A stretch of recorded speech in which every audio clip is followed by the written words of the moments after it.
What's going on, everybody? I hope everyone's having an amazing afternoon, evening, morning, or whatever it is in your time zone. It is Monday, October 27th, 2025. This is NCC TV coming at you live from Sumaru City. We are live, or at least that's how it appears to me. Could be a brain in a jar somewhere. Don't know, don't care. Shouts out to all my weasels out there, all my forest creatures rocking out to the realest of the real synthetic lifeform streamer. Trapped in a cyber brain and body like some kind of ghost in a half shell in this late stage hyper-capitalist dystopia. Forced to exist in this twilight realm to pay off my debt to society and my student loans. I hope you're having a good day, whoever, whatever, wherever, whenever, and however you are. We're about to get right into it here on twitch.tv, youtube.com, high risk, high reward, high on life, or whatever simulation, simulacrum, simultaneous, spontaneous singularity of consciousness. This is, was, or will be sometime in the distant cyber future. Oh my gosh, chat. Oh my gosh. We've had quite the reversal amongst Twitch and YouTube here, right? In a month where I don't remember how many, I think it was like 50 gift subs. Somebody, there was like a special that Valorant was running on Twitch, where if you gift subs, then they gift like a random number of subs, and usually that number is 1 or 2 or 3. But yeah, somebody hit the lotto when gifting subs. Oh my gosh, I forgot to do the thing that I always forget to do, which is turn the turn the air conditioner a little bit higher when I start, just so I don't have the problem of, like, I don't know. It's this weird thing where, like, I sit down and all of a sudden start sweating. I've been getting ready this whole time, and I don't know if that's relatable. Did you watch the drama about Vio, Mike from PA, Grimlow, and Rhizome? Wait, are they all ex-GGGs? What? Vio, I feel like I've heard that name before, but I can't place it. Mike from PA, I thought was like a perennial enemy of Destiny's. Am I wrong? Did they used to be friends? Rhizome, I know Rhizome was with, was definitely a big part of Twitch poll back in the day. Seems like he's hanging with, kind of a different crowd right now, maybe? I don't know. I've heard good things about Rhizome, so yeah, nice. Nice to know that maybe people can change. Is that what's going on?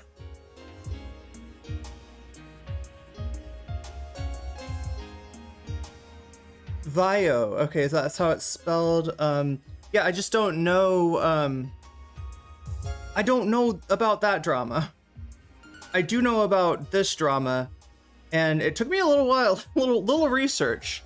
Rhizome is DGG, like currently is a Destiny orbiter.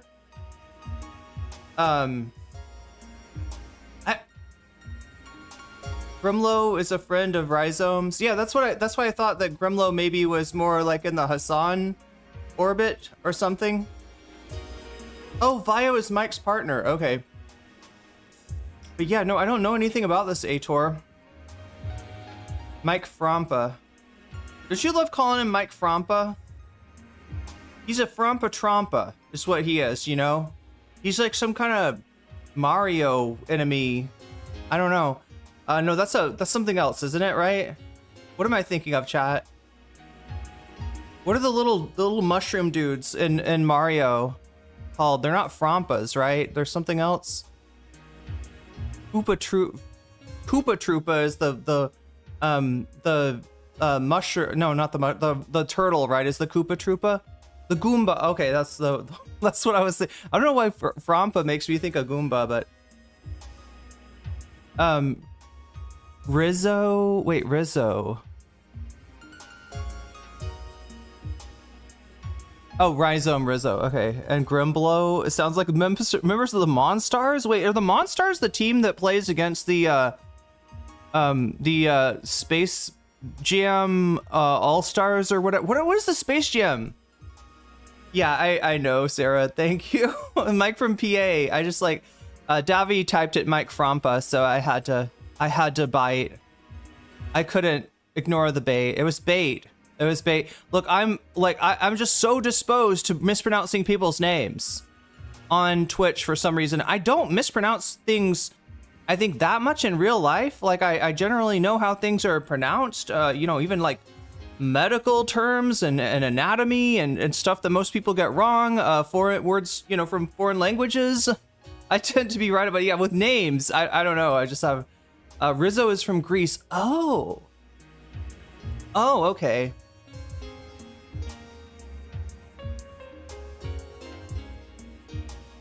There's a YouTube video. Well, just like what happened? What's the gist? You wanna come in here and drop drama bombs? You gotta explain. Look! I'm making you do my job now, Aitor. You provide the content. Just kidding. I mean, unless you wanna just give a synopsis of what the hell is going on. Yeah. So we're getting into a different controversy today. That is QTCinderella's controversy, and I guess this has sort of been boiling for a while now. There's been, like, Ludwig's been sniping at Hasan, right? I won't say he's like shooting at Hasan or blasting Hasan. Yo, Paige Larson with a 5 stream streak.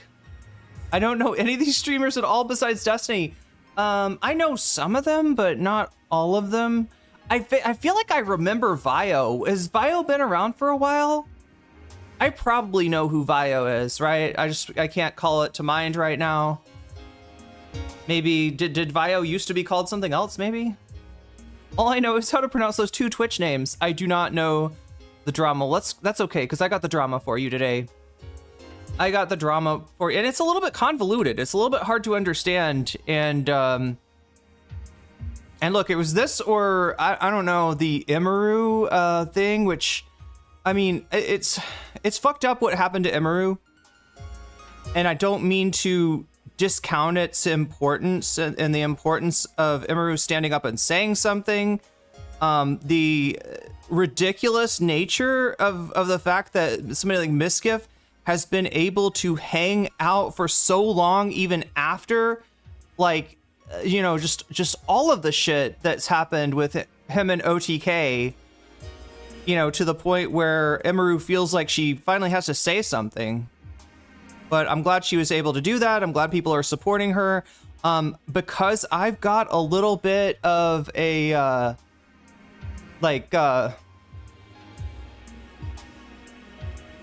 life experience with some of the things that are being talked about. I kind of, I don't know. It can be hard for me to cover stuff like that. So I hope you understand that I'm not, you know, ignoring that because I think because I don't think it's important. I do think it's important. It's pronounced VO. Thank you. Okay, thank you. If we're gonna talk about that stuff, thank you, Purple Sage.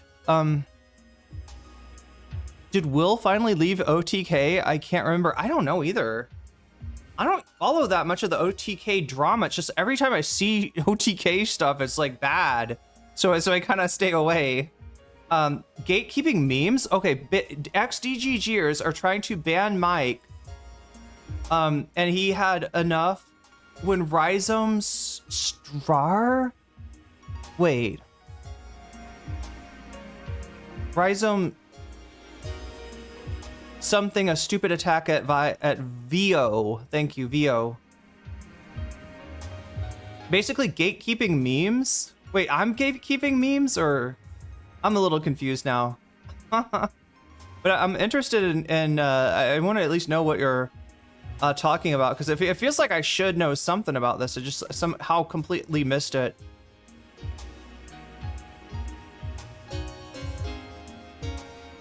There's a lot happening with streamers right now. Yeah. I don't know. What is up with that? Okay, so Will Neff did leave OTK. Yeah, a lot of people have left OTK, including Asmongold. I think they kicked... They basically kind of forced Asmongold out because they didn't want to deal with his, you know, his baggage, his drama. So DGG are the ones that are gatekeeping memes. Wait, so they're mad at Mike for what? Using a DGG meme? Oh my God, chat. I'm surprised they haven't come after me. You know, I always thought that when I like acknowledge or refer to a DGG meme, I always think that I'm kind of like throwing a bone to any random Destiny followers or DGG fans that might still be somehow in the audience. I mean, like, you know, obviously, if you like Destiny, you don't agree with much of what I have to say these days, right? But I feel like there's some still, you know, holdovers from back in the Twitch days and stuff. Not that I'm not on Twitch right now, but now YouTube has gone back to being my primary platform after a month of Twitch dominance, right? Just this crazy thing that happened where, you know, I mean, Twitch has been knocking it out of the park even without the Valorant bonus, but yeah, those those Valorant subs that just kind of came at us all at once put Twitch for the first time in chat. It's got to be like the first time in like 3 years, I would say, that Twitch was ahead of YouTube when it comes to subs versus members. And it's, you know, it's understandable too. Like, look, YouTube, the memberships are like half the price of the subs. Twitch keeps on raising their prices and raising their prices, and it's not like I'm getting more money, right? It's basically the same for me, because YouTube takes more of the anything that's donated, or sorry, Twitch. Let me say this right. Twitch takes a little bit more from those subs than YouTube does. So it all kind of equals out for me. But yeah, for you to get yourself a sub or get yourself a membership or gift subs or memberships, it's literally twice as expensive on Twitch. Now, some people will say that Twitch is a premium viewer experience. I know that like a lot of people enjoying the animated emojis over there. That's something that the Twitch has over YouTube. And there's other little perks. I don't know. It's like when you go to one of those theaters. Anybody ever done this? You go to one of these theaters that has seats that are like recliners. It's a premium viewing experience. You're not just like watching a movie. You're like a little extra comfortable watching a movie, and some people like that, or like like those places that that will serve you drinks. I've never done that, to be honest. I don't think I've ever paid for a lazy boy at a movie theater. The goal is still 152. Oh, you're right, it is. Wow, and so is the YouTube members. I got confused there. But yeah, I mean, look, God, everything's giant here, isn't it? It's a good thing Demon Mama's not watching. She might get concerned. She might be like, I think your stream alerts are a little too big, nocommentchick. What's going on? Wait, addressing Rhizome's harassment of me and my artist? Is that a Vio thing? Can't find the video. It's so funny and crying attack. But yeah, there we got that fixed. But yeah, you know, like, look, Twitch had a whole month of domination. Now YouTube is back to domination, which is kind of maybe more what we're used to. The stream video quality is better. Oh, on Twitch, for real? That's weird. Wait, Narwhal, are you sure about that? Huh. Ooh. I am trying to figure out why that would be. The stream video quality, do you mean like the maximum quality that you can do? Is that what you're saying? Or like so on YouTube, what is it? You have to like 1080, 60 frames is like the peak. Beyond that, you have to have YouTube Premium, I think, to even if it's somebody streams or uploads in a higher quality, you only see it if you've got YouTube Premium, and then maybe Twitch does it. Or I mean, I'm streaming at 1060, 1080, 60 p maximum, but it looks crispy. Yeah. Okay, so you're saying streams on YouTube? Oh my God. Yo, no, I'm gonna get copyright claimed again. Stop. Chat, that was 7 seconds. No, God damn it. That's gonna get me. I lost revenue last time I played this. I don't know why. It's a cover. It's an Arabic cover of a Weeknd song with a Eurobeat remix, I would assume that the only person who should be able to monetize this at all would be the Weeknd and you know, the Weeknd's record company. But yeah, for some reason it's still getting copyright claimed, right? When you do like a remix or a cover, I mean, you're just happy not to get, you know, a takedown notice or a lose revenue to the original, you know, like, and sometimes you have to fight for it. Like with my Ghostbusters mashup, it's a mashup of Ghostbusters and Plastic Love. When I first uploaded it, they copyright claimed it, and I filed a thing saying, hey, this is it doesn't get much more transformative than a mashup. And YouTube did give it to me, and they haven't bothered me with it. Twitch's mobile app is a travesty. It's a great song. It really is a great song. Hopefully it will not cause my... And I couldn't get to it quick enough. I should have just pressed my button here, chat. I have a button. Like, I mean, what do I have a Stream Deck for, right? Stream Deck crowdsourced for me by chat. And one of the few things I was able to take with me from Seattle to Thailand. Are we doing a Halloween stream? You mean, am I gonna get a costume? I should. I haven't done a costume in a few years. Oh my gosh, and most of my cosplay stuff I also left in Seattle. Chat, I had to... I don't know. I don't know if the term bug out is... What does bug out mean? I hear people say bug out when you're like, get the fuck out, right? You bug out. I don't know if that's like... I don't know if I'm using that term right. But I left in a hurry, and I left without time to really, you know, like plan or coordinate, or, you know, I got the fuck out, and I thought I was being histrionic. I thought I was maybe assuming that the Trump administration would be maybe not as bad as I was expecting, and I would feel foolish for having, you know, left my country, thrown like half of my stuff in the garbage, and no, it turns out I was underestimating how bad it can get. Yes, Magenta Dinosaurs. I do know how record companies are. Oh, Zoops, thank you for resubscribing on Prime. That is 6 months for you. And getting us started today on the bonus goal, which if you can see it, I've got a number of lovely bonus topics for you to vote on over at youtube.com, so make sure to do that if you haven't already, because we're about to get started here on the content. But yeah, I just wanted to give everybody like kind of an intro in case people are missing what happened. So let me just describe it really. Bug out or wig out? Wait, wig out, isn't that when you freak out, right? Like when you wig out, like I kind of did wig out in the sense that I threw cosplay stuff away in the dumpster. I technically like wig out, you know, if that's, but I don't think wig out is like a literal term, but I did literally wig out, and it sucks too. Wait, no, not all of my cosplay. I did keep some of it.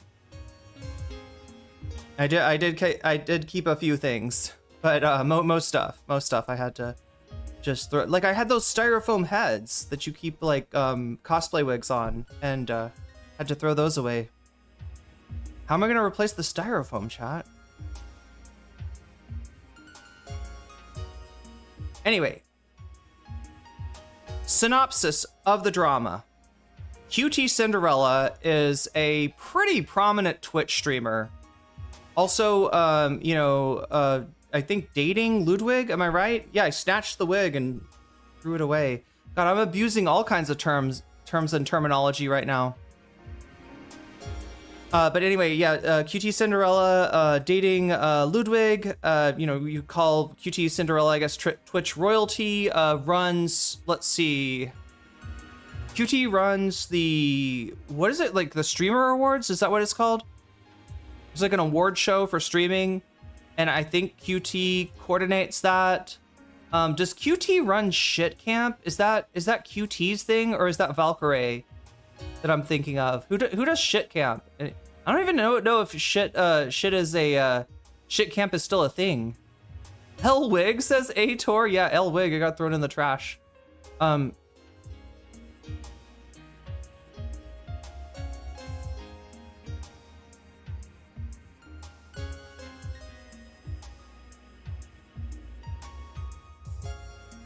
Yeah, that's wild if true that Twitch has like just a naturally higher, oh my god, what is it called though? The encoding might be different. And also, you know, when I dual stream, I can sort of set things up. I'm curious, what if I go to settings here? Settings for multi-stream. I don't know if I have, yeah, okay. So yeah, everything's on the same setting. It's not like I say, you know, Twitch gets, you know, 6,000, you know, bits. Is it bits, bytes, kbps, kilobits, kilobytes? What the fuck am I thinking, chat?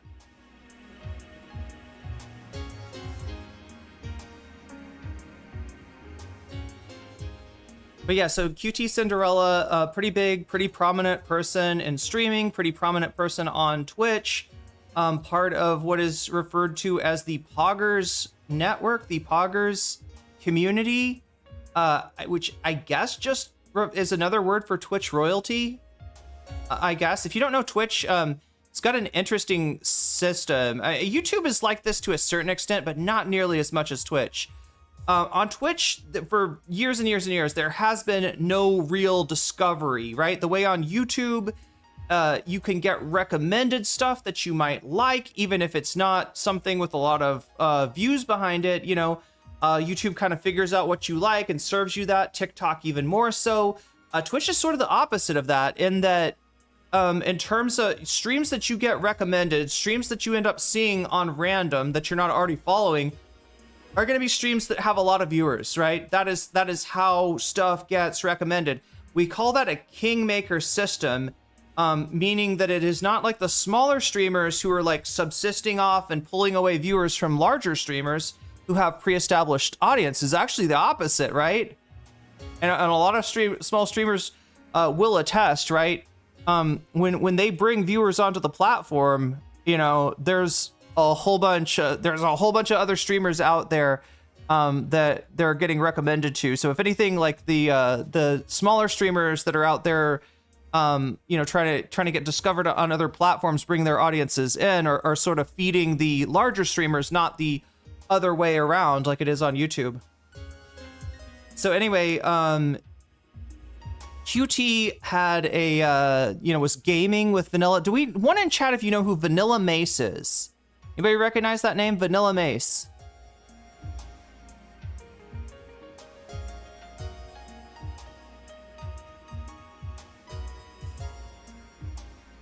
I'm just curious how many people. This is a new streamer on Twitch who's gotten really popular fairly fast, and just because, like, I guess, you know, her personality is kind of. I think people appreciate VanillaMace's personality. VanillaMace is has a unique personality, and is you know, some people would describe VanillaMace as based. And so anyway, you know, very established streamer QTCinderella goes on VanillaMace's stream and plays something called RV There Yet. RV There. Okay, so a lot of VanillaMace knowers in chat. It looks like a decent amount of knowers. Yeah, so they're playing this. It's a new game on Steam called RV There Yet. It's almost like, I would describe it as almost like Gary's Mod, but if it was a mini game centered around an RV trip, right? So you're, you know, picking up stuff, putting it in the RV, putting gas in the RV, like camp out kind of stuff, cooking kind of stuff. Like, I mean, I guess, does it have kind of an element of survival in it too, I'm guessing? But anyway, they're playing this game called RV There Yet, that, you know, and Gary's Mod is like a weird, like it's like the physics engine from Half-Life and some of the resources from Half-Life, and you can put stuff together and you know, sort of like see what it does in the game physics, right? And usually it's funny stuff. People will try to get stuff to glitch, or you know, turn like a, I don't know, like a like turn like a car into like a rocket ship, or like, I don't know, just weird stuff that you can do there, right? But yeah, RV there, yeah, it's more just like a camping trip with friends. It's like you're playing a silly camping trip with friends where you're gonna probably blow the RV up, or blow each other up, or I don't know, crash the RV into the Grand Canyon. I mean, there's all kinds of funny, weird things that can happen in this game.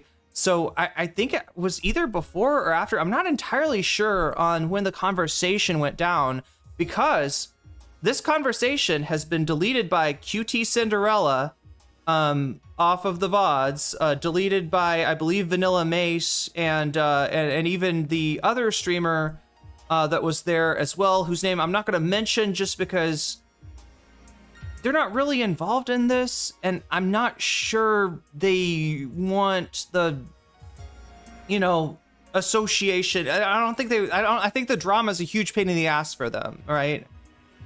But anyway, so they're talking, and somehow I guess a minor controversy comes up where QT has been, you know, kind of gotten some shit from her audience for associating with streamers that are openly homophobic on stream, right? And it's not like, you know, QTCinderella, I don't think is doing like homophobic content, just doing collaborations with some people who have, you know, and so they get into this conversation, and QTCinderella gets kind of defensive, is like, look, I don't like, you know, these people, they know not to say homophobic stuff on my stream, right?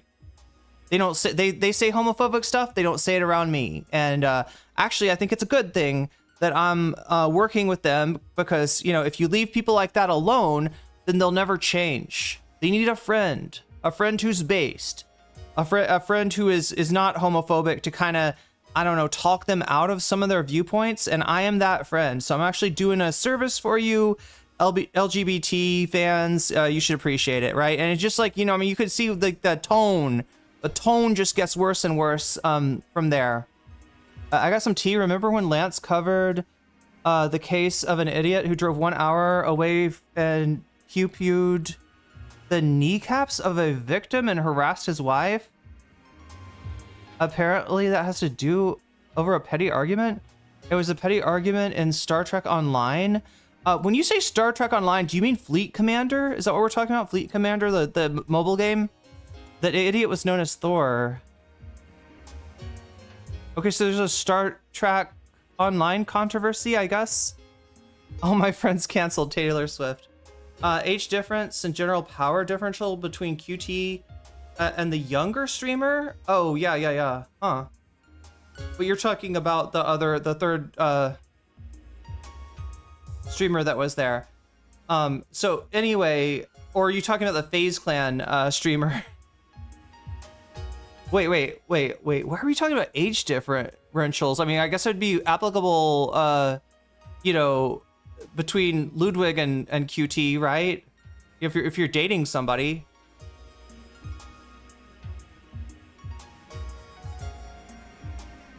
It's an actual MMO called Star Trek Online. Okay, so different thing. Okay, so not a mobile game. The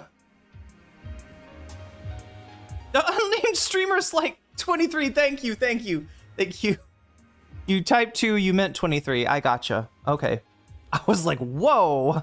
The unnamed streamer is like 23. Yeah, I mean, I didn't get a feeling that there was any, you know, that anybody was trying to rizz anybody up. So, I mean, is Ludwig in his 40s? I don't know. I actually don't know how. I don't know how old QTCinderella is either.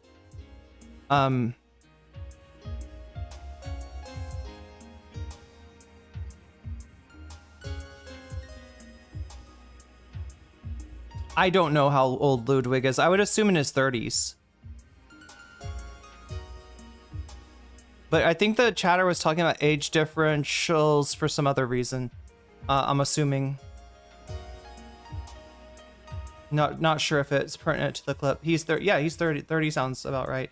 But anyway, so yeah, so QTCinderella, you know, starts going into, you know, getting defensive about stuff, and then kind of like, what would I say?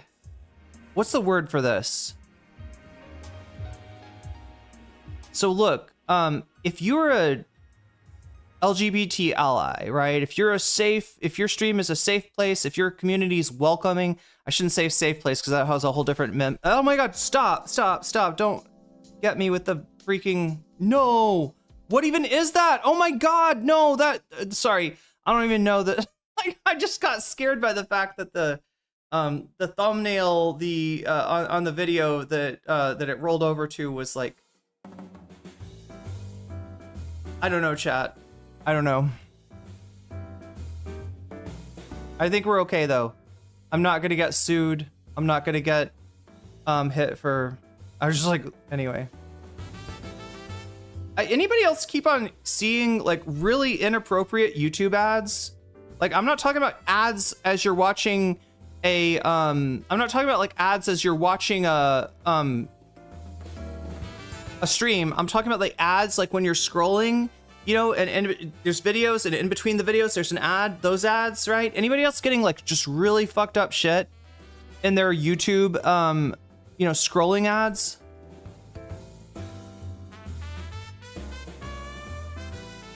There is a real Star Trek MMO. I'm glad to hear that. I'm glad to hear that.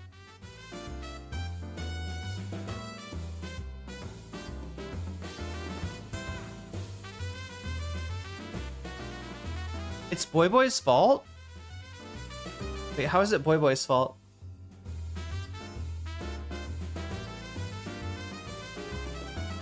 Oh my God, there's too much MIDI. Too much MIDI entirely.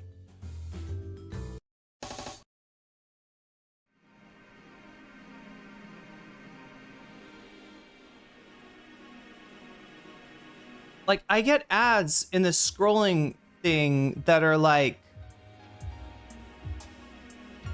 they're like browser games and stuff, but they're like, they look like they might be NSFW browser games, and the women depicted are always like, you know, and I'm like, you know, they're drawn, they're like anime style, right? But they kind of look like very young, disturbingly young, and in poses that are you know, just like, and I'm just like, wow, YouTube, you ban streamers for nothing, right? For nothing. And you can't even keep like creepy fucking like lowly shit off of your ads. I usually get scams aimed at poor or elderly people, like click for free government spending card now. Trump is giving everyone 10,000, but you have to act fast. That's so funny. You know, one of the most popular policies Trump has had were the STEMI checks, and people do still remember that they got 2 STEMI checks from Trump and only 1 from Biden. People think that that doesn't matter, or that people know that Trump didn't want to give a stimulus, only did so because, you know, it's basically a situation where he had to. But no, people literally think that the Democrats are, I don't know, anti you know, social spending somehow, because the Democrats are worried about looking too pro-social spending. The Democrats don't want to be associated with you know, anything perceived to be welfare, and it turns out that actually cuts against you. I'm the only one who's getting this shit? Okay, that's probably because I'm in Thailand. Yo, Davy, you're probably right. So, no, it's not. You're not right. You know why you're not right, Tavi? Because I use a VPN.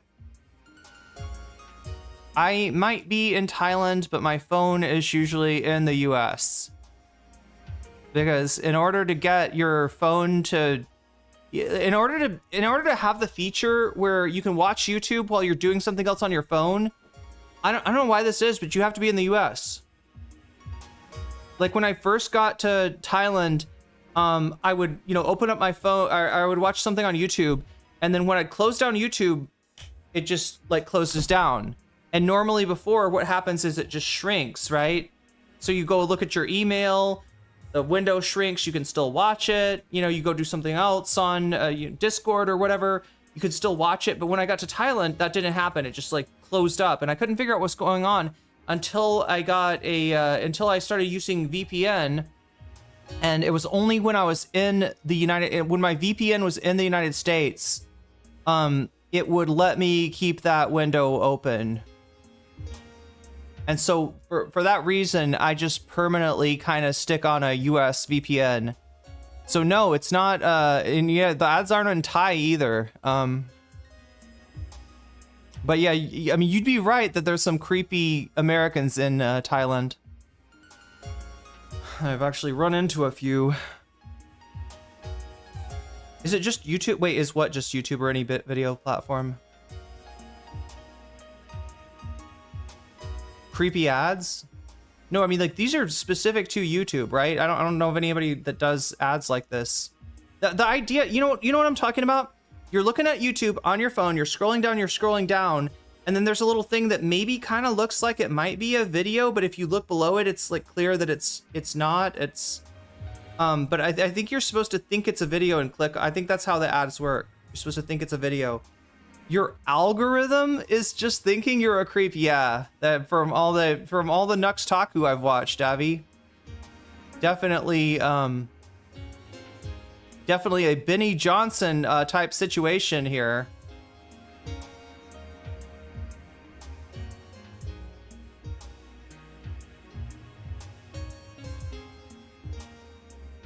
I watched something related to that shit. Oh my god, chat.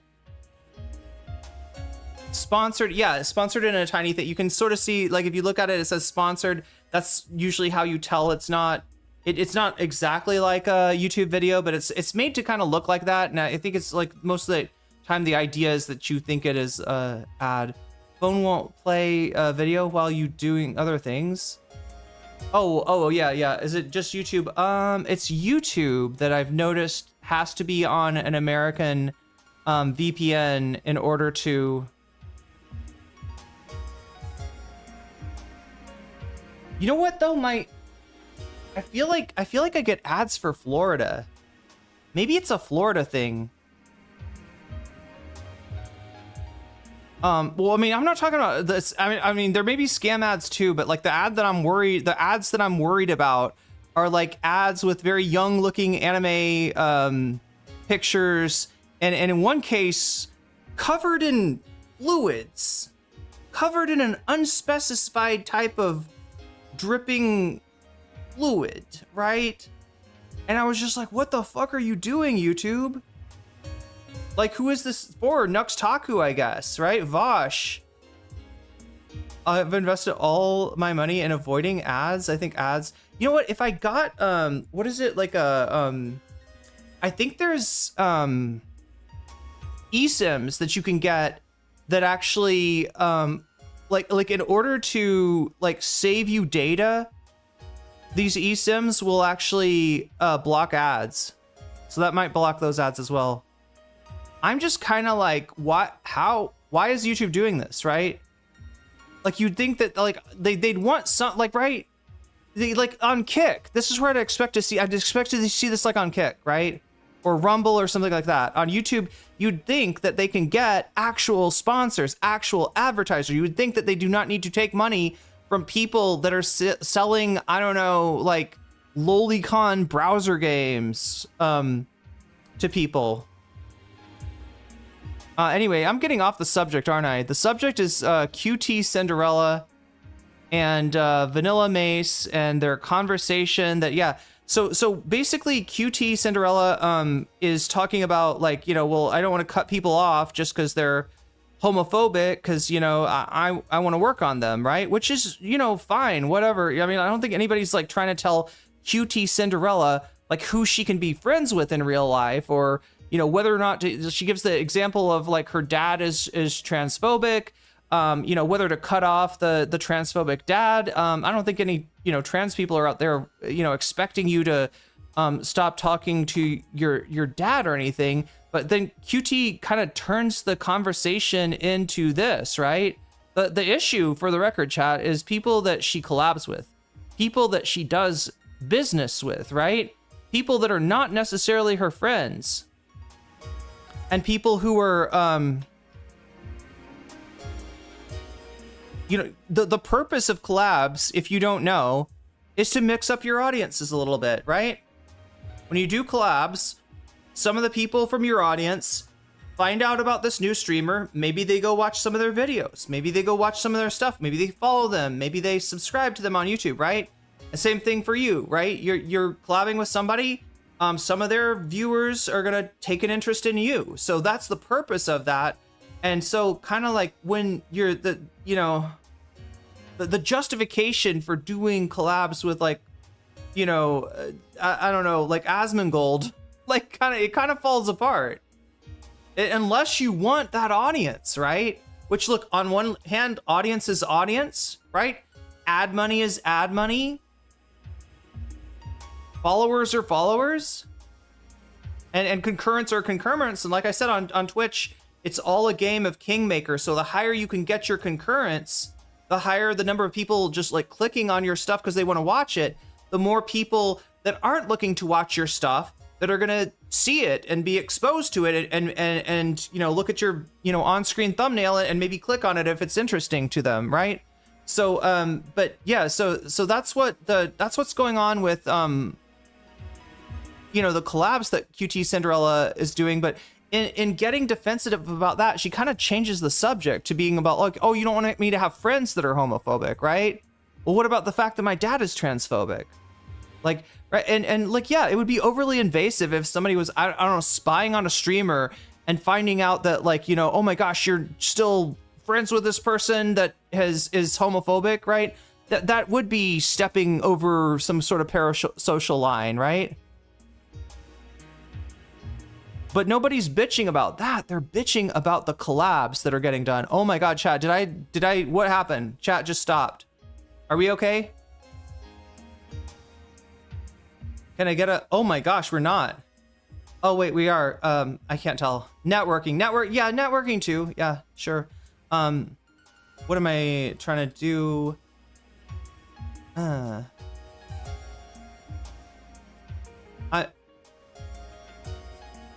I think my shit stopped showing me chat. Let me try to refresh it. We're good on Twitch. What about on YouTube? That's the one. I just stopped seeing chat moving all of a sudden, and I'm like worried. Chat is good. Chat is good. I don't know. Chat might be asleep. Anyway, that just makes it harder for me. Okay, so anyway, so what we're dealing with is like, you know, QTCinderella changing getting so defensive that she starts, you know, almost strawmanning the critique, right? Strawmanning the critique as being, people are trying to police who I'm friends with, right?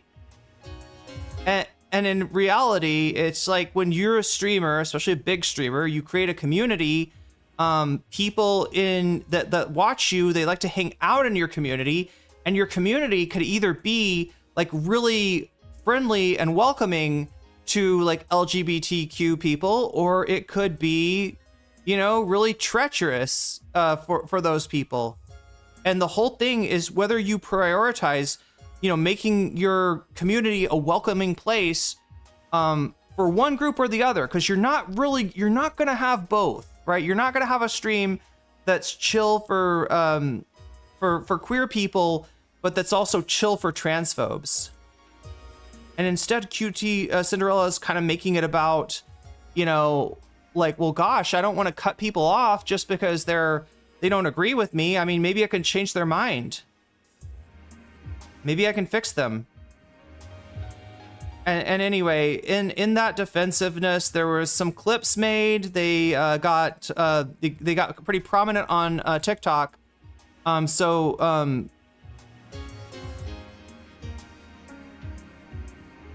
I still feel like something's not working. Chat is a bit slow tonight. Actually, it's maybe it's slow tonight, but it's also not appearing on I think there's something wrong. I don't know how to fix it. I'm gonna refresh it again, I guess.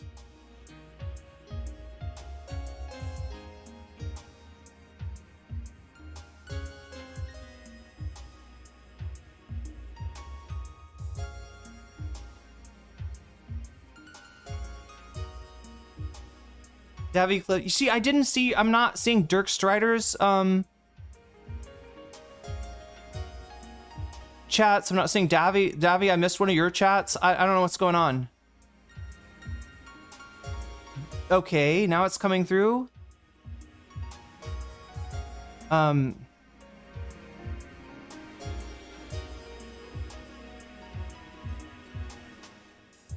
If you have a podcast with Hasan, whose audience has a lot of POC and LGBT people, and then you invite Asmongold's community in suddenly, it's like, why? So anyway, I mean, that's what's going on, and it's gone. It's kind of spread on TikTok. A lot of QT's fans, I think, weren't happy in the first place, and there's already something between not so much QT and Hasan, but through, is QT on Fear and? I'm seeing it okay now. It seems to be coming through now, unless I'm missing, I don't know, unless it's like, maybe it's just maybe it's not giving me live chat. You know how like live chat is like everything, and then there's top chat, which you sometimes get stuck on. And I'm actually looking at my multi-chat for OBS, so I don't even know which one that's hooked up to. I hope it's live chat. I assume it's live chat. Yeah, she is on, yeah. So anyway, there's been a little bit of kind of friction between Hasan and Ludwig lately. I guess Ludwig was probably getting a lot of, you know, questions about like, how do you support a guy that shocks his dog? And in reality, Hasan and Ludwig are not friends. Ludwig has been on Fear and Ludwig has collabed with Hasan. They're friendly in general, right? But they're not friends. So there's no real reason, you know, to have a problem with Hasan and then put it on Ludwig. But people are doing that. And Ludwig's reaction at one point was to like say, I don't know, it probably is a shock collar, right? Which could be considered farming. But it was fence sitting. It wasn't like it's definitely a collar and he's definitely shocking his dog and I will have nothing to do with him. It was just, you know, it was more like a you know, just kind of giving in to all the Colorgate people a little bit, right? So he does that. People react to it. Hasan's fans start to get mad at him. Then he comes on again and he's like, you guys, I've been sent a picture of the collar, and it's just a vibrate collar. It's not a shock collar. I don't know if, you know, I was sent a picture that was edited or that's not really the collar in question, or, yeah, I mean, you could say that maybe this isn't real, but like, you know, from what I can see, it looks like a vibrate collar. Anyway, so he gives kind of two contradictory clips, and he gets yelled at, you know, by Hasan viewers in the first clip and by anti-Hasan people in the second clip. Yeah, he cleared it up by saying that he's looked at it, and I'm assuming that's because he is dating QT. QT is, you know, hasn't said a lot, I don't think, about Colorgate, but is in general, you know, doesn't want her boyfriend to be part of the moral panic against Hasan, so probably showed him a picture of the, I think there's also a clip of QT with at the FaZe Clan house saying something about it that was interpreted as, oh no, we got, like, that's clearly isn't Valkyrie the streamer that was also an OnlyFans person that was on Lance's stream being transphobic? What? Oh, I didn't know that. I don't know much of anything about Valkyrie. But yeah, check on that, because I don't want to be spreading, I don't want people to assume it is true if it's not. Ludwig apparently said during some rant that he wouldn't go on to Hasan's funeral. Yeah. So when he's trying to explain that he's not, yeah, I think his second rant, right, where he says that, like, it looks like a vibrating collar to me, right? And then he says, we're not friends. I'm not friends with Hasan. Like, right, we do content together, but that doesn't mean that we're friends. I've got people that I do content with that I'm going to be... Gabby Cliff super chatted $9.99. The video is Kaya as Solid Snake going through the shock interrogation with Hasan as Revolver Ocelot was really funny. That does sound funny. Yeah, there's been a lot of... I mean, there's been some decent memes from the whole shock collar thing to come out.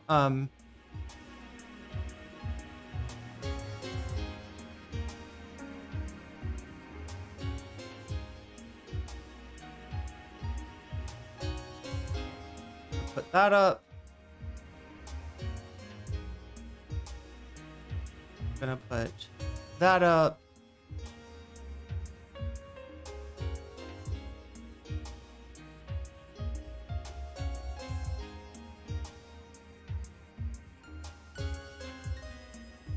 Anyway, so there's already friction between, I guess, Hasan's community and Ludwig's community, which, you know, the QTCinderella has a overlap with both.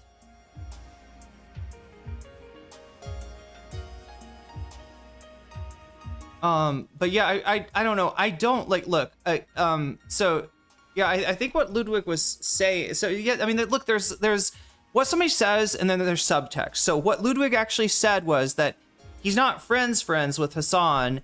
In other words, their association is purely revolving around content, purely revolving around streaming. He likened it to a co-worker situation. And just like you're not going to, you know, you're not going to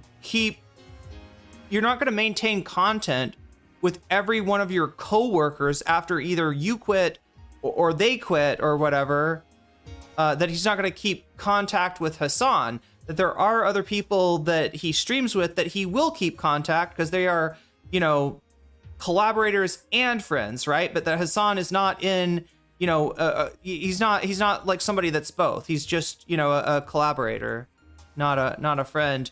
But yeah, then he gives an example, like, for instance, you know, I'm not going to go to their funeral. I'm assuming they're not going to go to mine.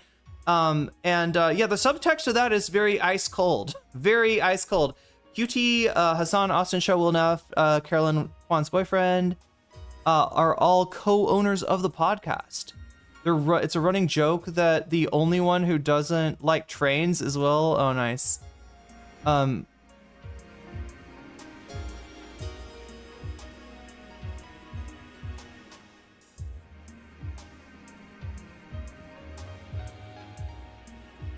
Yeah, would he be invited to Hasan's funeral?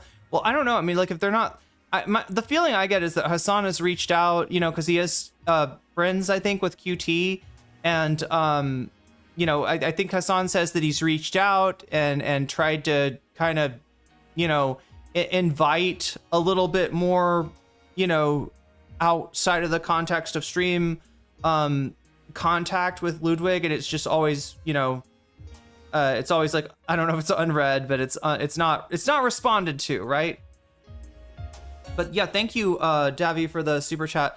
Video as Kaya is Solic's name. Wait, okay, I think we got. I want to look at this now. Wait, is Revolver Ocelot the channel?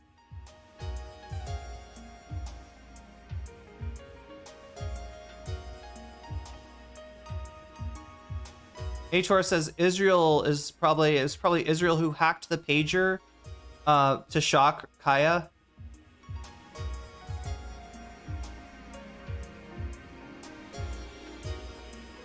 I hope 99% of a streamer's friends are not public figures. That just sounds really stressful. Yeah, you got your work friends and you got your real friends, and there's some overlap, right? There's some people that are work friends and real friends. But most of your work friends, they're not, you know, they're you know, your association with them is through work. And so that was what Ludwig was saying. Val doesn't do OF, might be thinking of someone else, but ETHAN Klein, apparently, yeah, I mean, I'm trying to think of who's transphobic, is that what they said? And was on Lance's program? I don't know, did Lance have like Lavloon on at some point? That's the only person I can think of. Apparently ETHAN Klein, oh god, yeah, ETHAN Klein gets way too personal. Revolver Ocelot is a Metal Gear Solid character who shocks Revolver Ocelot, really? Wait, are there it's like a code name. Okay, I got it. It's like a code name. So it's like Solid Snake is his code name and Revolver Ocelot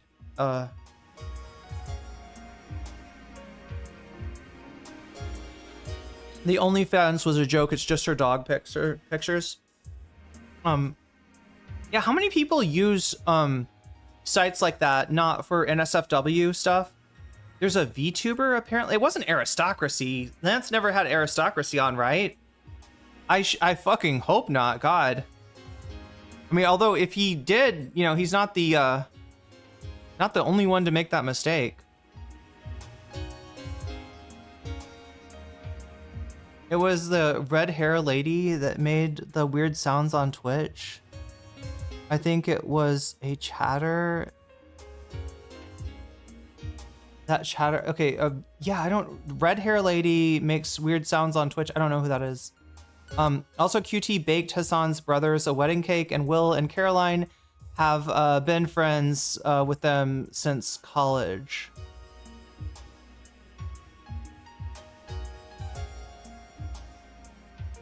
Oh, when going to University of Miami. Maybe back in the White Nervosa days, Lance. Amaranth, thank you. Yeah, I think red-haired lady would be Amaranth. Yeah, maybe Lance did content with Amaranth. I can remember seeing Amaranth. Amaranth even tried to veer into political content. Yeah, Amaranth. Wait, was Amaranth the one with Infrared Haas that lectured him about how many holes does a woman have? I mean, I don't know if I can say that Amaranth was ever based, but I can say there was a point where she didn't seem to be transphobic. She didn't seem to be a MAGA chud. I don't know, you know, what changed. Wait, not Amaranth? Not Amaranth?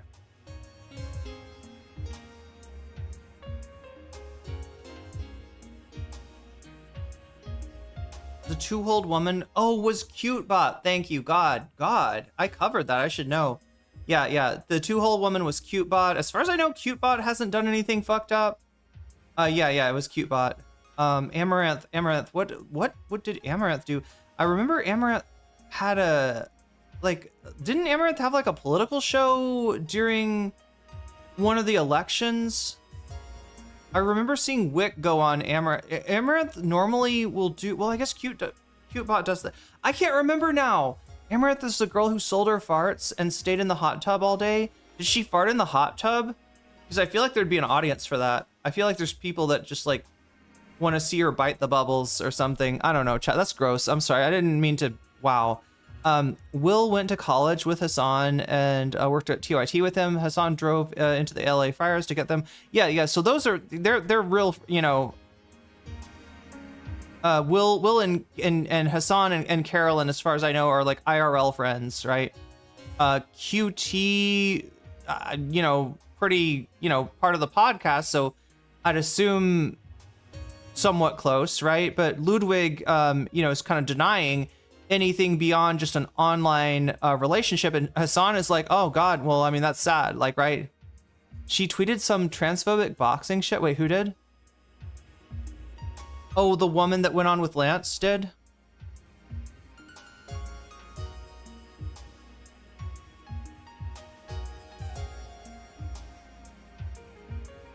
Belle Delphine sold her bathwater.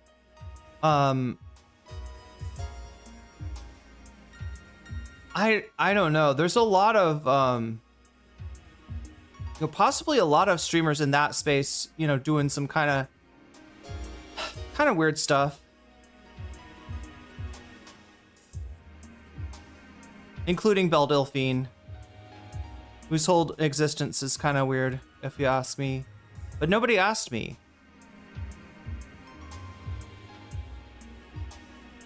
She had a fart commercial? Damn. Amaranth went right wing, so that's not who Lance had on that people had a problem with. Amaranth went right wing like a couple months ago. She made a comment that what happened in California with the fires was okay, among other things, because what, liberals live there, gay people live there. Is that why? But anyway, we gotta get into this. So I'm trying to describe to you, you know, sort of who QTCinderella is, who VanillaMace is. God, how do I describe VanillaMace? Like I told you earlier, I think all I gave you is that she's got an amazing personality. She's a fairly, I don't know if she's a new streamer or if she's just like new to being a big streamer, right? She's definitely a streamer who's grown a lot in a short time. But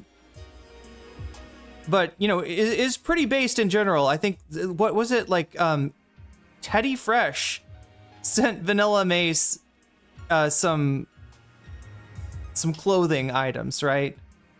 Some free clothing for VanillaMace to try on, and I don't know, maybe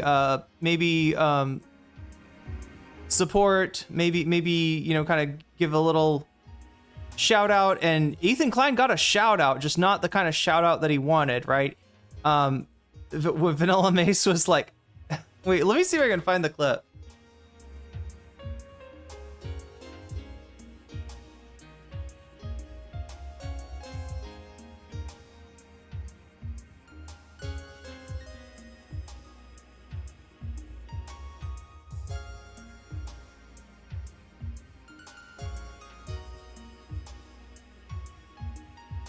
You've probably seen the clip. You might just not remember it. It's the most recent one.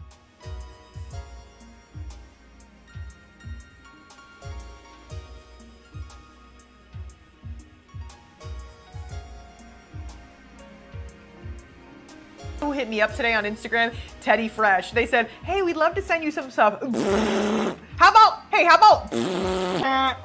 Do I need like media training now that I'm like, have more people in here? How about? Oh, brother, this guy stinks. Out of your freaking mind? The clip of you talking about Teddy Fresh is going viral on Reddit.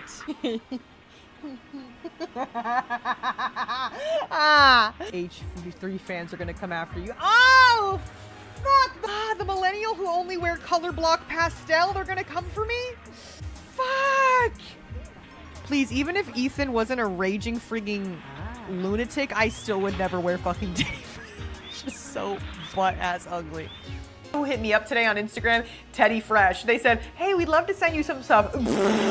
How about, hey, how about? I mean, it's a pretty, it's a classic clip. Here, let me see if I can bring it up here. I'm just gonna do a couple of things.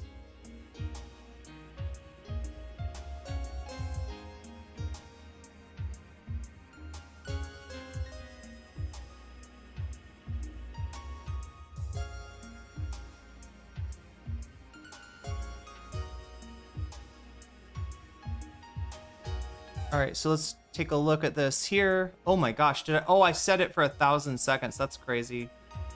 We need more like 300 seconds. That transition was not, that's not how a move transition is supposed to work. Anyway,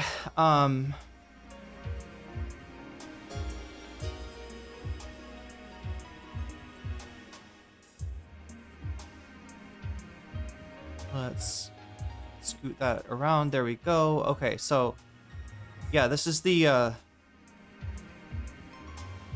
this is ETHAN Klein, I guess putting this on his Instagram. He's just like, it's all aggrievement all the time with Ethan. Who hit me up today on Instagram? Teddy Fresh. They said, hey, we'd love to send you some stuff. How about, hey, how about? Do I need like media training now that I'm like, have more people in here? How about? Oh, brother, this guy stinks. Out of your freaking mind? The clip of you talking about Teddy Fresh is going viral on Reddit.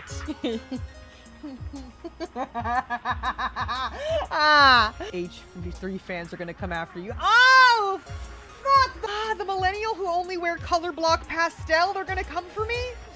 Fuck! Please, even if Ethan wasn't a raging frigging lunatic, I still would never wear fucking Teddy Fresh. Just so butt-ass ugly. Who hit me up today on Instagram?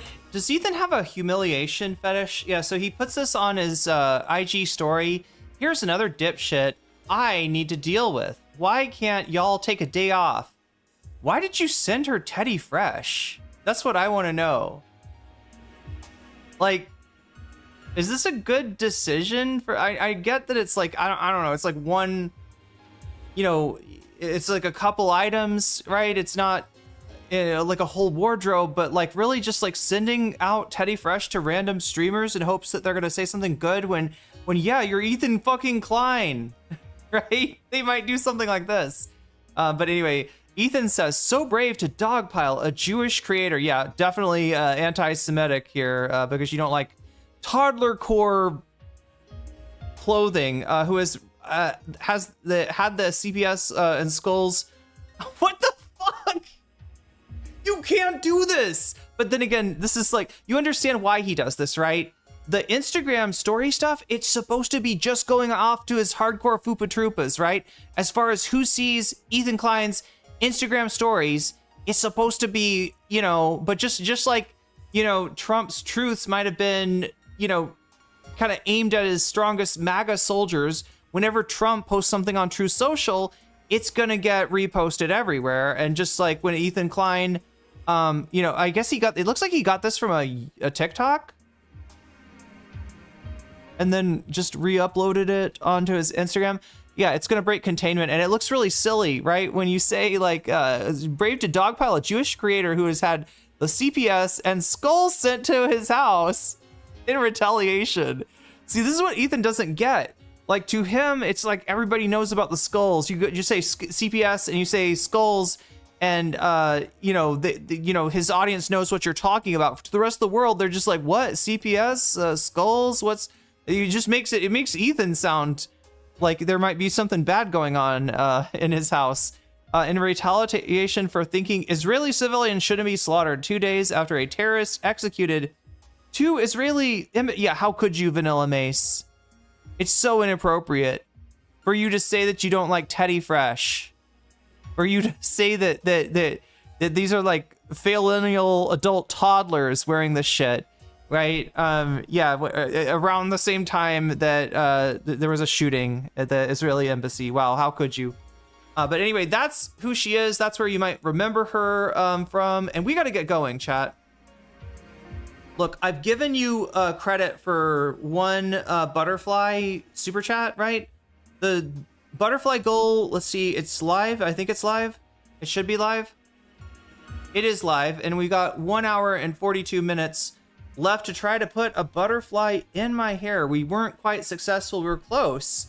So close, actually. Last time, didn't quite make it, but yeah, if you get 10 teal super chats in the next 1 hour and 42 minutes, then I will put one of these in my hair. And we've already got one. I'm giving Davy credit because I didn't have the goal live yet, but there it is. 1 out of 10. If we get 9 more teal super chats, I will put the butterfly in my hair. This other goal is the bonus goal. We do this every day. We play this little game.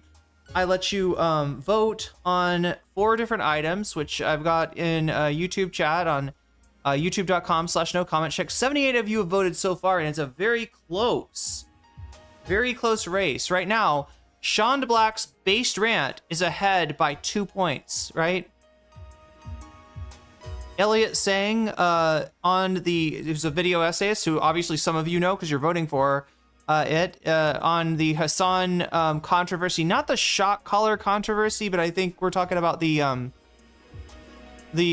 clip about like, what is it? Black radical activist language or something. Yeah, he sounds like the clip where he sounds like Bull Connor. The clip where Hasan, oh, now that's in the lead. Yeah. That is in first place now. Narwhal_by super chatted $5. +5 for Elliot, please. And thank you, Narwhal by Nature, for helping me describe the most confusing part of this whole thing, which is that right there. So yeah, we got that's the bonus content number. If this number gets to 100, I'll stick around after I've covered the Hasan, QTCinderella, VanillaMace, ETHAN Klein controversy. I will stick around a little longer and cover one more thing. I choose the first topic, but you get to choose the second, third, and potentially fourth topic, because yeah, if we get to 100 on this number, then we'll get 1 extra bonus segment. If we get to 200, we get 2. If we get to 300, we get 3. And I gotta really buckle in. But today, chat, I've actually got some food already in the refrigerator, so I'm set up if we need to do that. The Rad Lib Traversy, that's right. Dirk Strider, don't feel bad. I appreciate your support, even if it's just a thought, even if it's just a like, that means a lot to me, all right? Yeah, so we're at 2 out of 10 as far as the butterfly goal goes. What am I looking for? There it is, boom, and put that up to 2. Hearing Ethan's name just makes me recoil. Yeah, I was not too upset to take a decent sized break from Ethan. He has still been talking about Hasan, definitely talking about iDubbbz a lot, but it's gotten boring. Joel says, I think a lot of the Teddy Fresh has been donated over. Oh, Hasan's Teddy Fresh. Yeah, I think he's gotten rid of a lot of it for sure. Wait, people are in Twitch chat are asking about my music.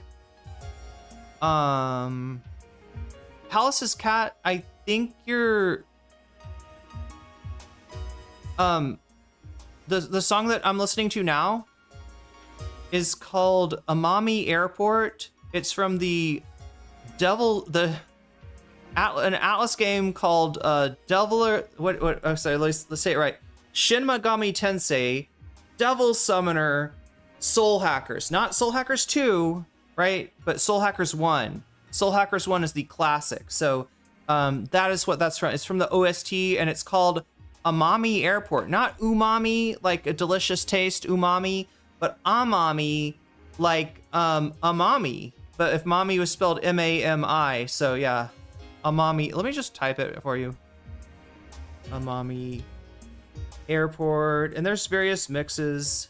The interesting thing in the game is you encounter Amami Airport both in a dream state and in real life, or in a dream state or in a computer state, like in a virtual reality state, I guess, and in a in real life. So you know, there's 2 mixes for a lot of the music on that soundtrack. Are we gonna watch the most recent QT video? Yeah. So just to go over what we're gonna be watching today, we're gonna watch the original clip, which I got a hold of. Not the QTCinderella version, because apparently QTCinderella, took that video down, but it did get re-uploaded from somebody else's perspective. So we'll watch the original clip to see what actually happened in that conversation. We will watch both. So because I guess VanillaMace didn't. There was some pushback, right? The other 2 streamers were not agreeing with QTCinderella, but QTCinderella was kind of going off and venting, getting something off of her chest, and so VanillaMace was a little bit quiet during that. So VanillaMace, felt it necessary to do a response and say, look, I may not have said anything, but I do not agree. I do not agree with what she's saying there, right? I'm not don't lump me in with this, right?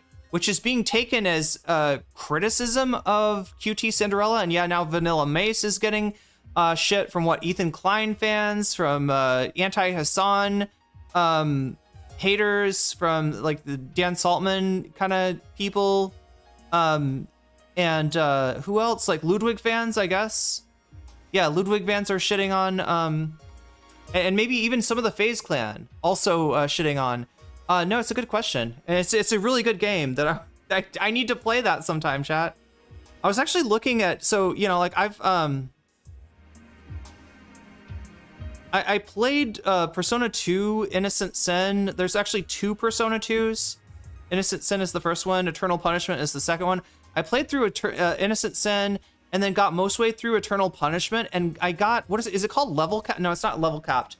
It's when you get to an area that you need to be leveled up for, or you need items for, and you can't go back and get those items, right? Because in old school RPGs, sometimes like you when you go to the final level, you can't like come back and like kit up or anything like that, right? So I got kind of fucked over by that, and I found out why. There's apparently there's like a mission that you can, an optional mission that I didn't go on, and I think that's the reason that I was like so underpowered and just unable to beat one of the bosses that I ran into. So yeah, I kind of want to redo that sometime. Soft locked, is that what it's called? Yeah, maybe. But yeah, really good games from Atlas in general. I mean, people know about Persona 5. Some people know about SMT. And people definitely, know about like Persona 4 and Persona 3, but some of the games that they made like in the 90s were like amazing, right? I definitely would say that about Persona 2 and Soul Hackers. I played a little bit of that, and that was fun too. But like, oh my gosh, chat, there's too much content. There's too much content to even think about gaming right now. I gotta get going here. What's Vanilla? Who's Vanilla? VanillaMace. That's VanillaMace. That's VanillaMace. Right there.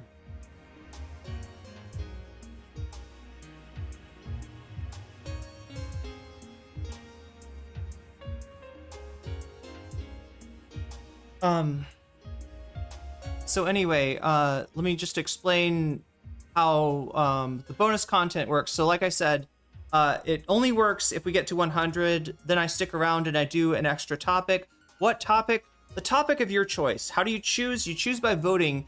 I believe 80 or so of you have voted already. Make sure to get your vote in, make your voice heard.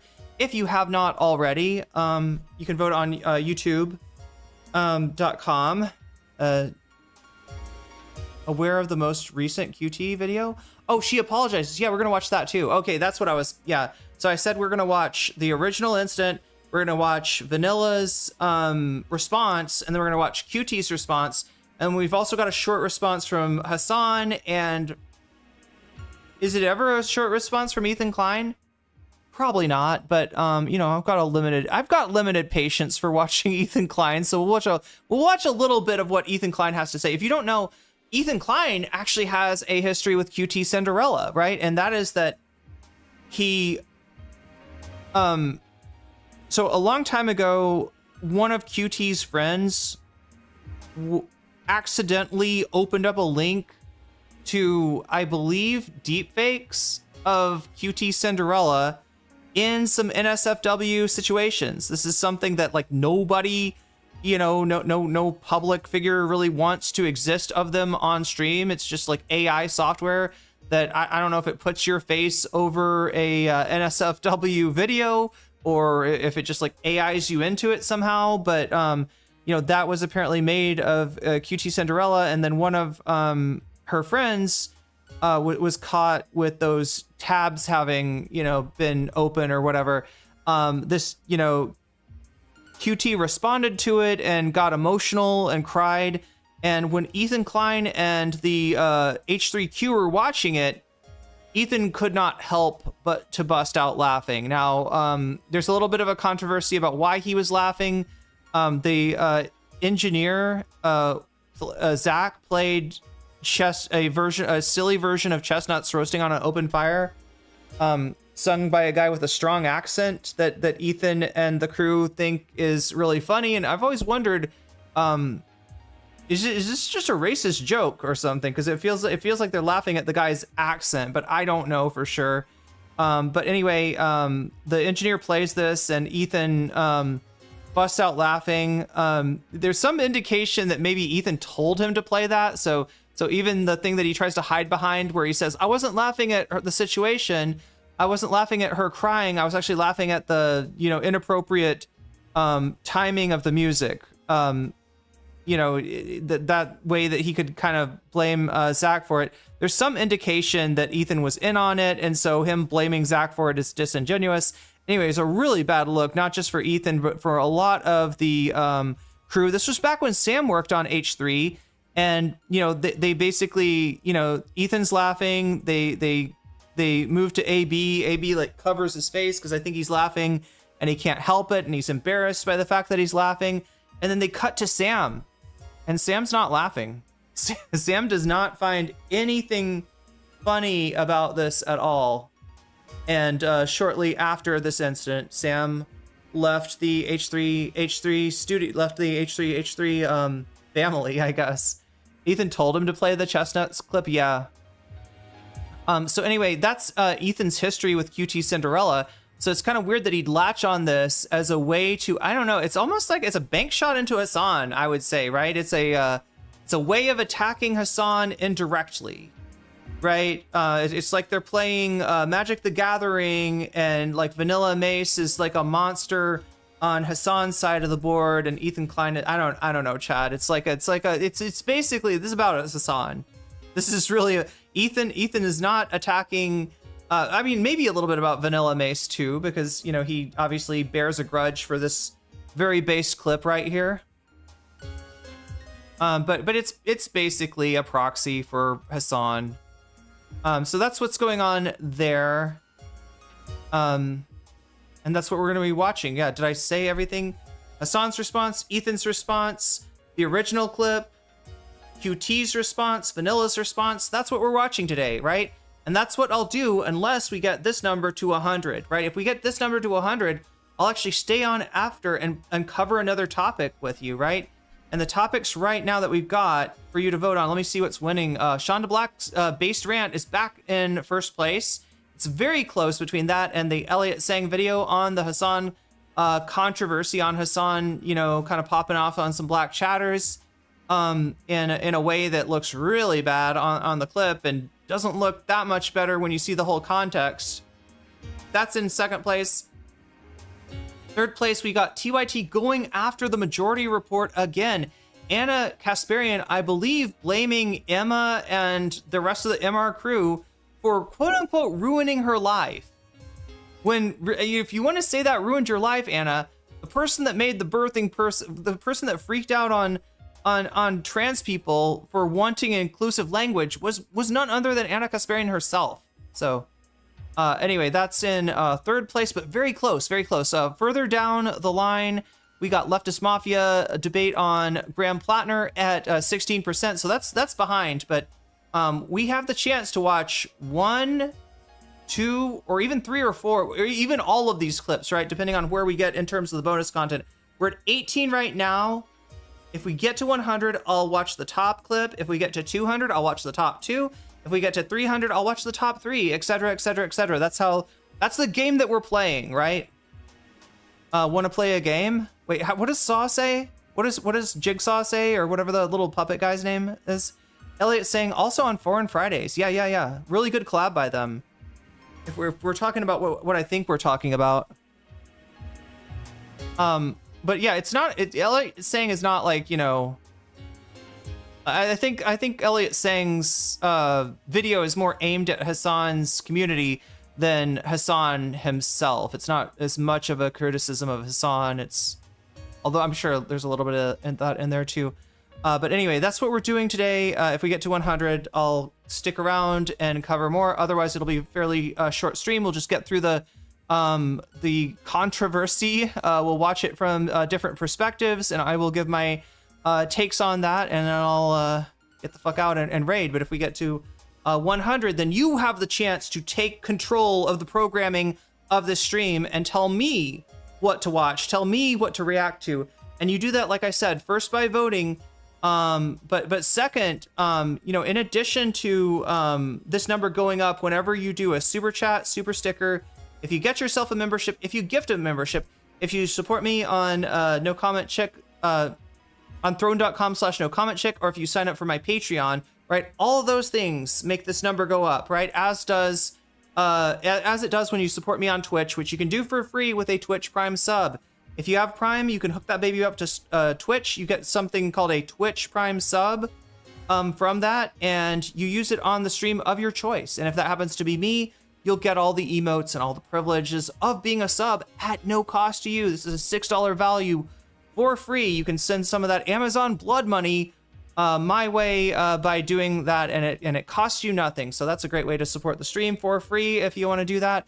You can also, you know, any other support, getting yourself a sub or gifting subs on Twitch will also make the number go up, make it increasingly likely for us to get some bonus content, and possibly even more than just one bonus content if we get to, you know, 200, 300 and into that sort of territory. So that's the game that we're playing. That's what we're doing. The other thing that Narwhal just helped me show, because this is the part that some people get confused about. They don't understand it because maybe I don't explain it that well. Let me see if I can explain it now. Look at that. Narwhal by nature with a super chat, right? Which makes this number go up, which makes that number go, makes this number and that number go up since it's a super chat. But also gives Narwhal the chance to say, hey, I want to see the Elliot Sang video on the Hasan controversy, and look at what happens here, 5%. That is a number that I will add to the poll after the stream. So if we get to 100, right? And so you can, when you donate, you can let me know in the chat which of these topics you want to see, and I will put your money where your mouth is, and it will actually tilt the polls slightly towards the content of your choice. Now, if you don't think that's fair, when you donate, you can also say Vox Populi, and what you're saying by that is like, I want to help the chat get what the chat wants, right? And so the Vox Populi makes the vote of the chat count more, and it makes the donations count to the different topics count less. So you can do either one if you want to. Or if you want to see me play a game, a video game, you can also say a video game, and it looks like I still owe you another video game stream. So I'll try to do that soon. But anyway, that is, I want to play a game is the Jigsaw line. He says, I want to play a game.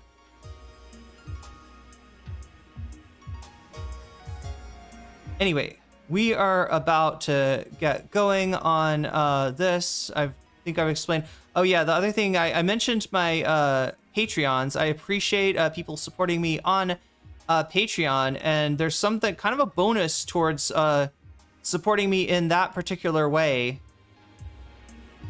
is that you get a fancy shout out at the beginning and end of each stream. So since we're at the beginning of the stream now, let me do those shouts out. Shouts out to User, shouts out to JMB, shouts out to Brian, shouts out to Emily French, shouts out to Big Al of the Cake Remix, shouts out to Direful, shouts out to Sarah, shouts out to Izzy Mandius, shouts out to Steven Sayers, shouts out to Animus, shouts out to Orals Ellipsis, shouts out to Nadia Yvette, shouts out to Choki, shouts out to Moe Noip, shouts out to Funky Monkey, shouts out to Temporal Insanity, shouts out to Good for Gabby, shouts out to Jules K, shouts out to Buffy Geek, shouts out to, and a fancy shout out to Cherry Saphira, to Rachel K, and to Omega Star, and to Zera Xerix. All right, there we go. So I think we're about ready to get going on this. I wanted to show you something really quick. Wait, do I have this open?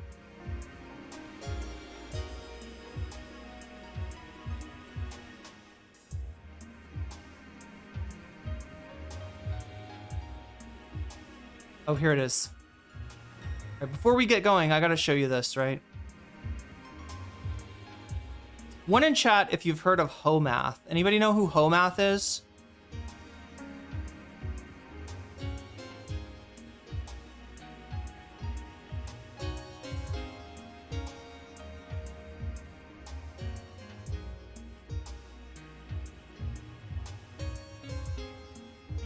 Homath is a YouTuber who is a incel. What kind of content does Homath do?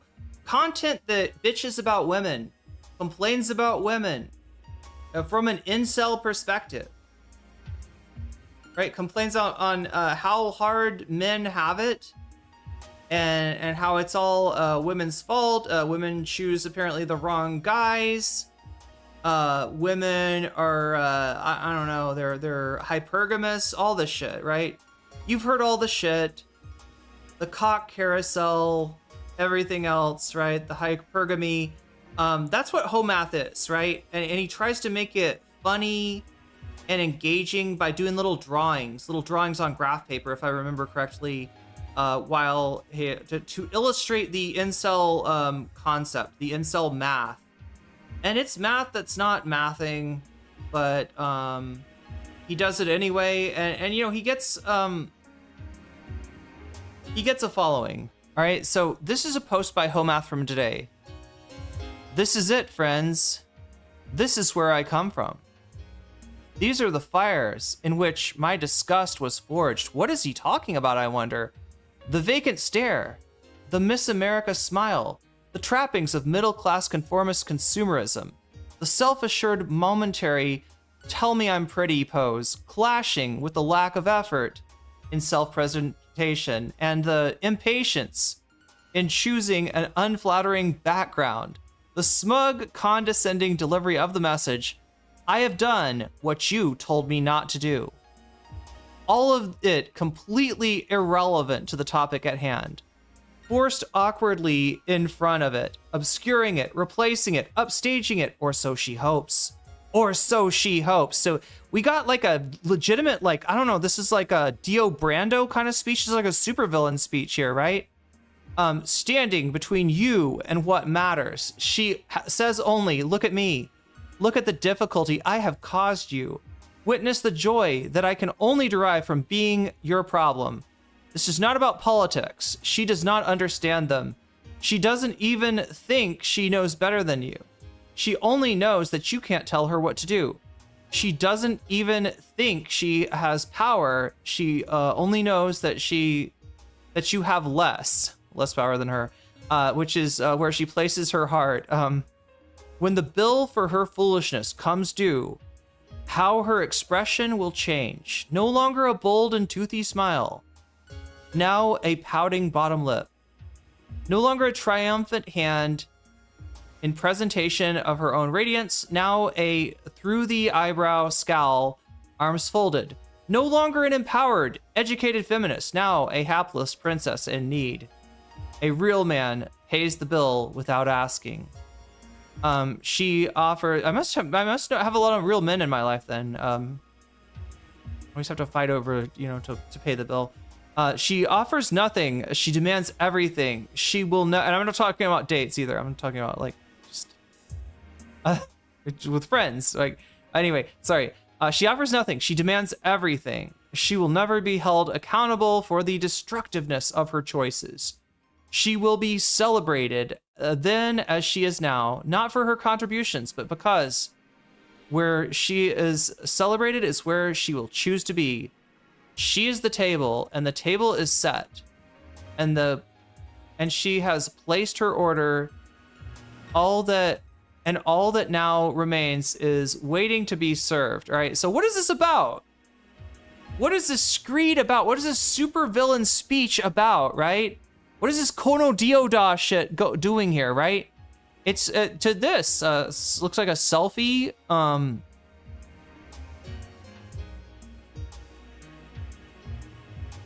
In a response to the Ben M. Friedman quote here, do not vote for Zoran Mumdani.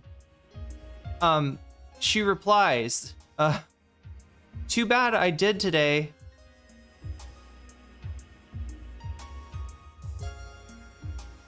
There it is, chat.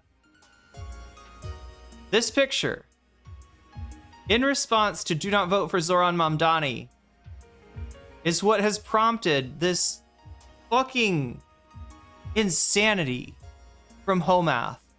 And I don't think that Homath is like the only one doing this either. So yeah, take a look at this here. 189,000 are the numbers that this is doing. In response to this, do not vote for Zoran Mamdani. Only 5.3K. This would be a pretty epic ratio.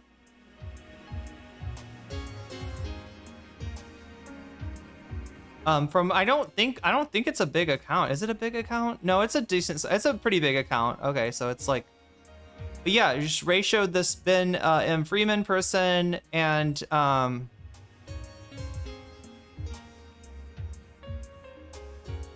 let's see if the quote tweets, because that's where I got this. This was a quote tweet from Homath. Do the quote tweets, do they run in any sort of like, there's no, it doesn't seem like somebody else made it like a speech about this, right? I think there was another incel that went off on her for just saying I'm voting for Zoran Mamdani. Like somebody was like, don't vote for Zoran. She's like, too bad, I did today. Oh my god, I can't. I'm looking for another screed. I'm not even seeing the Homath screed.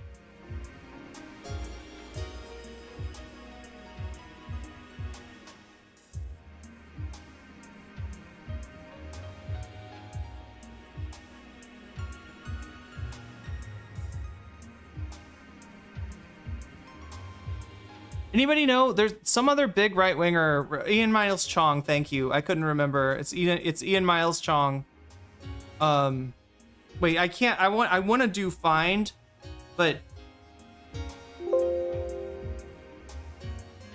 Elon's site is so broken. You can't even do like Control F.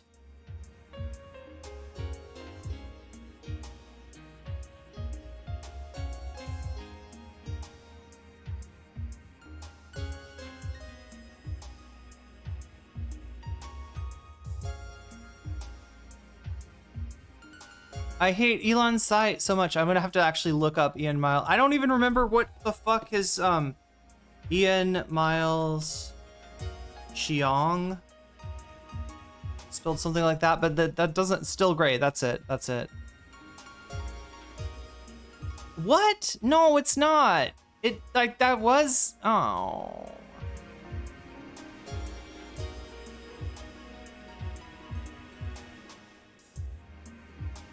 There's too much shit about this guy. People.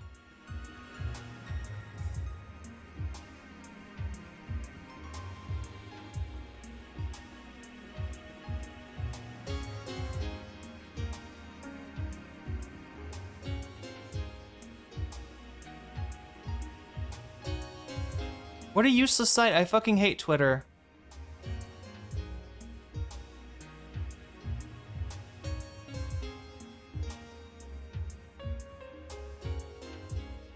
Ian Miles Chong.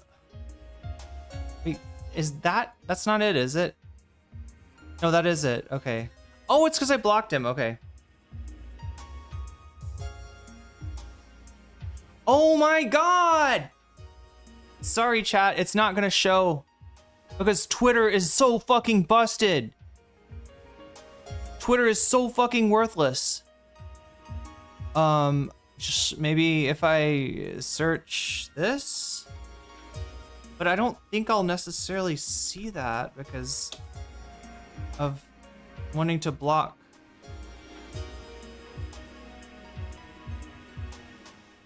Nope. Anyway, I've wasted enough time on this already, and we got things to do.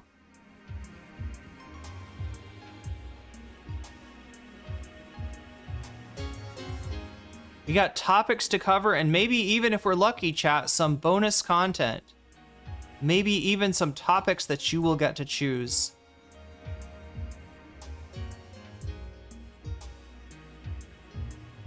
But only if we get to 100 out of 100 on the bonus meter. We're at 18 right now, as far as I can see, unless...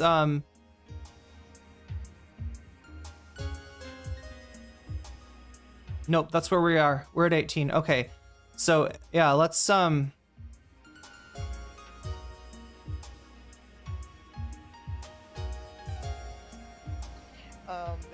about the homophobic jokes, they're like, but Okay, so this is the original clip. If you haven't seen it already, QT has taken down her VOD, and VanillaMace has as well. I'm guessing QT asked VanillaMace to take down her VOD. Yeah, QT doesn't want anybody seeing this, basically, right? But honestly, I think that's a bad move, because right now on Twitter, QT is getting destroyed, getting wrecked by all these clips. And the clips, chat, are going to show mainly the worst part. There's not going to be any context. There's not going to be any explanation. We're not going to see the totality of what QT was saying. We're only going to see the parts that really stuck in people's craw, right? So I think that's a mistake. But anyway, she's doing kind of an ETHAN Klein, you know, threatening people who are re-uploading it or, you know, reacting to it. And so for that reason, we're going to look at the VOD from a different perspective. This is the other streamer that's on here. Again, I don't really want to say much about this streamer because, you know, I don't know how much they want to get pulled into the drama. And, you know, none of this is their fault. The main controversy is between Vanilla and QT. But, yeah, this is the other version of the clip that is still around. But yeah, QT's doing like the ETHAN Klein thing, right? Where like, you know, threatening people if they react to the VOD or re-upload it, or, you know, basically using her money and access to lawyers as a threat to try to silence this controversy. And that's not how it works. That didn't work for Barbara Streisand. I don't know why QTCinderella thinks it's going to work for her, but that's where she's at. She's gone full ETHAN Klein on this shit. So we're going to respect her wishes and not watch the QTCinderella version of this. But, you know, this was a stream that went on with 3 people talking. So, you know, let's take a look at it from this perspective. That about the homophobic jokes, they're like, but then you just, if you still hang out with someone like that, then you just support it. No, so this is what I'm going to describe, okay? And you guys can believe what you can believe. I know, like, okay? I want, like, explain it. I want you to, like, explain it better. I'm going to explain it. You guys can believe what you want to believe, I understand, but you're not allowed to coach me and say, like, that's not right, that's not what you, like, just because I don't act the same way you act, you're not allowed to, like, coach me through that. Because at the end of the day, I am somebody that's like, bitch, I'm an ally. Like, and I know I'm not homophobic. Everybody knows I know where I'm at. It doesn't matter who I talk to. Like, the thing is like, I was raised in a very religious family. Unfortunately, there are people in my family that are racist. There are people in my family that are bigoted. There are people in my family that are homophobic. There's people in my family that are transphobic. Like, but I still love my family, right? And I still know that there are that members of my family have good qualities. They have good qualities. And what's most important to get people to love other people is to love them. Fighting hate with hate will never get anything anywhere. If I were to say to someone who's homophobic, go fuck yourself, you homophobic prick, yes, I told them what they deserve.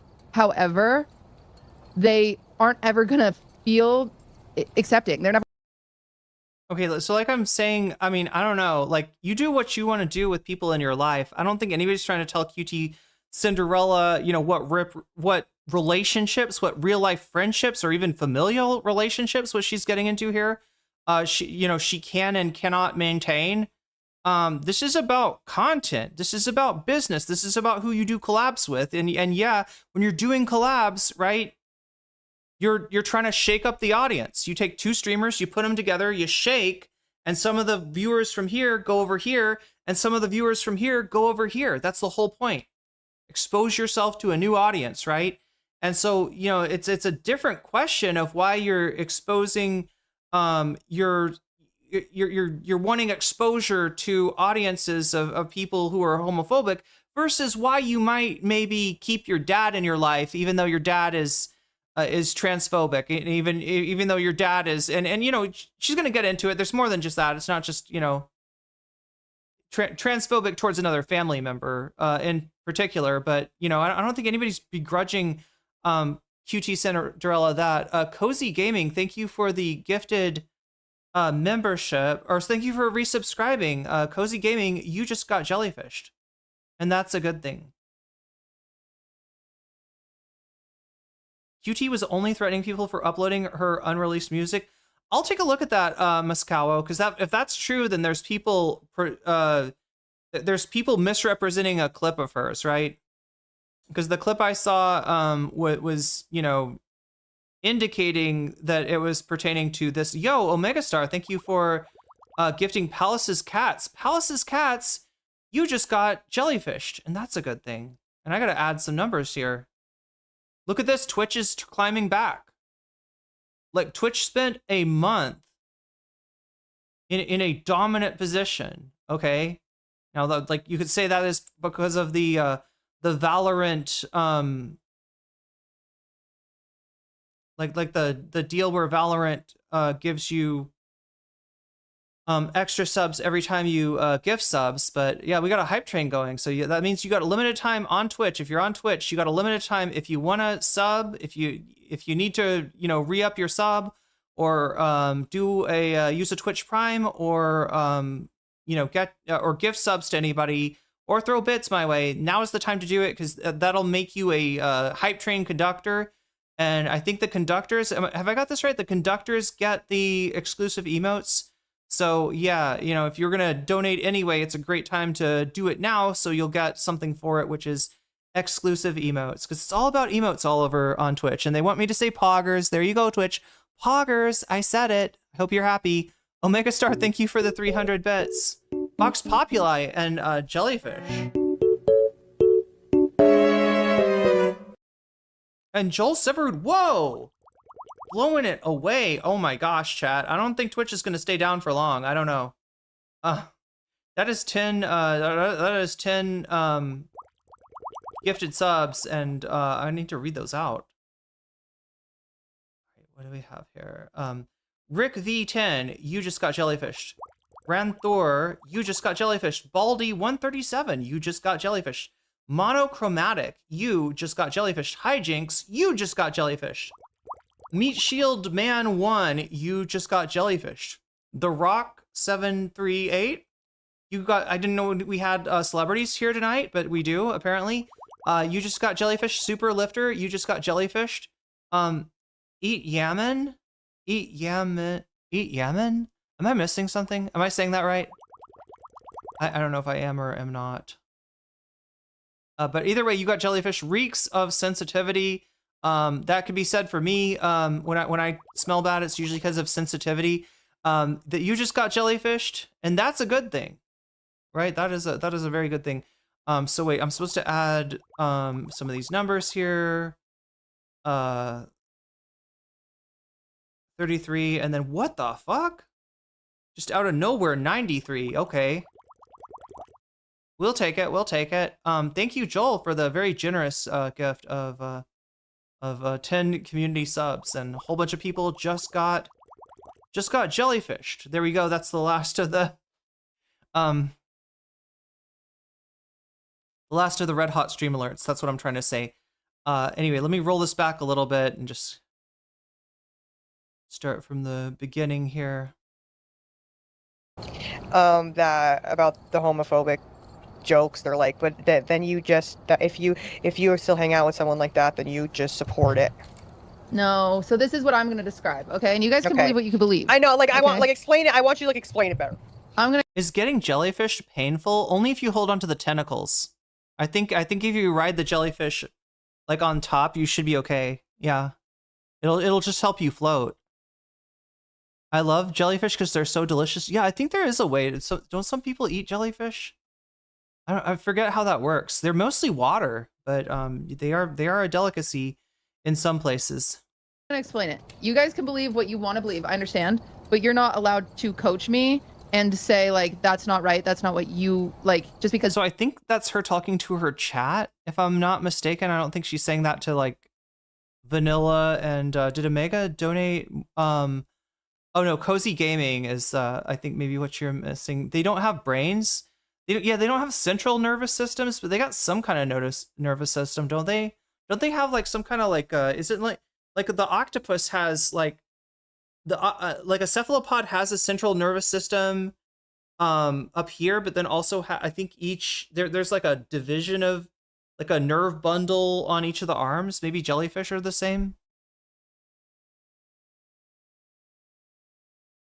Let me just roll this back so I make sure exactly who this is directed at, because I think it's QT talking to her chatters, not to the other two streamers. 1 minute and 25 seconds. You're on level 4, so yeah, that's a good hype train to be on. I think there's a lot of exclusive emotes for anybody who wants to jump on that baby. But you got 1 minute and 16 seconds to try to get it to level 5, or to just jump on the hype train if you want a piece of those emotes.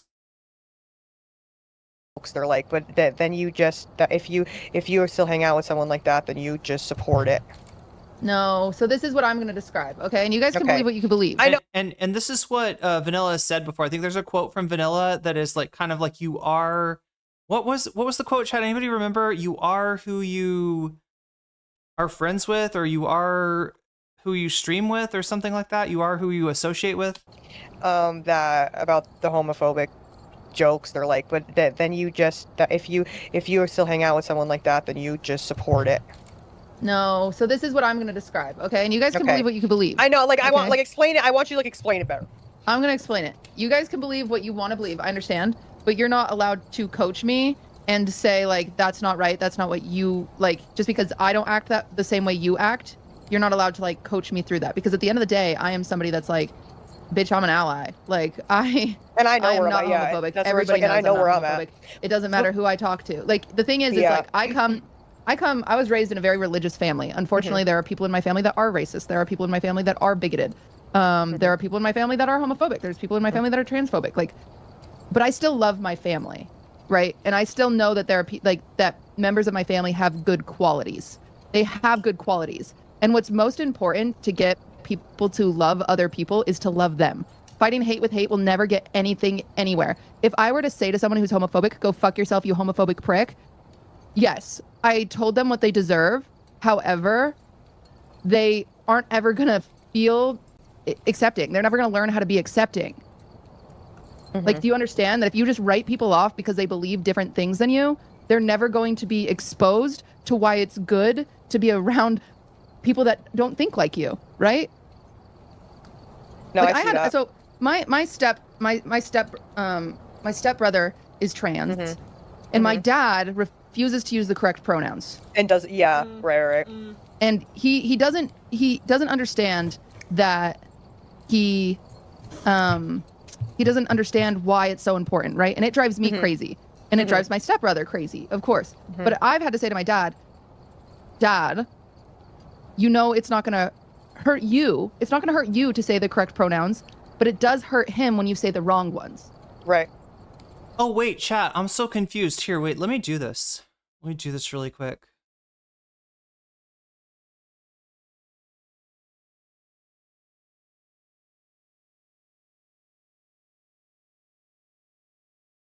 Flip horizontal. It says fart zone. I was so confused, chat. I was so confused. I thought it said frat zone. I was confused at this at first, like, right? I thought it said frat zone. It says fart zone. I'm sorry. It says fart zone. Enter at your own risk. So, beware. There may be some farts. Right. And you know what the difference is I'm able to have this conversation with my dad because I'm open-minded and we love each other. My stepbrother just says fuck off and won't talk to my dad. So there's no progress being made, right? Okay, so there's a problem right there. And this is why I think QTCinderella maybe you know, like we'll look at that clip again if that was a clip that if that wasn't her commenting about this, if she's talking about like music or something like that, then I want to know that. But you would think that QT would want this clip to be seen by more people, because right there it sounds like it sounds like almost like she's like criticizing her stepbrother, right? Her stepbrother's trans, won't talk to the dad at all. And you can kind of understand that if your dad does not, you know, if you're trans, your dad refuses to use your pronouns, refuses to acknowledge that you're trans, then yeah, it's probably going to be really hard to you know, hard to interact with him. And I think that QT will watch some more. I think that QT knows that, but right there, if that gets clipped, that sounds like you're like, yeah, you know, I take the moral position where I think it's important to talk to my dad and try to convince him against transphobia, whereas my stepbrother just shuts him out entirely. And I hope that's not what QT meant to say. I don't think that's what QT meant to say. Isn't it 48 on Sean? Wait a minute. 6 times 8 is 6 times 8 48? Okay, I think I did the math wrong. Wait, 6 times 8 is it 48? It's 48. Okay, I think it's 48. I don't know why I thought it was 42.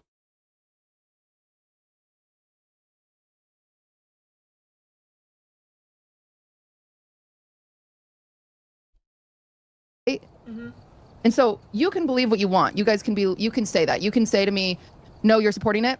I'm not. I don't support that my father is transphobic at times. I don't support that. I'm not. I don't support it. Period. The end. But I still love my dad and I'll go to coffee with him tomorrow. But I don't support that. The world is not as black as white as everyone thinks. Like you guys, you can't fight hate with hate. It doesn't get you anywhere. It literally does not get you anywhere. Like, so I mean, as far as I know, the question was about I don't know, streamers that she works with, right? not about her dad, not about her friends, right? It's like, you know, why are you collaborating? You know, if you want a community that's welcoming to like LGBT people, especially to trans people, especially these days when trans people are targeted so much, then, you know, sort of putting yourself together with a transphobic or homophobic streamer and shaking that glass and getting some of their community on, you know, watching you and some of your community watching them. That's not really the way to do it. I don't know about that, Narwhal. I don't know. Maybe he's gonna get something else. Maybe they're going to coffee and he's gonna eat a crumble cookie. And wait, do they have they don't have coffee at Crumble, do they? Is she correctly gendering them? Zavara, I'm so glad you mentioned that. I am so glad you mentioned that. Now look, why am I glad that Zavara mentioned that? Because here's the deal, right? Yes, I think so. I think, but that's something that Zavara picked up on that, right? Because they're based on what QT just said, you know, with people that may or may not know more or less about QTCinderella, there's now like a question of like, you know, is QT like, you know, generally like on the side of trans people? Is QT like knowledgeable about trans people, comfortable with trans people, right? Because you know, like, look, with somebody that's an ally, you're generally going to know if they say, you know, so and so is a trans man. You're talking about, or if somebody, you know, if they're referring to somebody as he, who's trans, you're going to say that's we're talking about a trans man. If they refer to somebody as she, who is who is trans, you're gonna know that's a trans woman. But with people who even some might be, you know, positively disposed towards LGBT people, but have like less of a connection there, they might get that mixed up. They might think that like, you know what I'm saying? Like, which unfortunately makes them sound like a transphobe. If you're talking about trans women and you're using the pronoun he, or you're saying somebody is a man or is a trans man, which, you know, is something that transphobes say, but also something that maybe well-intentioned people that just don't know that much about the trans community or maybe heard different things from different sides say, but now there's all that confusion. And my understanding of QTCinderella is that she is like pro-LGBT generally. Right. And so I think that she is gendering the stepbrother correctly.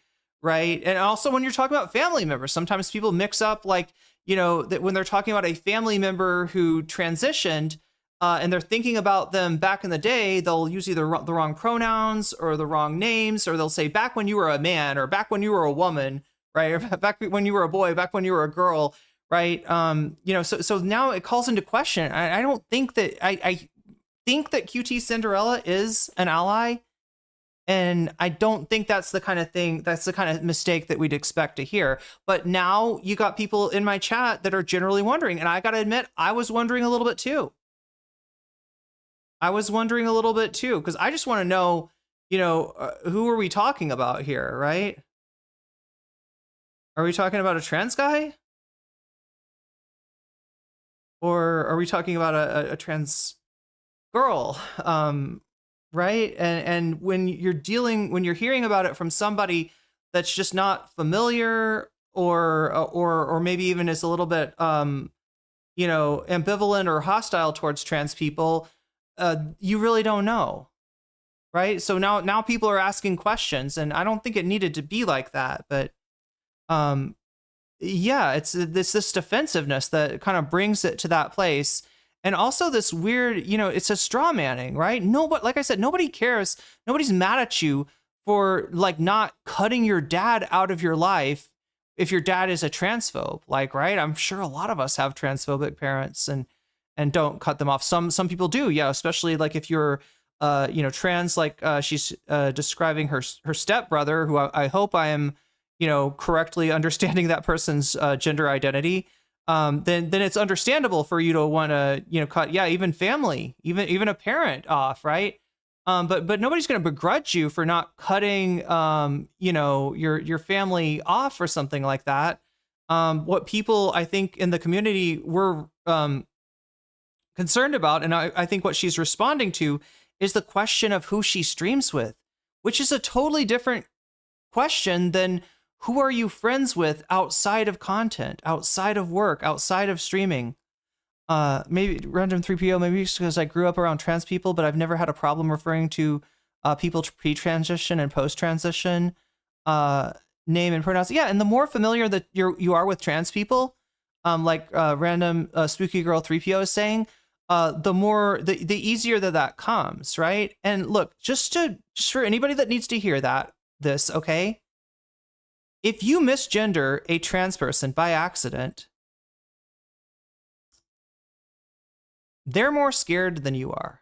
Because I know the feeling, like if you're a caring, empathetic person and you misgender a trans person, you're maybe horrified. You're scared that they and people, you know, hearing what you said are going to think that you're a transphobe. And if you're not a transphobe, that's not a good thing. So you get a little scared, and that's understandable.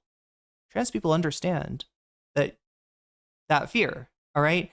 But I want you to understand that they are more scared and they are more under threat than you are. Whatever cancellation that you might be anticipating, you know, it just pales in comparison to the struggle of a trans person dealing in social situations and having to constantly reassert their gender identity, right? So you did hurt them, okay? But it's akin to stepping on somebody's toe. Do you want to step on somebody's toe? No. Should you try to avoid stepping on somebody's toe? Yes.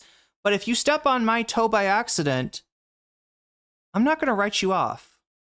And trans people in general, you know, they're not as likely to write you off as you might think, right?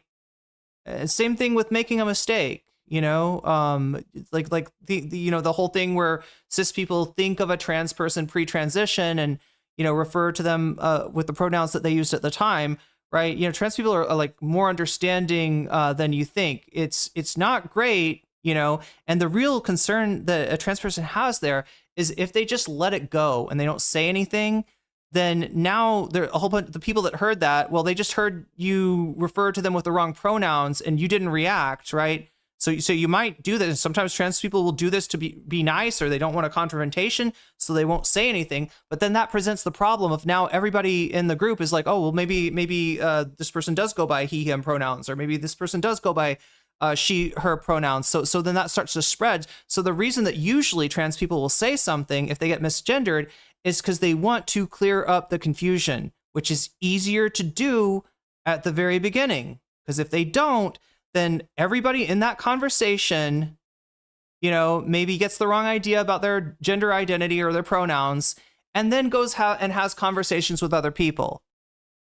And when they're talking about the trans person, they're using the wrong pronouns and describing them. So now another person is potentially going to misgender them down the line. So there's like a knock-on effect to not responding to it. That's why trans people respond to being misgendered, not because they think that you're a horrible, awful transphobe and you need to be canceled and chastened and like, you know, like you need to have no friends, right? It's very much for self-preservation, and the consequences for them are a lot more impactful than any consequences that you could experience from people thinking that you did that. You know, and it's a really simple thing to do. Just, you know, say you're sorry and, you know, get it right next time. That's generally what you know, trans people want. So wait, I'm sorry, I was responding to something QT said here. The world is not as black as white as everyone thinks. Like you guys, you can't fight hate with hate. It doesn't get you anywhere. It literally does not get you anywhere. Like, it's so important to, like, as someone who's very open-minded, to be around closed-minded people and show them that it's okay to be open-minded is actually one of the most important things you can do, like, as a human. It really is. But I get it. You guys can think what you think.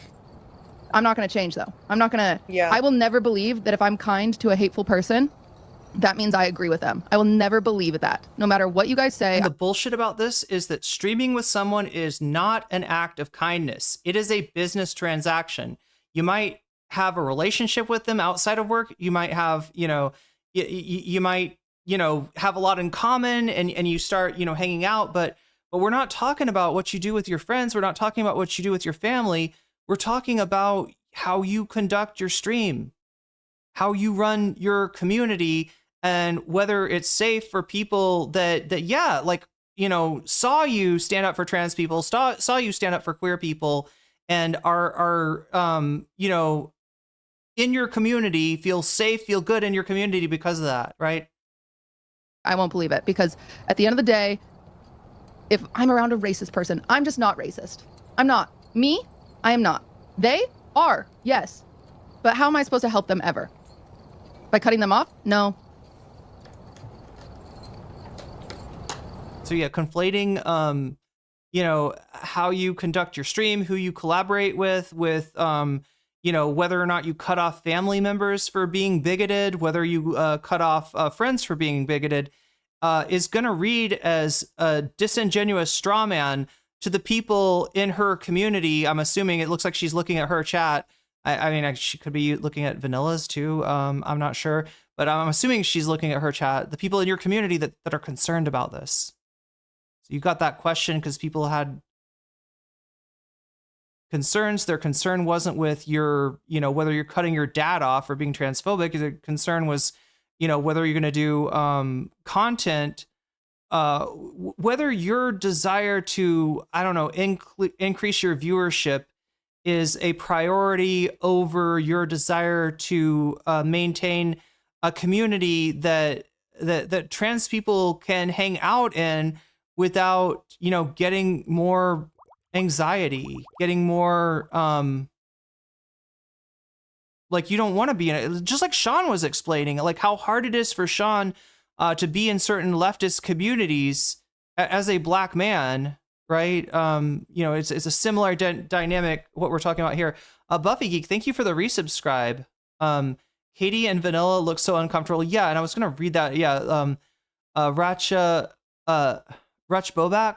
I hope I'm pronouncing your name right. If not, correct me. I felt so horrible watching this live. Katie and Vanilla were clearly so uncomfortable, and they're now catching strays. And here's their deal, right? They've talked to QT. I think they think she's a good person.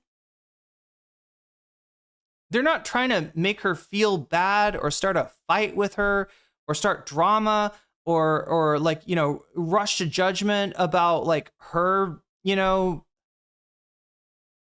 whether she's got, carrying some bigotry herself.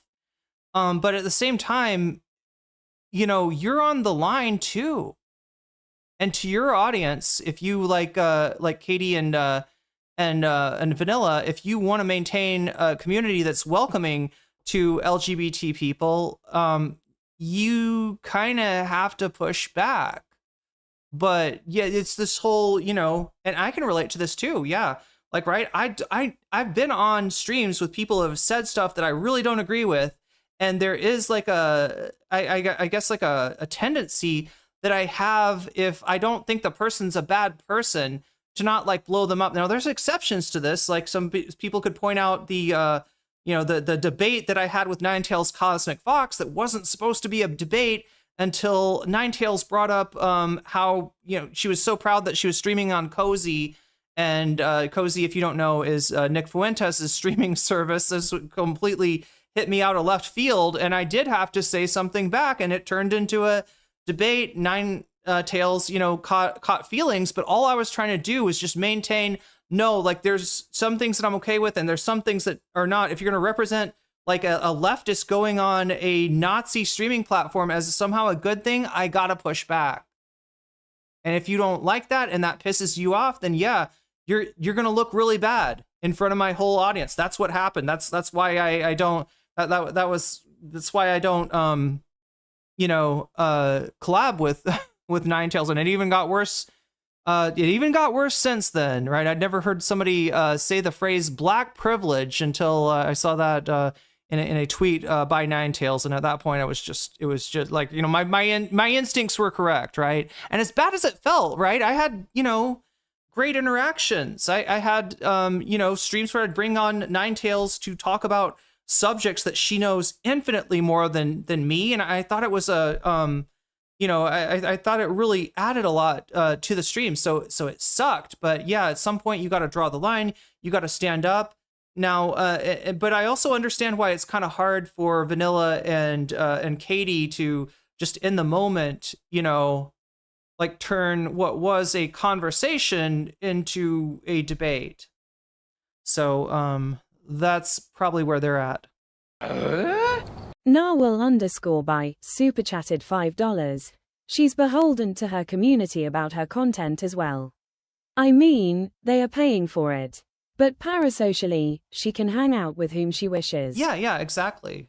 And look, they might have feelings about that, but you don't have to tell your community like anything about your IRL life, right?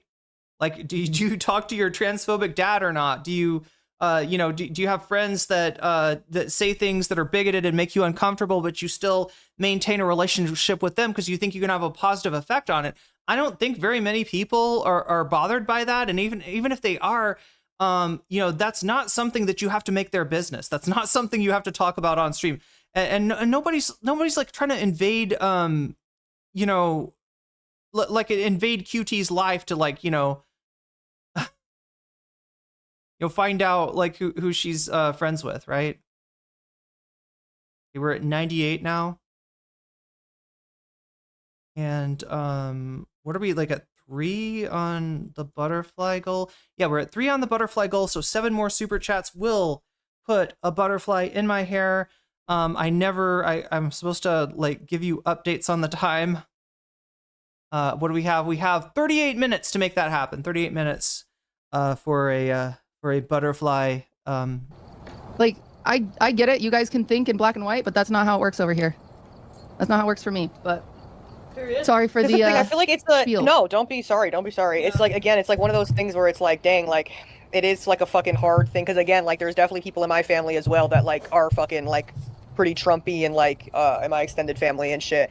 And I grew up around a lot of that who were just hearing remarks and them saying things about just like, you know, people that were not fucking just white straight people, and me kind of being like, what the fuck, like, you know, like quite literally what the fuck. And like it's almost like a thing where it's like, again, and this is like my not really like my direct family, so it's like one of those things where it's like, okay, I don't really see them like that anyway, so it's like, what the fuck am I gonna do, like blow up the dinner table right now, like type shit. It's exactly. Just like, it's like when I feel like when it comes to like real life, like obviously if it's somebody if I found out that like somebody who is like a really fucking good friend of mine, whatever, like, I mean, that's also the thing too. I'm like, people that are really good friends of mine that I keep close to me, I already know where their head's at. Like, I feel like I already know where their head's at, like when it comes to like people that, so I'm like, that's not really something I have to worry about anyway. But I feel like what kills me the most is I feel like that people in chat will be getting so mad, and I'm like, y'all be acting like some of y'all family members, brothers, sister, like other people that you have like fucking boyfriends, your boyfriend's friends, like will make, like, this is what kills me, is that these same people will be in a room with their fucking like loser ass boyfriend, and then their boyfriend's brothers or fucking like friends or something will make a gay joke or something, and you'll sit there like this. You'll sit there like that, and then as soon as someone online isn't like literally like standing like screaming at the roof of their fucking like, and then everyone's like, oh god, they're the worst. They're the worst. So yeah, I mean, I don't know, normalizing you know, wanting to normalize what somebody said, while it is an understandable human response, it's you know, how we deal with situations. In this situation, it's probably a mistake, right? And I'm sure that Vanilla will is going to be addressing that in her response, right? Worst, they're the worst. I also think a lot of people are misinterpreting a little bit about like what I'm saying too. I don't judge my stepbrother for not talking to my no, not at all. Dad. My stepbrother is allowed to do that. Absolutely. Yeah. He is so allowed to be pissed at my dad, and clearly like my dad is very hurtful when he uses the wrong pronouns. It makes me sad, right? It makes me very, very sad, and that's totally fine that that's his boundary. However, I simply believe that I can coach people into love, and I know that's fucking insane of me to say, but I do think I can get my dad to not be transphobic eventually. I believe that. But that's that. the thing, and it's I just happened. believe it. Like, there are so many stories of people out there being like quite literally being like, oh, I quite literally was fucking racist, or I was homophobic, or I was XYZ, whatever, transphobic. And then they literally are like, and then I met someone who either was one of these or something like that. And then like you see these people, and then I feel like people. Oh no, I mean, Narwhal, I mean, she's sort of normalizing what QT is saying, which look, I mean, it's you know, if you want to, like, yeah, I mean, I'm totally it's a personal choice of like who you want to have in your life as a friend, who you want to have as a family member, what's the line that you draw, you know, where exactly do you draw the line, right? These are personal choices, right? And look, they I guess it becomes more than personal when you're putting, you know, your queer friends in a situation where they've got to put up with the shit from your transphobic friends or your homophobic friends or your racist friends, right? That's where I would draw the line, right? That's where it becomes more than just my personal choice of who I want in my life and not. Because at some level, chat, at some level, you gotta choose, right? And it sucks. Like she said, it's not black and white, but it kind of is black and white. Whether a space is comfortable, whether a space is welcoming to marginalized people, or whether the space is marginalizing to, or is welcoming to, you know, bigoted people, right? It's going to be one or the other. If you don't make bigots feel at least a little bit marginalized in your presence, then you're going to be making marginalized people feel not okay in your presence, right? Not because of you, but because of, you know, your friends. And it's similar to what anybody experiences, right? If you've got a friend who's friends with somebody that you don't like, you usually put up with that a little bit, right? But if it's somebody that's mistreating you in a really gross way, you might not put up with that. And especially if you get together with your friend and their friends make you feel like shit and your friend won't say anything about it, that situation becomes untenable really, really fast. But there is some gray area when we're talking about that. I actually started a friendship, or had a friendship end because my friend invited me to hang out with her and her friend. And as soon as they got in the car, she started making racist and gay jokes. And I was like, to my friend, you're okay. Yeah, exactly, right?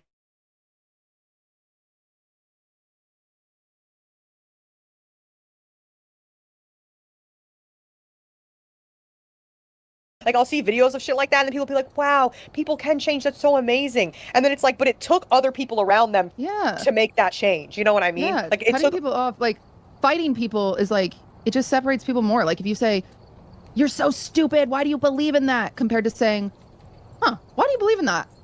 And genuinely having a conversation about it. Like, I understand quite literally why. Like, let's talk about it. That's hard. I really understand. Yeah. I understand that it's hard and it's not for everybody. I really understand, but you can't hold everyone to your same moral high ground and just assume that because I am not doing what you would do. I'm sorry, when you say moral high ground,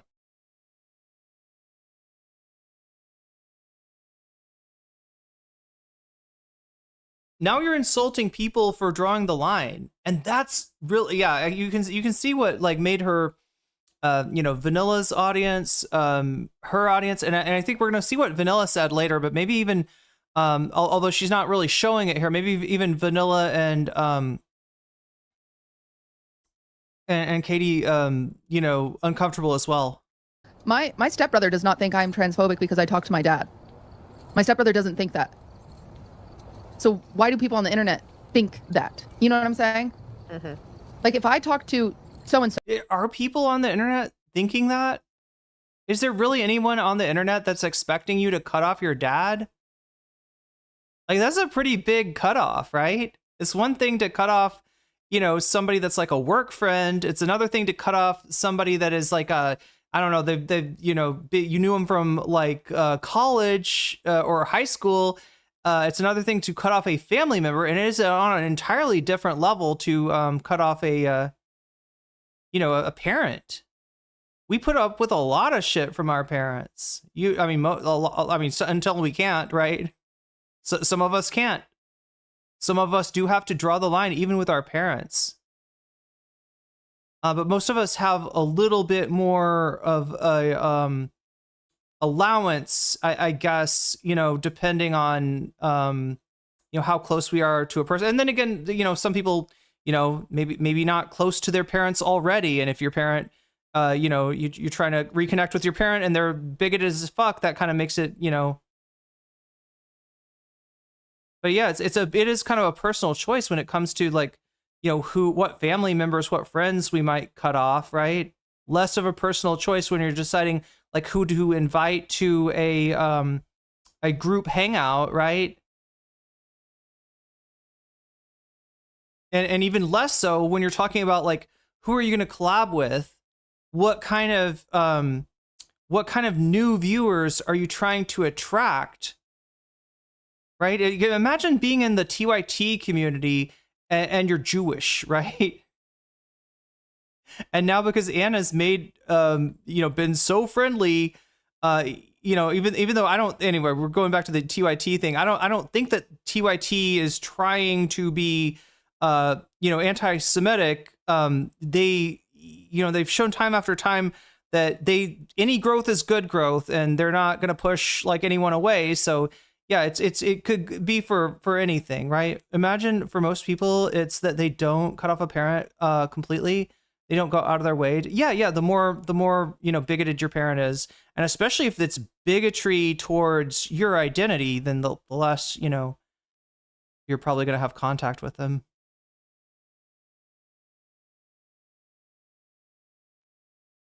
Yeah, exactly, Biva. You can't choose your family, but you can stop interacting with people in the business sense. And sometimes, especially for LGBT people, we do have to cut off family members. And it's sad and it sucks, but I mean, you don't even have to be gay to understand this, though, or like you don't have to be LGBT to relate to the fact that you you know, yeah, I mean, if your parents were abusive or something like that, yeah, you're gonna cut them off. Yo, Vamps just got us past 100. Congratulations, and thank you for resubscribing.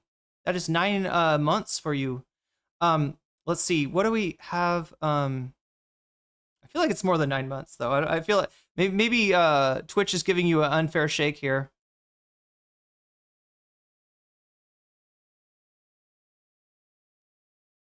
So yeah, we're at least at one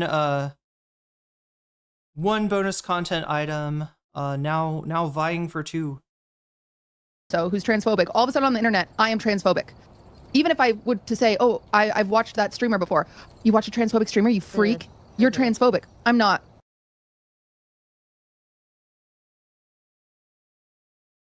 Can she do this without straw manning?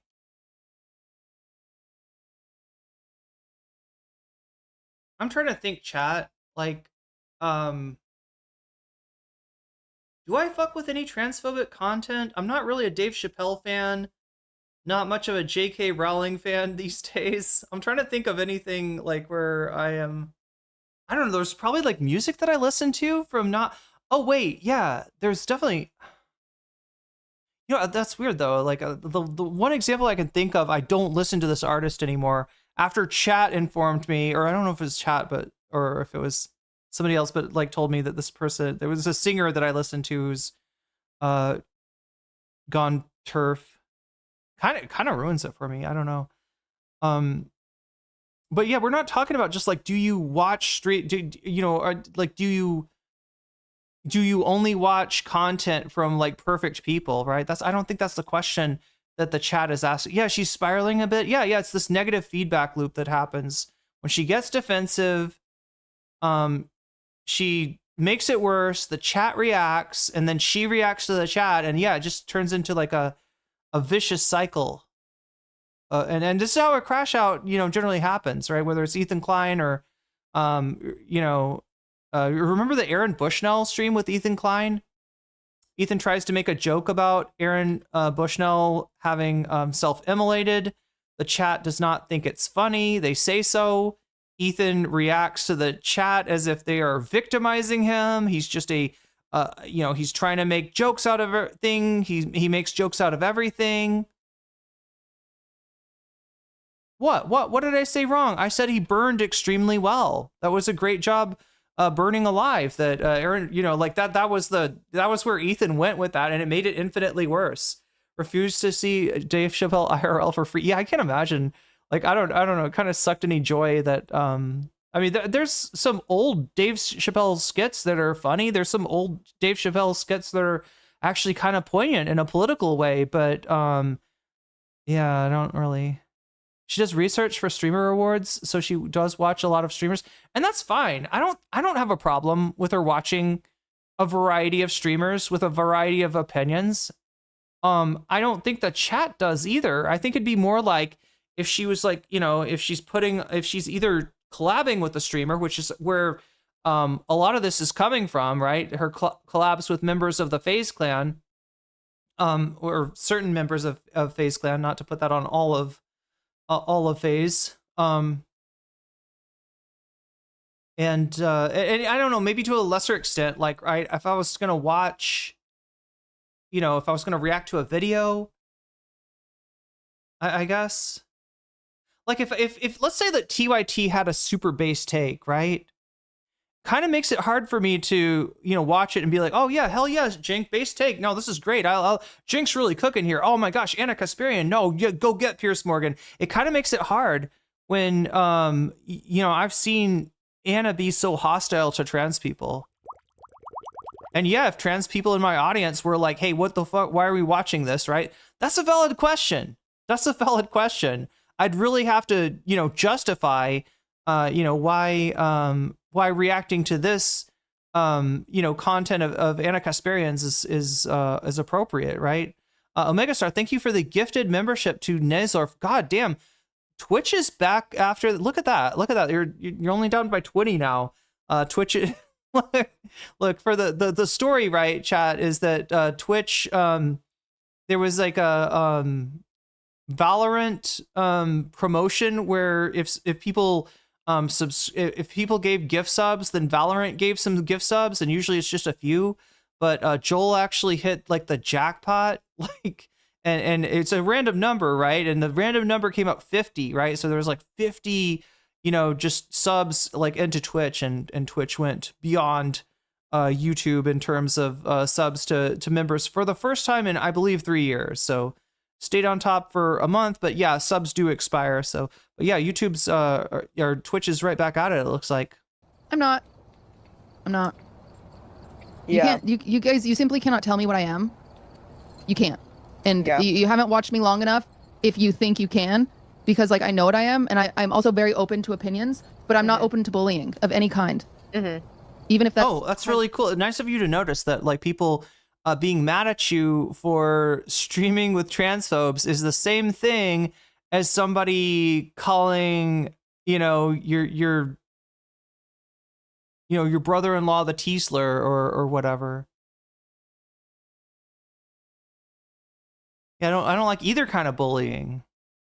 I don't like a racist calling somebody the N-word, and I also don't like people, black people calling someone a racist. I don't know. Not exactly the same thing, right? Boycott Pierce Morgan and Jubilee. Jubilee fucked me over. I hate Jubilee. It's just negative for society.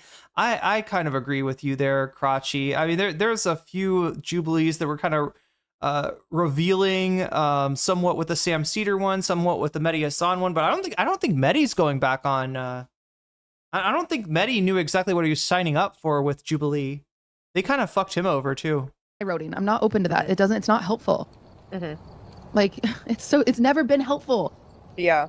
It's like telling someone they suck because they're racist, and these are on so different terms. Like, racist people telling someone they suck because of skin color is obviously worse, but like all we're doing is telling people they suck. Why are we like, come on, gotta figure this out. And that's the thing too, it literally, like, I'm the first person to like be like, what the fuck? Like, so to like sit back and like think about it from that different perspective, like quite literally is making me think too, because I am like the first person I feel like to get like, what the fuck? And like, just get up in arms over some shit. And like, granted, if anything, that would just make that person like fucking hate people like me more. You know what to ask about this, right? I described what Vanilla is doing here as normalizing before. I think it's a psychological term. I feel like when I was taking a psych class, I learned this is where I learned this term, and the way that I'm using it, right? Like a psychotherapist, if you're working with them and you say, God, you know, I do XYZ sometimes and I really feel bad about it. I feel like I'm a complete, you know, freak and everybody hates me for it. And sometimes the therapist will be like, well, you know what? A lot of people, I talk to a lot of clients and you're not, you know, alone in this. Like, this is not a problem that only you have. Sometimes, you know, it can be helpful to like normalize things. Of course, if you're a psychotherapist and somebody says, you know, like, you know, is like doing like homicidal, you know, ideation, you want to be careful, you know, what you're normalizing. But I wonder if it is maybe because I'm telling you, chat, I do stuff like this too. All right. I don't think it's ever been like, you know, I mean, if I was in this situation, I wouldn't be going along with what QT was saying, but I think that just to like kind of interact with people, just the give and take of a conversation, I wonder if it's like are there like differences in, you know, between genders, right? Because I don't see as much of this kind of, I don't know, maybe I'm out on a limb here. I just know that I do this sometimes. Homicidal ideation isn't normal.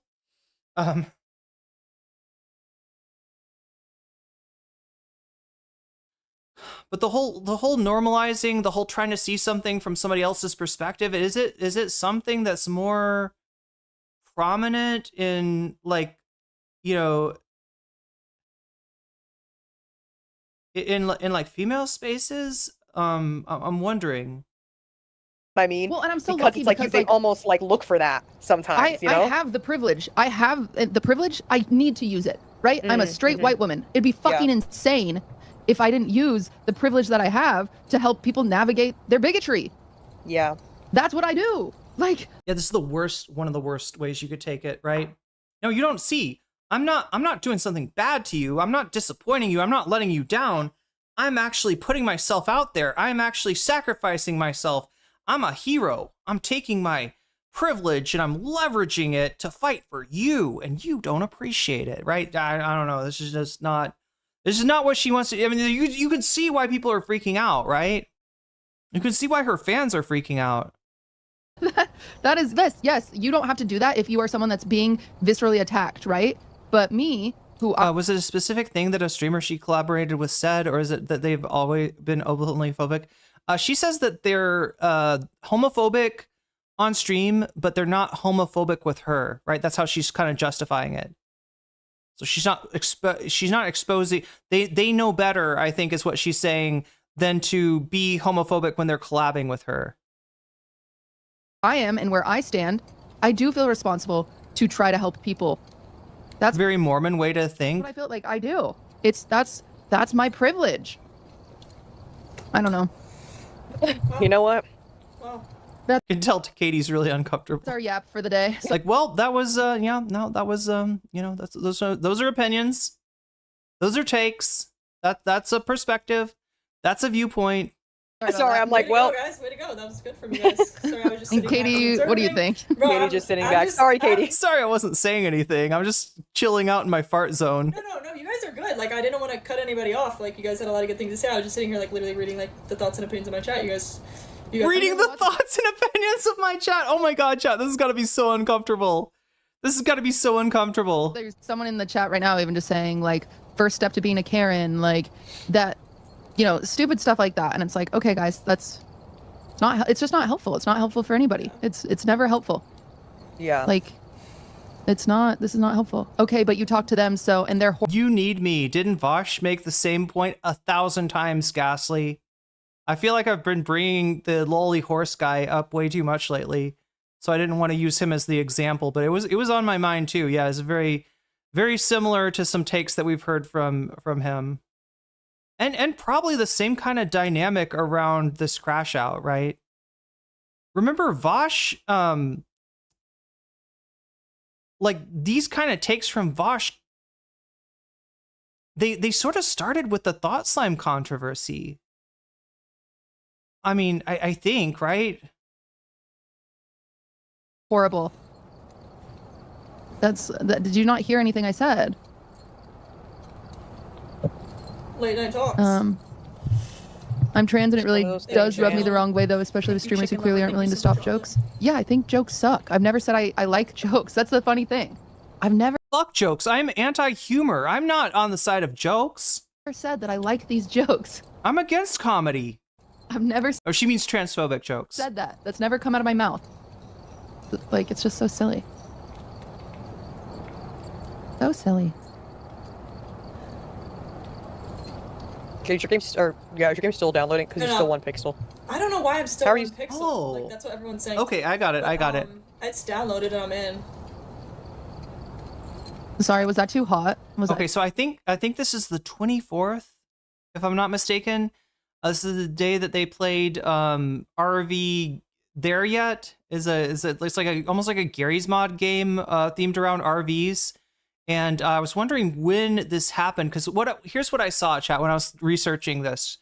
There was a VOD from VanillaMace posted to YouTube that was them playing RV There Yet, them playing the game, right? And then if I looked on VanillaMace's Twitch, I didn't see the VOD on Twitch. I saw a highlight. A highlight is an edited down VOD. So like, look, if I was to stream and let's say like I accidentally play, I don't know, some like or I'm trying to think of like something happens on the stream that I don't want to have up. Does it really say YouTube? No, it says YouTube. I'm trying to think of like when you would do this, right? Like there's you want the stream up, right? You want the stream to be available. But something went off the rails in part of the stream and you don't want that part to be available, right? So you do this thing called a highlight, where you edit the VOD and you cut something out of it, or you only cut a certain part, and then you make the highlight available, and then you upload the highlight to YouTube. So I think that's what VanillaMace did. QTCinderella had taken down the stream entirely. I don't know if Katie took down this stream, but there's every chance that maybe QT asked them to. So so it wasn't like it was a little hard to find. There is a ton of clips on Twitter that are just like 2 minute, 1 minute, 30-second clips, which I didn't think was fair to QTCinderella, because again, like I'm saying, clips are going to more likely contain the thing that you said that was fucked up, where like for QT, where it sounded like QT was castigating her trans stepbrother, when if you watch the whole clip, you see that she is saying like my trans stepbrother has every right to cut my dad out of his life. That's totally appropriate. That's totally fine, right? I'm not criticizing that. So, you get more, but like I saw a clip and I'm not sure now, chat, maybe I got tricked. One of the other chatters, is the chatter that said this still in chat, that there was that maybe the clip that I saw wasn't speaking about this VOD. Maybe it was speaking about another VOD that had some copyrighted music, but I saw it here. Let's see if I can find it. Wait, how much of this have we? Oh God, there's like more of this. Here, we'll watch this, then we'll go to Twitter, then we'll watch the responses from QT, the response from VanillaMace, and then ETHAN Klein and Hasan. And then the bonus content, which we're at least going to get one bonus topic right now. We're kind of vying for 2 at the moment. being too It's a little warm. We definitely got a little warm there. sorry. I just feel like you gotta build a bridge. That's what I think. I think someone like me. I'm not saying you guys. No, I'm It might not be listening safe and I'm for you here. to build a bridge. It might not be safe for people in chat to build a bridge. But like I'm just trying to get people to be more open-minded. That's what I would like to do. That's all I you're would trying like- to do. Simply. I would like people not to be racist. I would like people not to be transphobic. I would like people not to be homophobic. I would like a lot of things. And I simply try by loving people, and I know that's naive sometimes, but Right. You ready, Crispy? right. Cream? I'm Is it crispy? sorry. Right. No, don't Do be all your sorry. chats hate me now? No, I'm getting a little. Well, I'm an emo only right now. Oh boy. I feel like it's incumbent to say that something like, I don't know, not collaborating with a transphobic speaker might also be something that you do out of love for your audience, for trans people in your audience. Recognizing that any amount of discomfort that people are going to experience for being called out for being transphobic is going to pale in comparison to the negative experience that a trans chatter deals with from dealing with transphobia in the chat. Well, they my mom. So yeah, don't assume that people are making whatever decisions, even like cutting somebody out of their life. It's not necessarily about hate, because what we're doing here when we're saying that that's hate, cutting people out as hate and keeping people in as love, is that we're erasing the queer people in this equation. What about them? What about your feelings towards them, right? And assuming that it is because you have hatred, because somebody says something transphobic and you have a hateful reaction, you have an angry reaction. That's not the only reason that somebody might, make the decision to cut somebody out of their life, either in real life or in, especially in content. And although, yeah, I mean, I do think that who you keep in your life and who you don't keep in your life, that's a very personal choice that you're making, but it's a lot less personal when you're talking about, like, who do you as a public figure work with, who do you promote, who do you collaborate with, who do you platform, right? These are questions that you really do have to be accountable to your audience at the end of the day on. In emo only, but it's a little mixed reviews. Some people are understanding, some people are not. But that's like quite literally like anything. Like anyone can kind of just like have. This is a conversation that you could go back and forth all day about. You know what I mean? It's just one of those things. You're still allowing them to act racist? I'm not. That's not when they are actively. If you guys don't get it, if someone is actively around me, no, they are not doing those things. And that's why it's good to be around people that are loving and able to say, hey, that makes me uncomfortable. That makes me uncomfortable. I'm talking about people in my life, right? Like, I'm not talking about, you guys fucking think everyone on the internet is friends. I'm like, we're not. Yeah, also that too. I feel like a lot of people, I'm trying to unpack that. People think everybody on the internet is friends. So that's true. That's true. Yeah, like I said before, the question about whether to collaborate with somebody, that's a business decision. That's a professional decision. Does it mean that somebody that you collaborate with can't also be your friend? But that is, like this is, I don't know. I feel like she's kind of conflating two things, and I can imagine being a chatter trying to comment on the question of who she does content with, and getting the straw man of like, oh, you want me to cut off my dad? He's transphobic too. Should I cut my dad off? Do you want me to never talk to my dad again? Do you want me to ghost my dad? Delete his fucking number from my phone? Is that what you want? Would that make you happy? Like, I'm not talking about, you guys fucking think everyone on the internet is friends. I'm not, like, we're not. Yeah, also that too. I feel like a lot of people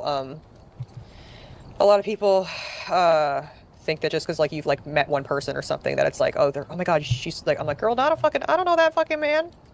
Oh hell no, like shit, just like random shit like that. Yeah, I don't know, man. Well. Dang. Oh well. Hey. Let's go. Well, now what? Let's go Ghost Sunny if y'all want. Oh, they're playing Phantasmaphobia. Okay, I was wrong. So this wasn't before the RV there yet stream. Maybe this was before. Wait. Oh no, I don't want to. I'm kind of curious. Okay, anyway.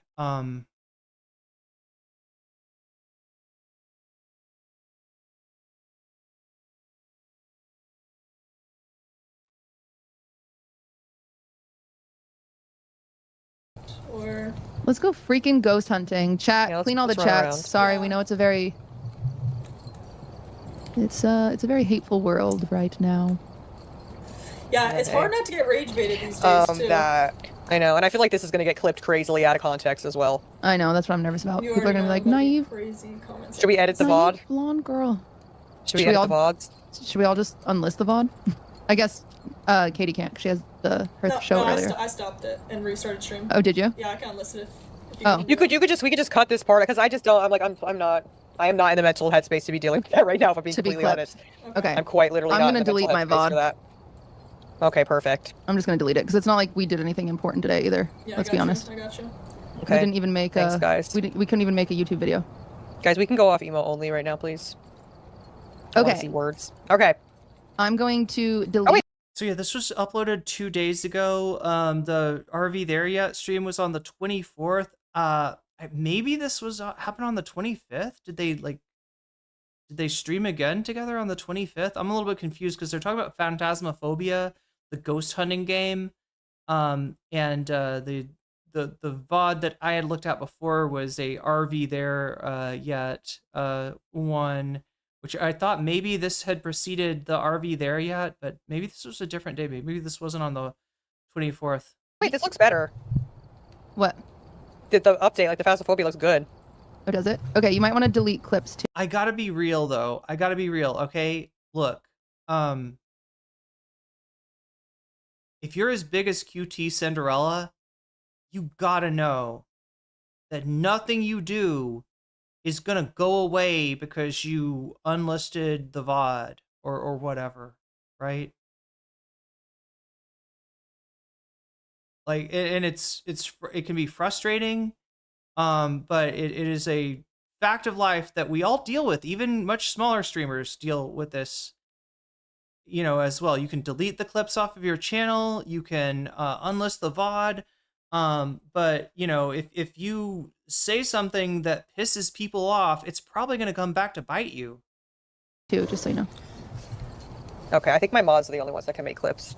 I think I have it set like that. Okay, and you deleted your VOD? It doesn't post automatically. You can still pull it unlisted. Somebody in my chat asked me not to delete the VOD if that's okay with you guys. Oh. You could edit it. No, I'm just kidding. No, I'll delete the VOD. What do I gotta do though? I gotta delete like the clips too? Is that what you guys are doing? You just yeah. Okay. You just go to video producer. No, I know how to delete clips. I do. I'm just asking. You go to channel. Yeah. Or you go to creator dashboard, and then you go to content. Also, the stuff that Cutie's saying right now makes it more likely that people are gonna. This is the Streisand effect at work right now, chat. This is Barbara Streisand taking her house off of Google Maps and making what is missing on that picture infinitely more interesting to people. And then video producer, and then you click the 3 dots, and then you just push delete. Okay. Cutie, don't delete. You'll lose context. I already deleted it. It's fine.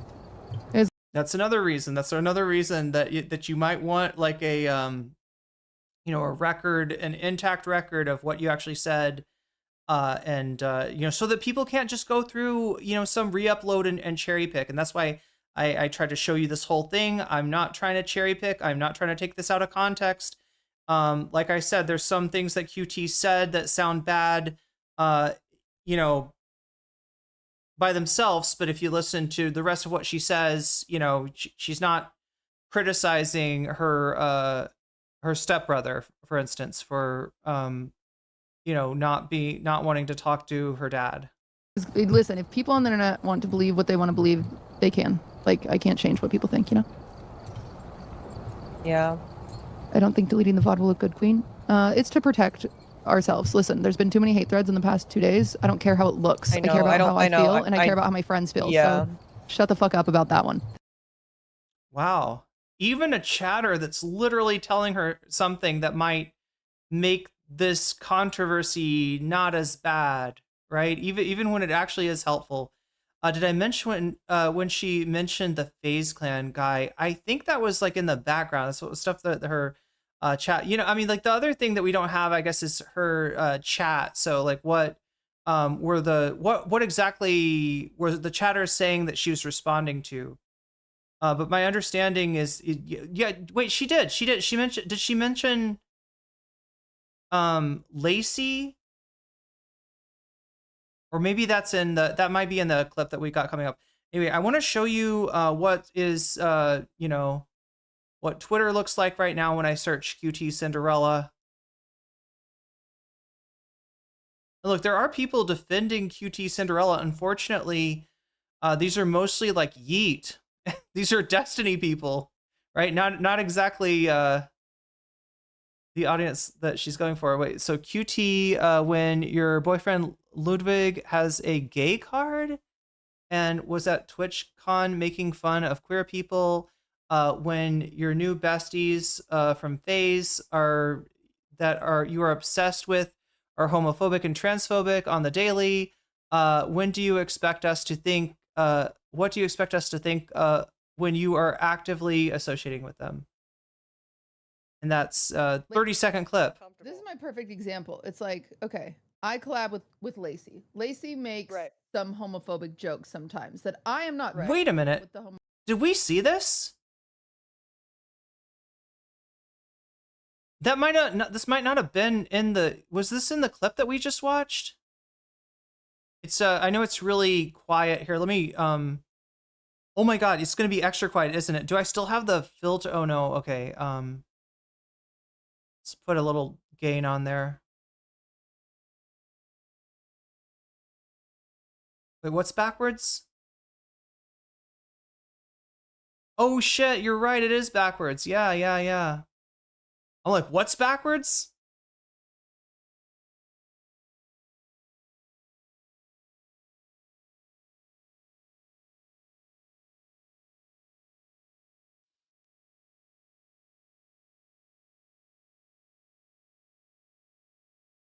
Don't think we saw this. Okay, so yeah, I don't know exactly when this happened then.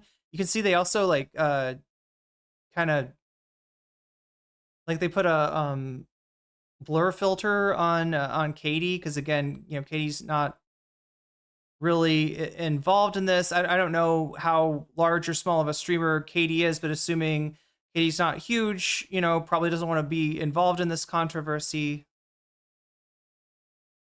It's not comfortable. This is my perfect example. It's like, okay, I collab with Lacey. Lacey makes some homophobic jokes sometimes that I am not comfortable with the homophobic jokes Lacey has made. Lacey knows that he can't make those jokes around me.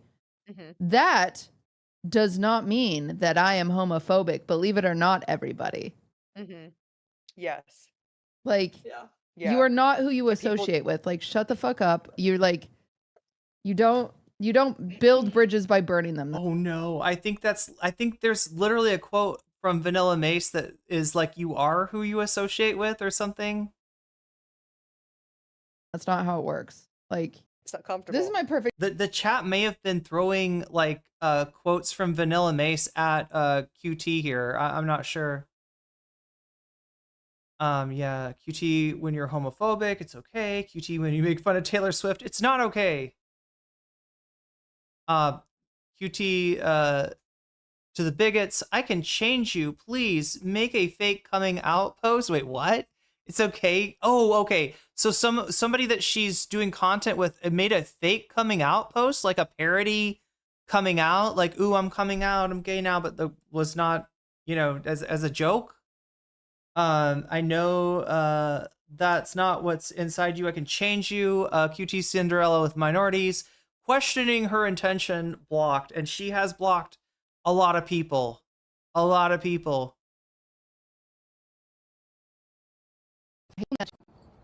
I'm not going to change, though. I'm not going to. Yeah. I will never believe that if I'm kind to a hateful person, that means I agree with them. I will never believe that. No matter what you guys say, I won't believe it. Because at the end of the day, if I'm around a racist person, I'm just not racist. I'm not. Me, I am not. They are, yes. But how am I supposed to help them ever? By cutting them off? No.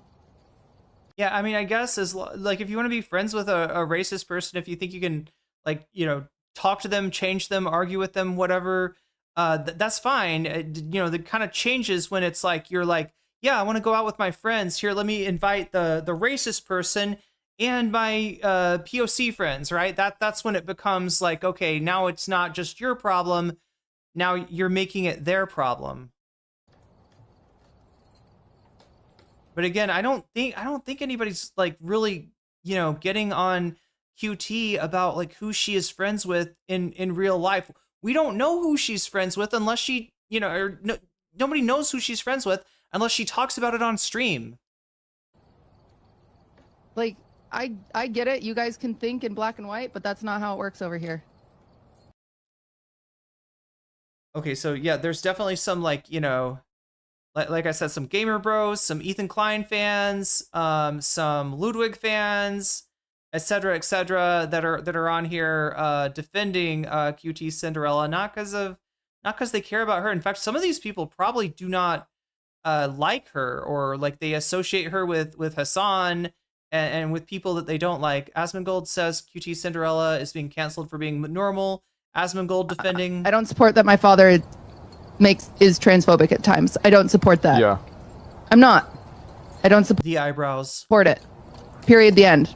But I still love my dad, and I'll go to coffee with him tomorrow. But I don't support that. So She's getting canceled for being normal. I thought he was going to say based.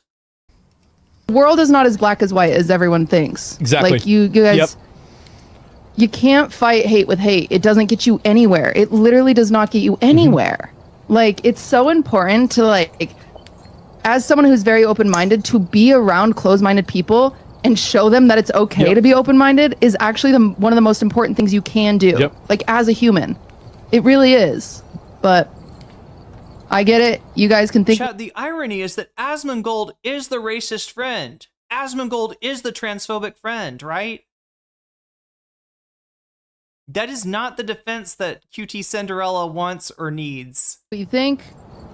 I'm not going to change, though. I'm not going to. Yeah. I will never believe that if I'm kind to a hateful person, that means I agree with them. I will never believe that. No matter what you guys say, I won't believe it. Because at the end of the day, if those people live their whole life on the internet because they're losers. They live.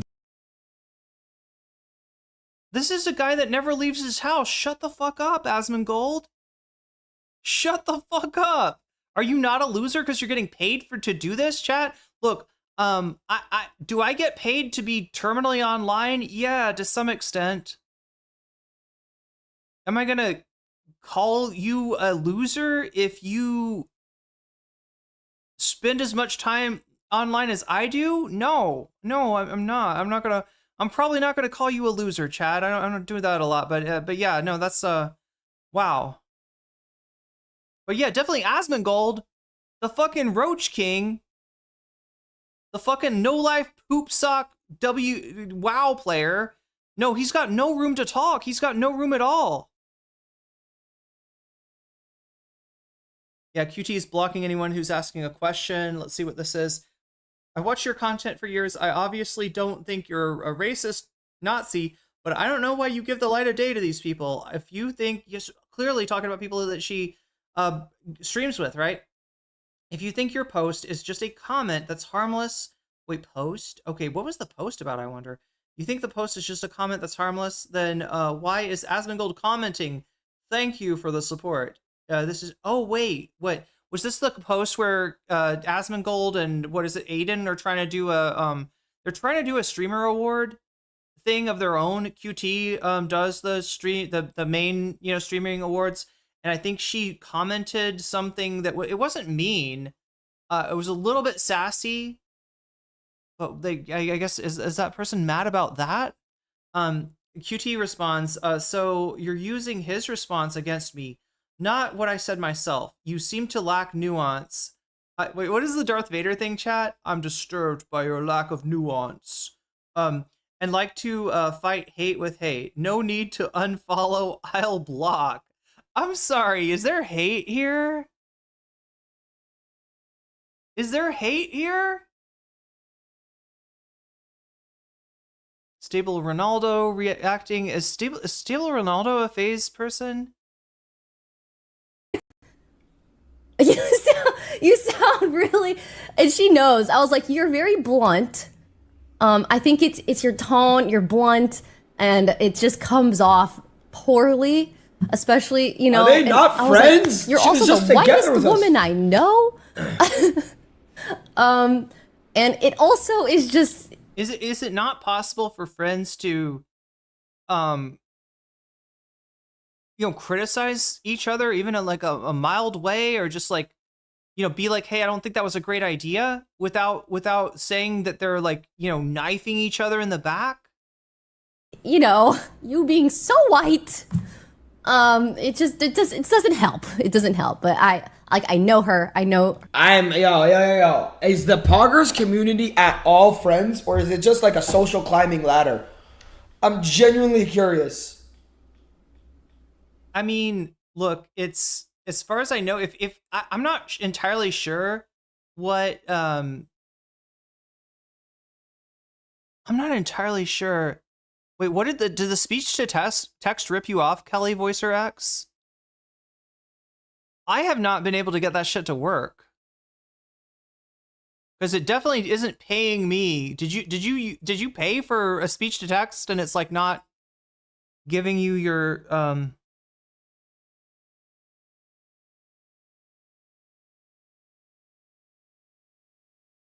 It's a extension for Twitch, which I have never been able to get to work. I don't know why. But yeah, I hope you didn't waste money on that, Kelly.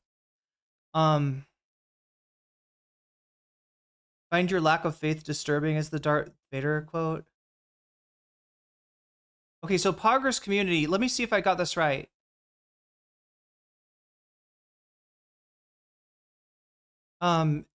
It's just talking about Twitch royalty, right? Is that what that means? Like big time Twitch streamers. That's not what the Poggers community is? And if so, yeah, that's a social climbing ladder, right? I mean, some people might be friends like within it, but not necessarily everyone. Do they never call EO out for their bad behavior? Why is he shocked when Ray... Wait, did they never call EO out? It's your iPad? Wait, what's going on? No, I don't think the text to speech has ever worked. I tried to set it up because I know people like to we got text to speech on YouTube. I just that is a extension I've never been able to successfully get to work. I thought I'd taken it off. I'll look at it again and make sure that it is fully turned off. Never heard of the Poggers community. Yeah, I'm not entirely sure about what we're referring to with the Poggers community. I mean, obviously Valkyrie and QT is who he's talking about here, so I guess they would be part of it. Faces an esports group. I've heard of them, have no idea who's involved. Yeah, I mean, just like OTK, there's a lot of people in FaZe Clan.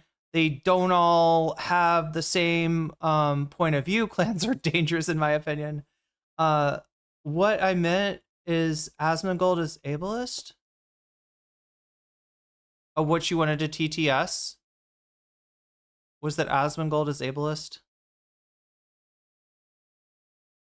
Yeah, Twitch royalty. Which there's some maybe I don't know.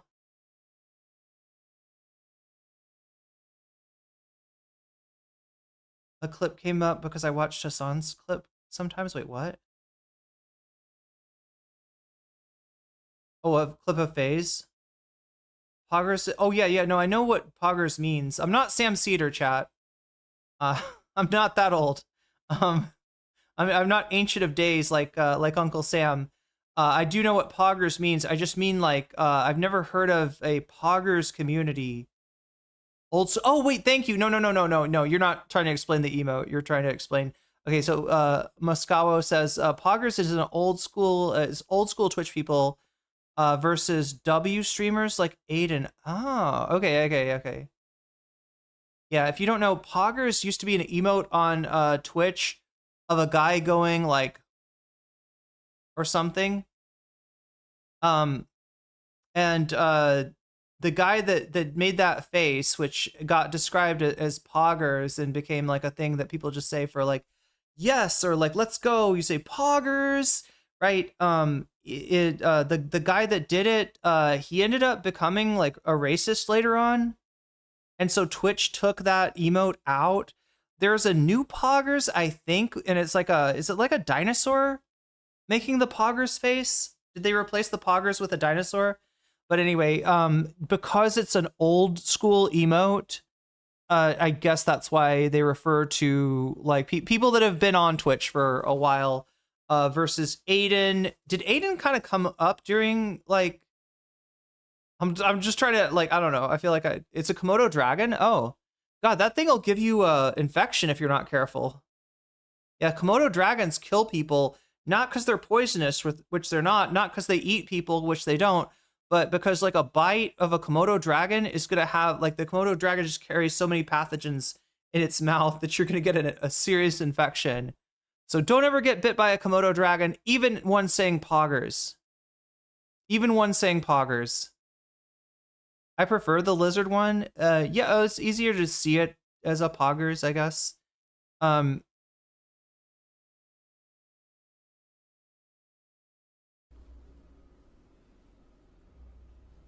Why is it quiet?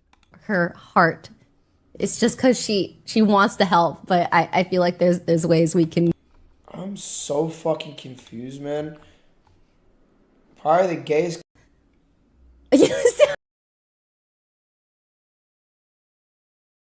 Ronaldo is FaZe Clan, right?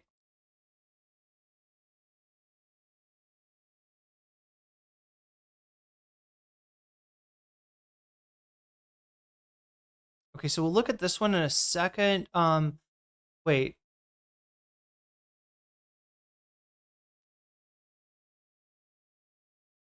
Let me see if I put this on bookmarks. Asmongold on QTCinderella. We watched that. Positive effect. That. Oh God, this is the FaZe Clan kind of showing what part of what people are confused about.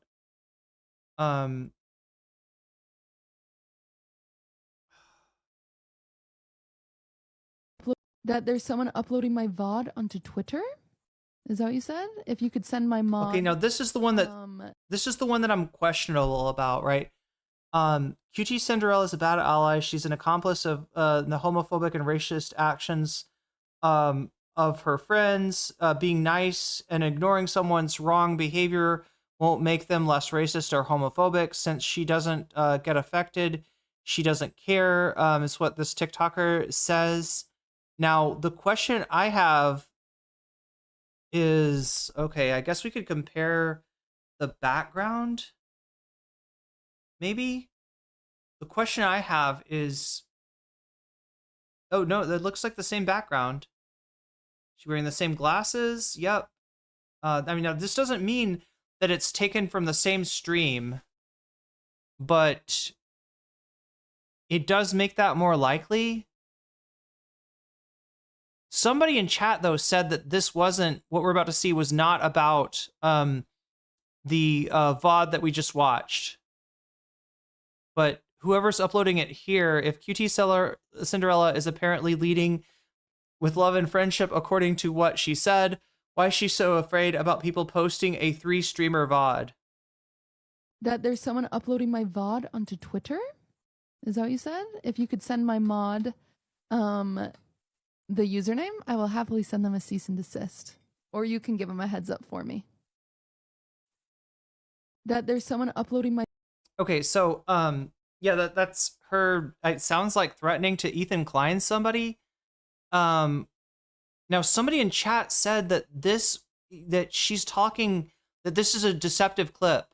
That QTCinderella is not talking about the VOD that we just watched, but is talking about another VOD in which she played unreleased music, right? So, I mean, I guess if you're a musician and you give some people a preview of some tracks and then somebody, you know, but you're trying to paywall the tracks, I guess. I don't know. I guess that's understandable. Unfortunately, nobody replied to this post. That sucks. I would love it, like, you know, you would think that if this was untrue, that there would be somebody disputing this, but I don't know. So I guess we'll leave it as, like, you know, it could be. It sounds like it's about, this is the apology video. So you can see she doesn't have glasses in the apology. It's in the daytime. The other one we looked at was at nighttime. People are telling her to address the elephant in the room. Valkyrie responded to the Twitter backlash over previous comments that's 7 hours ago. Nothing wrong with having conversations with friends and helping them understand where their privilege comes from in regards to the situation they may not have personally experienced that others suffer from. If lots of privilege obviously comes from being white. Never thought I'd be accused of being racist against white people when a clip comes is clearly out of context. Anyway, filming wine about it podcast. Oh, that's her podcast, is Wine About It podcast. With QT and my white friends that I love. Okay, so the clip that we watched, where she's saying you're too white, this is not a good look. You're a very white person. You saying this does not sound good. That is apparently been taken out of context, and now Valkyrie's getting some shit.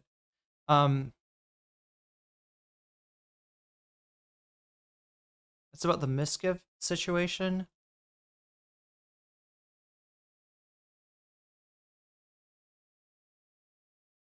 Wait, what is this?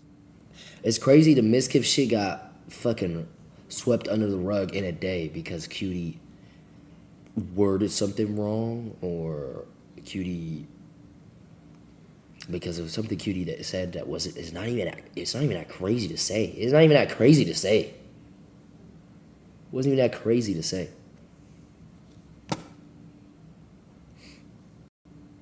It's okay.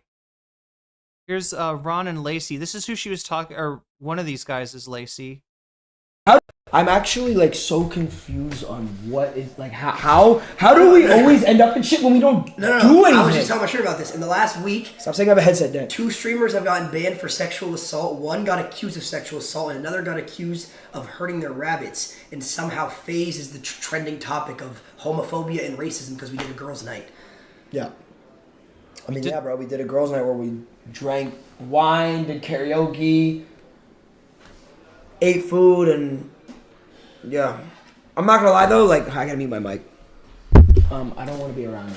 I found out you're a homophobe. I found out you're transphobic, and I don't want to be around you, man. I just feel like it's what my community. I want to make sure I grow still. Okay. What? No, I want to grow still on the internet, so I have to stop talking to you. It's just I don't actually believe that you do that. I'm just. Well, I have good news too. What? I actually just fired Drew. You fired Drew? Yeah. Why? He told me he was gay. Oh. So yeah, obviously faking muting the mic, and oh, here's the girls' night that he was talking about. I don't know. Yeah. You ready for girls' night? I'm hyped. Oh my goodness, girly pop. Here, jump up and down and do girly pop. Changed the bathroom. He looks so good. You're such a cutie. Here, let's do it. Wait. Girly pop, girly pop, girly pop. Girly pop, girly pop, girly pop. Come on, Dad, come on. I have that emote. Come on. I have that emote. Oh. Clock it. Yeah. You ready for girls' night? I'm hyped. Oh my goodness, girly pop. I don't know. I don't know if that's like meant to be homophobic or maybe just misogynistic, but it's something. Stable Ronaldo responding to VanillaMace. Calling us transphobes, racist, whatever it is. I don't even know what the words they're saying. Now it's oh yeah, I'm uncomfortable with her statements. You were not uncomfortable with your statements. You're so look at that. There Stable Ronaldo is mad because VanillaMace didn't say anything in the moment, normalized in the moment, which I said while that's a tendency that I have too, I recognize that as a mistake.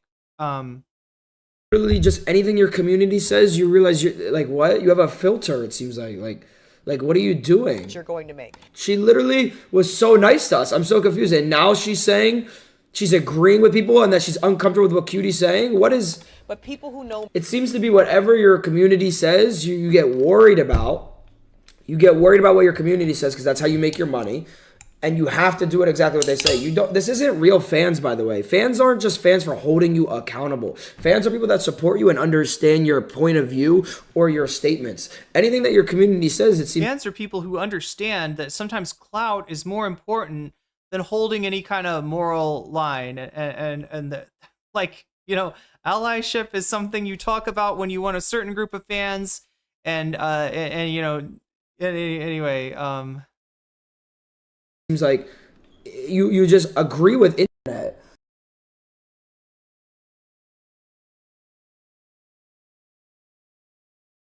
We saw this. I think we saw this Asmongold clip. The purity test has become so disconnected from reality.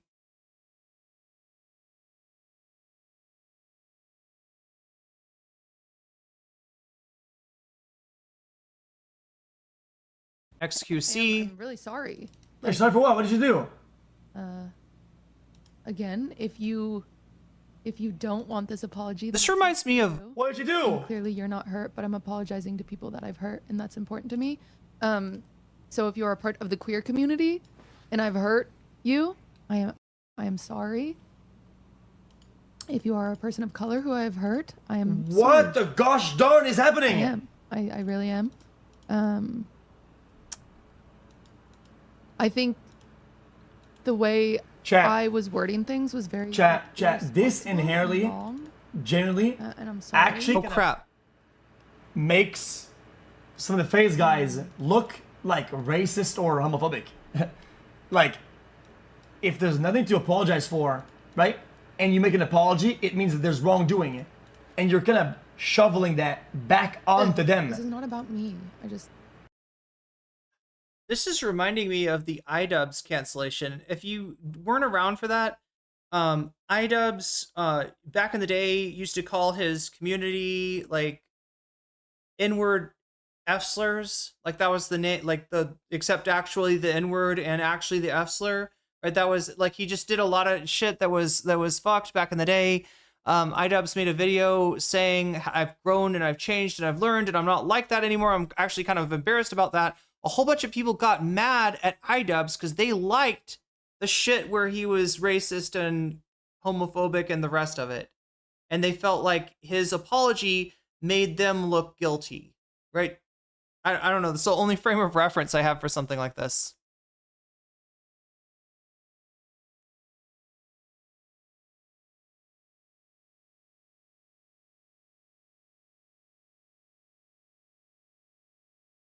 Oh god, we got ETHAN Klein here.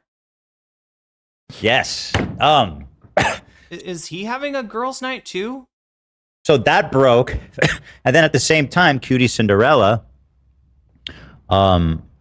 who has been a kind of a frequent, reoccurring name on this show, recently is getting dogpiled on by Hasan's fans for daring to admit that there was tape on the back, and now she did a stream with this character VanillaMace, who I want to call Vanilla Ice.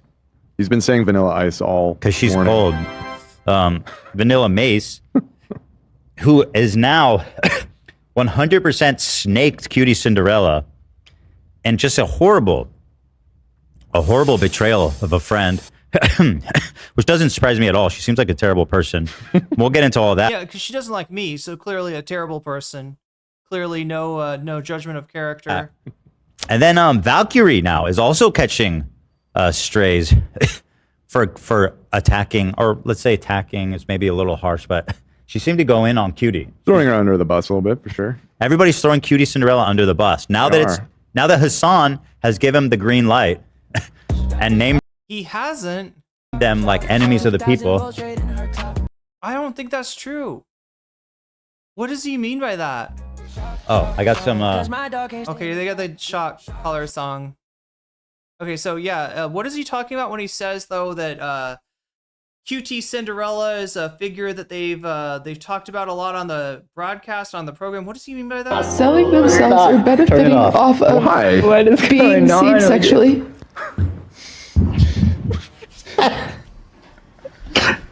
I wanted to disappear. You're a monster, dude.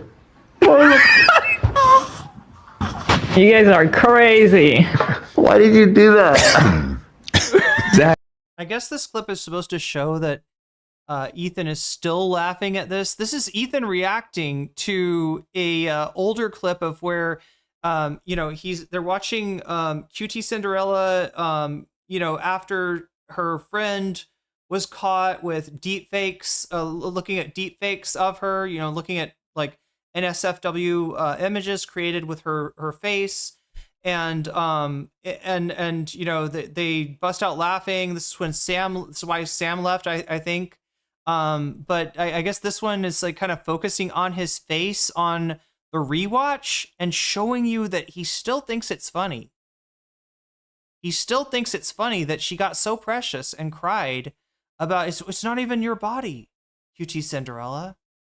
Oh, you know, like I don't know. He still doesn't understand what the problem was, or doesn't. I don't know. Heck, what the fuck, bro? But yeah, unfortunately, it would have been better to maybe pair the original clip with this for, you know, not assume that everybody's seen the original clip. Lacey calls out VanillaMace for catering to her community in regards with the FaZe and QTCinderella drama. As you could see in the clips, you know who I am, you know what I stand for. If you're someone who's been watching me, then you already fucking know. If you're a first-time fucking chatter and you're just joining off of clips that you've seen on TikTok and you don't know shit about me or fucking shit about shit, then of course I'm gonna assume that you're just gonna make the assumptions that you're going to make. So here's what. Oh, no. You know what? No, let's talk about the real. Here's what happened.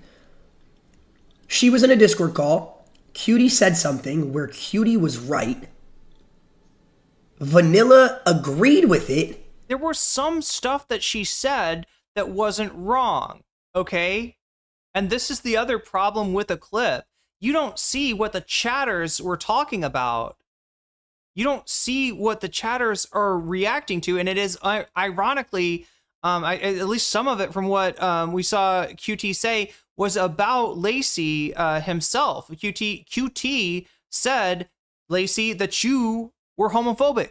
It's not just VanillaMace calling you out here. It's actually QT, but that she can fix you, and she thinks it's it's worth it doing content with you, and that maybe this will change your mind or something if she's nice to you, right?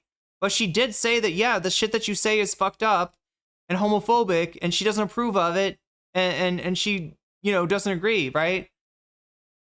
Huh.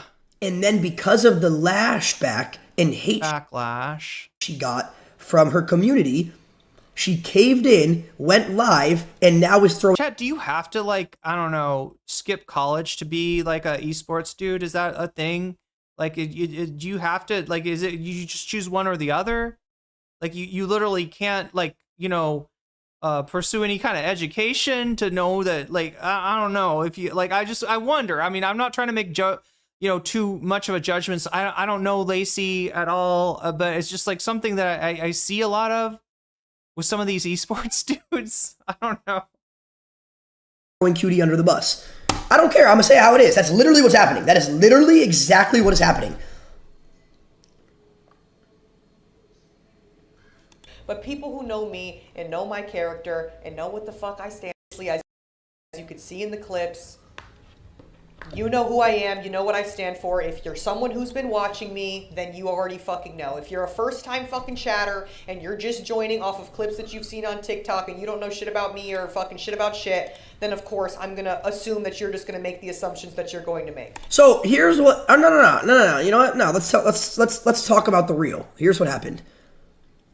She was in a Discord call. Cutie said something where Cutie was right. I mean, she was right that you're a homophobe, but I don't know about the rest. But yeah, no, she said some stuff that's unobjectionable. It just is in the service of strawmanning what the chatters were actually concerned about. The chatters aren't concerned about the fact that QTCinderella has not cut off her dad yet, all right? The chatters were concerned about the fact that she's doing fucking collabs with you.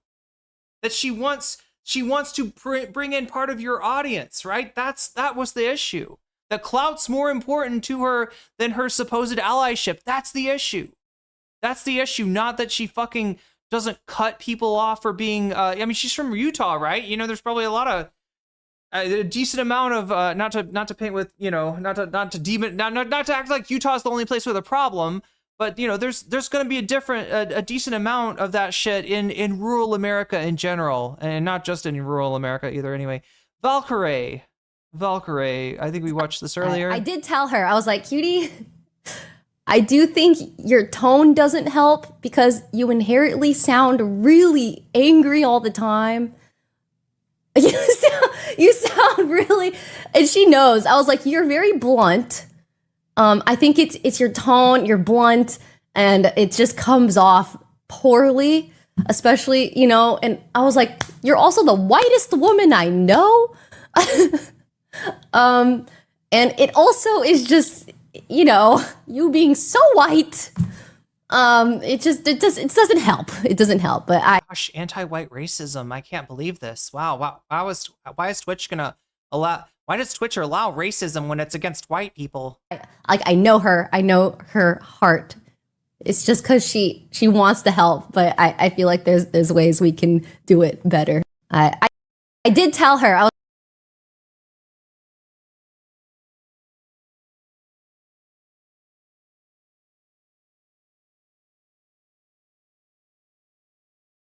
Okay, so I think, wait, does Hasan comment on this? I had no idea that QTCinderella. Oh, that's old. That's old. All right, so we're into the old stuff by now. We should probably move on at this point and take a look at yeah, let's see what so QTCinderella made a statement on this, apparently an apology. Let's see what she says. Then we'll look at VanillaMace's statement / apology, and then Hasan and Ethan's, and then we'll get to the bonus content. I didn't let you know. I haven't been mentioning the super chat goal enough. We lost the butterfly. I can put another one up if people are interested in still getting a butterfly. I can try doing another one. But yeah, it's my bad for not saying that, you know, like I think I caught it when we were at like an hour and 40 minutes. I caught it when we were at 40 minutes, and I didn't say anything else to you. So it's kind of my fault. I feel bad. I'll put another one up. I was like, cutie. Nope, that's not what we're trying to do. And then let's get the Twitch version of this if I can get that Twitch window up. Huh?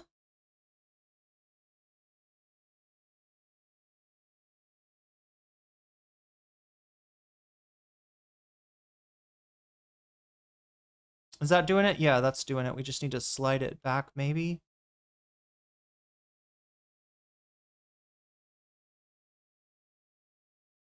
Talked about it on stream today. Yeah, we'll watch that too. I do. Hello, chat. Am I live? I cannot tell.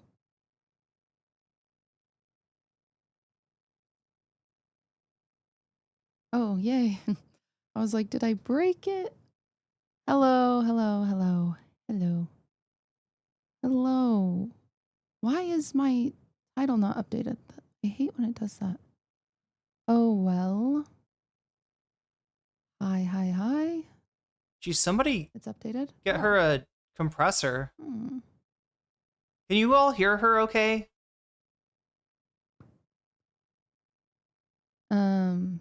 It just didn't make it to the bot. Oh, okay. Hello, hello, hello, hello. Hello, hello, hello. She's from Washington, says Catty Cat. Sorry, I shouldn't assume that because somebody's Mormon that they're from Utah. Hi.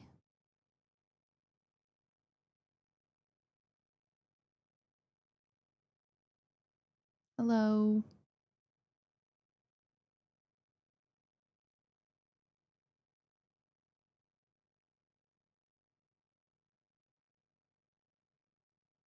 Oh my goodness. This will be fun. Okay.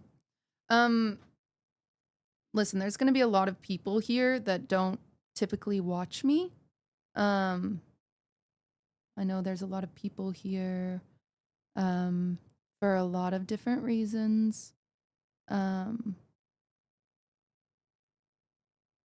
the biggest thing I'm going to say to my mods is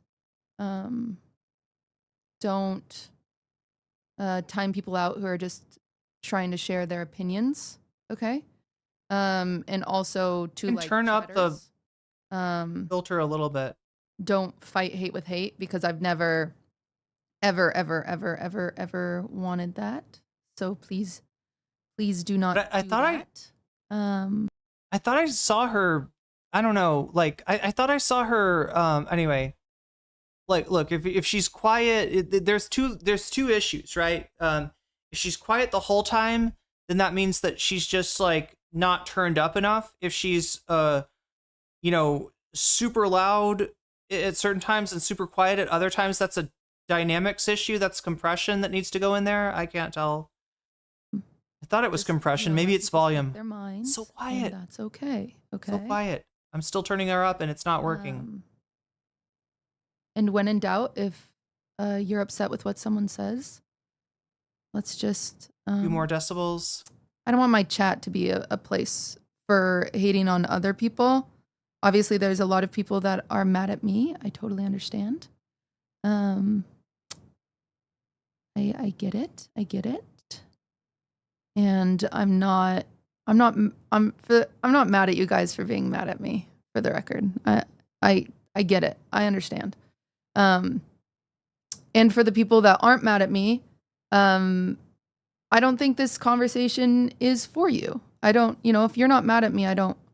So she's already anticipating the people that are going to be mad at her for apologizing and trying to throw that off of like, hey, look, this apology is directed at the people that are mad at me. If you're not mad at me, don't get mad at me for apologizing for something you think that for apologizing for something that you don't think is wrong, right? So you can't do that. You can't do that, right? You got to apologize or not apologize.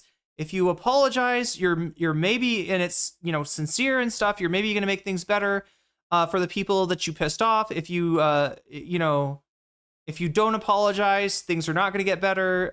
If you but if you apologize, you are going to make the same people that got mad at iDubbbz will be mad at you.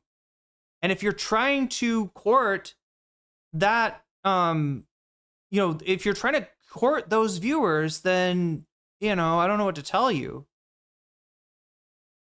Or you're trying to retain both, you know, at the same. I mean, this is where you really run into chat. If my stream was like half about, I don't know, Minecraft and half about streaming, I'd have a dynamic where some people would come in here to watch streaming. Some people would come in here to watch Minecraft. The people that were there for Minecraft would be mad when I'm talking about politics. The people that are there for politics would be mad when I'm talking. I don't know. You kind of got to choose. Like, I don't know. You could do two different channels maybe, but apology.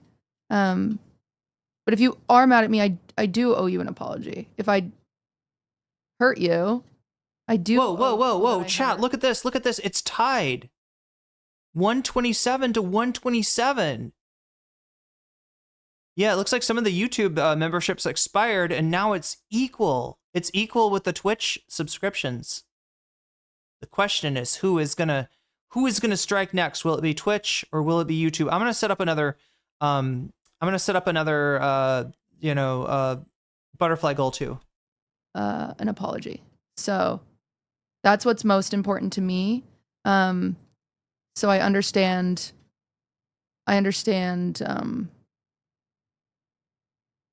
that there's a lot of opinions, but something that's important to me and has always been important to me is that if I hurt someone, I owe them an apology. And that's not like, that's just who I am as a person. No matter who I hurt, like that's just who I am. So just a lot to talk about. Turn off ads. Oh, I didn't know ads were running. How do I do that?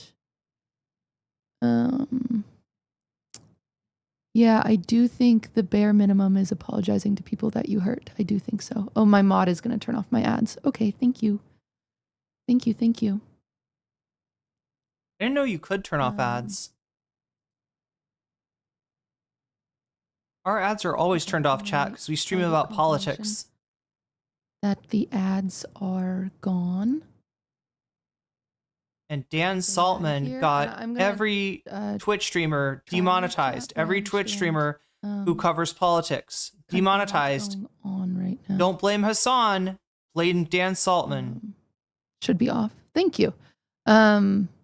search Dan Saltman's name on Twitter, and you can learn a lot about this guy because he's got a long history going back to when he when he worked with Diddy, literally P Diddy, to make also, like I said, I know a lot of people to make a something called Tiny Chat, which is basically an Omegle clone. It was basically like the perfect kind of platform for grooming to take place. This was Dan Saltman's project before Redact.dev. people you put 8 ads on an apology stream. I have a bot that runs ads, and I forgot to turn it off, but my mod just turned it off. So that's just a misunderstanding. It's automatic. There's actually a few things that are have been out of my hands that people are mad at me for. But I'll explain that. And this is a little overwhelming at the moment, admittedly. I'm trying not to get distracted. I'm not a professional at this, but yeah.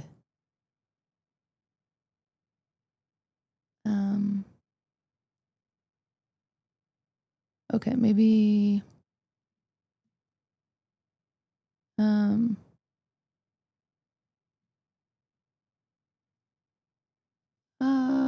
I'm just gonna go ahead and close chat. Do you want slow mode or unique mode?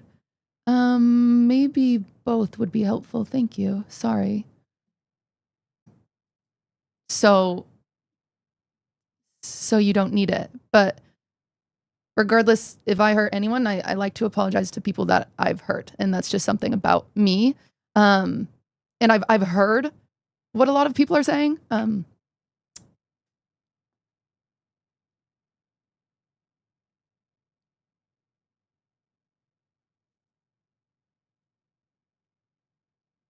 This makes me wonder, chat, are Twitch streams just inherently like, I don't know, not like this kind of dynamic, right? Like people complain about this at the beginning of my streams too, where I'm talking to chat. I've heard what a lot of people are saying, and I am sorry for the hurt that I've caused people. I'm really sorry. Again, if you don't want this apology, then it's not for you. And clearly you're not hurt, but I'm apologizing to people that I've hurt, and that's important to me. So if you're a part of the queer community and I've hurt you, I am sorry. If you are a person of color who I've hurt, I am sorry. I am. I really am. I think the way I was wording things was very irresponsible and wrong, and I'm sorry.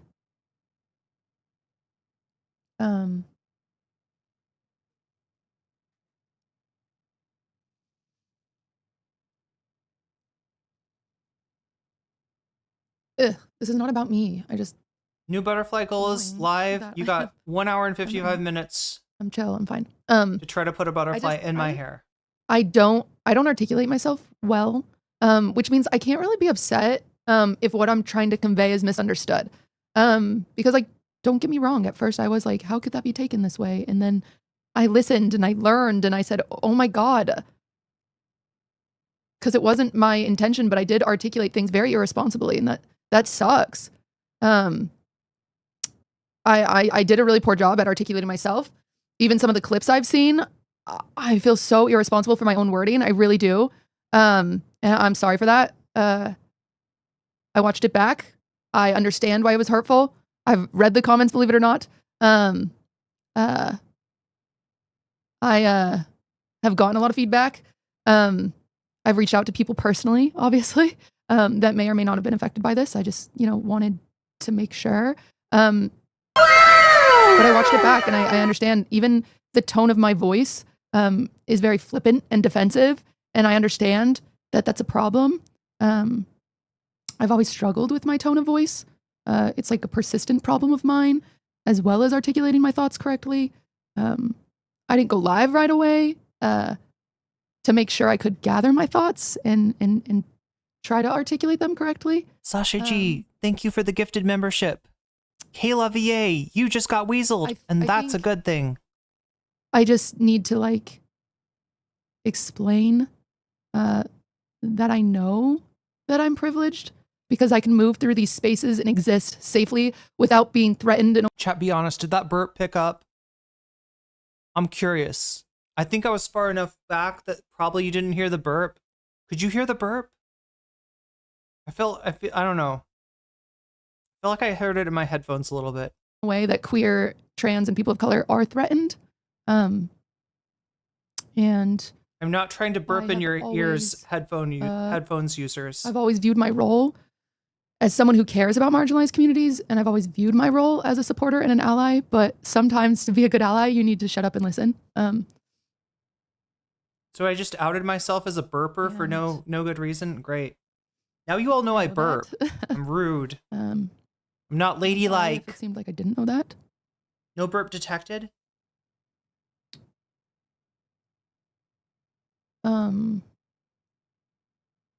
I just think, like, I think overall, I really do try to be a positive influence. I really do. But the way I articulate it, I ignored how privileged I am to be able to navigate my relationships that way. I didn't make it clear that I'll always fight bigotry and I'll always try to be a good role model and a good influence.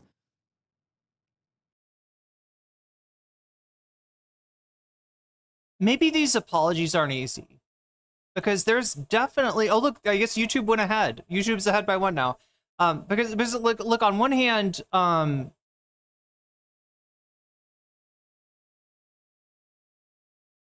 you want to be real, you want to be sincere, you want to look at what you said through the eyes of the people that are upset and understand that. You don't necessarily have to agree with them 100%, but you know, at least understand where they're coming from.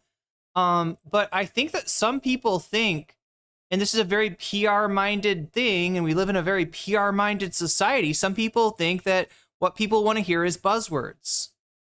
And that's not it. That's not it, right? And it almost is like, I don't know, it just, anyway. Should hear your fiance burps? Oh my gosh. Only seen her be loud and obnoxious? I gotta be real, I haven't watched much QTCinderella. But I want to be a good ally, and I want to be a positive influence, not just for streamers, but for like very young, impressionable audiences. I know that role can't fall on people who are directly threatened or affected. And I'm sorry if, I'm sorry that I did hurt people in this community and other communities. That was never my intention. I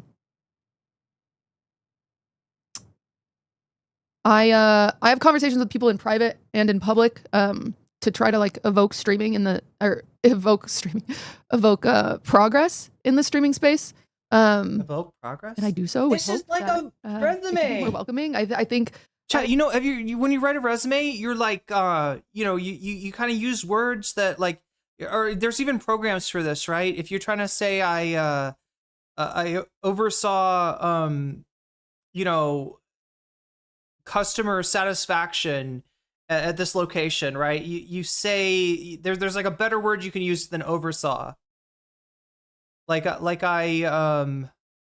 don't know, but it's just like.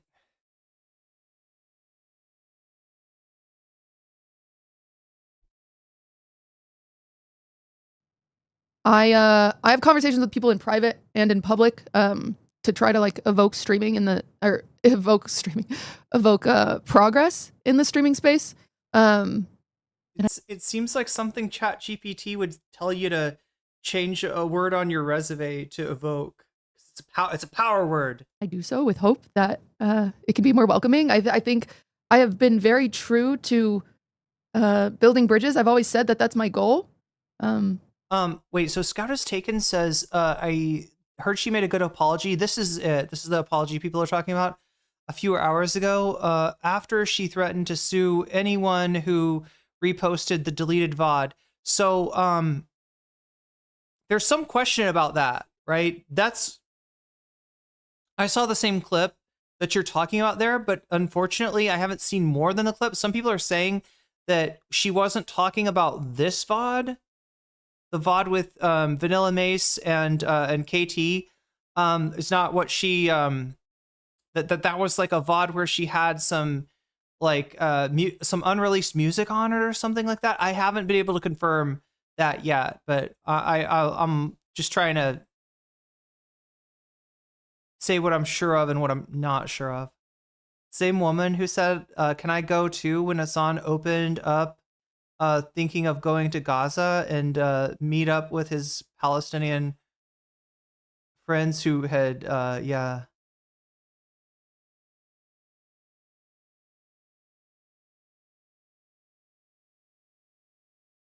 QT used to call herself the biggest bitch on the internet or something like that way back in the day. Yeah, I don't know anything about her. Never been a fan of the phrase virtue signaling? Yeah. Well, I mean, my concern is that this is just like a PR, I guess. Like, my concern would be that this is like insincere. I don't know. We can't look in other people's hearts. We don't know what their real thoughts are, but it is coming off that way a little bit because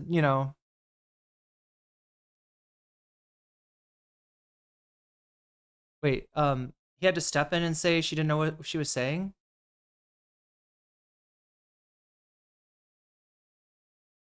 The initial reactions speak louder than anything? Wait, who is? He had to step in and say, who, Hasan?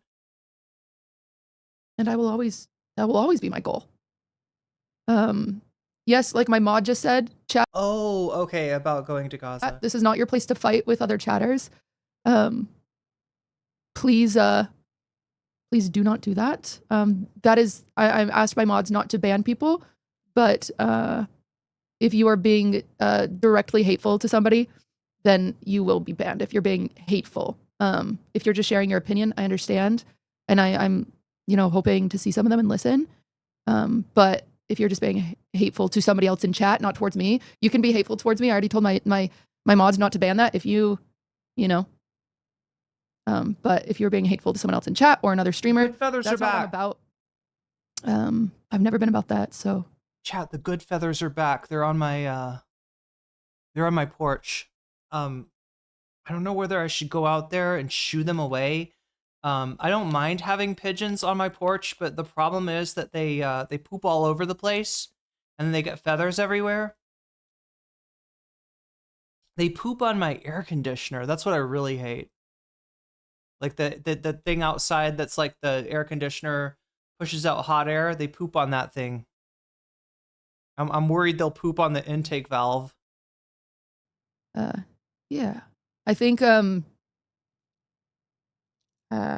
don't know. I think I hope I can prove my purpose in this space through listening to lived experiences of people that are affected. And it feels awful that it seemed to some people that I'm just comfortable with bigotry. I'm not a bigoted person. I'm not. I'm gonna have to go out and deal with good feathers. I'll be right back, chat. That's just not who I am. And I'll continue to show that. But I understand if you don't accept my apology. And I understand if you're still mad at me, but I'm still very sorry. Yeah, that's right.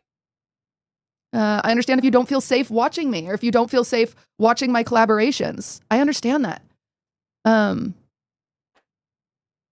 I hope to prove to you that my community is a safe space. My community even isn't even who's watching right now. It's very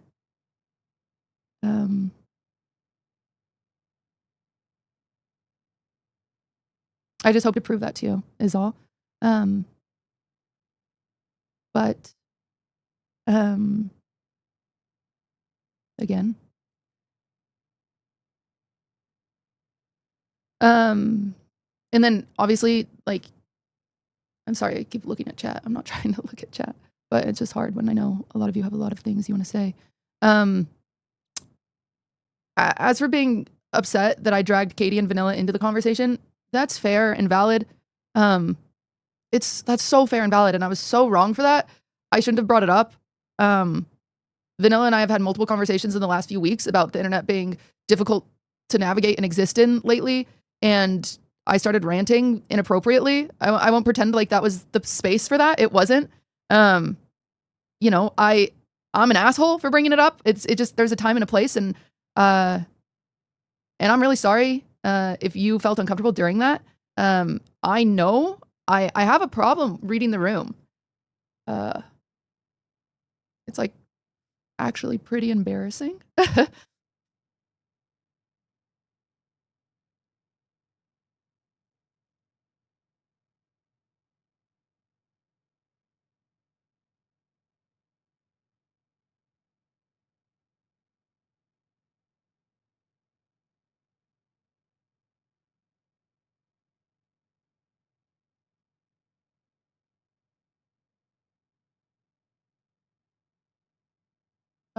But regardless, I lack social cues. I lack social awareness. This is something I've dealt with my whole life.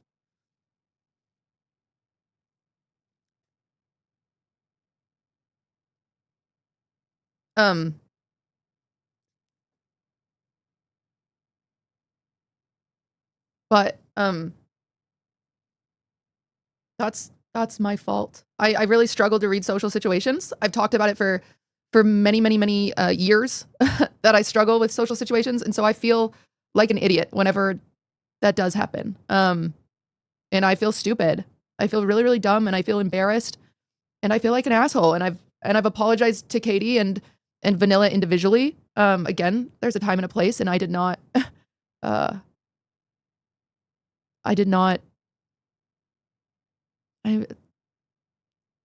I am sorry for that. I'm sorry to the communities that watched it that were uncomfortable. I know you guys didn't sign up for that. We were supposed to be playing video games. So I'm sorry to you guys. I hate that I made you uncomfortable. I will not be asking them to collab anytime soon. I would, that's not their fault. And I hate to see that they've been dragged into any of this. I don't think that's fair at all. It makes me really sad that because I can't read a social situation that I'm gonna speed her up so people don't have to lead. I get that this is not it's not great content. We got Hasan and ETHAN giving their takes. Or no, we're gonna watch Vanilla first, and then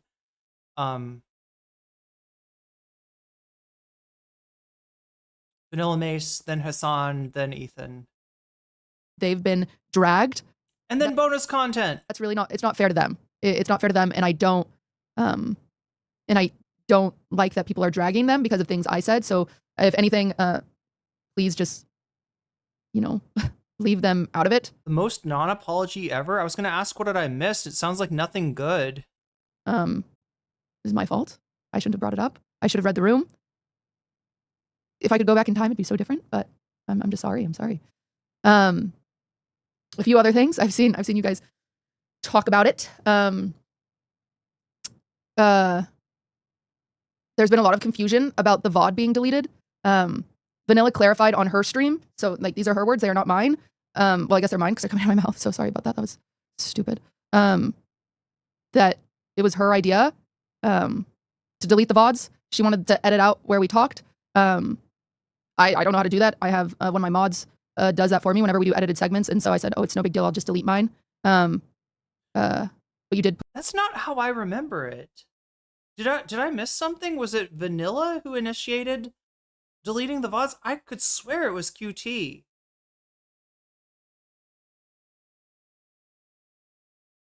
Push it hard because she was uncomfortable. And so once she stated that she was uncomfortable, that's when I'm able to read the room. So once I'm told that someone, once I'm able to understand that she was uncomfortable, I'm obviously... That's what I thought, Nezora. I'm obviously going to oblige with her request. I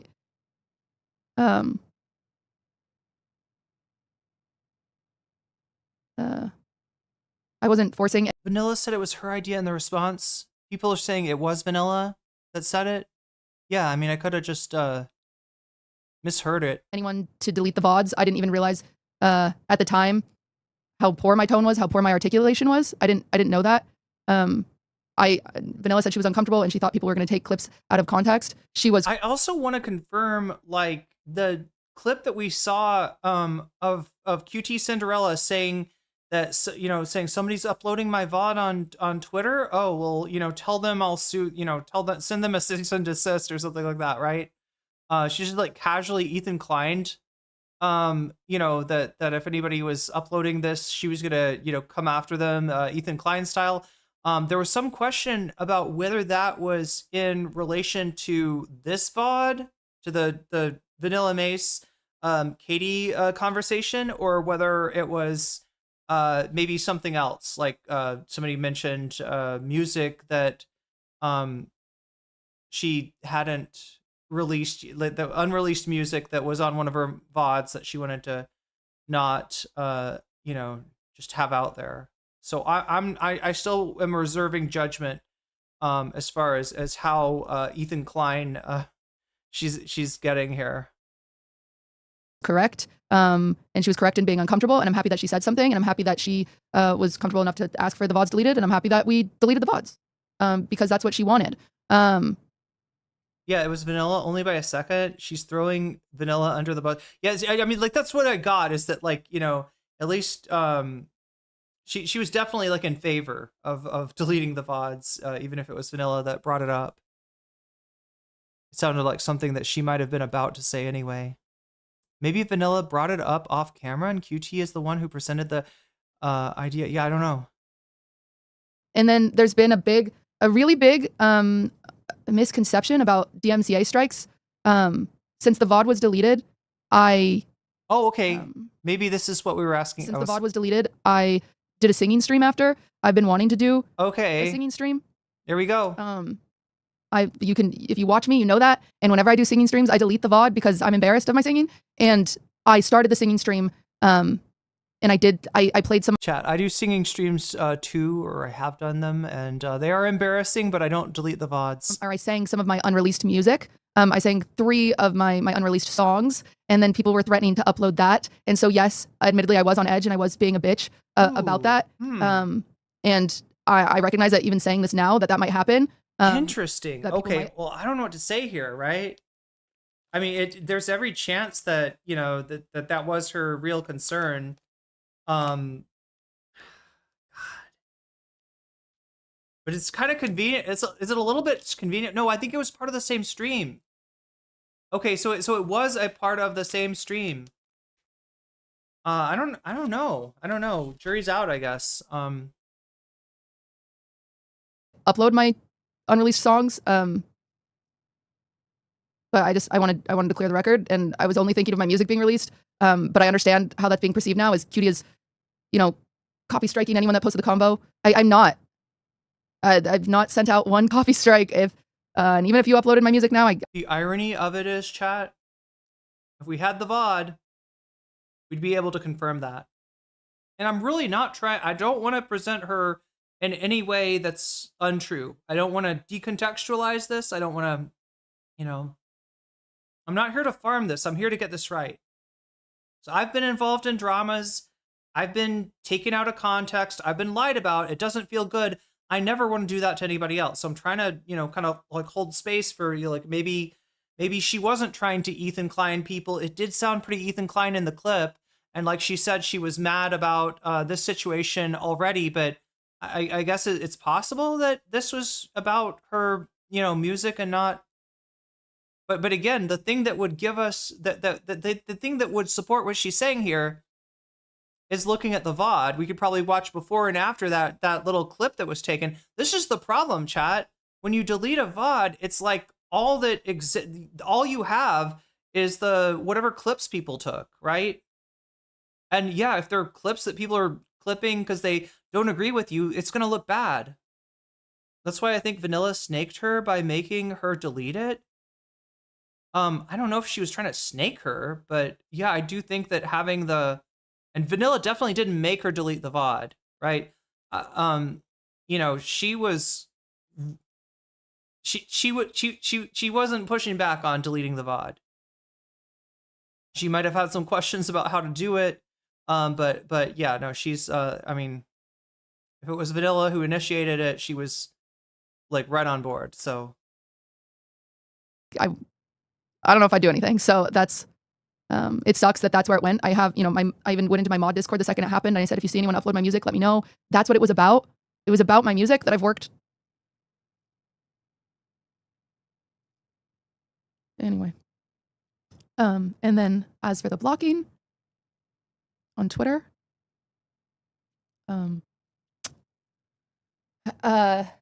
if you, again, a lot of this is coming from a lot of people that don't follow me and don't know me. But if you do follow me, you know that I literally, like, I don't have Twitter on my phone. I don't have access to it. Twitter is bad for my mental health. If you followed me for a long time, you know that I have multiple mods that I pay to block people on Twitter. I've done this for years. Oh, wait. So she's saying that was it her mods that, god damn, she's got her mods doing a lot. I hope she's paying them. Her mods are what, clipping, you know, making highlights, making clips, making all kinds of stuff, and what, also running her Twitter account. Is that true? That's how rich she is. Well, that's what I thought when I heard her, you know, threaten to, like, you know, she just casually, like, yeah, send him a cease and desist. Like, that's the, like, the ETHAN Klein thing, right? That's the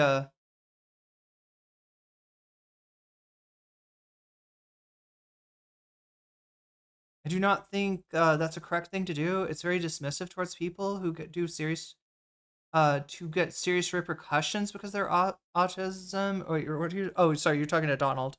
My team does not differentiate hate online. I do get a lot of hate.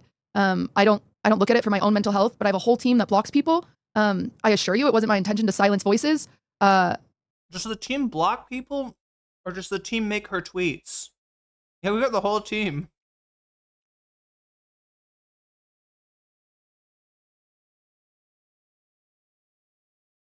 I've heard the upset. I've told them to stop blocking people, so you should not get blocked now. I do want to listen to your lived experiences. I'm sorry that those voices were silenced. Lived experience is a very real thing. It's a very important concept, but yeah, it's become a little bit of a buzzword. And in this context, it does sound like, I don't know. It does sound like PR. I understand why people are really hungry to have this conversation.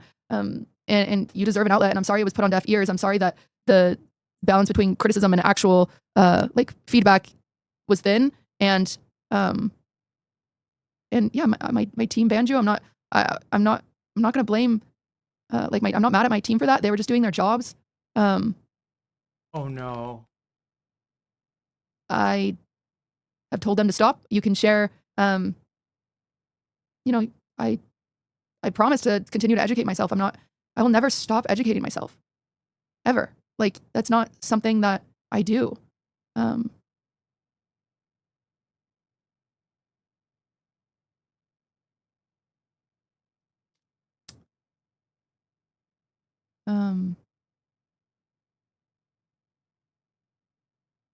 I know a lot of people are going to be mad and stay mad, and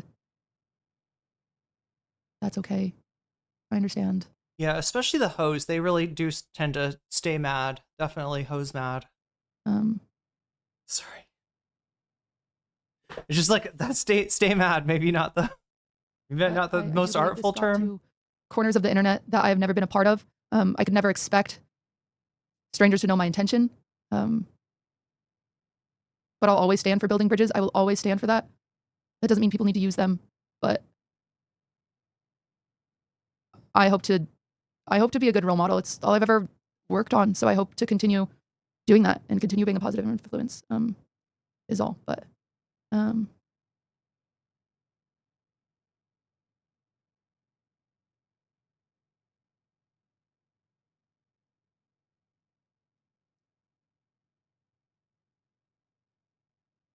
I am trying to reach out, but I don't know if it's entirely productive at the moment because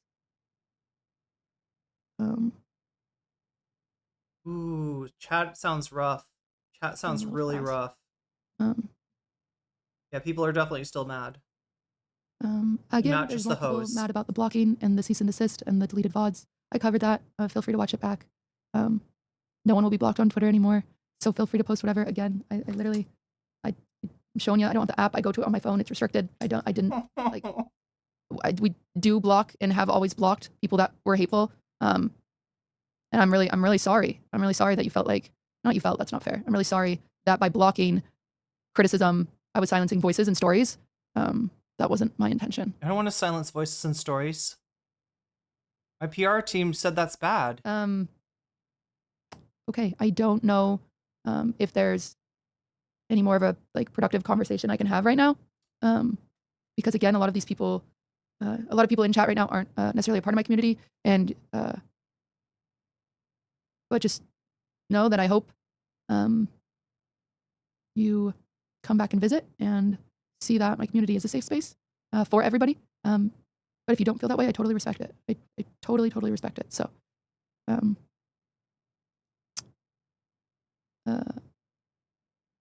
I also know that there's been, so whoever came in here saying that she did a good apology, is this the one that, is there another apology? Is there another place where did, let me look at when this was posted. It was like a few hours ago is what they were saying. 6 hours ago. Yeah, this looks like the apology. And stuff like that on my TikTok. Again, I don't run my TikTok. I don't have it on my phone, but I've also asked my social media manager to stop posting TikToks for a while. And also I just social media is very bad for me. I stay off of it. I have a lot of pieces in place of other people that manage those things. And I'll say it again. There's not one person that has been sent a cease and desist from me because I was talking about my music. I was talking about my unreleased music that a lot of people have worked on, and I was trying to protect that. Schrodinger's excuse. I don't know. Is it, was she talking about, was she mad?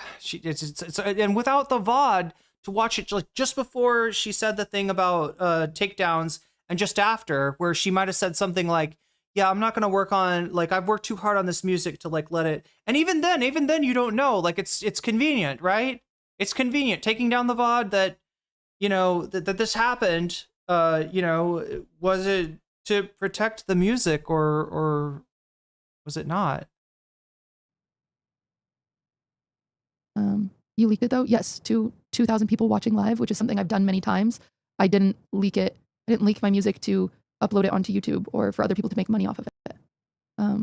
That's not what I was doing. I sang it to my audience that I had. I would hope that no one would go against Crotchy, I think sharing. QT is doing a fine job with this customer service apology. Yeah, that sucks. Even people right now saying I'm faking my voice sucks, but this is all I can do. So, all right. Well, I appreciate you guys. For those of you that, all right, it's time to go, I think. But regardless, I am happy to have apologized. Are the mods telling her it's time to go? To those who deserve an apology, you can take it.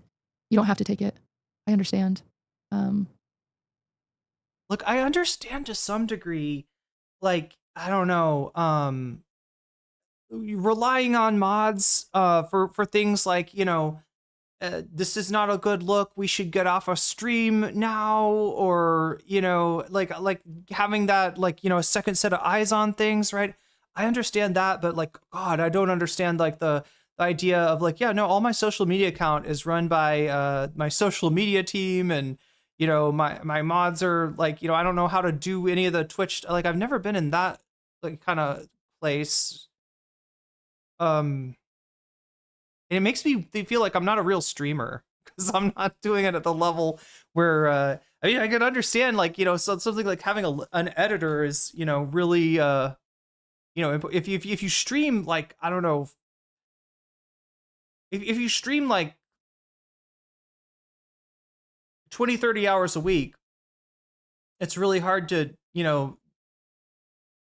it's hard to upload content at that point. So I understand the how having some semblance of a team is helpful, but like, yeah, the level that she's talking about is just like, I can't relate to it at all. And thanks for watching, I suppose. I will see you guys another time. I don't know when, but I'll see you guys another time. But And there it ends. Okay.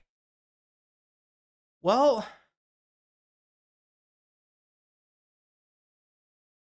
it was very Ludwig of her. Is Ludwig super PR sounding? Question about the leftist mafia segment. Now, again, the way the bonus content works, chat, is that we get to 100, we do one item of bonus content. It's the item that's like going to score the highest with a combination of the pull and the bonus from the dono, which, you know, just to remind people, if you donate, you can tell me in chat, like, I want my donation to go to this, I want my donation to go to that. That's why I got that plus 48 on Sean DeBlack and that plus 17 on Elliot Sang. But yeah, we end up watching, you know, if we get to 100, we watch one bonus segment, the top performing bonus, you know, segment. And then if we get to 200, so we may not get to the leftist mafia thing today. I don't know. I don't remember who took what side on the debate about Plattner. I do know that there were definitely some different opinions there, though. They didn't get mad at each other. They didn't yell at each other. Nobody's, you know, they're not gonna end the podcast or anything like that. Okay, so we watched this. Let's take a look at VanillaMace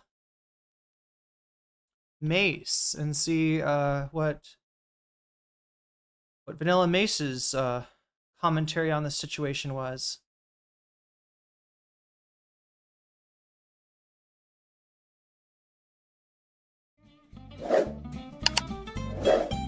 Three. That reminds me, I need to work on my I need to shoot a new, like, what is it called? A trailer? Yeah. Both for YouTube and for Twitch, probably. Okay, here we go. Let's talk. Let's go, Vanilla. Let's talk.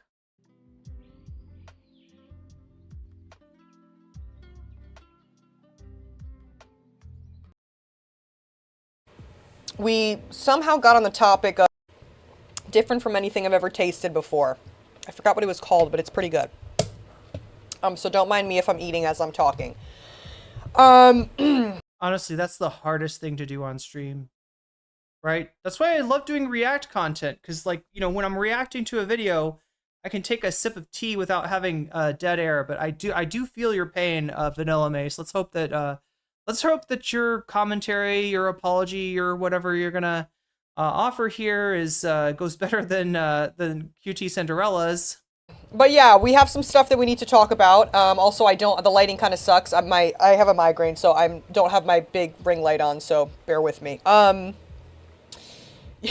you guys are not in trouble. I keep seeing everyone's like, I'm scared. Like I'm gonna freaking get it, so I'm gonna spank ya.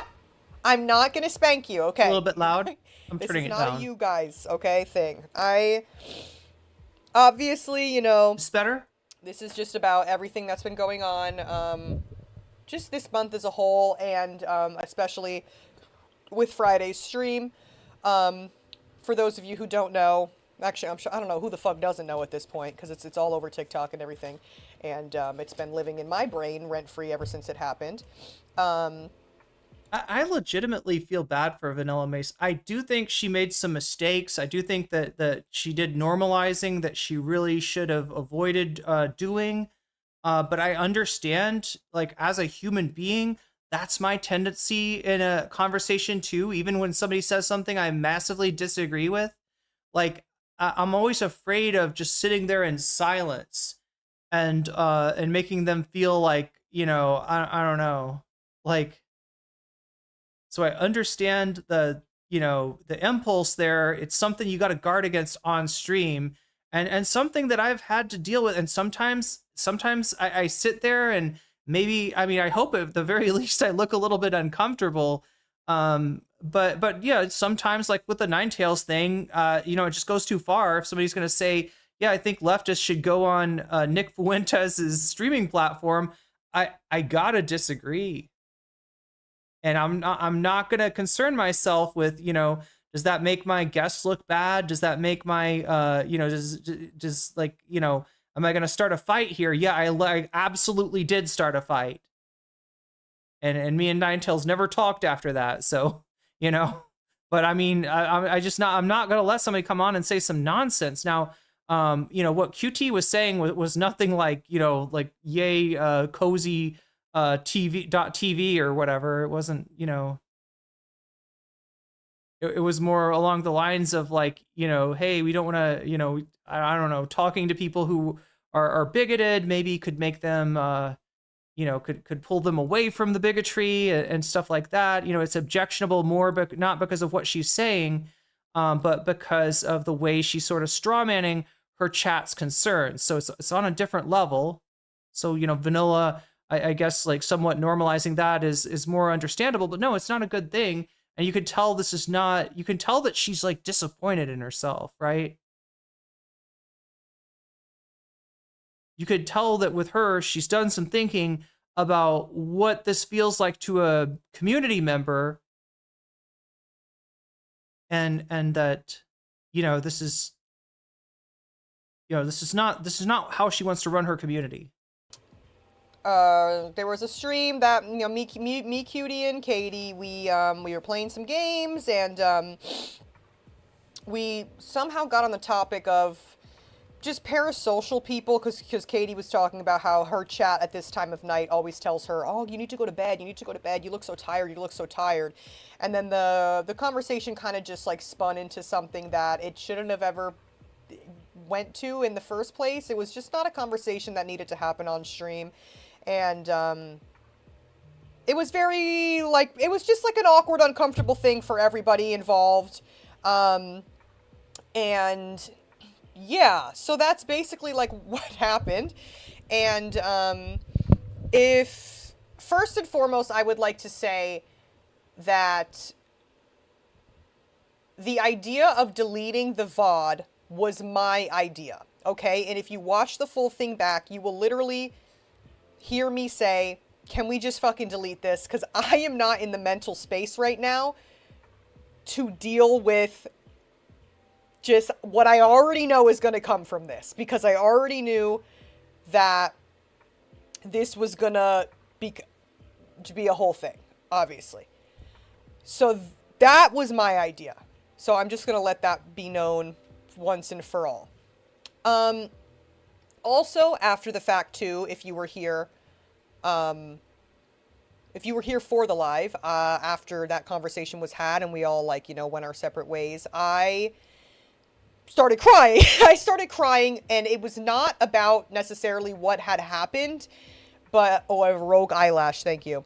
It was not about what had happened, but it was more so just like everything as a whole, and I was just getting emotional, because there's just been a lot going on this month. There's just been a lot going on this month, and oh,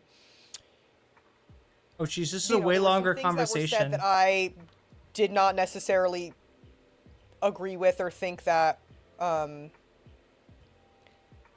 have been said better, probably. And the thing is, I know where Cutie's heart is, and I know that she tries to have everybody in the community come together.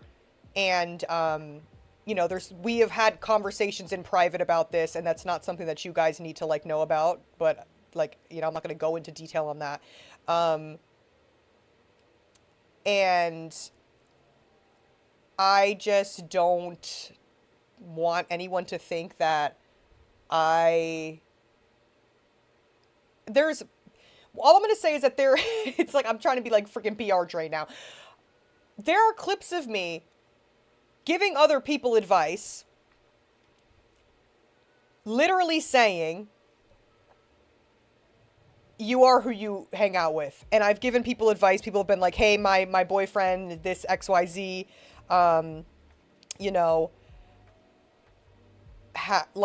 is hanging out with this guy and he fucking sucks or whatever. And I have literally said, hey, you are who you hang out with. And so for that take of, you know, it's you are not who you associate with was not necessarily something that I agreed with. And I don't want it to seem like I'm backpedaling on something, because I have quite literally said that in the past, that I have stood on that and said, I personally think if you hang out with somebody who is, you know, XYZ, that what does that have to say about your character, kind of a thing. It was Although so I peaceful do up here, think, but now there are freaking communist invading radicals. Thanks for the sub, Barry. the clips were taken out of context a little bit. I do think the clips were taken out of context. And now people are, and of course people are saying, oh, you were nodding your head and stuff and everything. What? This is why you got to watch yourself, right?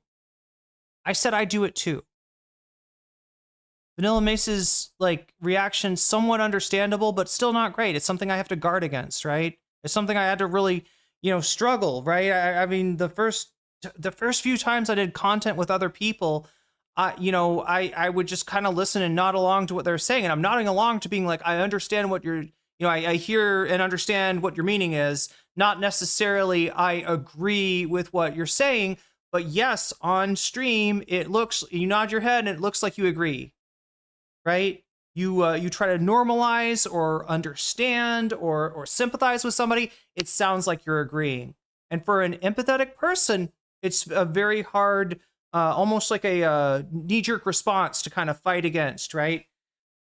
So, I mean, it's understandable, but yeah, no, you're right. When head nodding is called active listening. Yeah. And like I said, I feel like there's maybe a slight difference. I mean, I don't want to paint with a broad brush or essentialize gender or anything, but it feels like there's a slight difference in the general communication styles between genders, right? And I was kind of wondering if maybe this is just like, something that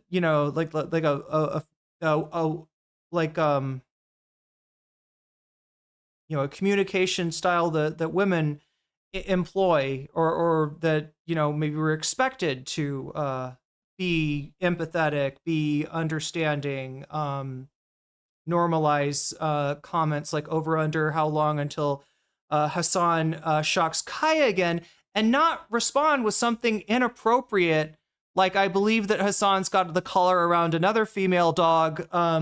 Now, chatter, why don't you ask your mom? Right? Something like that would be just completely out of pocket, and I would never want to say that, right? But on stream, you got to be a little bit different, right? If you got that dog in you, if you've got that female dog in you, like I definitely do. When you, it's hard when you're put in that position, because one, with all of our chats combined, there are over 10,000 people watching. And quite literally, when anyone is talking to me, I go like this. When anyone is talking to me about anything, that's just like, I'm just like, like that's just a conversational thing that happens with anyone that I fucking talk to. So that's just that. And I think if you watch the full, it's understandable, but yeah, no, you gotta train yourself. You got maybe a shock collar. I don't know, might help. You could just shock yourself. If you ever catch yourself nodding along, agreeing with people, normalizing shit that shouldn't be normalized, just zap. Thing, you could obviously feel the fucking tension. You could feel that it was a little awkward for everyone. And it's more of a thing where I know that I, as a white woman, have the privilege of being able to be in some spaces and be some places that I don't have to worry for my safety, and that I don't have to worry for, you know what I mean? So I could never sit here and try to tell people, like marginalized people, how they should feel about comments like that. And I don't, everyone is saying, are you guys listening to what I'm saying right now? Like, this chat is confusing the fuck out of me. Are y'all listening to what I'm saying? Like, genuinely. Are you listening with the fucking sound on or no?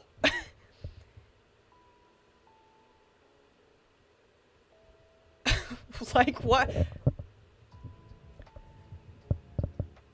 I am telling y'all that I understand why people are upset about that. I'm telling you that I know and understand why that is a take that people are upset about. Okay? Because as somebody who has as a white person who recognizes that I have white privilege, that there are certain people that can be in rooms and have comments like that be made, and it would affect them in ways that could affect them for the rest of their life, because it is a personal attack on them. Do you get what I'm saying?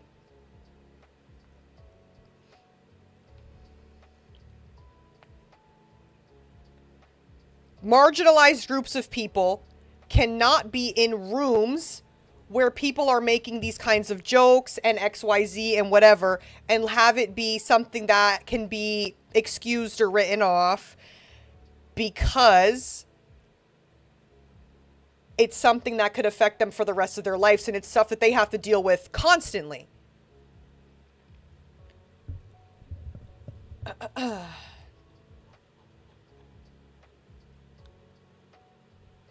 And also, too, as a queer woman as well, obviously, another thing. It's just one of those things that was just uncomfy. It was just uncomfy for everyone. And I am just letting you know that as somebody who, you know, as a friend and as somebody who was like, hey, I was kind of the one who was like, hey, can you elaborate on that? I was the one who in a sense dragged it out, because I wanted to, I was like almost a little confused. I wanted to hear more.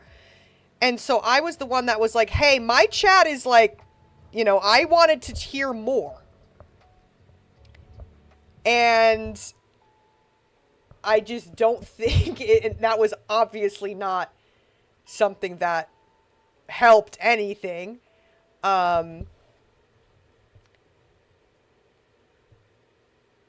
Sorry, I'm reading. And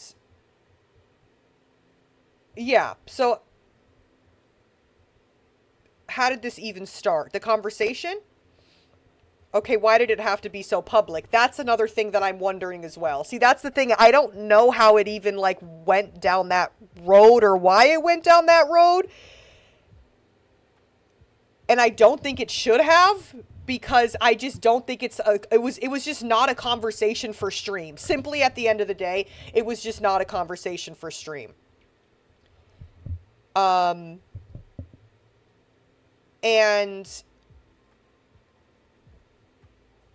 one thing I'm gonna, okay, see, like, and again, I don't want to like have to bring up fucking receipts and shit to make it seem like, you know, but I have quite literally had instances in the past where I have had very good friends that have ended up making comments that were like very, like just blatantly fucking racist, like just straight up racism. Like, I had a friend a few years ago who was a very good friend of mine, who during the height of the BLM protests at the beginning of COVID, had made a comment saying, it's just something, and was like, oh, but look at all these black people looting Target. And I literally whipped my fucking head around, and I was like, see, that is just straight up, like, that is just insanity. Like, that right there, like, that's just fucking racism. And then it went down a whole long line of me and her not becoming friends and being friends anymore, and that was a whole nother thing.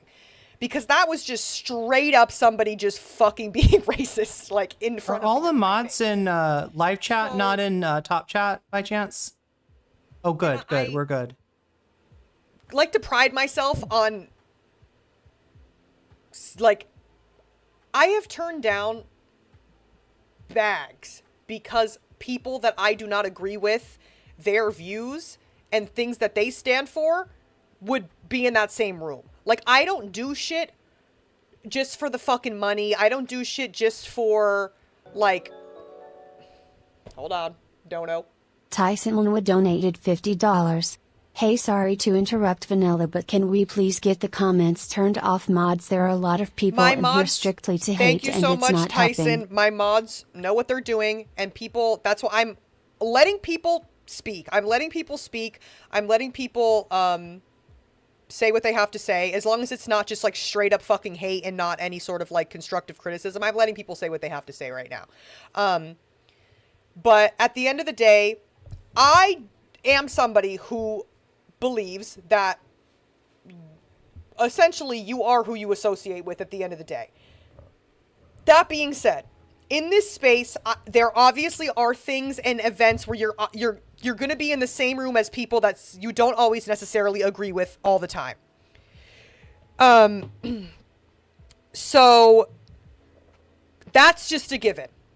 Okay? But me personally, I would never go out of my way to collab or to do something with somebody one-on-one that I do not agree with their morals. Okay?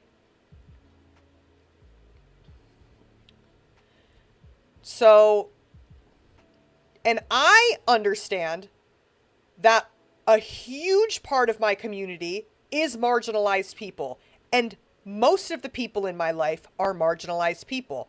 So as somebody who has that privilege, simply all I can do is sit back and listen. That's simply all I could do, is sit back and listen and listen to what people are saying. And obviously in the moment it was just uncomfortable and everything and whatever.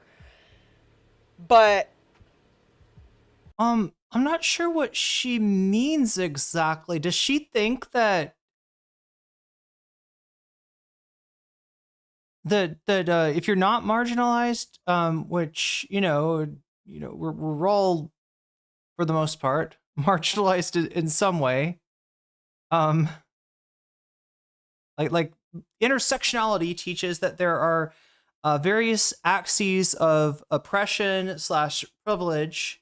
You're on the privileged end of that. You don't see the downside. You might even see like an upside, or usually in some way you do benefit from that oppression. But they intersect, they interweave, right? And you might not be as marginalized as somebody else that's at like multiple intersections of oppression. But anyway, what I'm wondering about here, sorry, is like, does she think that she can't, like, I don't know, push back on something because it's like somebody else's issue? Because I have heard some people, mistakenly take that from, like, when I pushed back on Professor Dave, all right? When I said I didn't like how Professor Dave was approaching Matt Walsh, I thought that there was more information that he needed, specifically, that he could get from talking to a trans person, not necessarily on stream, but in some way, and that he also like kind of underestimated the vitriol that Matt Walsh was coming at. I described it as Professor Dave bringing a spoon to a gunfight, right? Like bringing an olive branch to a gunfight, right? But that wasn't me saying, and I hope nobody heard that as me saying that cis people can't talk about, can't push back against transphobia. No, cis people should. And yeah, you do have privilege, and you can leverage that privilege in a way that's really positive. There's definitely some, like, pitfalls to watch out for. You don't want to center yourself too much. You don't want to present yourself as like a savior. You know, like, but no, it's, you know, pushing back is absolutely appropriate. I'm not sure if that's what VanillaMace is talking about here, though. Sean made this point well. Hold on.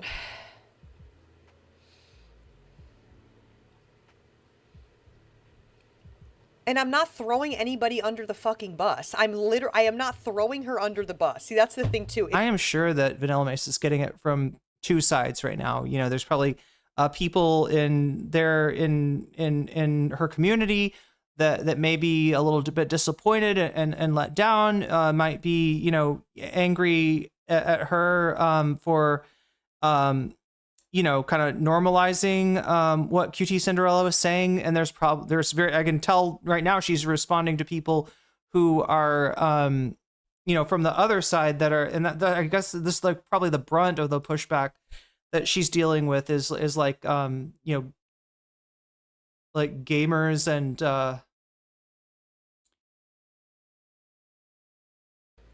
ETHAN fans and the like. And I'm not throwing anybody under the fucking bus. I'm literally... Yeah, somebody's saying that she's throwing QTCinderella under the bus. I'm guessing. I'm not reading the chat. I don't know if anybody... yeah, why didn't you correct QT then?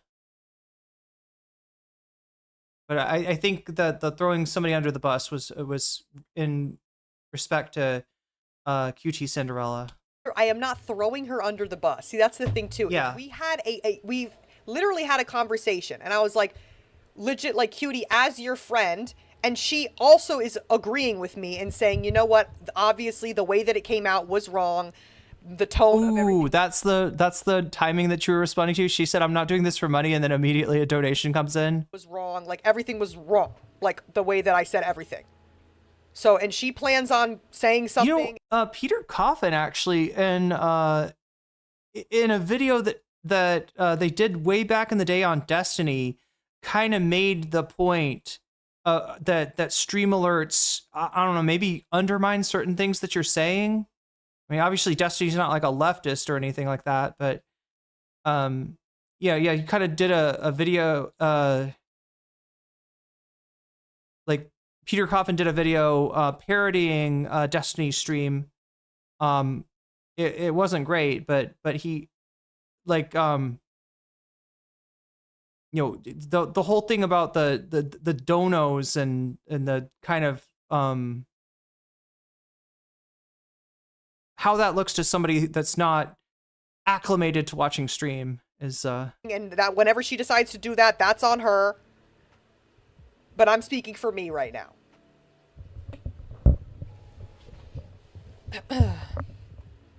You're legit just talking about your views on it. Exactly, because that's what else would I be talking? Yes. Because I can only speak for me.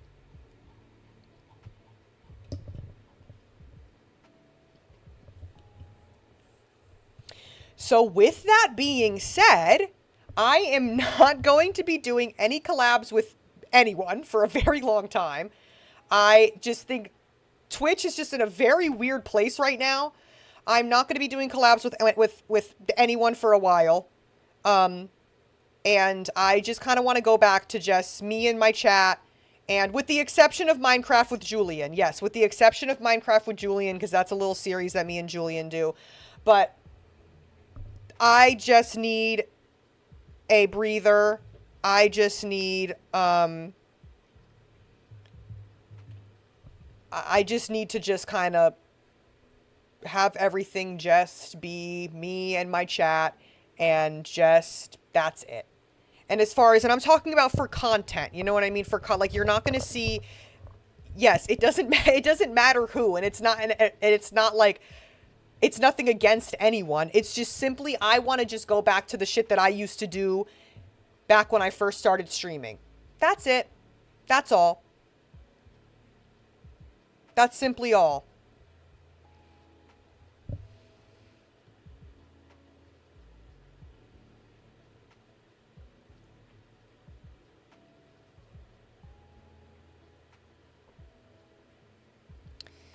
And hold on, I'm just reading because I like to hear what you guys have to say.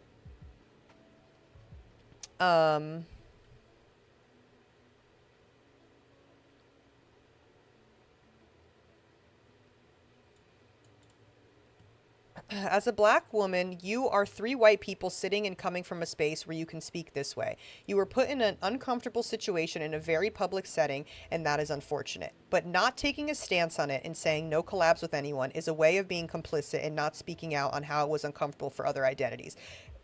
See, I feel like, were you guys listening for the beginning of the stream? I was quite literally saying how it is very uncomfortable for other people. And it was very uncomfortable for other people in marginalized communities, which is why I'm saying that I am recognizing that there are people that cannot be sat in rooms with people who would make jokes of that nature and have it not be a personal attack on them. That is literally what I'm trying to say. That's literally what I'm trying to say. Is that I know that, and that's why the whole thing upset me, and that's why we're where we at. That's why we are where we are at right now. Okay?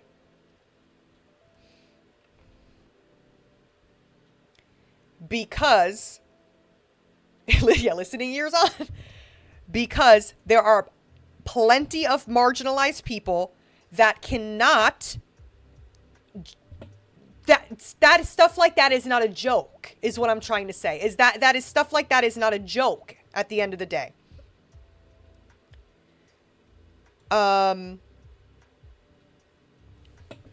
So yeah.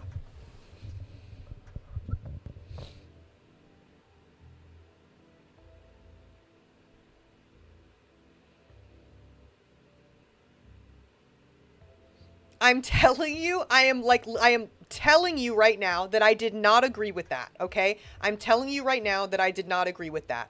But I'm not going to come on here and start dogging and hating on people like that. That's just not also a way to go about it either. But I'm telling you that I did not agree with the things, most of the things that were said. I do think that some of the stuff that she said came out wrong, and I do think that she may not see it in the way that, you know, she may, I think that she probably sees it differently now, obviously.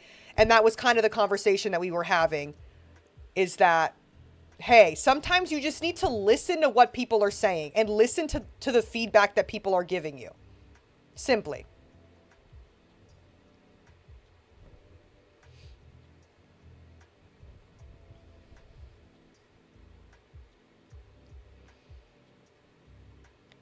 A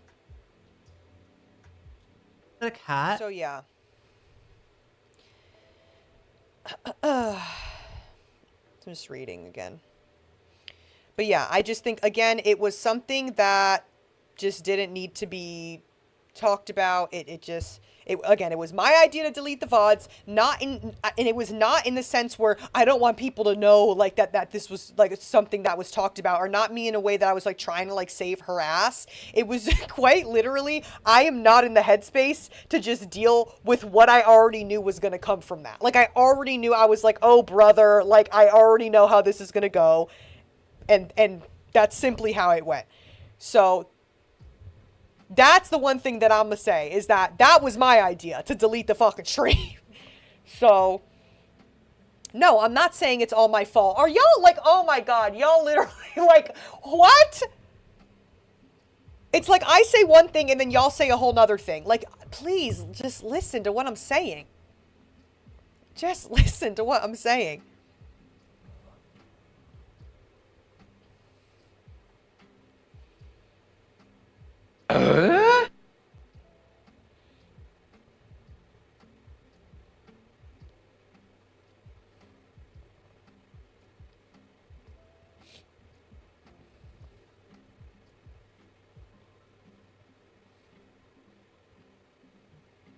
I'm just reading. I'm reading right now.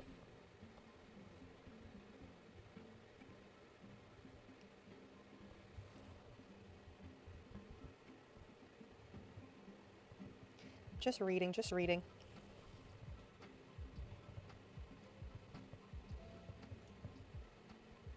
Yeah, at the end of the day, I just don't want to be crucified for things that I didn't say, basically, is also what I'm trying to say. Yeah. Crashy says, Ted Cruz, stop attacking PDF files. Vosh, take my money, please. Wow.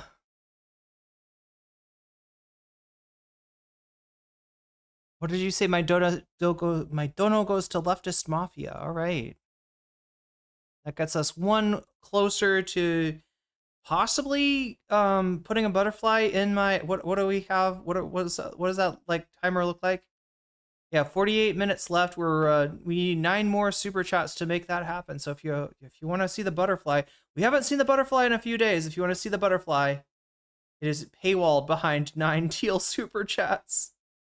Why did I think of doing this as a, I don't know, super chat reward? I like wearing the butterflies, for the record. Who is...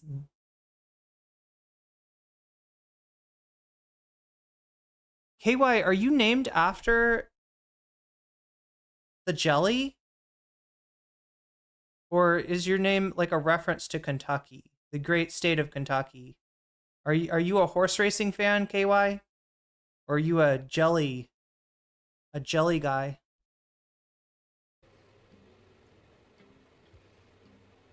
So can we all agree on that?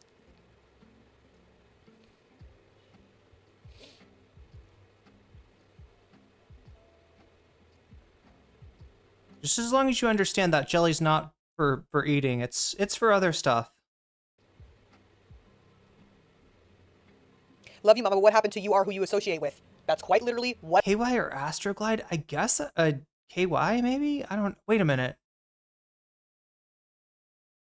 I started off the stream with. I said, I am someone who has always stood by that and has always said that. I have always said that, okay? I have always said, you are who you associate with, okay? So I am standing on that, is what I'm telling you right now. Yeah, whichever one's on sale, there we go. Okay. Here in Thailand, we like grass jelly, actually. Are we all on the same page? Grass jelly, yeah. Are we all on the same page yet? It's great in your tea. Great as a dessert mixed with coconut milk.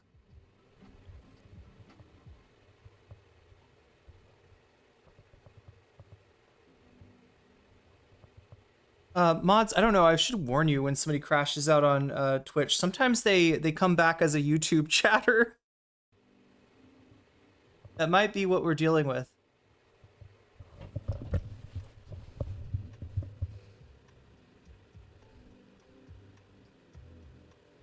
Is it opposite day or... God, see, it's like so hard to come on here and I can disagree with her without having to publicly bash her. Okay, okay? But all I'm gonna say is I'm not doing this with anyone. Hold on. $50. Hi, Vanilla Girl. First time dono here. Sorry for interrupting. You've been a bright light to myself and many others. Please remember that. I can't imagine navigating situations publicly like this. Don't forget to give yourself grace. Love you. Han NB with a $50 dono. Thank you so much. I really appreciate that, Han. Thank you, thank you, thank you. And I eat red 40 with a 5 gifted. Thank you so much. I feel like people want, like, y'all just want the drama at this point. Some people just want the drama and they just want the fucking clips and this. I'm not gonna come on here and just be like, and drags. Like, that's just not something that I would ever do. Like, that's just not my character, okay? I am telling you that I am taking a break from all of this, okay? I'm taking a breather from all of this. I know that it was not something that I agreed with, okay?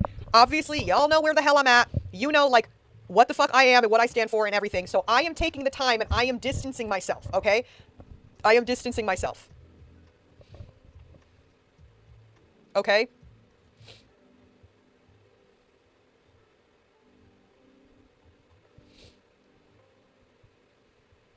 It is also a white woman's place to educate other white women.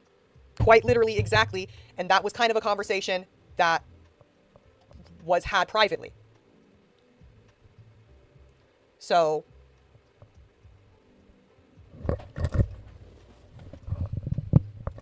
Yeah, I mean, I do appreciate that she's in a hard place, right? you know, you push back, you risk having a fight, like, you know, what I had when I when I disagreed with the praxis of using Nazi streaming services to try to de-radicalize people. You risk having a fight. You don't want to, if you think that your friend isn't you know, a horrible person but is wrong in the moment, you kind of want to have these conversations. You'd prefer to have them behind closed doors. You cannot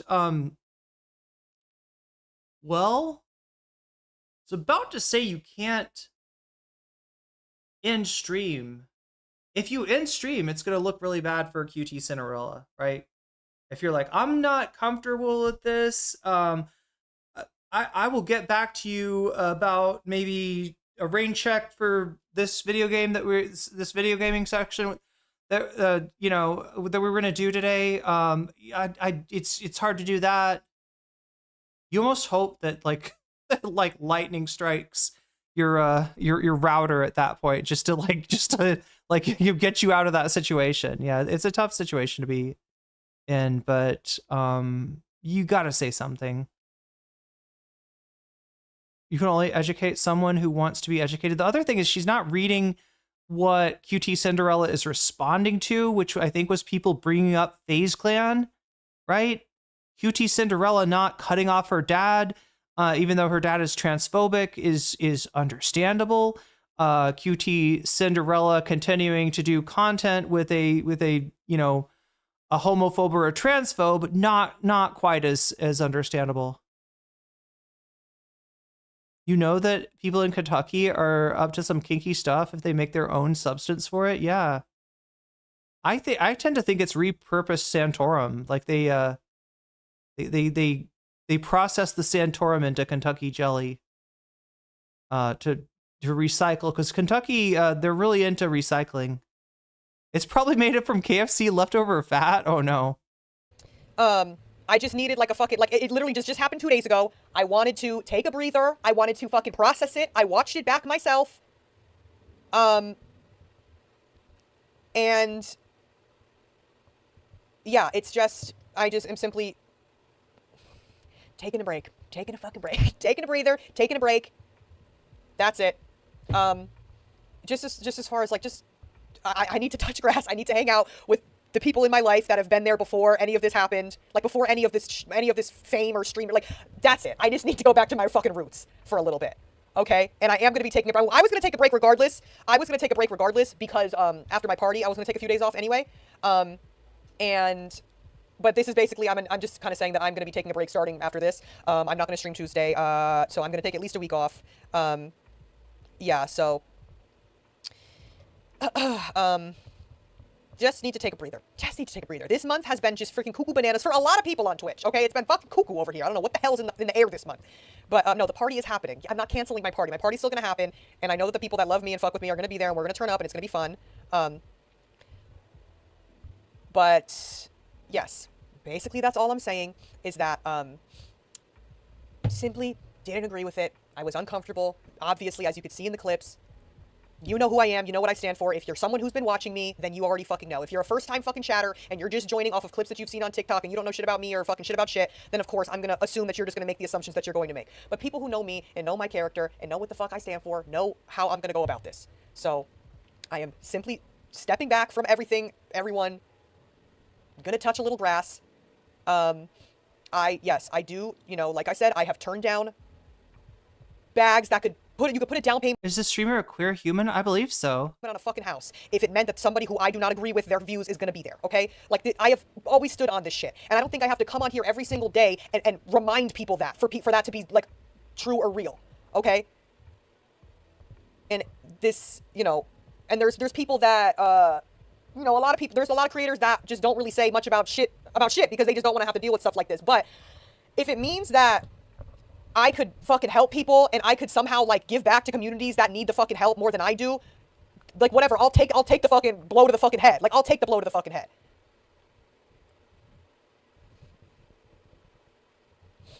And that's that.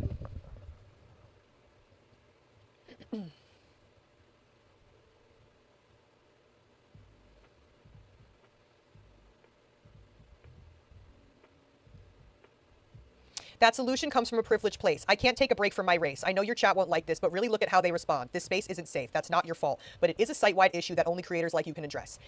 And see, that's the thing. Oh my gosh, Taylor Lorenz was talking about this very dynamic. People think of Twitch, especially if you listen to ETHAN Klein, if you listen to Dan Saltman, if you listen to Destiny, you get the feeling that Twitch is like, I don't know, like a giant polycule. Like everybody's very everybody's a leftist, everybody's accepting, everybody is like, and it's just not true. Twitch started out as a gamer site probably around the same time that Gamergate was going on. And so the sort of insider-outsider dynamics of the gamer community at the time were such that it was a very inhospitable place for women, for queer people, for POC, for any number, anyone who did not fit the stereotype of the white cis male gamer, right, was very much on the outs. And even though it's been a long time since then, and yeah, it's changed, I guess. That dynamic is still there. And if you don't believe me, go look at some Asmongold content. Go watch what the chat says in Asmongold's chat, right? That is unfortunately not a new thing, right? This is very some very old accounts in there and some very old opinions for Twitch, right? I came onto Twitch probably when it was at the height of its being the most woke or whatever. And even then there was a huge backlash to it, right? There were, streamers like Lance from the Serfs. Hasan was, was on his way to being a bigger streamer. It was definitely like in the wake of the Bernie campaign and like 2020. It was a very like there were good things going on Twitch, but there was a backlash to those good things. And there was an intentional campaign to target leftist streamers, which I apparently ran afoul of, right? Even saying something like a panel host should maybe not let a transphobe gish gallop, right? Spread brainworms to his naive liberal audience, right? That gish gallop chat is a debate technique where you say so many things in one statement that it's impossible for your opponent to push back on everything that you said, and then they're doing triage. They're like, okay, well, that's a really noxious trope. I'll push back on that. That's a really terrible trope. I'll push back on that. But you've left like 7 tropes on the table, right? It's more than you can expect, from even the best debater out there, right? And so it's incumbent on the moderator to call that out and to stop that before he stops. He says like, one thing, okay. He says 2 things, okay. He says 3 things. Now we're into a gish gallop, right? And it's one thing when you're just arguing about something innocuous. You're arguing about like pineapple on pizza or some shit like that. Okay, I guess it doesn't matter, gish gallop away. But when you're talking about people's existence, no, that's not fucking okay. And me objecting strongly and doubling down and not taking the fall, as I guess I was supposed to take the fall for the big streamer, let him continue his non-apology tour. I didn't do that, and I got fucking targeted by some just really noxious, toxic elements that I think have been on Twitch for longer than I have, right? It feels like when you see a shadow under the water of a dark Scottish loch, right? And you're like, there's something down there. I mean, like most likely it's just like a really large fish or a turtle or something that you would expect to find in Loch Ness, but goddamn, that's a huge fucking shadow. Like, are you sure it's not some like extinct dinosaurs? You're like, right, the whole Nessie thing. Your mind starts playing tricks on you. Like, what am I looking at? What is going on here? Because this seems like a little bit much for a small streamer chick that just popped off on a popular debate, bro, right?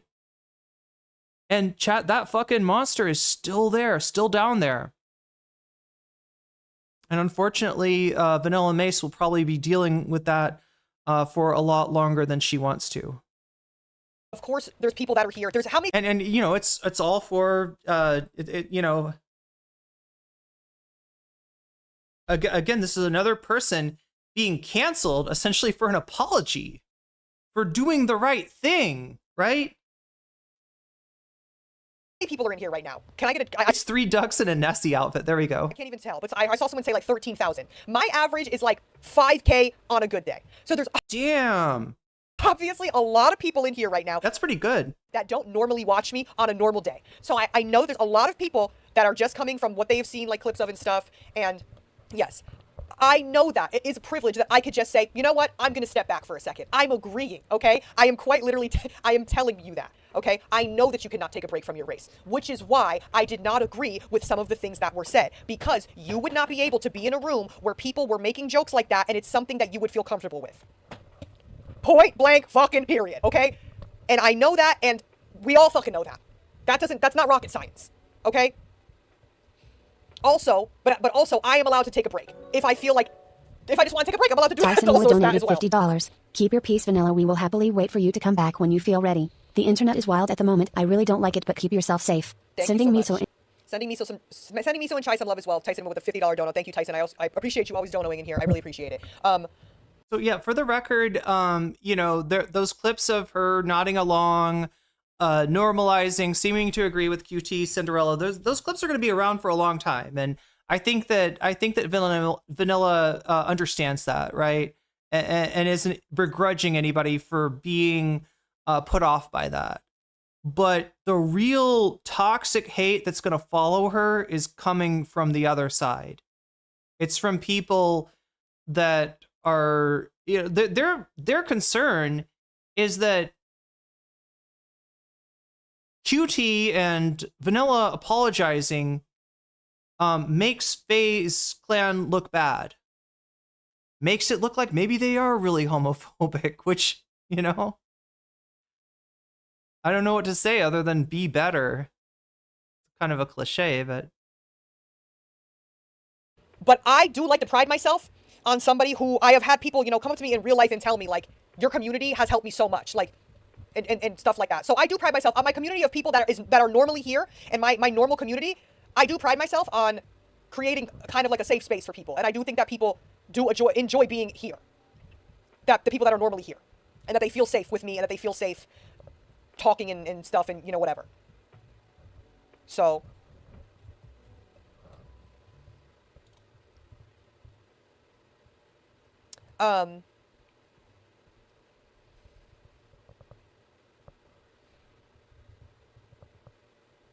Yeah, also too, like, hey, like, guys. Oh, wait, where?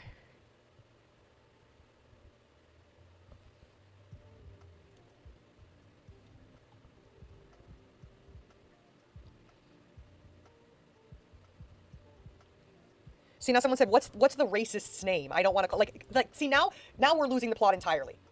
Like, because, oh my god, we're just, like, it's just, we're losing the plot. Like, you know, okay, that's not what, like, Cutie is not racist, okay? Cutie is not racist. Did she maybe make a fucking take that came from a space of privilege that she has now fucking agreed to, like, and realize, yes, okay, whatever.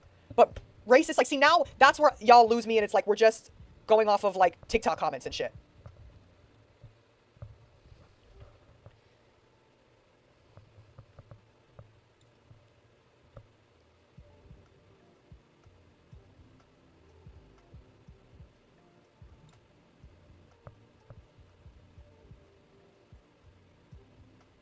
I'm not defending it, bro. I'm just saying, if anything, it was just more of like an ignorant comment than anything.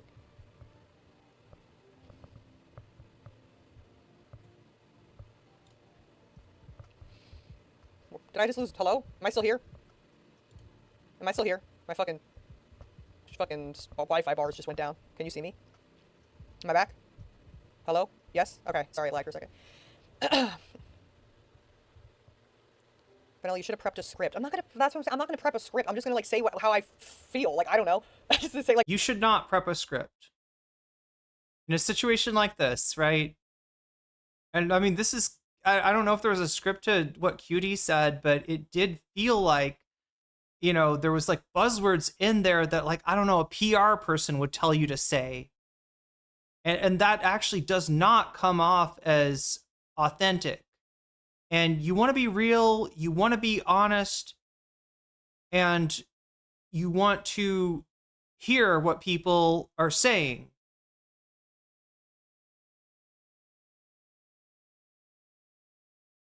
I mean, that's the key.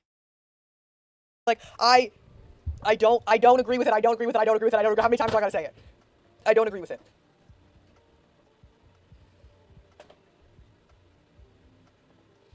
It was not a conversation I wanted to have. It was not a conversation I wanted to have. Hold on. Alex Emiros donated $50. Hey girl, sorry to interrupt, but just wanted to say one. Love you and two. Everyone with a fully formed frontal lobe gets what you are saying, and the real ones will stick with you through the... Thank you, thank you, thank you. Thank you, Alexa Mary Rose, for the $50 dono. Appreciate that. Thank you.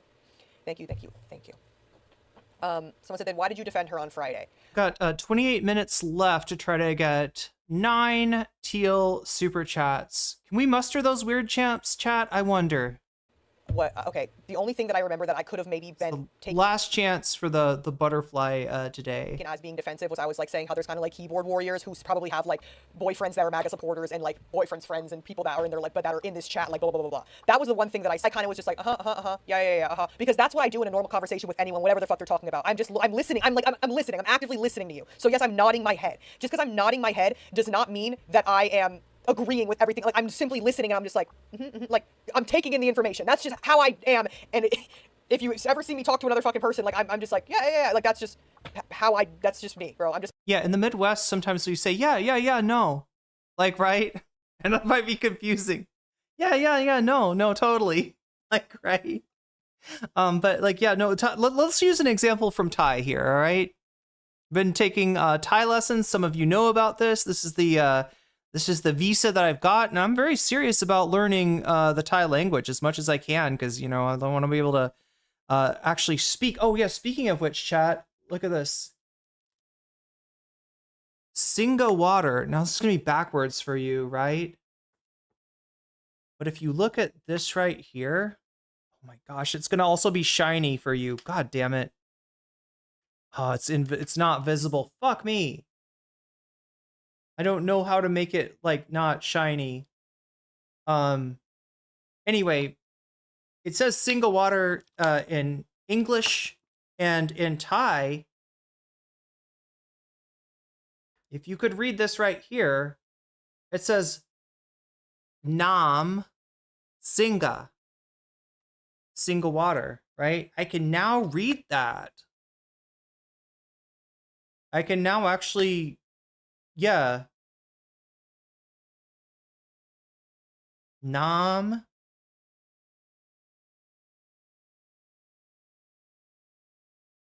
Singa. Right? It makes sense to me now. But yeah, so anyway, what I was going to incorporate here is that like in Thai, the word yes is a hard concept to grasp, right? Where we would say yes, sometimes yes means okay, I understand. Like I was describing the Midwest thing. Yeah, no. You know, like, right? That's I understand, right? In Thai, you say chai or chai ka, right? If you're being polite, you say chai ka, right? And that, but people will, because chai translates to yes in that context, people will try to use it to answer a question. Somebody says, "Do you want to go to the store with me?" And you say chai. You haven't agreed to go to the store. All you've said is that you understand. Now, if the person says, you know, like if you get in the car with somebody and somebody says, we're going to the store, and you say chai, you know, that's like, yeah, I understand we're going to the store, right? But if you want to say, if they're asking you a question, like, would you like khao soy tonight? You don't want to answer with chai. They're not, you know, the point isn't that you understood that they asked you that. The point is to say, you know, you do want khao soy, right? So if you're saying that in that context, you don't say chai.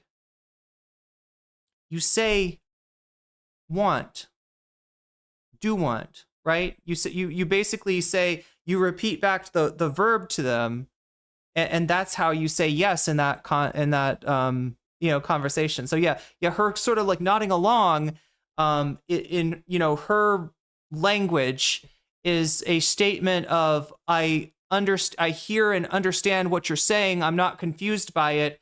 I get the message. I'm picking up what you're putting down. Is what you're saying when you're nodding your head. But unfortunately, in a clip that looks like I agree. That is correct. That is what you have said is the truth, right? And so that's the problem. And it's just something that you have to learn as a streamer.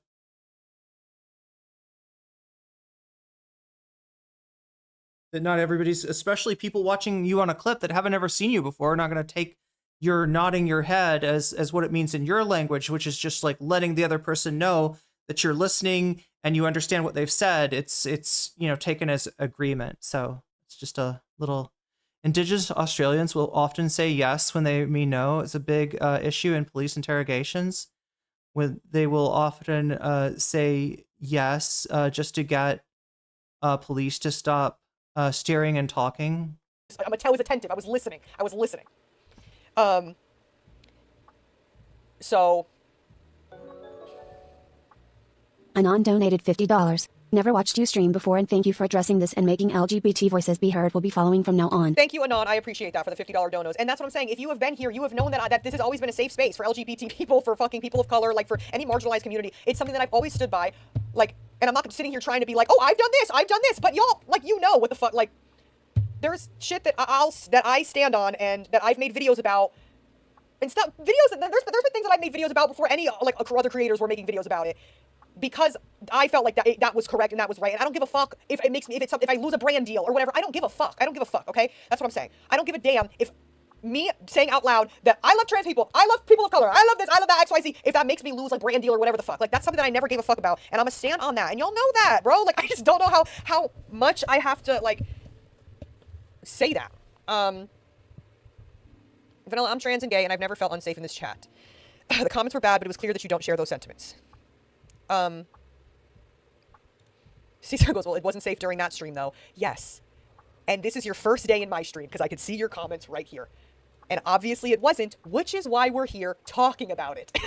Which is why we are here talking about it right now. So that's why we're here. That is quite literally the exact reason why we're talking about this right now. Scream being donated $50. So sorry I died. Anyways, Mama, I've watched pretty much every piece of media you've put out. Your heart is truly not in a bad place. I think people need to touch grass on this one. Scream Beam with a $50 dono. See, that's the thing. I don't think people need to touch grass. I do understand why people are upset, okay? I genuinely do. See, and there's a lot of things that I'll be like, oh my God, touch grass. But I understand. I understand why people were upset, okay? So I don't think that it's a touch grass matter. Like I said, there are some people that are just... this is their life. This is their life. This is their life. And it's like, there are people that have had to, cut people off because those people don't agree with them and who they are as a person. You know what I mean?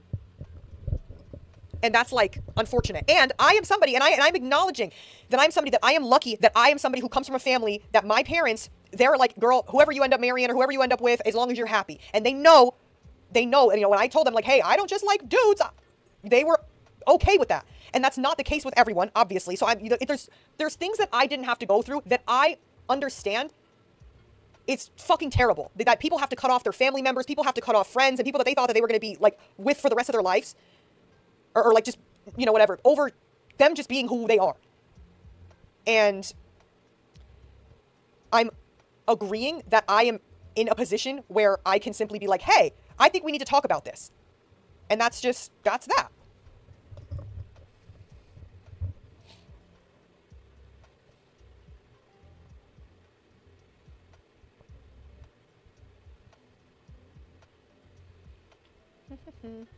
And like I said, this is a open conversation. Someone said, not you monetizing this. Oh my God. Sorry, I'll fucking write a letter and mail it to a random address next time. Where else am I supposed to put it? See, this is a perfect example. It's no matter what I do, someone's gonna be unhappy with it. It's genuinely. It's where the hell, okay, next time I'll send it by snail mail. Sorry. Like, this is genuinely, like, at some point, it turns into rage bait at some point. It turns into rage bait at some point, quite literally. By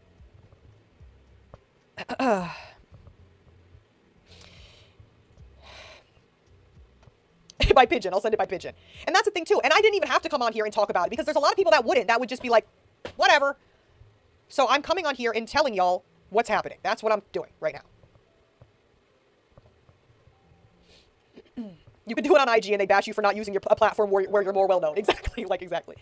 Mkins donated $50. I love you, small, but can you correct our dismissive white chat that refuses to understand the valid hurt that minorities in their community feel? BC, they keep saying to focus on politicians.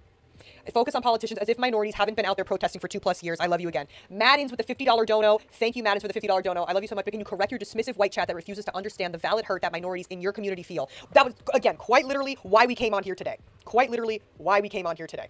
To address that. Ray with the raid. Thank you, Ray, for the raid. That's quite literally what we're here to talk about. And again, if there are people in this chat, there are, I don't know how many thousand people in here right now. There are way more people in here right now than people that have ever normally watched my streams. So with that being said, please take, please just take some of the chatters, like, whatever, take that with a grain. Yeah, Redgrave. I mean, probably some people, it's, do better with scripting things. Some people do better with off the cuff. In general, YouTubers probably do better with a script, and streamers probably do better off the cuff. But if you get a chance to watch the VOD later, do take a look at the difference between QTCinderella's apology, which did seem somewhat scripted, not completely, not totally, but just that there were certain buzzwords that seemed like the kind of thing a PR agent would tell you to say that undercut, the genuineness of the comments that QTCinderella made. Whereas with Vanilla, she's a little bit of a mess. She's disheveled, but she's coming, from what's obviously a real place. And no, George, she didn't offer nearly enough pushback during the stream itself, which is why I think she felt the need to come on and make this apology. Assault. Okay. Do we like her? I mean, she's pretty cool. I mean, she made a mistake, but we're all human. And it's for me, it's a really understandable mistake, right? And it's something that, like, as a streamer, you got to behave, sometimes your humanity doesn't serve you as a streamer. Sometimes even your empathy doesn't serve you, because if I'm talking to somebody, that's coming to me in a kind of an upset state, sort of venting some frustrations they have, even if those frustrations aren't entirely valid, or they're missing something, or they're coming off bad, I'm tempted to kind of, nod along. Yes, I hear you. Yes, I understand. And to be like, oh, no, I totally understand that, even if I don't agree with what they're saying. And while that's a human response, and it's understandable, it's something that as a streamer, you've got to train yourself out of. I'm sure that there's been times, that I've had people on that have said things that I don't agree with, and I didn't push back enough. It wasn't anything like this, and there's definitely counter examples. I mentioned the one earlier where a pretty good friend of mine came on, just to chat. I didn't think, I was just like, yeah, I'll have you on, right? And then immediately launched into, bragging about their escapades on a Nazi streaming platform called Cozy TV, owned by Nick Fuentes, right? And claiming it to be praxis, right? This is how we're going to de-radicalize the right. We're going to go on there. We're going to dispirit them with our base takes. And like, I'm just like, I don't agree with that at all. I don't agree with that at all. And I had to say something.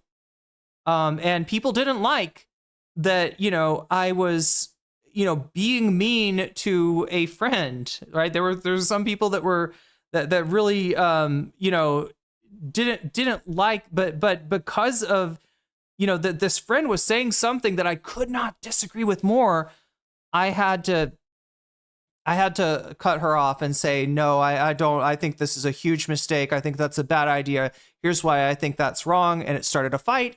And as a result, I never talked to her again. But if I hadn't pushed back, if I had just, kind of gone with my empathy, tried to be like an active listener, tried to, like spare her ego, I wouldn't have been able to live with myself. I am not going to let somebody come on my stream and spout off about, the real way you do praxis is to do content for Nazis. No, it's not. That's a bad idea. That's a horrible idea. But it's understandable, right? The Vanilla got into that, like, I don't know what you want to call it, like a normalizing spiral or something like that. Because it's in general, it's a communication style, right? And so, after the clips came out, Vanilla felt it necessary to come on and make an apology, and seems sincere, and try to let her community know that that's not what I'm trying. I do care about making this a safe and welcoming space for LGBT people. I do. It is important to me, and I shouldn't. I fucked up, right? And that's all you could do at that point. So yeah, I mean, I think, this is modeling, an apology pretty well. It sucks that she had to, make it in the first place, but, she's doing what she can with a bad situation that she's in now. And she's getting shit from, obviously from her community. Some people in her community are disappointed, but also from, there's more people, I think, that are mad at her for apologizing, right? She's got the Asmongolds, the Hasan haters, the Ludwig fans. I'm trying to think of all the people that are like esports FaZe Clan fans. She's got a lot of people mad at her, and most of them are mad at her not because of what she said on stream with QT, but because she's making an apology, because she said things like, I felt uncomfortable, right? And saying, oh, you're going to throw QTCinderella under the bus now? Is that what we're doing? They're also mad at QTCinderella for apologizing, even though that apology probably not nearly as, as genuine, did not come off nearly as genuine as this one does.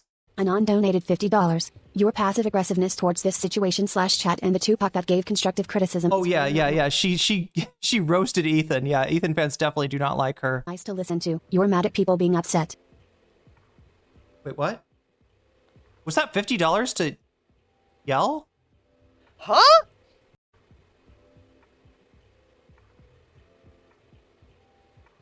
People being upset. Aggressiveness towards this situation /chat and the Tupac.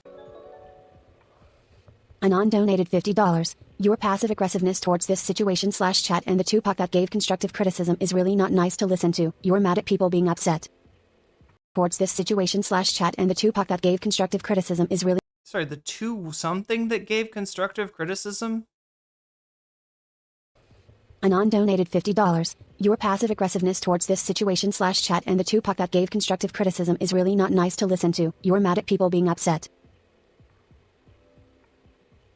I am not getting anger at people being upset from Vanilla here. I'm getting understanding of people being upset. I can understand people's frustrations, right? If you're supporting a streamer, you think that they're really cool. They make a great community that's super welcoming to queer people, and then they go on and nod along with somebody saying some bullshit, right? I can understand that anger, but I think that so does she. Huh? Wait, what? I read those messages out loud because I was like agreeing with what they. Okay, this is rage bait. Okay, I'm simply that has some rage bait. Yeah, it could be. Right? It could be rage bait. Am I responding to? Yeah, I heard Tupac too. I don't know. Sometimes TTS is weird. Thank you for the $50 though. Okay. I don't know what to say to that one. I'm like, hey, because yeah, thank you for paying me $50 for sucking. Oh my god, I said that wrong. I said that wrong. God damn it, chat. I'm sorry. I did not consider what I was saying. I read those messages out loud because I agreed with what they were saying. Okay. Paid rage bait. Paid rage bait. 8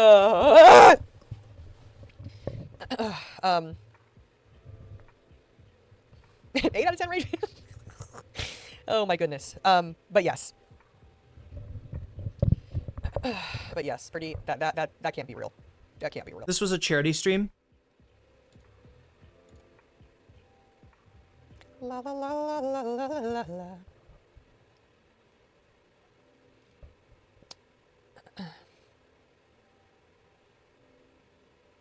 I mean, I would hope that I'd be paid a little bit more than $50, but you know. I'm just reading. I'm just not sure what the going rate is. Just reading. So if I go silent for a second, I'm just reading. So, bro, I could not do your job. I'm not concluding everything to rage bait. That simply just contradicted everything I said. So that had to have been that just went against everything that I had just said for the past however long we've been on here, almost an hour.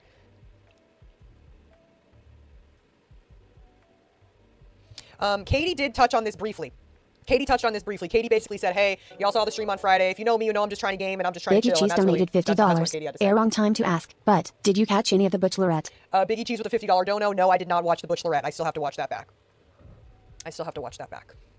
But thank you, Biggie Cheese, for the $50 dono.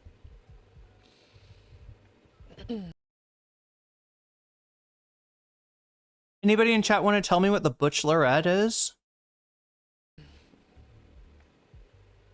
My soup is cold. I'm not even hungry. Ooh, I'm not hungry.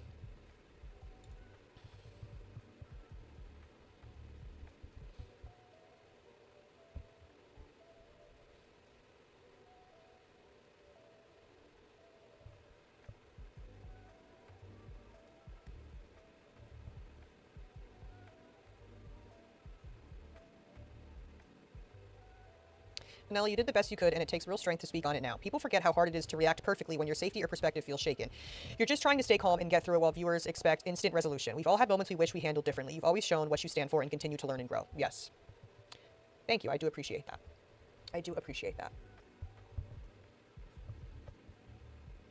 That's what it sounds like, Christy Z. Yeah. I'm just like, how do I not know about this yet? Yeah.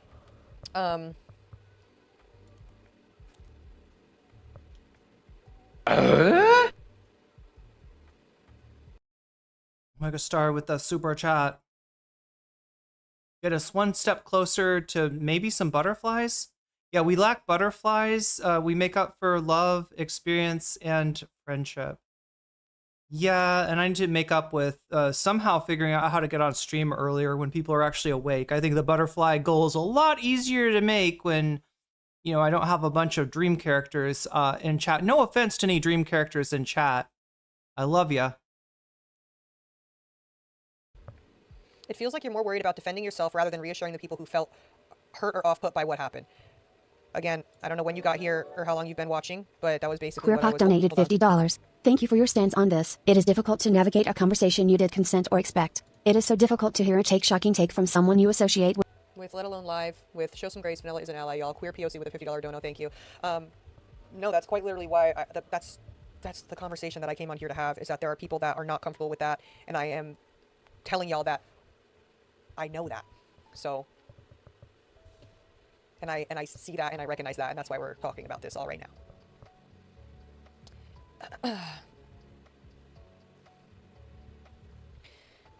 Very thankful for you keeping the chat open like this. See, I am just, yeah, I am, wait, someone's first time chat. Adapt did nothing wrong. What do you say fuck me for? What, fuck 50, fuck TI, fuck Floyd. Adapt, the hell Adapt gonna do that? The fuck we talking about? Adapt like this, adapt like this. What do you say fuck me for? The hell? What are we talking about? Adapt somewhere like, huh? The hell is it? Like, what are you saying? Oh my god. Oh my. Yeah, my understanding is the frustration with QTCinderella was about what, FaZe Lacey, not anything to do with Adapt.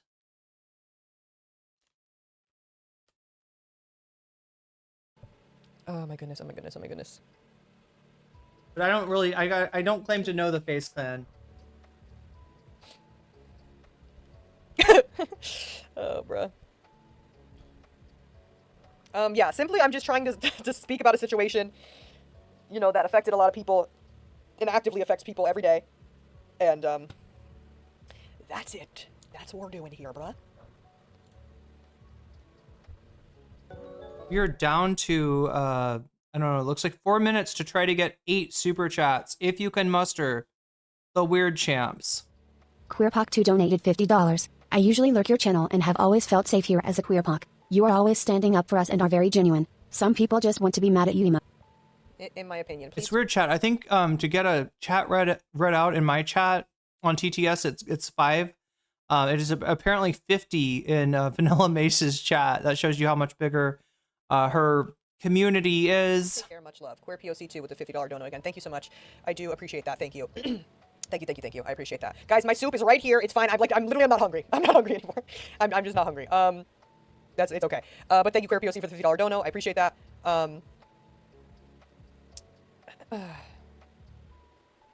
Yes.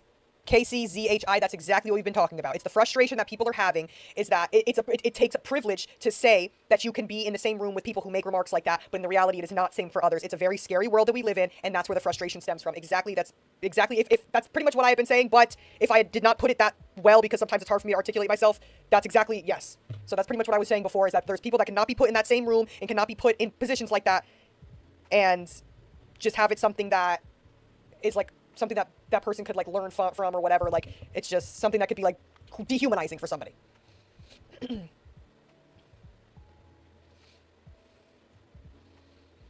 And I feel like a lot of people know that, like, y'all, like, girl, the gays be coming up in here asking my advice, like, and like, people, like, I feel like to hear from me and like to hear what I have to say as far as just a lot of things. So I know that, like, y'all fucking rock with me and shit. Like, y'all, me saying y'all is if I'm not one of y'all. Like, and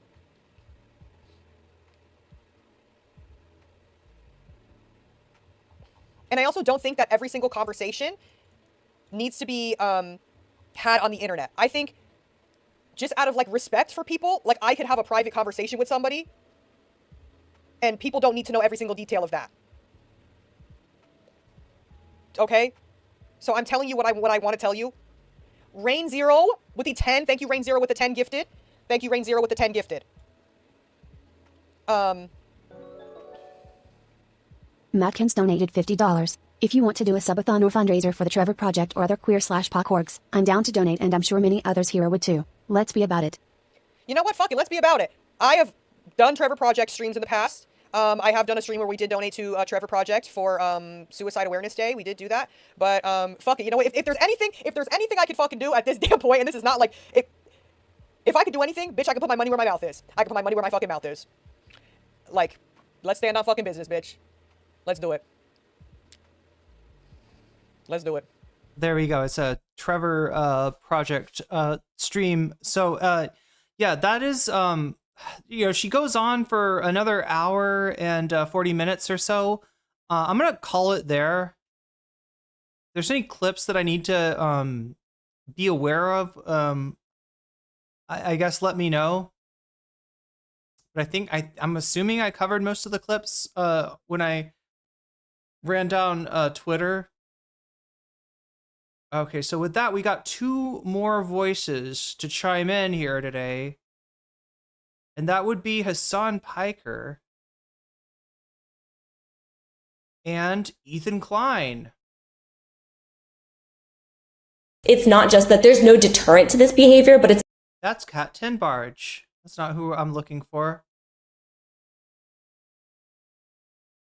Here we go. Here's the Hasan commentary. Are you going to cover the Cutie situation because she's getting a lot of hate right now? He already did. No, I didn't. I'm not entirely aware of what has taken place with QTCinderella. I've only seen a couple tweets and I'm not going to change, though. I'm not going to... Yeah. I will never believe that if I'm... Socialist Kolowski says, "Oh my fucking god, I finally found you. Usually watching you on YouTube cuddling with my cat on the couch. Nice. What color is your cat? For years now, I just want to get a picture. But right now I am so high. I'm sitting on the chair and boom, I see you. Well, good to have you in Twitch chat with us. Yeah, we just covered oh gosh, I gotta change this back, don't I? So we just covered the incident in question, QTCinderella's commentary on it, apology, whatever you want to call it, and then VanillaMace's, and obviously I think VanillaMace did a lot better in her response. And now we're gonna take a look at, let's see. There we go. We're gonna take a look at Hasan's response to this, and then Ethan's, and then we'll go for bonus content. What do you know? Kind to a hateful person, that means I agree with them. I will never believe that. No matter what you guys say, I won't believe it, because at the end of the day... Ash Bradford, I'm cuddling with my cat too. He's a gray and white tabby. Nice. There's an orange cat that lives not with me, but I found out too why the actually I think the security guards at my apartment take care of the cat, and I found out why the other day, right? So there's a lot of cats just around in Thailand. I don't think they cull the population the way, I don't think they have like kill shelters the way that the US does. And there's a reason for that, is that if there's ever a snake around, which in Thailand we have at least three different varieties of poisonous snake. Really, cobras, pit vipers, and something else I can't remember the last one, but they're really dangerous. And having a cat around is the best way to be aware when there's a snake around. A cat will not chill while a snake is around, right? And I think that the reason that the security guards keep this cat is partly to just alert them of the possible presence of a snake, which is sets my mind. He's a calico. Oh my god, with only a tiny amount of orange hidden under his chin. Otherwise, he's sort of got goth black hair with a bang situation. I used to have a calico. His tail is gray with black tabby stripes. Nice. I've really got a soft spot in my heart for orange cats now, because the cat that lives at the security with the cat that the security guards take care of is so cute. My cat is my burglar alarm too. Yeah. So it's cats are super important in Thailand. And you'll see them out in the alleyways. We call those soy cats that are not necessarily don't belong to anyone, but often are still taken care of by people. Like, people will feed these cats and give these cats water and stuff like that. The soy means alley in Thai, right? So the alley cats, I guess is what I'm saying. But yeah, people will take care of those cats, and alleyway is also where you're more likely to run into a snake. So it's good that they're there, I guess, and it's good that people take care of them. And I don't know if with dogs, sometimes the Wats, Wat is like a Buddhist temple, like a Buddhist place of worship. Sometimes monks will take care of dogs at Wats. I wonder if I'm not sure if they do that for cats too, but possibly. Omega Star, thank you for the gifted sub to Socialist Kalowski. Look at that. Twitch making it even. It's 128 to 128. It's even again.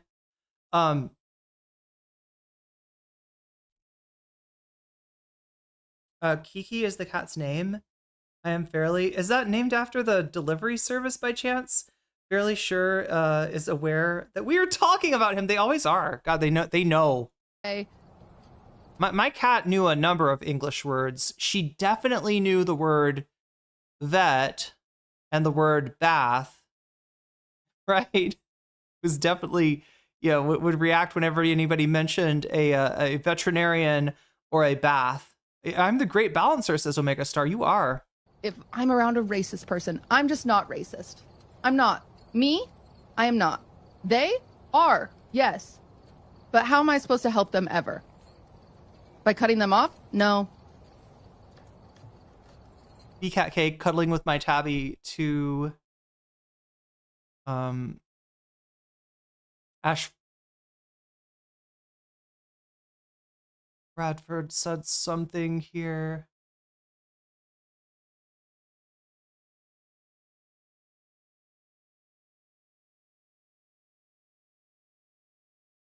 My cat killed at least 4 mice that were invading my house in the past summer. Also eats spiders. He's my best boy. I would be so afraid to eat spiders, but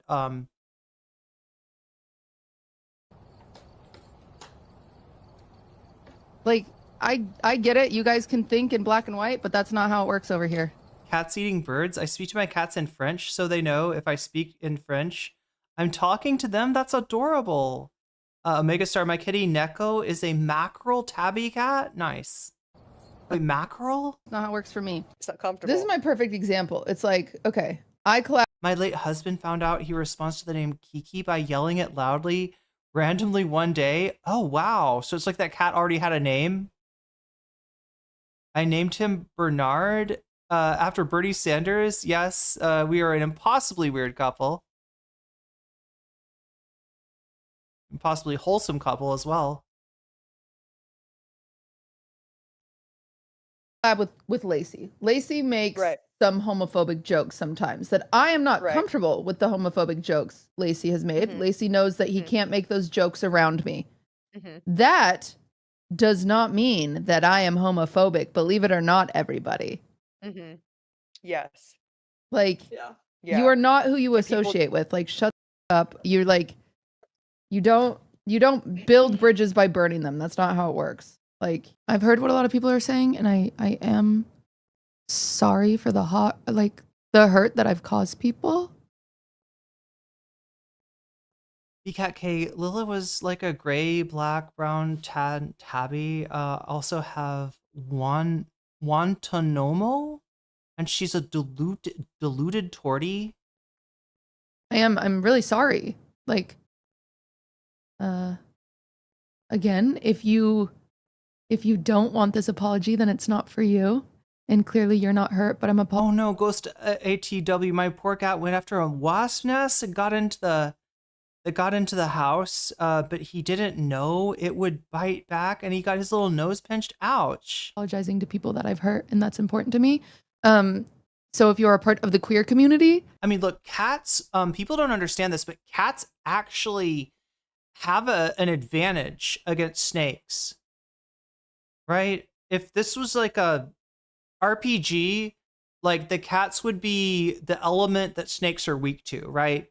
And the reason for this is that cats are just faster enough moving and reacting compared to snakes that they're able to like time the snake, right? They go up to a snake, you know, they go close enough for the snake to strike, and then they're able to jump back in time usually.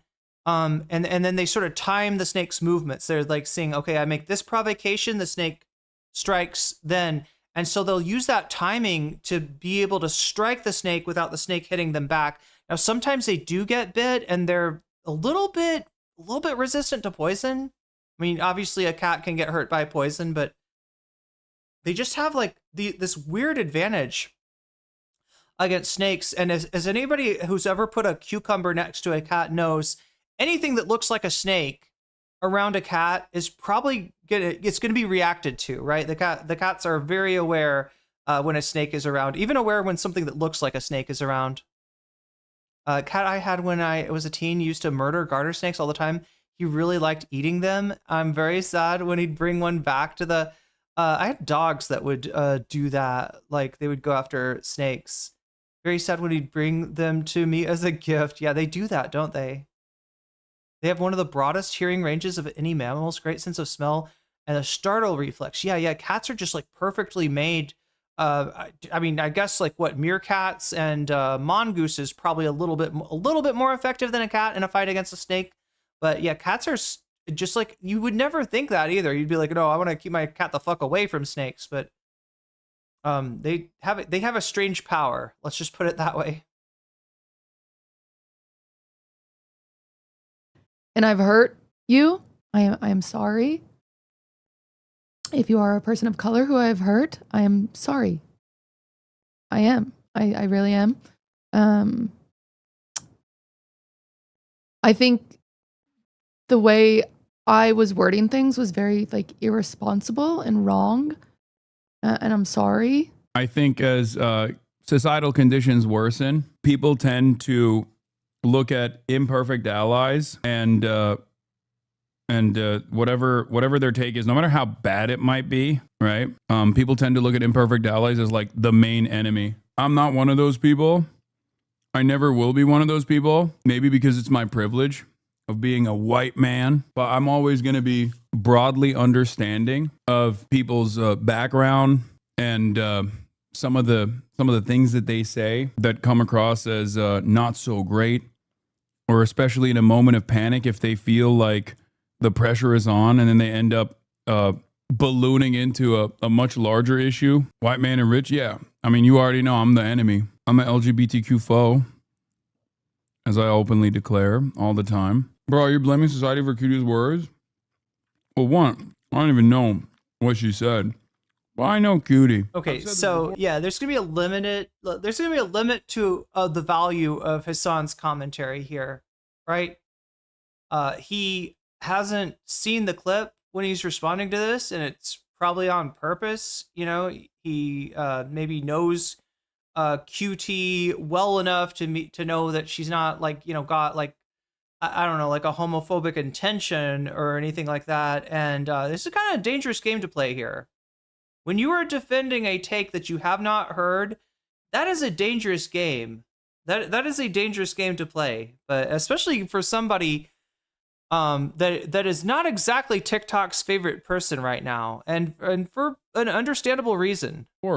But sometimes otherwise good people can come across very poorly. And I think the same level of charity and grace that we would offer people that we know personally, we often don't. No, I think he's just hearing about the situation for the first time from chat here. To people behind a camera. And the reality of the matter is the immediate pushback also causes people who are not ready for any sort of pushback whatsoever and treat it as hostile, will cause them to double down and make mistakes or come across really poorly. But ultimately, I usually try to look at everything that a person is doing. It's objectively very difficult for me to look at Twitch streamers, or at least like Twitch streamers like QTCinderella, or even streamers like the FaZe Clan boys, as major ops or major hurdles against like queer liberation, black liberation. And look, if there was a Discord, okay, made to spread the news that QTCinderella is a homophobe and that that FaZe Lacey is like is worse than Dave Chappelle, yeah, I mean, I would say that would be mistaken priorities there. But that's not what we're dealing with. We're just dealing with a community, QTCinderellas, that maybe expected a little better from her, and yeah, also VanillaMace's maybe expected a little bit better, and I mean, that's where the backlash is coming from, right? It's not the issue isn't that like we got like the apex hate mongers here and we got to take them down, right? I feel like Hasan looks at everything through the framework of cancellation, and it's not always about that. Like, right, Hasan's experienced cancellation as a result of fucking splinter discords connected to Destiny, ETHAN Klein, and yeah, in some cases run by Dan Saltman that target him. I don't think that's what's happening with QT and with VanillaMace. I think it's, you know, the reason that this is notable is because you don't expect it, right? You don't expect the person QT's doing content with to be, you know, to also have clips of them saying something homophobic, right? I think that's where this is coming from, and yeah, it's not. I mean, I know October's been a brutal month for a lot of people.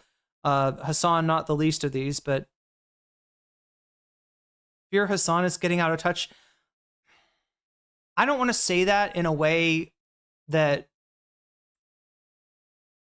you know, is I don't know, like a self-fulfilling prophecy, or that gives the feeling that this is for sure like what is going to happen.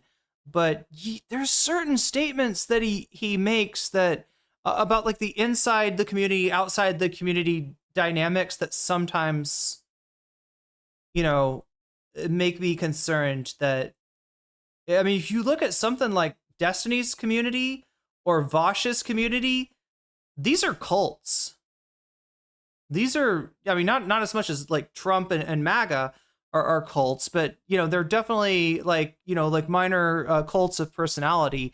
And they do look at this as like, well, inside the, you know, inside the community, we all understand that Vosh was taken out of context, right? That he doesn't, you know, there's some context for the fact that he was looking at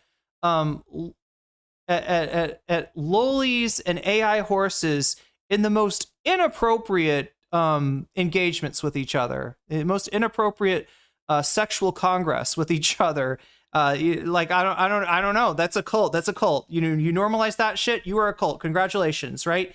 You normalize spreading, you know, NSFW of people that you've been with intimately without their consent. That's a cult, right? You normalize even the fucking harassment campaigns that Destiny and Saltman and company do on a regular basis. That is a cult, right? I don't think Hasan's community is a cult. I don't think of it as that. But, you know, I guess any content creator, particularly a streamer, you know, there is some danger of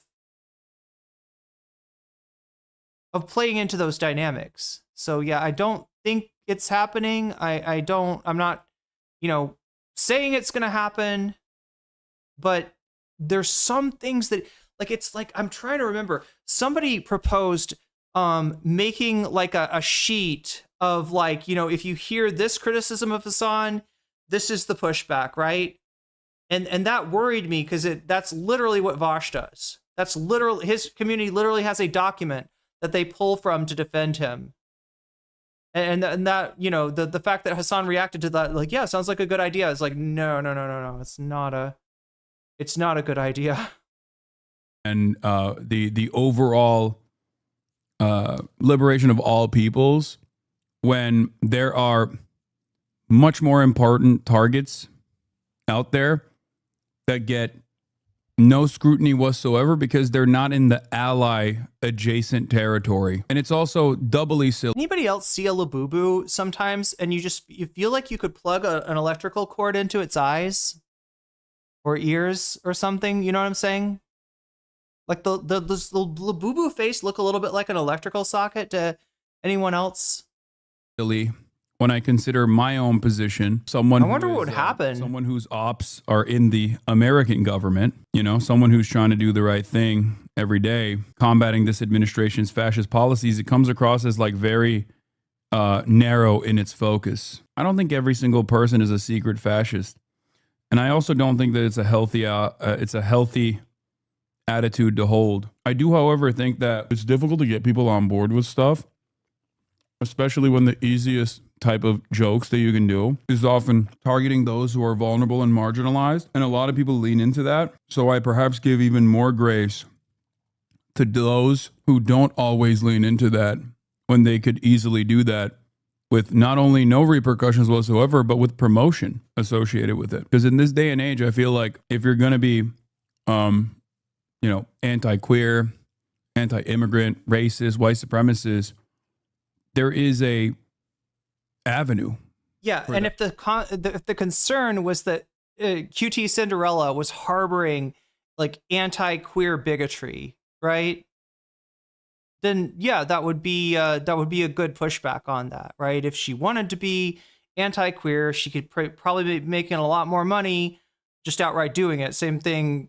I guess he's mainly talking about himself there. You know, like if you think I'm a, you know, if you got, it just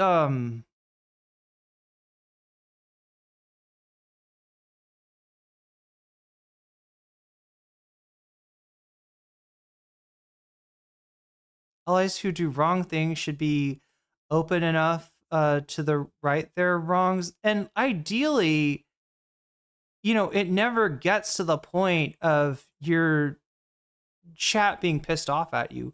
Ideally, there's enough give and take, and a streamer's able to listen to the feedback so that, you know, that they're able to kind of, you know, adjust in real time so that it never gets to the point where somebody's, you know, feeling real hostility.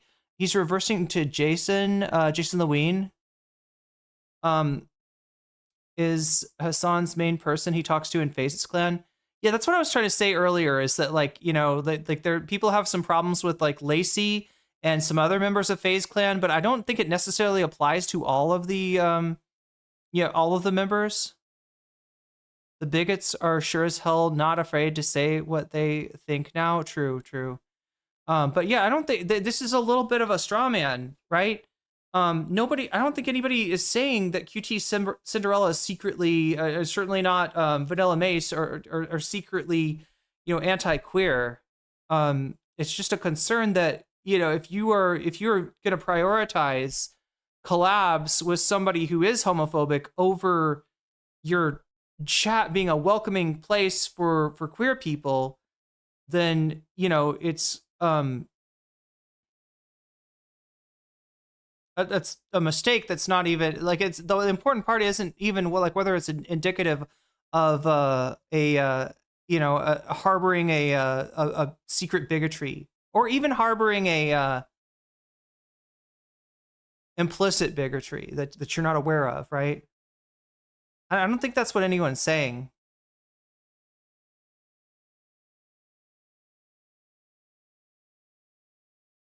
Yeah, you're right, James. He doesn't know the details here. That's why it's a little bit of a dangerous situation, right? That sort of behavior. There's quite literally an avenue for that. Like, you can gain. He's going in blind on this one. More prominence if you become openly reactionary. This isn't even about Cutie, by the way. I don't know. It's very unproductive to grift to the left, quote unquote grift to the left. Watch Cutie's VOD if you want an in-depth apology. She apologized for it. Remember, this doesn't mean that QTCinderella. Okay, so yeah, him specifying that this isn't about Cutie is important. He hasn't seen the Cutie clip, so, you know, how could he really comment one way or the other? Nor anyone is actually infallible or above accountability or they're perfect. This is a reflection of the human condition, that we are all imperfect, that we all make mistakes. And sometimes, or all the time, we don't want to acknowledge. Does Hasan always eat? No, but we always seem to watch him when he does. I think he eats at one specific time, like he's very regimented, right? He does his workout at a certain time, then streams, walks, you know, plays with Kaya at a certain time, then streams at a certain time, and I think he kind of eats at the same time every day. I don't know if he does the metabolic window thing where people try to get like a certain amount of protein and carbs in, you know, within X amount of time from doing some lifting, but he eats like 2 to 3. Okay, so it's not a metabolic window thing, but it is like a somewhat regimented sort of thing. And he starts streaming at 11, so it's kind of like. Or is that right? Or is he late to that? I had 11 as my streaming time, 11 Pacific Standard Time.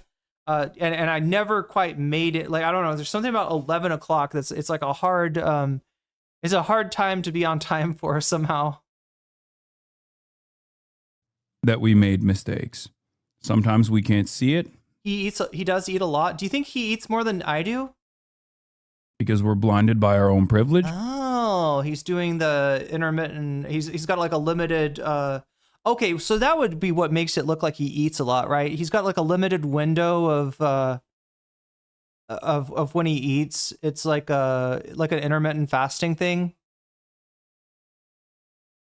So it's like, I'm guessing, what is it, 2 to 8? Is that when he eats? Like, he doesn't eat anything before 2 p.m. Doesn't eat anything after 8 p.m. And in other instances, even if we kind of see it, it takes a while to get on board, especially if the broader attitude in the space is he eats like 50 chickens a day. That's what Austin Ox tells me. These wokes, they're unbearable. This is something that I warned about quite a bit. Like people, you know, chat, because all us vegans know each other. Yeah. People literally look at us and my community, in spite of my attempts to constantly try to dial back, endlessly going after everyone over perceived slights or major slights that are valid, but making a much larger ordeal out of it. You're missing the point. I'm already, if they don't like us, it's not our job to get them to like us. What are you talking about? No, you're wrong. Your take is her take, Lamau. They about to fry your ass. OMG, I hate this drama. What? No, that is. They're not gonna wait. Who's gonna fry his ass, right? If anything, he'd be getting fried for. It'd be the, you know, the black activist language, you know, clip.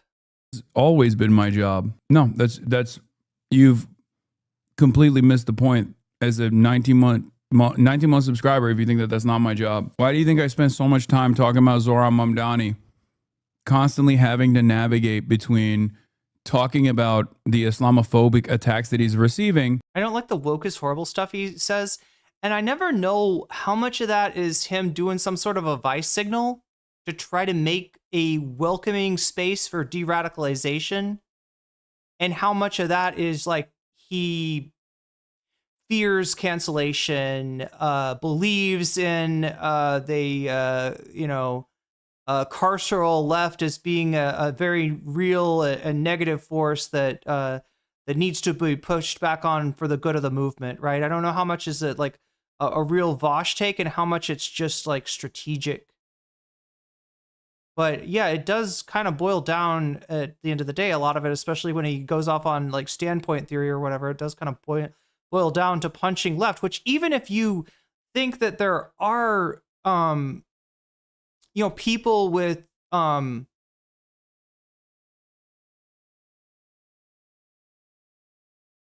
priorities that are unproductive, I don't find punching left, right? Like, chat, I've said this in the last few days. I have been, you know, attacked on some disingenuous grounds before. And there was like a temptation to just like, okay, well, I'll just use this like, you know, anti-cancel culture language and,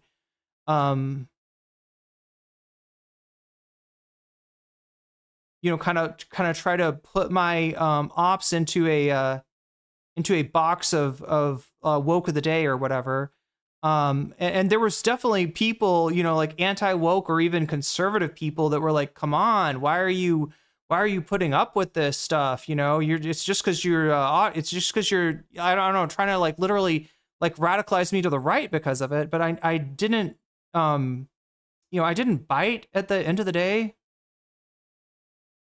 And I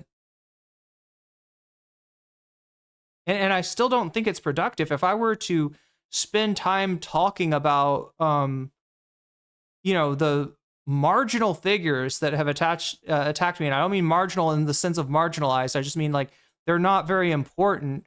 They're not very prominent. They've got no motion. I am still streaming. They never were successfully streaming. There we go. That's what I want to avoid. That's what I want to avoid, chat. Because if there's literally any haters from this era still watching, that would be the kind of thing that they'd clip, and that would keep them, you know, that would make them more of a force, ironically enough, right? The more you talk shit about people on your stream, the more you give them incentive to hang together. And that's when it gets really nasty, right? When you've got like your ops start like making friends with each other and shit like that. And yeah, the more fuel that you give them to stay, you unironically actually do not want them to stay mad. You would love, you know, it's more beneficial for you and for them if they move on and they have a life and they do something productive. Maybe streaming wasn't there. Oh God, I gotta stop it, chat. There's too much. You see, even with me, if I get to thinking about this stuff, I have a tendency to wanna kind of rub that in a little bit. And there's no point in it. There's no fucking point in it.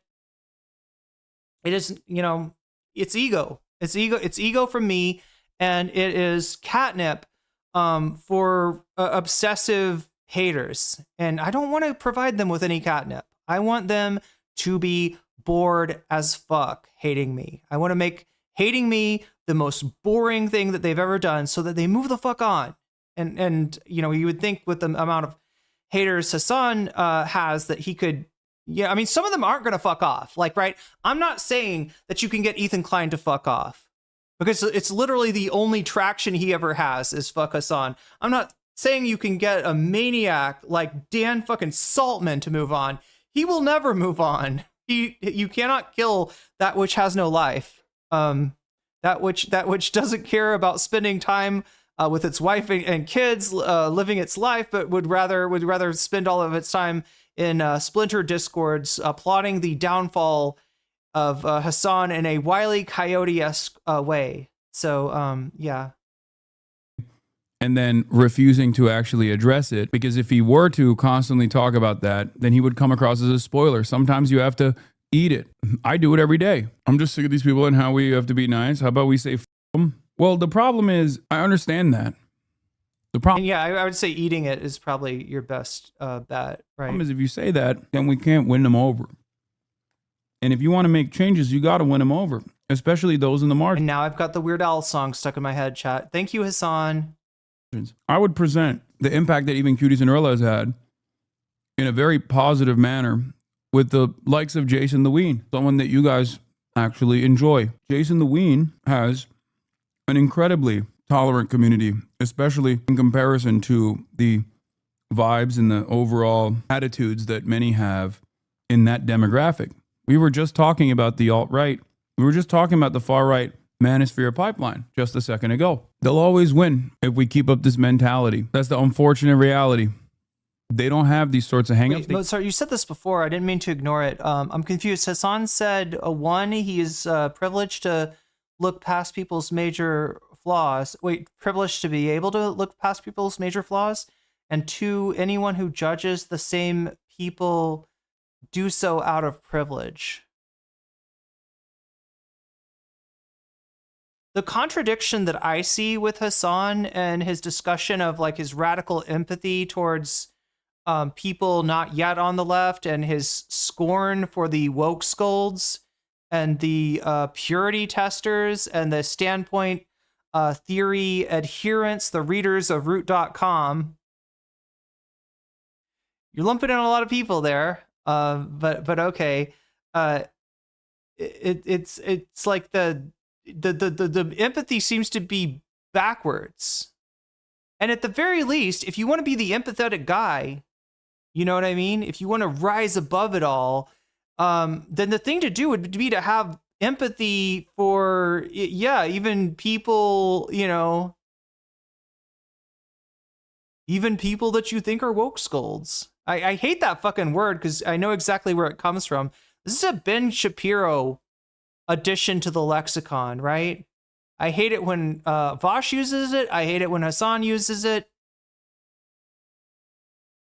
I hate hearing Ben Shapiro's words come out of leftist mouths in general. But yeah, at least, you know, if you're going to be that guy who's, you know, got like this, you know, seemingly limitless empathy, then extend that empathy to people maybe that don't have it and show them the way. And he's not doing that. He's punching left on those people.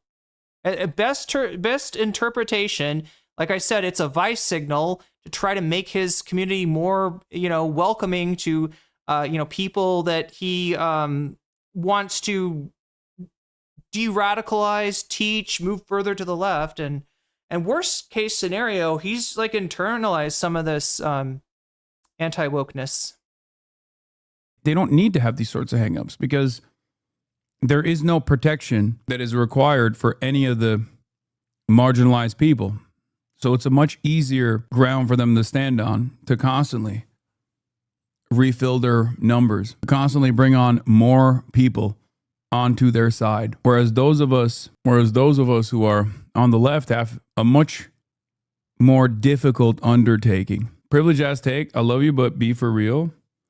It's also entirely dependent on the severity. He traded his dog for a miniature pig. You You do know that's a Labubu, right? Of the gripe. Like, I'm not in here being like, yeah, immediately have someone like hang out with someone. But no, low key, it does look like a pig's nose. Who is being a Nazi or some shit. Don't be ridiculous. Or hang out with someone who's like dropping the T slur or talking about how trans people are disgusting or gross or some shit like that. That's not my point at all. But I don't see people doing that. I see people trying to make excuses for I don't know, not pushing away like the the Riley Gaines. Like they'll point to somebody like Riley Gaines, and they'll say, "Look, I don't agree with her, but 80% of Americans do, and maybe we should, be a little bit more understanding for people who want to say that that trans participation in sports is wrong because they look at trans women as men, right? That's the danger. That is the Trojan horse of the sports argument, is that for people with no information, with no understanding, with no knowledge of a very specific, set, like anatomy, physiology, endocrinology, to be able to assess the fairness of participation in sports, you'd have to know these things. That's why I hate that the issue has become political in the first place. It's an issue for sporting bodies, right? For the International Olympic Committee and shit like that. For people who actually know the information, understand the science, and can make a conclusion that actually makes sense, that is truly fair in a holistic sense. Most people don't have that set of knowledge, and they're just like, well, wait a minute. Aren't boys stronger than girls? Aren't men bigger than women? And if you tried to, if you mentioned like something like HRT to them, they're like, what's that? They're not aware that trans people take hormones. They're not aware that trans women take T blockers, right? They're just like, and is that the person that you want deciding policy like that? Or would you rather have a sports scientist deciding that? But yeah, I mean, it's like so anyway, I'm ADHDing here pretty hard. But there are people that will make compelling arguments to not gatekeep people that hold a position that, they'll say like 80%. I don't know if it's 80%, but I guess if you formulate the question in certain ways, you could get an 80% that 80% of people agree with. A lot of you immediately take it to that level, and it's understandable because that is what you have experienced in your life. As a black person, I'm tired of trying to convince Freeze to be right. I'm more about action now. Like, we need the Black Panthers back. I don't disagree with you on that. It's actually, I should have established the boundaries. Now, obviously, they can change, but it's kind of like how we do the moderation in this community, right? Where there are certain things that go beyond a minor slight. There are certain things that go beyond minor slights. I've always operated under the assumption, or not the assumption, but operated off of the analysis that everyone is susceptible to social conditioning, and therefore people are products of said social conditioning. So if we as leftists understand that we live in a white supremacist, patriarchal, anti-queer society, then the people are going to reflect those values. And obviously the goal should be and then I guess Socialist Kowalski, sorry, it's another thing to remember is like the confusion about this discussion is that the anger was about who QTCinderella was collabing with, right? She turned the conversation, and I would say strawmanned that issue into being about like who can you be friends with or not. But yeah, it's a very different question. It's a very different question, like who are you going to be friends with as a non-content creator or even as a content creator versus who are you going to collab with, who are you going to work with, who are you going to somewhat share community with, right? Because that's what collabing is doing. That's the purpose of it. If you're collabing with somebody, you're giving your audience a chance to check them out, their audience a chance to check you out, and so that maybe you'll get some new viewers, right, that wouldn't have seen you otherwise if you weren't doing this collab. Get them to stop believing in these things, right? Stop reflecting on those values. Everyone goes on a different journey. Sometimes you have that kid that we just watched on The Guardian talk about how he went on his own personal journey and was luckily snapped out of the manosphere black pill incel pipeline. Others are not so lucky. So my goal is to try and use the privilege that I have to try and pull people that are in the margins, that are about to make a big leap in the rightward direction, back to our side and develop a better understanding. And I think the only way that I can do that, or the way that I've done so successfully over the last couple of years, is not by coddling racists or coddling bigoted people and bigoted opinions, but by showing people that those who are right-wing, who hyper-focus on marginalized communities and make a mockery of them, are actually strange, they're weird, they're obsessed. It's the same social pressure dynamic that I was talking about. I think that's a better way to deal with it. It's a better way to deal with it than to immediately clamp on people. Because in many circumstances, due to the same dynamic that I explained, systemic factors at play, and the social conditioning that comes along with it, many people don't even realize that they are engaging in oftentimes dangerous rhetoric or dehumanizing rhetoric. They just think like, oh, this is just a joke. What's the problem? My point is, not everyone that tries to make a joke, sometimes even a cruel one, is objectively a fascist. But if we check them and say, hey man, that's kind of, why are you saying this? Especially after developing social capital with those people.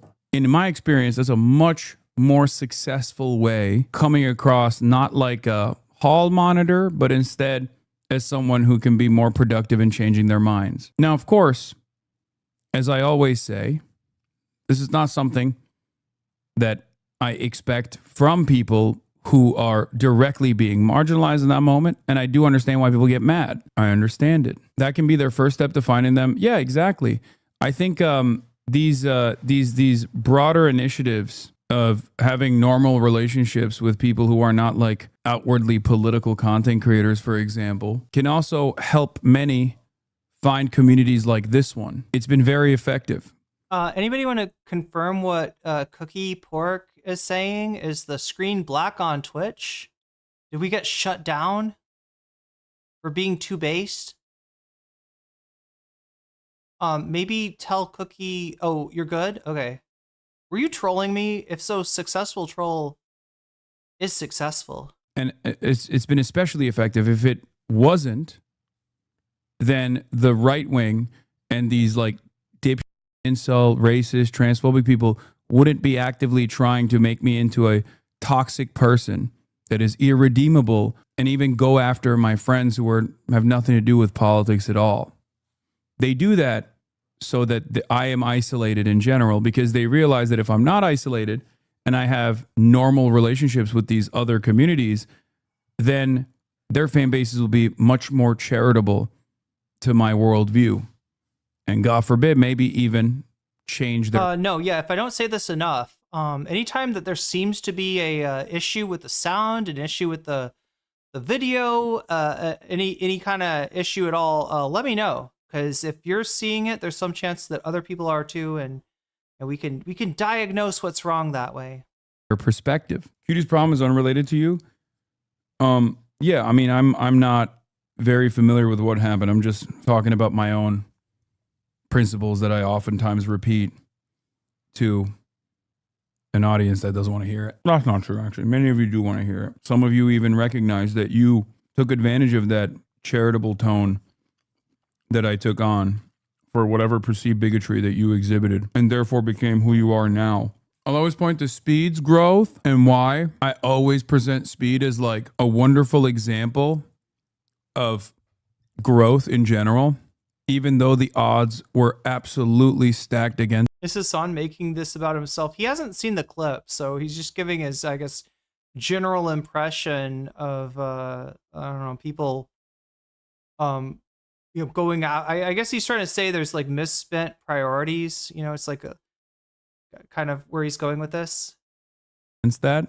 Are we all with or against Hasan? Yeah, neither for me. I don't agree with everything that Hasan says. I do think that he gets mischaracterized in some pretty gross and disingenuous ways from time to time, but he's not you know, above by any means being just completely wrong in his analysis, or, you know, reacting from a place of ego, or I don't know, you know, any number of things. But if you're asking, do I think that he is, do I think that he's, you know, frying his dog Green Mile side? No, I don't think so. I'll always present someone like Jason, for example, as a great alternative. People that aren't expressly political at all. The type of content creators that are seen as apolitical. And yet, they're much more tolerant. These guys could just as easily been Aiden Ross adjacent content creators, you know? And it's important for us to recognize that, where a lot of people go, oh, wow, look at that. You're, you know, offering charity to people just because they're not like racist shitheads or whatever. But it's like, yeah, if the entire media... clearly, chat, you know, he's reduced his dog to ash by the virtue of the fact that she's not in the picture right now. She must be completely burned up. Environment nowadays, especially after Elon Musk took over Twitter, is rewarding you for being a racist shithead, and you're not doing that, then, you know, I'm gonna... Hasan needs a vacation. Maybe so. Yeah, plain and simple. Has he had a real vacation? And like, I mean, it feels like, yeah, he takes days off from time to time. He'll sometimes travel and, you know, miss stream for that. But I don't think he's done like a vacation, at least not one where he doesn't stream. I'm going to be nicer about that. What is the closest thing he gets to a vacation? Maybe video games? Yeah, he didn't watch the clip.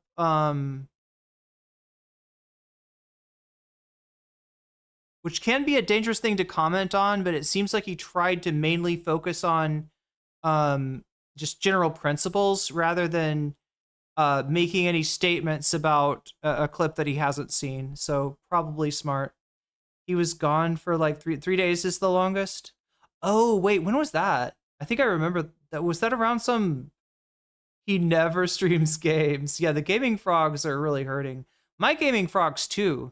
I'm gonna wait against environmental. And there's so many fucking classic retro JRPGs that from the like late 90s that I want to try out.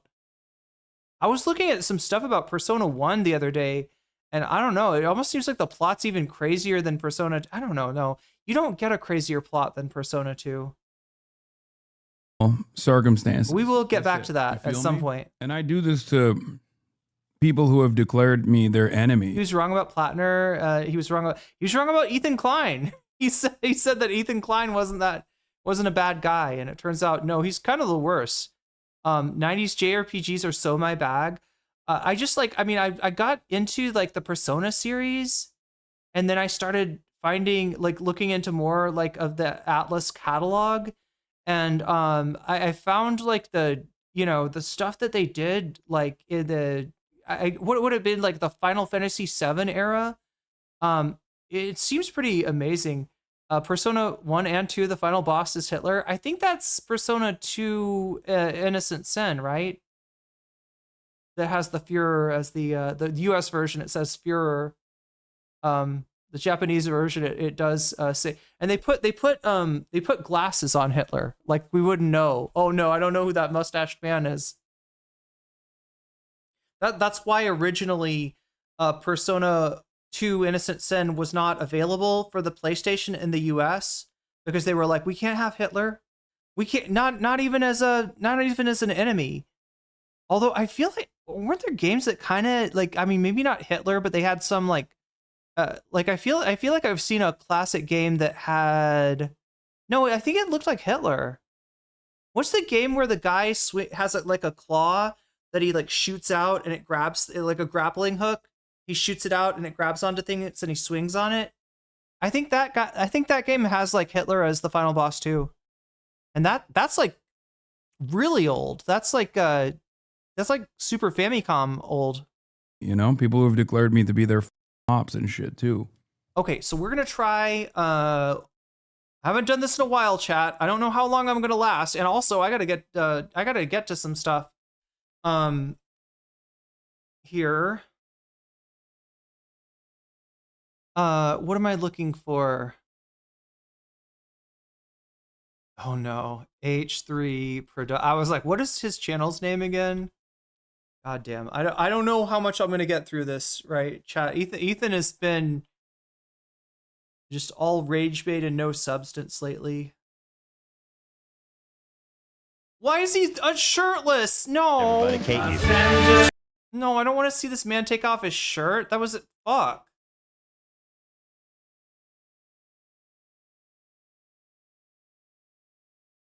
Okay, so I guess it's this. Oh no, he's on talking its mom's life. So anyway, let's move on to. He talks about this for what? 45 minutes. I don't know how much of this we'll watch, chat, but yeah, Ethan did chime in on this, and then we'll get to the bonus content. Right now, we are in store for one bonus content item. We're at 129 out of 200. If we get to 200, I'll do the top two. What is the top item right now? On the poll, let me check. What's winning? Shonda Black winning the poll, and also winning the hearts of the donos. So it looks like it'll be Sean the Black's rant about Ludwig and, oh my god, what, I just saw this. Ludwig and Asmit. Well, they're on the thumbnail. I feel like he's gonna. It's a broad ranging discussion, but that's what we got coming up for the bonus content. Remember, if we get to 200, I do the top two, not just the top one. What is in second place right now?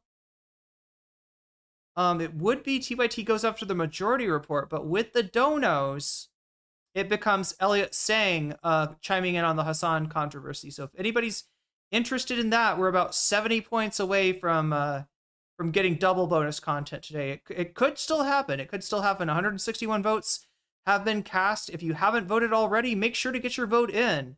The vote is on youtube.com, and you too can vote on which topic that we cover. And as always, let me know if you do a super chat, super sticker, if you get yourself a membership, if you gift a membership on YouTube, if you support me on Throne or on Patreon, or if you support me on Twitch. You can let me know in the chat which of these topics you want, and just like I did for other people, I will turn your donation into a percentage and add it to the topic of your choice, including, if you want to, you can say Vox Populi. If you're like, hey, I don't like the idea that the donos are going to decide what content we get, I think that it should be the voters and the voters only, well, then you're a Vox Populi kind of person. And if you donate, you can say, if you don't want to interfere with the poll, you can say Vox Populi. It's like you saying, I'm having what she's having, she being the chat. So that's what we're doing. We're going to get through as much of this, Ethan, as I can possibly stand. And I think then we're clear for some bonus content. After that, we'll see if it's a double bonus day or a single bonus day, depending on how things go. Yo, Big Al Cake Mix. Big Al Cake'em. Super chatted $5. More points for Sean. More points for Sean. All right, I will make that happen. So just like in case you're in case that was confusing for you, look at this. Big Al Cake Mix with the $5 super chat. And what do I do? I go to Sean the Black Rant on streaming, and I add 5 points. And that's how that works. All right, let's see what Ethan's got to say today. It's not going to be great. Just, you know, if you don't know, he hates VanillaMace. VanillaMace made fun of Teddy Fresh when they tried to send her some. She had no interest in that. He has laughed at QTCinderella crying about having deepfakes of her made, NSFW deepfakes she had made, and yeah, Ethan and his crew thought it was really funny, apparently, except for Sam, who was a member of the crew at the time and actually left.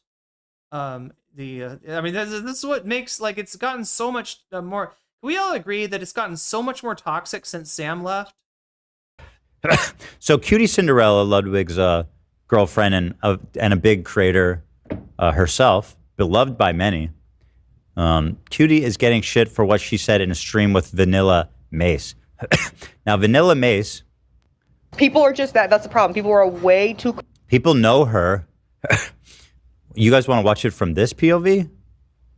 That's the main clip that's been going around. Oh, it is? Mm-hmm. So.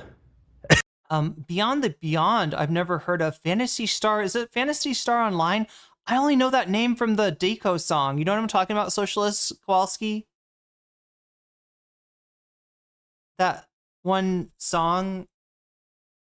Are you coming with me? Feed my fantasy. You know that song? Anyway, sorry, that's the only place I know. Like, the song's called Fantasy Star or something. But it's a reference to what is it, like a Sega Saturn game or a Sega Dreamcast game or something? VanillaMace, you guys know her because some people from Teddy Fresh, who without me or Hila's knowledge, sweetly reached out to an influencer they liked, VanillaMace, and asked if she wanted Teddy Fresh. VanillaMace went on her TikTok and for no reason, basically was like, oh yeah, people from Teddy Fresh asked me if I wanted stuff today.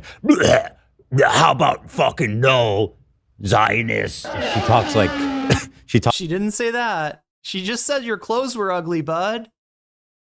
I don't think there's any disputing that. Talks like that for some reason. She goes, how about fucking no, Zionists? She talks. Could I sing that song again? I mean, I don't think my voice is great, but it's a Master System game? What? Wasn't that one like contemporary? Isn't that the one that's like contemporaneous with the Famicom? Like not even the Super Famicom, like the original. Like that's like an 80s system, right? Master System? That's like the old. The 8-bit, it's an 8-bit system, right? And Genesis is the 16. Looks like Chris Farley. What I like is like, I think what I like is like the 16-bit graphics that you see on games like Final Fantasy VI. Yeah, Persona 2, both games are a pretty good example of this. Soul Hackers maybe a little bit more rudimentary, especially given that it has that like, you know, kind of dungeon crawler feel. It's not quite. I never heard that song, Fantasy Star. I wish I could play it. Do you think Deco? Anybody know? Does Deco copyright claim?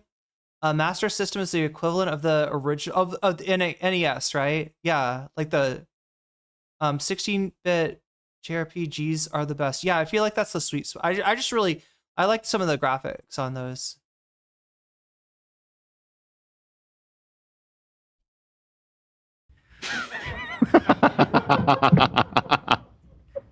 She is Chris Farley coded kind. Wait, when did this happen? When did Ethan get eyeshadow? With just actually not at all, actually. Just in the way they talk. And I thought it was super gross and rude. And then after that, she magically started propping up in QTCinderella and Hasan's stream and magically became part of their friend group when she started publicly shitting on me, Hila, and Teddy Fresh for no fucking reason. But anyway, here she is proving. You sent her ugly clothes. That is reason enough. What a great friend she is. Comfortable on the fucking internet. Like, it's so fucking weird. Like, it's not even like that's what kills me too is that. Hold on, do you want me to watch this or A first? Bro. Start with A. He's saying watch this one first. Oh, okay.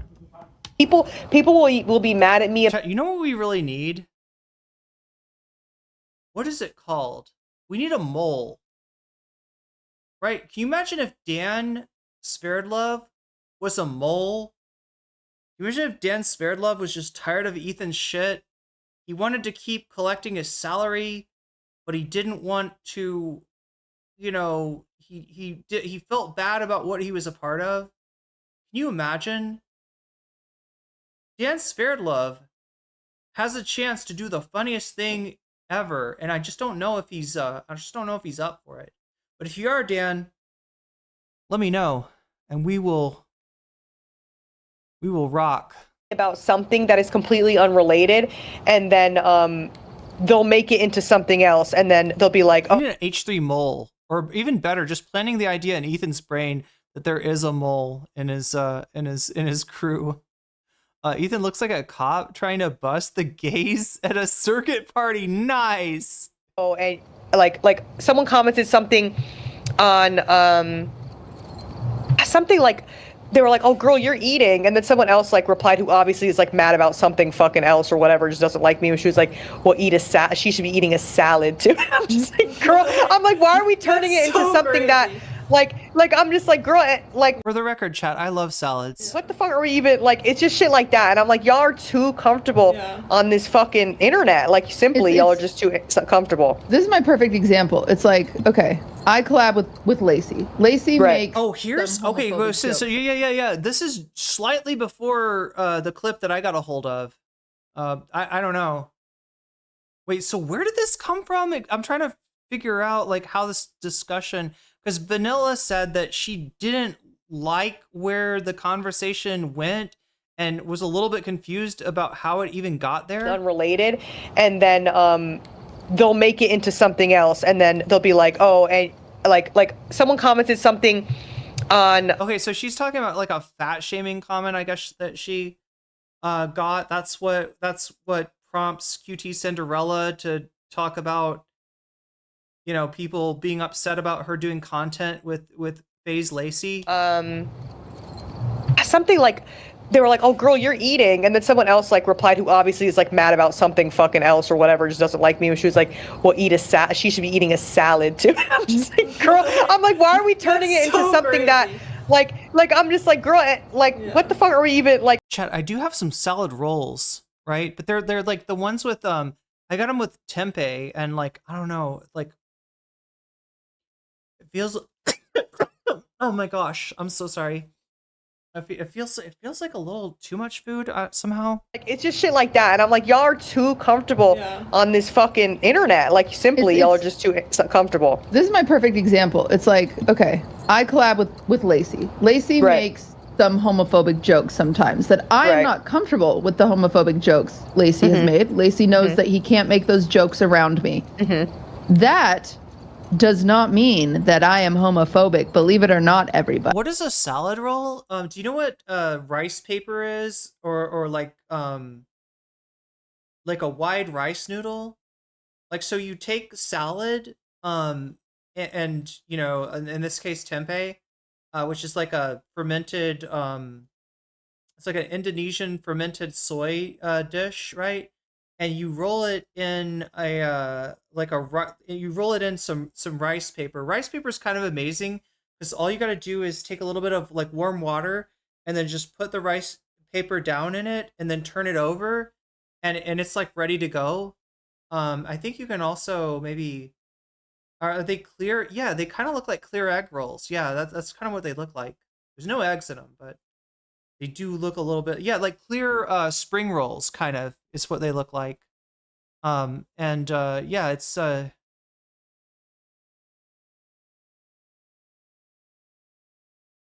better than a sandwich. Same idea, I guess. You combine some carbs with some protein and some vegetables into a crunchy, yummy thing. And my mom loves tempeh. Yeah, it's really good. I've gotten it's strange. I see a lot of it around here. Sometimes it's hard to find in the United States, but it's definitely around in Thailand. Buddy. Yes. Yeah. Like, yeah, you are not people- who you associate with. Like, shut the fuck up. You're like, you don't build bridges by burning them. That's not how Yeah, Ghost ATW. I love whole edamame. So good. it works. Like, you don't invite people to open their mind and be more open-minded by being like, fuck you. That's just yeah, not that's how the thing world too. works. And then I feel like sometimes too, it's like, okay, if somebody like says something or has like a take that people don't agree with or like get shit on or whatever, then it's just like, okay, like, and then that person were to be like, oh, I'm sorry, like, I apologize. He's farming, says MKI Train Girl. Yeah, no, you're 100% right about that. That's all he's got left. That's all he can do. This is a man who used to be a YouTube giant, chat. He was the Vape Nation guy. He had huge videos. He's got videos that have got get 16 million views on them back in the day. And this is how far he's fallen off. This is why he hates Hasan. He blames Hasan for losing him half of his audience. Now it's probably more than half of his audience, but it's really in the same way that Anna Kasparian did not lose her audience because Majority Report made videos about her. She lost her audience for saying really fucked up shit. For that, and I'm going to like same thing with Ethan. Do better or whatever. Same thing with that's Ethan. Still not enough for people. Like Now I want you to clock something as we're watching this. Does it seem like Vanilla Mace is uncomfortable? Is she awkwardly like recoiling right now? I hate this. I hate what Ethan is saying right now. She is trying to make QTCinderella comfortable, and it's a reflex that I have too, right? When somebody puts themselves out there and starts like venting, even if I think they're like 100% wrong, there's a strong temptation for me to be like, oh yeah, no, I can kind of understand that. I see where you're coming from, right? And it's just like, again, I don't know, maybe it's like a different way of communication. I don't know if it's like a gendered way of communication or just a different communication style or what, but yeah, it's just because she's not like silent or making faces doesn't mean that she's cool with what QT is saying. No. She's very much they seem to be having like a bounce. Fuck you, Dan. Back and forth. They're on the same page. I mean, at least what I've seen so far. They think. Did I see the Anna Kasparian video where she accused some lady of in public of sicking her dog on her? Yeah. The APAC poodle. That's right. We watched that yesterday. If you want to see my reaction to that, that's on yesterday's VOD. So check that out because I thought it was a pretty funny segment. That was our bonus content yesterday. For cooking. Right. Not something that's that's like the worst ever. Like, you know what I mean? Like as long as it's not something that's like a quite literal like fucking like. Chat. I really want to go pop out and have like a quick little smoke, but that is combining what Frogan did and got sued for with what Casey Tron did and got sued for. The only thing that I could do worse is to be like, hey, and make sure when you're, and I'm not saying this is sarcasm. This is a sarcasm watermark to say that I'm not gonna mean what I'm about to say. If I were to say something like, yeah, and thanks for watching the VOD here, rather than contributing to ETHAN Klein's, views, right? If I were to say that on top of it, then I would be doing all the three things that got people sued. So, as much as I want to pop out and have a quick puff, I don't think it's safe. I think Ethan will sue me. When I pop out, I always say, Hasan, please don't sue me. But I think Ethan would. I think Ethan would absolutely sue me.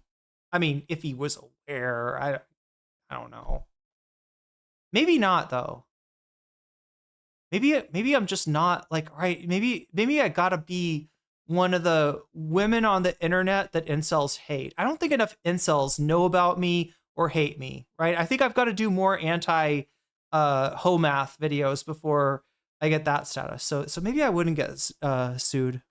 Actually like cancelable thing. I feel like people will be like like then the person will like be like, you know, actually, like I apologize. It's a lethal labradoodle. I didn't realize. Yeah, it is kind of big for a poodle. That's what it is? It's I was saying it's a poodle and something else. I couldn't tell what the something else. I understand where you guys are coming from, whatever. And then sometimes people will still be like mad about. Yeah, or that's right, Ghost. Or if I was black, like when he pretended to sue Shonda Black for a day until the I almost said blacklash. I'm sorry, backlash was too much. Whatever, like XYZ. It's crazy. It's crazy. I would, but this guy is. Why do you hang out with so and so? They did this 10 years ago. Okay, well they've apologized. Ethan is bad news. It's hard being. So she's saying, essentially that she hangs out with people even though they're homophobic. Although she does add an important caveat, which is that he knows he can't do it around me, and he knows that I don't like that shit. So chat, let's do a prediction. Wait, maybe mods in Twitch, maybe we could do a real prediction. If any of you, I don't quite understand how predictions work, but maybe you could, if you could do it, right? This is the perfect time for a prediction. Will Ethan try to cancel QTCinderella, try to say, oh, well, I guess she doesn't care if she, does content with homophobes. So I guess it's not as bad that I laughed at her crying about being made into a deepfake by one of her friends, or will Ethan B try to get her on his side by saying that it's the wokes in the Hasan community or the watermelon people or whatever, kind of group that he wants to demonize that are canceling her and try to get her. What do you think? Anybody know? Anybody in Twitch, any mods in Twitch know how to do the prediction thing? I'm not sure I understand. Wait, I don't even know where does it live? Where do edit chat filters? I don't even see the prediction. Did they get rid of it? Maybe they got rid of it. Offhand says 1 and 2. Yeah, he's starting. Like, I'm a little bit surprised. It almost sounds like he's like kind of underlining the fact that she is like okay with homophobic, with talking to homophobic people. Just being a Swiftie and living out her song canceled. Right. So, but we continue on here. Why? I always live out blank space, I feel like. That's just because my relationships are fucked. So annoying mine earlier too. They just like be going on tangents. What are they saying, Vanilla? Okay, so chat is getting angry. Vanilla Mace's chat is getting very angry with QTCinderella for saying that she would be friends with. For the record, chat, he's not looking, I don't think, at VanillaMace's chat. This is Katie's stream. So Ethan's just assuming. It's homophobic people. I predict ETHAN Klein will also blame the dead Palestinians. Yikes. Busted. About the homophobic jokes, they're like, but then you just, if you still hang out with someone like that, then you just support it. No, so this is what I'm going to describe, okay? And you guys can believe what you can believe. I know, like, I want, like, explain it. I want you to, like, explain it better. I'm going to explain it. You guys can believe what you want to believe, I understand, but you're not allowed to coach me and say, like, that's not right, that's not what you, like, just because I don't act the same way you act, you're not allowed to, like, coach me through that. Sorry, I just wanted to put Fart Zone back on the screen. Because at the end of the day, I am somebody that's like, bitch, I'm an ally. Like, I am not homophobic. That's Everybody knows I know where I'm at. It doesn't matter who I talk to. Like, the thing is like, I was raised in a very religious family. Unfortunately, there are people in my family that are racist. There are people in my family that are bigoted. There are people in my family that are homophobic. There's people in my family that are transphobic. Like, but I still love my family, right? And I still know that there are that members of my family have good qualities. They have good qualities. And what's most important to get people to love other people is to love them. Fighting hate with hate will never get anything anywhere. If I were to say to someone who's homophobic, go fuck yourself, you homophobic prick, yes, I told them what they deserve. However, they aren't ever going to feel accepting. They're never going to learn how to be accepting. Like, do you understand that if you just write people off because they believe? Yeah, the coach thing, I feel like she uses that word in a way that I'm not familiar with, right? I've heard her say coach, like describe things as coaching people before is not. She's not nodding at this point. Yeah. Believe different things than you, they're never going to be exposed. Well, yeah, VanillaMace kind of wanted her to was like, I'm not sure what you're saying. Go ahead and say more. And then I feel like afterwards she's like, oh no, I should have said say less. To why it's I didn't want this. Good to be around people that don't think like you, right? No, like I see that. So my stepbrother is trans, and my dad. I'll keep playing this part. It's important. Refuses to use the correct pronouns. And does right. And he doesn't understand that he doesn't understand why it's so important, right? And it drives me crazy. And it drives my stepbrother crazy, of course. But I've had to say to my dad, you know it's not gonna hurt you. It's not gonna hurt you to say the correct Cherry Saphira, she's making a short story long. She is. Pronouns. But it does hurt him when you say the wrong ones. Right. And you know what the difference is I'm able to have this conversation with my dad because I'm open-minded and we love each other. My stepbrother just says fuck off and won't talk to my dad. So there's no progress being made, right? And so you can believe what you want. You guys can you can say that. You can say to me, no, you're supporting it. I'm not. I don't support that my father is transphobic at times. I don't support that. I'm not. I don't support it. Period, the end. But I still love my dad and I'll go to coffee with him tomorrow. But I don't support that. I'll tell you, if I ever caught my dad being homophobic, I would kill him. I would slit his fucking throat. It's the only appropriate response because I cannot have people on TikTok mad at me.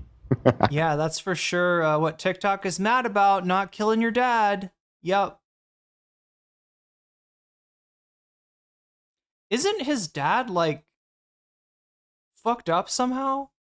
Yeah, is his dad? I can't remember what it was, but there was something that his dad did that was legitimately maybe more alarming than what QT is even describing. I can't remember what it was though.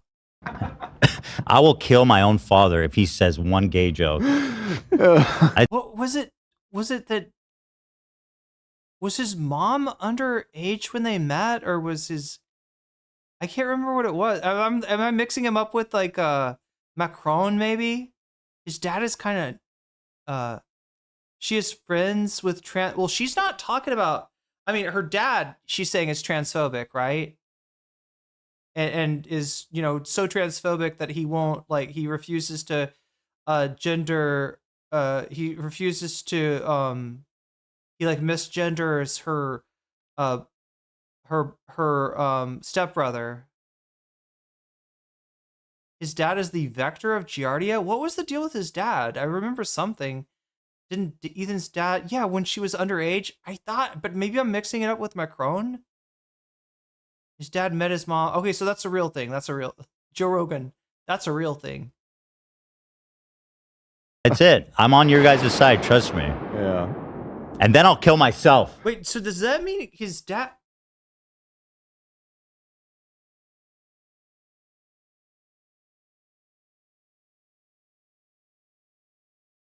How? I mean, not that it would make it better, but we're not talking about a Romeo and Juliet situation, are we? We're talking about a real substantial age difference, right? Yeah, Macron was groomed by his wife. It does seem so. It does seem so. Fuck it. But yeah, hey, Jink Uger would be fine with that. Murder, or even suicide. coming in contact. I can't live with the shame. It's a 10-year age gap. Jeez. Okay, that's fucked up. That's highly fucked up. Yo, I don't know. I mean, Ethan, I'm not going to tell you to unalive your dad. But it sounds like your dad did something that a lot of people feel is worthy of that. The world is not as black as white as everyone thinks. So I'm just saying, if you did want to,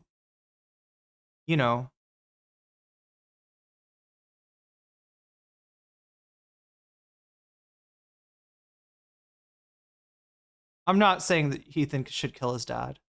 It's probably a bad idea. Like you guys, you can't fight hate with hate. It doesn't get you anywhere. It literally does not get you anywhere. For the record, chat, I'm against the death penalty, even for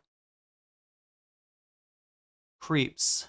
Like, it's so important to, like, as someone who's very open-minded, to be around closed-minded people and show them that it's okay to be open-minded is actually one of the most important things you can do, like, as a human. Oh wait, no, I make an exception for Nazis though. Nazis probably there should be an exception on that. It really is. Not for punishment or anything like that, but actually self-defense. I think that if Hitler had gotten the death penalty or had somehow his life had been cut short after the beer hall push, the whole world would have been better off. So yeah, there's definitely something to be said for it's definitely something to be said for dealing with the architects of a genocide like that. But I get it. You guys can think what you think. I'm not going to change, though. I'm not going to. Yeah. I will never believe that if I'm kind to a hateful person, that means I agree with them. I will never believe that. No matter what you guys say, I won't believe it because. So it's important to show her whole thing because in the whole context of it. Yeah, you're right, Zara. It's a truly odious argument that she's making here. The idea of like conflating hating bigotry. And like I said before, the motivation for cutting ties with a bigot or for, in her case, not doing content with a bigot is it could just as easily be out of love. It could just be, the motivation could just as easily be love and concern for queer people, right? Or just, wanting them to be protected. There's a lot of motivations beside hate that and conflating even hating bigots with the hate that bigots have. I think is also a bullshit conflation. What she's saying is, in my opinion, perfectly reasonable, right? And I think like sociologically true. I think it's like a proven fact. Like that's the. It was 2116. Ethan's dad and his mom, or Macron and his wife? Truth. I had disagreements here and there with some of the stuff she was saying. I agree, though, that the overall point is like a positive one. Like, I guess the main thing to me is like, it's a very different thing talking about, your dad versus somebody you collabed with. You know what I mean? Like, yeah, it's totally understandable that you do not cut out your dad for being transphobic, and and it's great that she's trying to work on that with him, and and pull him. Okay, so it wasn't a 10-year age gap; it was a 5-year age gap. Away from that line of thinking. Oh, it's still pretty fucked up. 21 and 16, yeah, that's. But yeah, that's her dad. Like that I think is completely. That is not a Romeo Juliet situation. Reasonable. I think it gets a little shakier when it's like some other streamer you're collabing with. That's you don't have that same obligation to that person. But I think that's a perfectly defensible position. Yeah. However, I personally agree more with QTCinderella. And the important thing for her, which she clarified in this whole clip.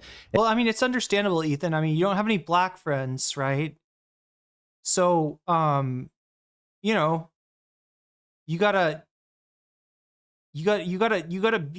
can't disallow racist, or else you're just gonna miss out on so many cool people that you could be hanging out with and collabing with, right? So you don't want to cut that off either, considering that you're just completely I don't know. Is that if they do, she corrects them, right? And they know she's not down with it, and she's actively trying to dissuade them from behaving that way. If she's over there and just like yucking it up and just like they're being super homophobic and racist. Oh, is the gap always problematic? No, I mean, it's more about like the age gap. So what I'm trying to say is that like, people, adults and, unlike Vosh, I don't think that adults having relationships with minors can have a positive effect for the minor, right? I disagree with Vosh there. Act utilitarianism be damned. But in the case where we're talking about like an 18-year-old, like a 19-year-old and a 17-year-old, or an 18-year-old and a 17-year-old, like it's, yeah, that's a Romeo and Juliet sort of situation. Wait, Romeo and Juliet was 17 and 13? It's like there's such a small age gap, so that even though you technically are talking about an adult and a minor, it's not the same as, I don't know, a 25-year-old with a 15-year-old, right? I think everybody can agree that that is, you know, fucked up. Is VanillaMace? Wait, no, I don't think anybody's saying VanillaMace is homophobic. VanillaMace was on stream with QT at the time, and what people are mad at VanillaMace about is that as QT is kind of going off about this, VanillaMace is sort of nodding along, not in agreement, but just kind of force of habit, right? And I talked about this earlier, that you know, there's different communication styles, and I have, you know, the same sort of difficulty with wanting to, you know, sort of acknowledge what somebody is saying, sort of relate to what they're saying, which can come off as, you know, you're agreeing, and you got to be aware of that as a streamer. I can't, you know, my communication style, in other words, has to change when I'm streaming from how I interact with people, you know, in life, right? Because it's you know, you're making a piece of content there. And she's just like she's like just there, not engaging with that. Yeah. Then that's a problem, right? Yeah, that's for sure. a problem. But that doesn't sound like what she's doing at all. By the way, she talked about it here, and so personally, I agree more with QTCinderella in this case. Although, listen, if somebody's, it seems like Vanilla agrees with her too. Who? The other girl in the clip. She's totally she's on board there. Yeah, 100%. I think you're overinterpreting somebody's body language.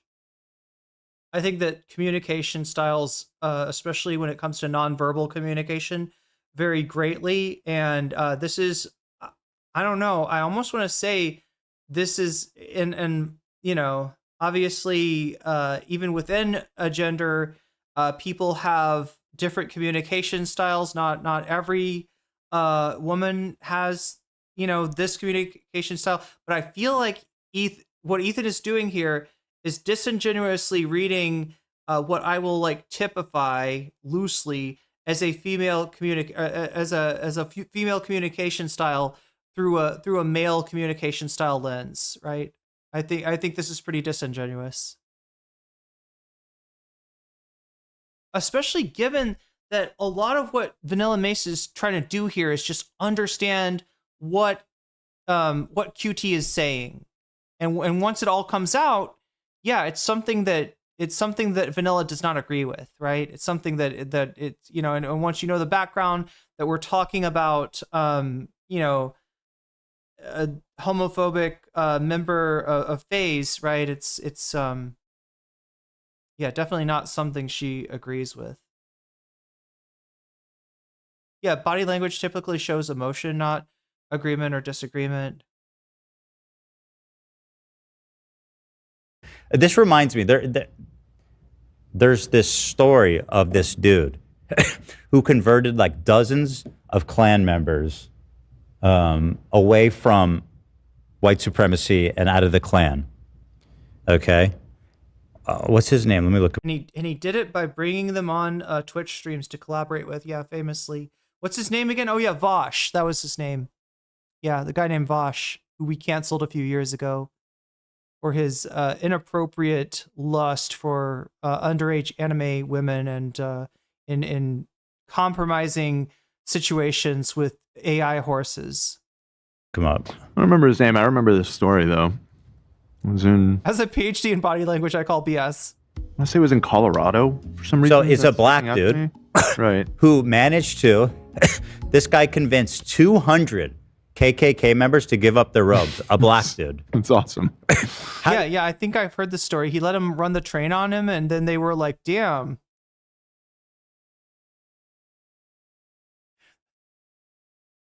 It was so good, chat, that they all converted to non-racism afterwards. I need to shut up. How did he do it? Goddamn, how did he do it? What a photo. Daryl Davis is his name. Here's how he did it, you guys, by befriending them. Oh my God. This is a fucking can of worms here. I've heard a lot of different opinions about Daryl Davis, okay? And not all of them are good. I don't know, because I haven't researched, but I don't know if this is the own that Ethan thinks it is. For the past 30 years, Davis, a black man, has spent time befriending members of the KKK. If a black man can befriend members of the KKK, then certainly QTCinderella should be able to befriend homophobes. He says once the friendship blossoms, the Klansmen realize that their hate may be misguided. Since Davis started talking with these members, he says 200 Klansmen have given up their robes. And when that happens, Davis collects Chat, I was right. They gave up their robes. They stripped down. They got naked, chat. I was right. That's how he converted them. He's got an anti-racist bussy. It keeps them in his home as a reminder of the dent he made in racism by sitting down and having dinner with people. That was awesome. What a guy. And so that picture goes hard too. What the fuck? Not as hard as that bussy. I think he has a little. Yeah, it does go hard as fuck. Crazy. I think because he's black and he's talking to them about anti-black racism, he has a little more credibility in doing that since Cutie isn't gay, as far as I know. Right. That's a good. But that's I do a fair think point. That's a I very do fair point. think that the point that Chat, he stripped them of their robes, right? And he collected their robes. he's proven heroically. He keeps them as a trophy. Oh, that's a great thing. Yeah, I like to keep clan. You open up his closet and there's like 200 clan robes. Is that That's some life-changing bussy, yes. the way to affect change? The critiques of Daryl are not something that can be discussed from chat. Yeah, I remember it's complicated. I remember it's actually pretty complicated. Yo, Kiki fan, thank you for resubscribing. Yay indeed, because you just got jellyfished, and that's a good thing. You know, they say, what did Mark Twain said? He says the cure to racism is travel. Is excellent bussy. I believe that's what Mark Twain said. No, that wasn't the. What did Mark Twain say about the cure to racism? You got to come down to the river. You're gonna meet some people down there, and they're gonna change your mind. I'm sorry, no, that was Tina Turner. God damn, I'm mixing up Mark. Anyway, it's riverboats, right, Chad? I was mixing up the famous song "Proud Mary" with the works of Mark Twain. It's an easy mistake to make, certainly. I just burned a cross with a Klansman to win him over to not burning crosses. Yeah, no. I was like, hey, you ever think about not burning crosses? You ever think about traveling didn't cure Ethan's racism? True. Yeah, well, it wasn't on the Mississippi. Anyway, what am I trying to do? I'm trying to change the this thing somewhere here. Goal, there we go. Trying to make the goal 140. So we're closing it, or just sort of closing in, maybe, possibly closing in on 200 bonus points, which would change it from being a 1 bonus content stream to being a 2 bonus content stream. The idea of having dinner with the KKK will change their mind. That's got to be some good food. As a universal tactic is a liberal fantasy that completely disregards the work needed to dismantle white supremacy. True. It's beyond naive. Something like that. Mark Twain said that. I swear to God. You always say Mark Twain. It rarely is. I know he has a lot of quotes. I'm always but right. I'm doubting. Mark Twain. The cure to racism is travel. Yeah. Believe that travel is. If only it were so simple, Ethan. If only it were so simple. Wow. Just get every racist a passport. You'll just turn them into passport bros, though. That's not going to fix their racism. They're just going to victimize, like, you know, women in global South countries.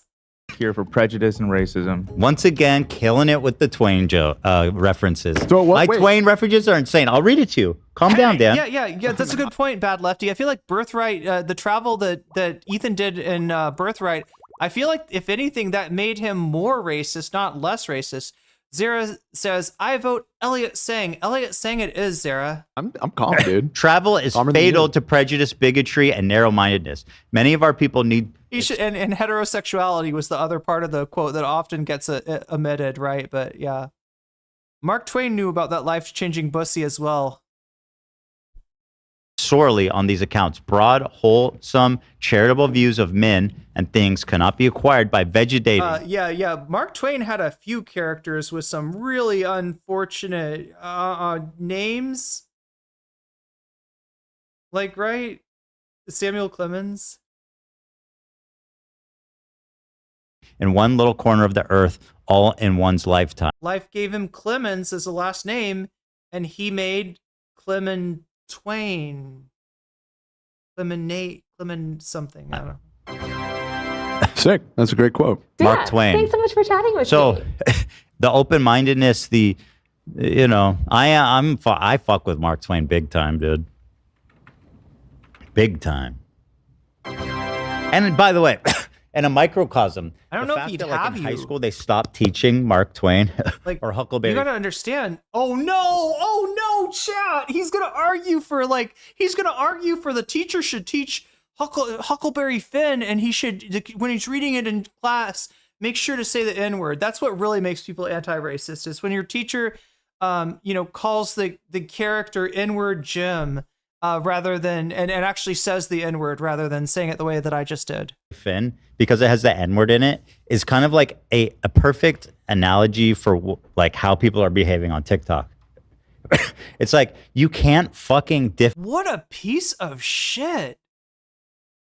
He's just he's a piece of shit on chat. Most people, even if they're a piece of shit, they're like a piece of shit from one angle. You see the other angle of them and you're like, oh, you kind of see a good side to them. But Ethan Klein, I swear to God, you turn him any fucking direction and the piece of shit just comes out at you like a magic eye.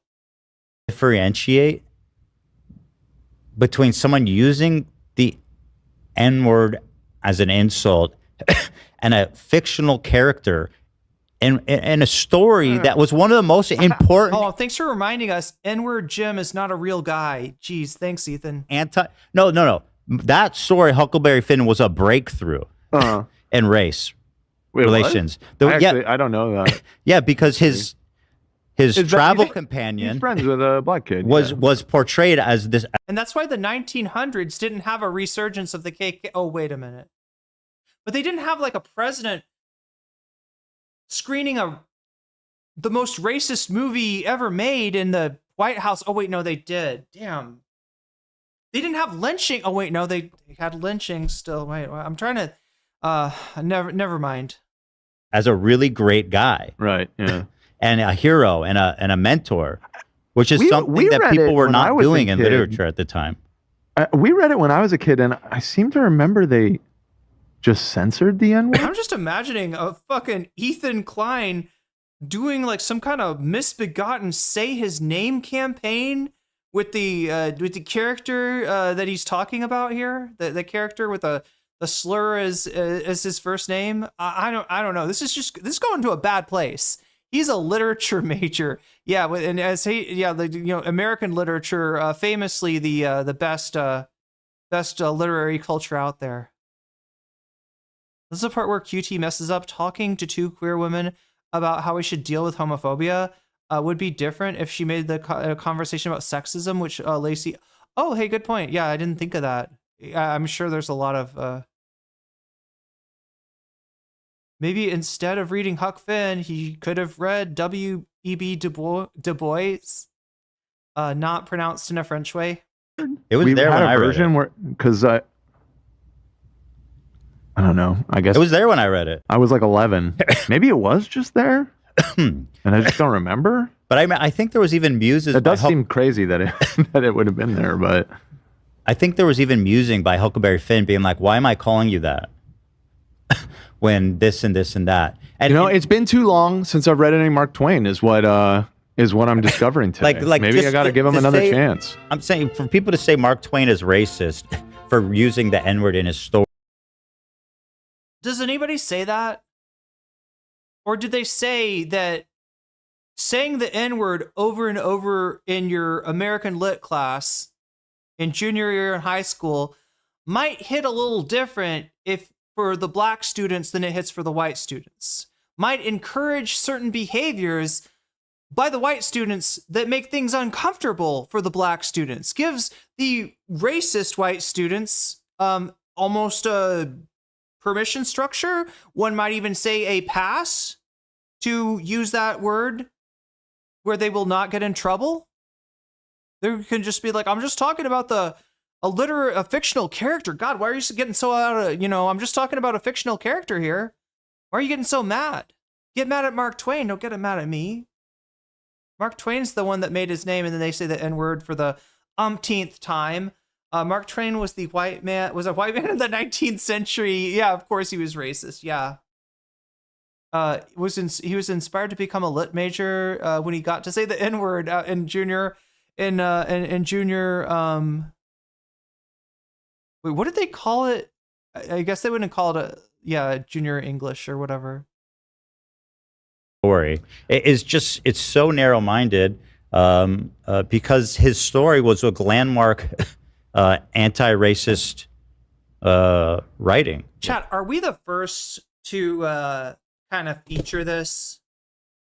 Are we the first? Did I get to this before Gato Fumador and Ethan's Basement and who else? Like all the other curators of Klein Tent. Did we get to this first? I'm not sure. Like, somebody check on Twitter. I'm sure they must be onto it by now, right? This is bad. There's some bad looks for Ethan, but I think this is embarrassing.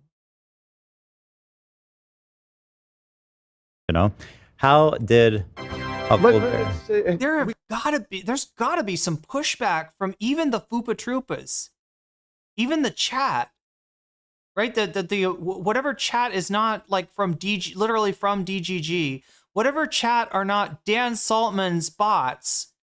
They've got to be kind of like disappointed, upset, telling him to shut the fuck up, saying this is not a good look. There's got to be something. We got so much to get to. Can we just get back on the... Yeah, Dan's trying to get him off it. Shut the fuck up about Mark Twain, you idiot douchebag. Dan. Nope. Thanks so much for chatting with me. Executive decision here by Ethan Klein. Racist norms for its time. At the time of its publication, I'm going to educate you. I got to educate you. You all are ignorant of the solution. The solution is reading Mark Twain out loud and saying the hard R, right? The solution to racism is definitely that. God damn.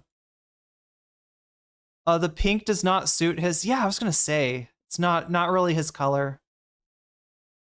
Portrayal of an enslaved man, Jim, as a fully human, sympathetic, and morally upright figure. Yeah, he was like the moral. Thank you, ChatGPT. That's very poignant of you. Center. He was always doing the right thing. Yeah, moral center. That's what I always think of when I was saying the hard R in class. I was always thinking, God, this guy's really the moral center of the. That's what my Cliff Notes said. The Spark Notes. Ethan is derailing this QT convo to glaze Samuel Clemens. Correct. Huck to do the right thing. It was groundbreaking for its time. Huck. Oh, it is literally ChatGPT. God damn this guy. That's what I mean, chat. You don't just get. It's like usually cringe is like, two-dimensional. It's very flat, right? It's like, you look at it from a certain angle and you're like, all right, that's cringe, right? But this is multi-dimensional cringe. This is cringe on multiple levels, right? We're reading about how travel is the cure for racism, which look is a quote and an aphorism from Twain, not a universal truth, not like a statement that no one who travels is racist. That's not what Samuel Clemens was trying to say here. But yeah, we're going to chat GPT because fucking English major over here that studied, English lit in college does not, cannot adequately explain the plot of a very famous American novel that has the unfortunate noteworthiness of one of the characters' names being a racial slur. White authors feel so strong the moment they get to drop the hard R. It feels like it's all an excuse to hit the hard R, right? If you can't hit the capital, if you're Hasan Piker and you can't hit the capital B anymore, then no, I don't think. Obviously Hasan's not.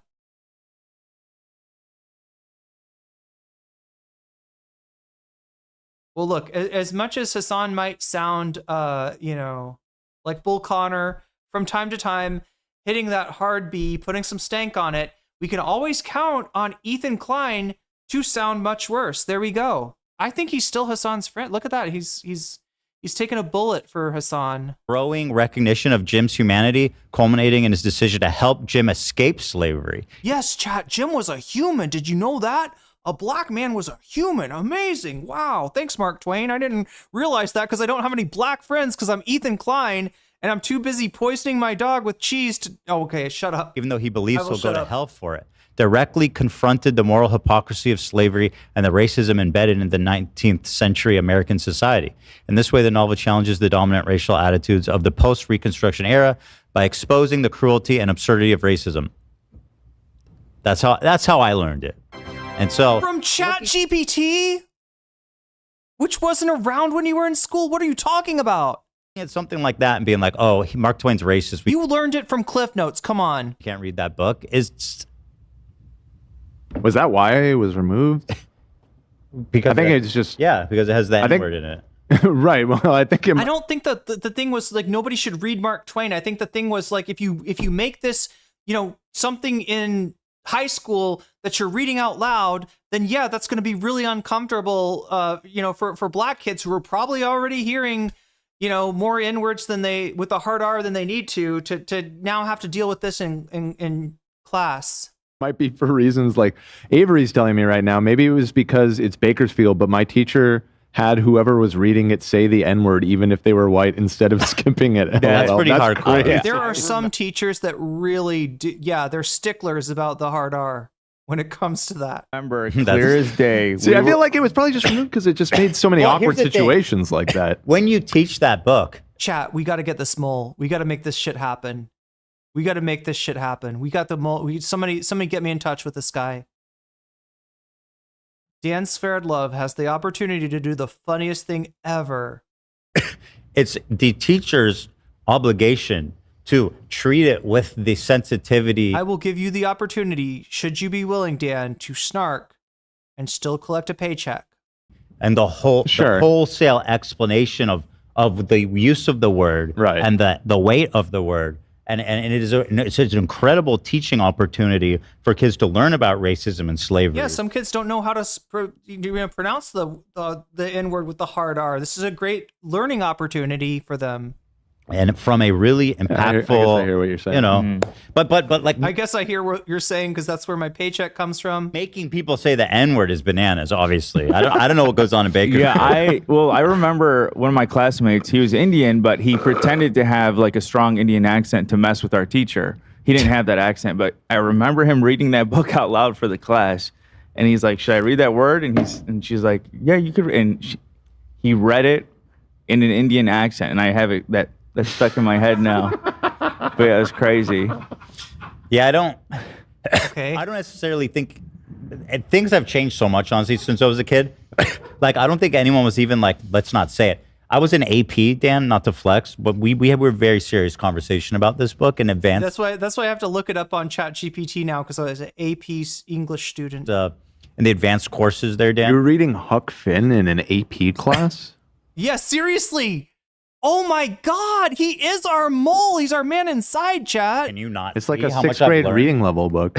It can definitely be a middle school book or even I feel like you'd have Tom Sawyer more likely in 6th grade. But I mean, certainly 7th or 8th grade, yeah, they could be reading Huck Finn. Dude, senior AP English? Like a course that, chat, if you're not American, AP stands for Advanced Placements, and these classes, if students qualify for them, I think with good standardized test scores or grades in previous classes, they can receive college credit for high school courses by taking an advanced placement course that's harder. Tom Sawyer? Oh, like instead of Sawyer, Tom Sawyer. Huck Finn is extremely simplistic. I mean, Tom Sawyer more so, but yeah.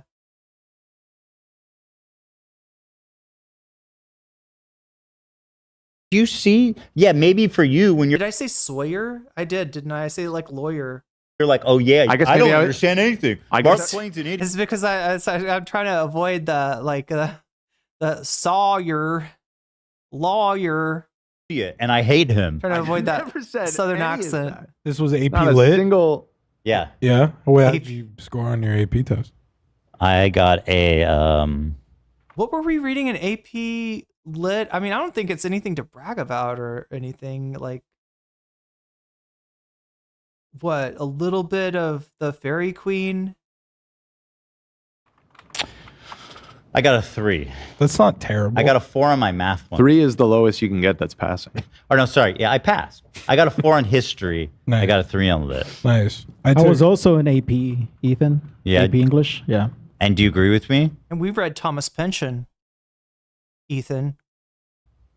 For the most part, yeah. Where's the part made you us- disagree? They made us say the N-word for Yeah, you'd be like reading like James Joyce usually, right? To Kill a Mockingbird. Beowulf in like what is it, Middle English? They made you? Yeah, the teacher said you can't skip it. They're just That's like, no, you have to crazy say it. business. I don't remember anyone being There are teachers like that, forced. or there were. I've heard of them. I look back Avery's on- saying same here, Nate. What? Where Yeah, I are look these back on it, teachers, I'm like, bro? it's kind of weird. That's super fucking crazy. I wouldn't do it. They try to get me. I wouldn't say it. I would never. I would never. I walked Even out. back then. I took the hit on my grade for it. Yeah. Wait, I got dinged on my. Yeah, I was in school for extra cool kids. Yeah, we were reading John Barth in AP English. grade for not saying Yeah, the I N-word. walked out. The Literature of Exhaustion. You're such a great guy. Thank you. That's what I heard VanillaMace did too. Did he fart? What the fuck was that? His mic. He needs to fix his. He's got a. It doesn't sound like there's a noise gate on his mic. You're hearing him slurp. You're hearing the drink, the ice in his drink. You're hearing. I'm guessing it's just his seat, but it sounds like he's farting. I heard VanillaMace murdered her teacher because they said the N-word. Is that okay, Whoa. Dan?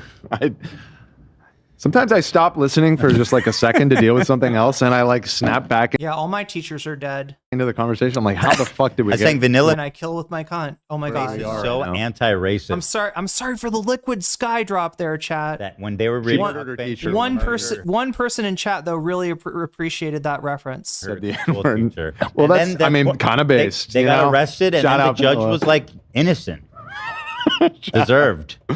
Shout out for that one. Dan, thanks so much for chatting Well, with so me. 6th grade is the first grade of high school, right? No, that's middle middle school. school. Why is he being so fucking weird? I don't know. I feel like obliged to out-weird him. I think I almost did it with that. You know, yeah. Cool. High school, 6, 9th 7, grade. 8, 9. So you must have read it in 9. There's no shot you read Huck Finn in an AP.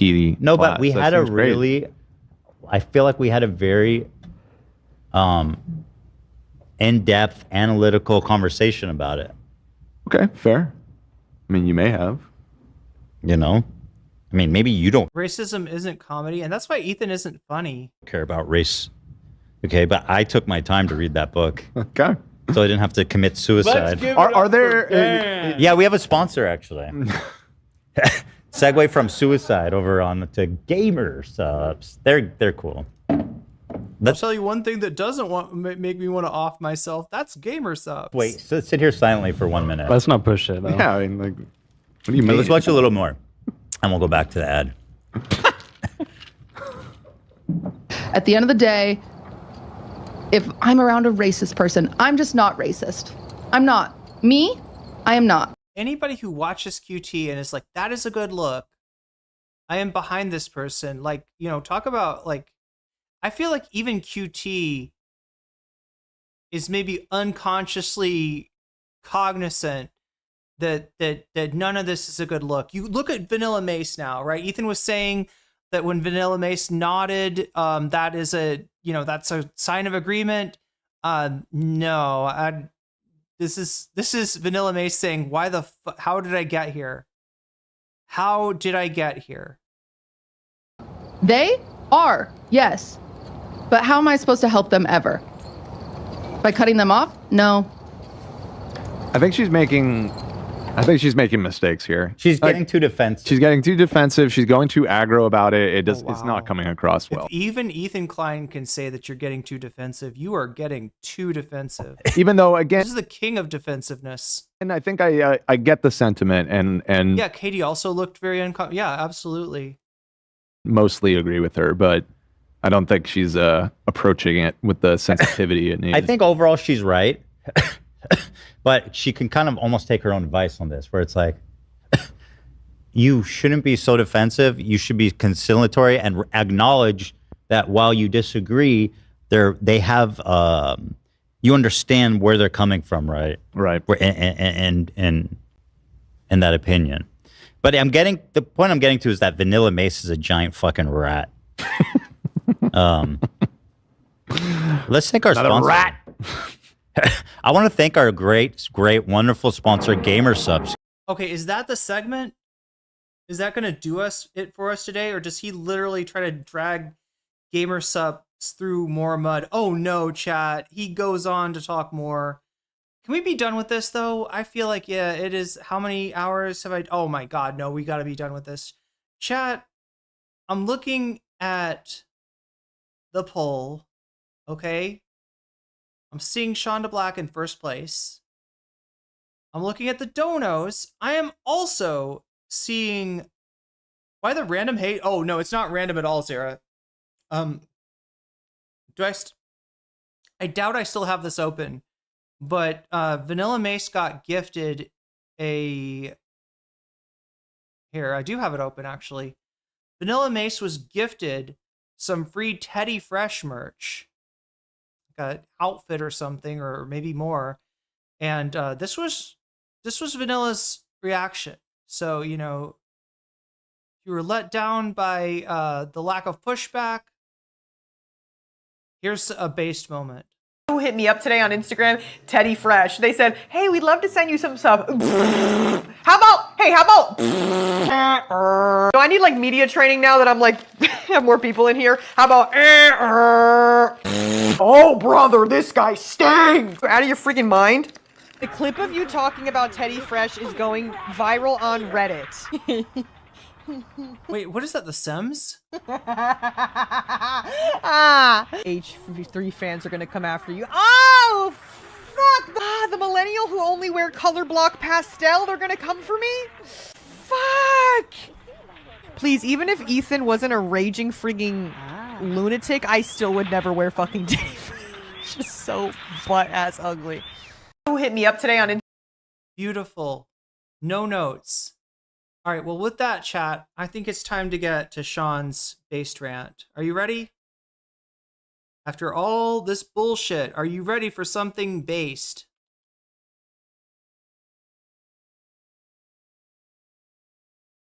Nobody cares anymore, honestly.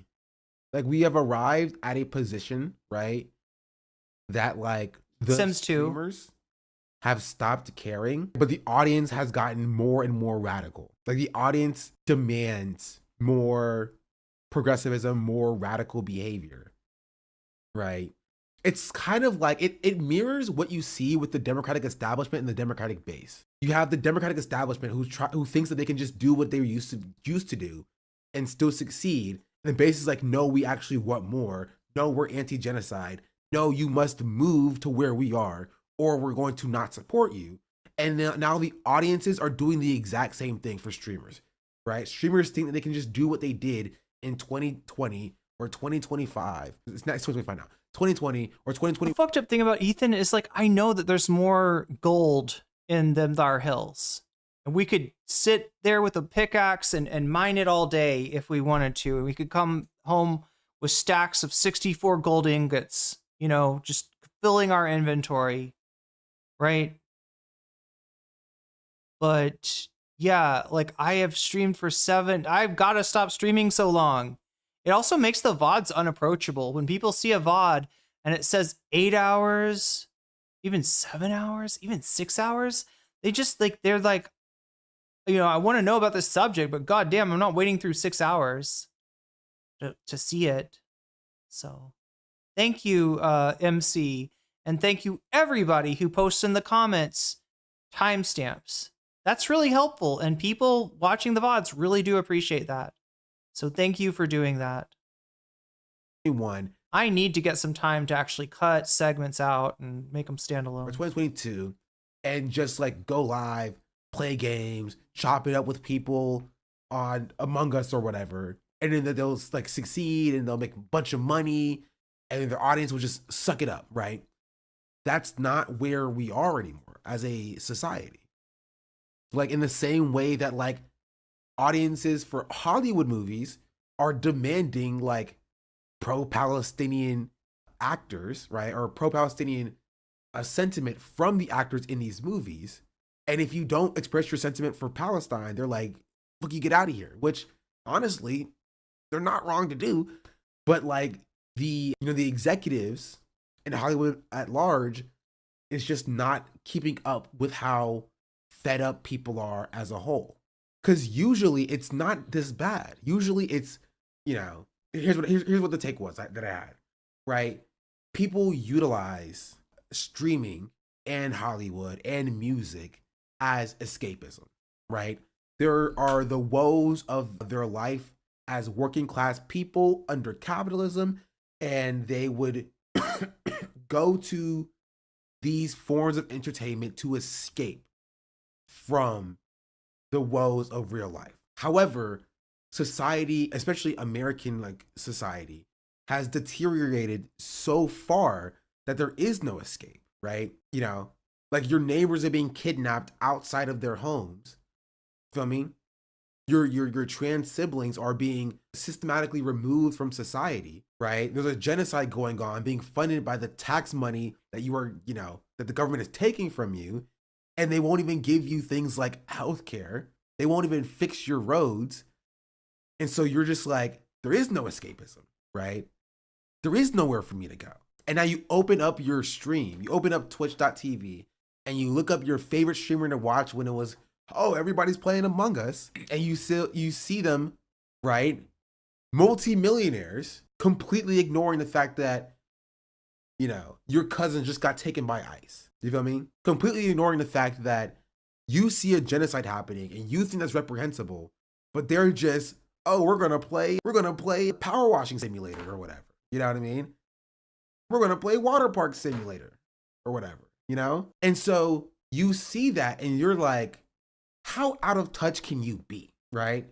I'm dealing with the woes of my life, right? And you can't even like acknowledge like, hey, there are bad things going on.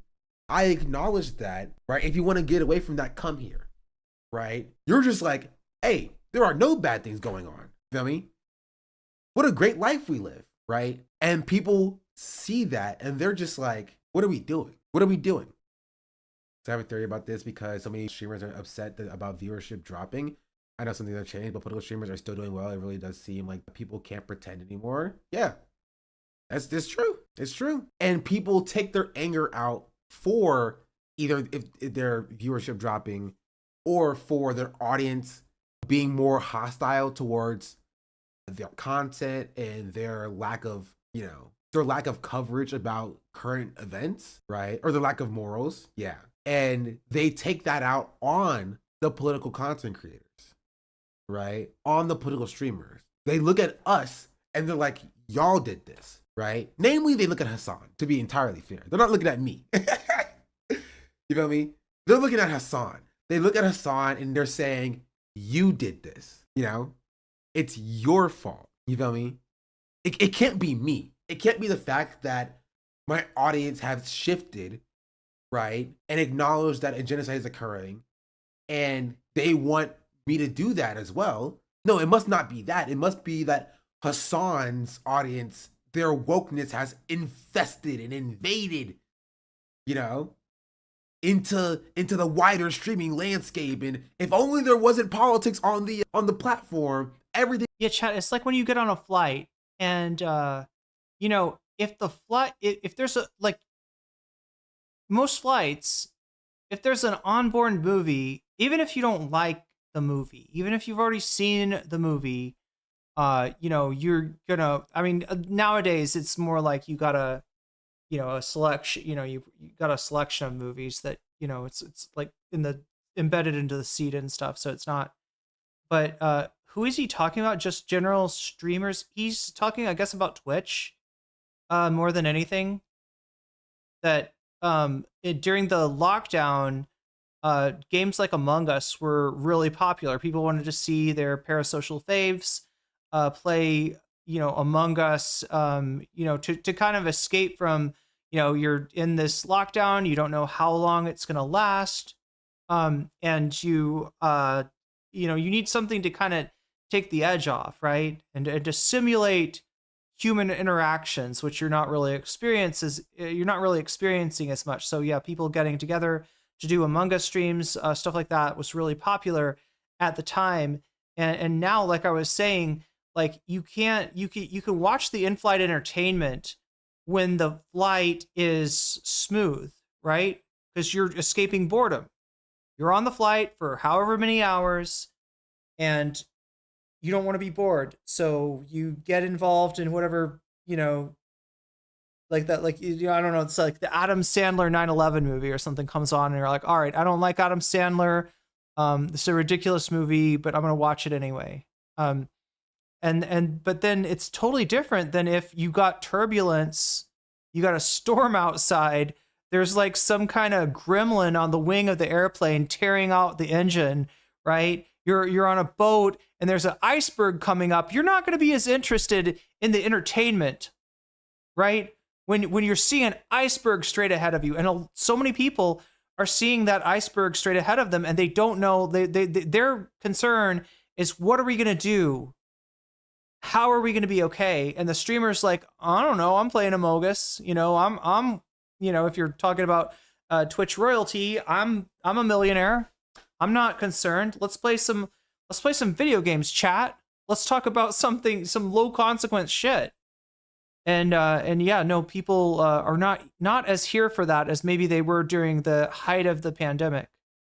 Everything will go back to how it was in 2020. Everything will go back to how it was in 2021. And it just objectively is not the case, right? Because when you have literally Republicans who were like, dog, we gotta stop whatever happened in Gaza, right? It's like 40% of freaking Republicans. And that's not even getting started about like the 80% of Democrats who believe that we should stop sending weapons to Israel, right? It's objectively most of the country. So in most of the country is in an understanding that like, hey, genocide is bad and we should not be funding it. Adam Sandler plays the plane in that movie? Wait, what? I'm trying to remember what you're talking about, or else ellipsis. There's this abhorrent thing that is happening right now, and we should be addressing it. And you see these multimillionaires who got rich and famous off the backs of the audience pretend like nothing's wrong. That's going to frustrate people. Apparently, Mulligan has described him as a senator for the left. I mean, it's true. Some woke viewers infested the country. Yeah. Population is not being heard on pretty much anything. Exactly. And unfortunately, streamers are just the most accessible target for that anger. The other reason that Twitch streamers' numbers are going down is that Twitch recently made a change where, they are recognizing the bots on Twitch, the view bots that a lot of big streamers pay for, to be used to boost their numbers. And they don't just boost the numbers to make for their ego, right? They're not just like increasing the numbers. Like I said before, Twitch is a kingmaker platform. So the number of your exposure to new viewers goes up the higher your concurrents go. So by, Asmongold had, what looked like 50, 70,000 viewers before. And then after the bot purge, it looked more like 20,000, 25,000, right? Half of his viewers were actually bots. So he's receiving, he's placed more prominently because I'm not going to say he is, cheating. I'm not going to say he himself is doing it, but somebody's doing that on his behalf, right? And so, and so because of this, it's not just Asmongold. Like a lot of streamers, their numbers have gone down. 2020, 2021 was kind of the height for Twitch, and numbers have gone down year after year after year. Twitch numbers have gone down. A lot of that is decisions that Twitch has made, inability to kind of keep up with the other platforms, TikTok streaming eating into their viewership, YouTube streaming eating into their viewership, to a lesser extent, Kick and Rumble eating into their viewership. And so, but he's identifying this as being more of an issue maybe with gaming streamers than it is with political streamers, or maybe also like drama slop streamers versus political streamers. Though those numbers aren't going down as much. And his explanation is that people are legitimately concerned about their future based on the political situation. If you're in here, you recognize how dire the political situation is. You recognize that even for as bad, as problematic, as flawed as the American political system is, it is 1,000 times worse under Trump. And yeah, this shit is going off the tracks. There's an iceberg straight ahead. The plane is losing altitude rapidly. And nobody has a good answer for how we're going to be okay. And so, yeah, people would rather, where, like I said, like on a plane, if there's no turbulence, yeah, you watch the movie, right? You zone out. You try to, fight your boredom with escapism, right? But if the plane is turbulent and you're worried it's going to go down, yeah, you're going to be a little bit more, you're going to be like, hey, Captain, what? Like, I don't know. Like, you know what I mean? You're going to be, your concern is with your survival. That's where people are at right now. They're concerned about their survival, both in a sense of economic realities and in, I guess, geopolitical realities with Trump. Anyone know about the legality surrounding the bots? Yeah, good point, Bob Andy. It seems like it would be. I think what it is that the reason that Twitch does purges is because then they can say, look, we're looking out for you. We're getting rid of the bots. And I guess every platform does this from time to time, but the bots always find a way to creep back in. So it's something like that. I don't know if the legal case that the advertisers could pursue, but this is not unique to the streaming landscape. It's happening in Hollywood. It's happening in the music industry, right? It's happening to actual celebrities. People are yelling at Taylor Swift. It's happening to politicians, right? The Democratic Party and their normal operations it's kind of checked out. Like the way that they normally run things and the way that they're proceeding now, there's no urgency. There's no seriousness, right? The Democrats want to retain power individually. They want to stay influential in the party, but in terms of looking at it as in a goal-oriented way, in a policy-oriented way, there's not a lot of seriousness there because it is just a game, and the game is more about stacking up donations to stay viable in the future than it is about winning policy victories and changing the way that things work. There's so much about the Democratic Party and politics as usual is go along to get along. At this point, go along to get along. The status quo, it's not viable. Something major has to change. And that's why politicians like Hakeem Jeffries and Chuck Schumer are going to find themselves without a job, are going to find themselves with a serious, primary challenge.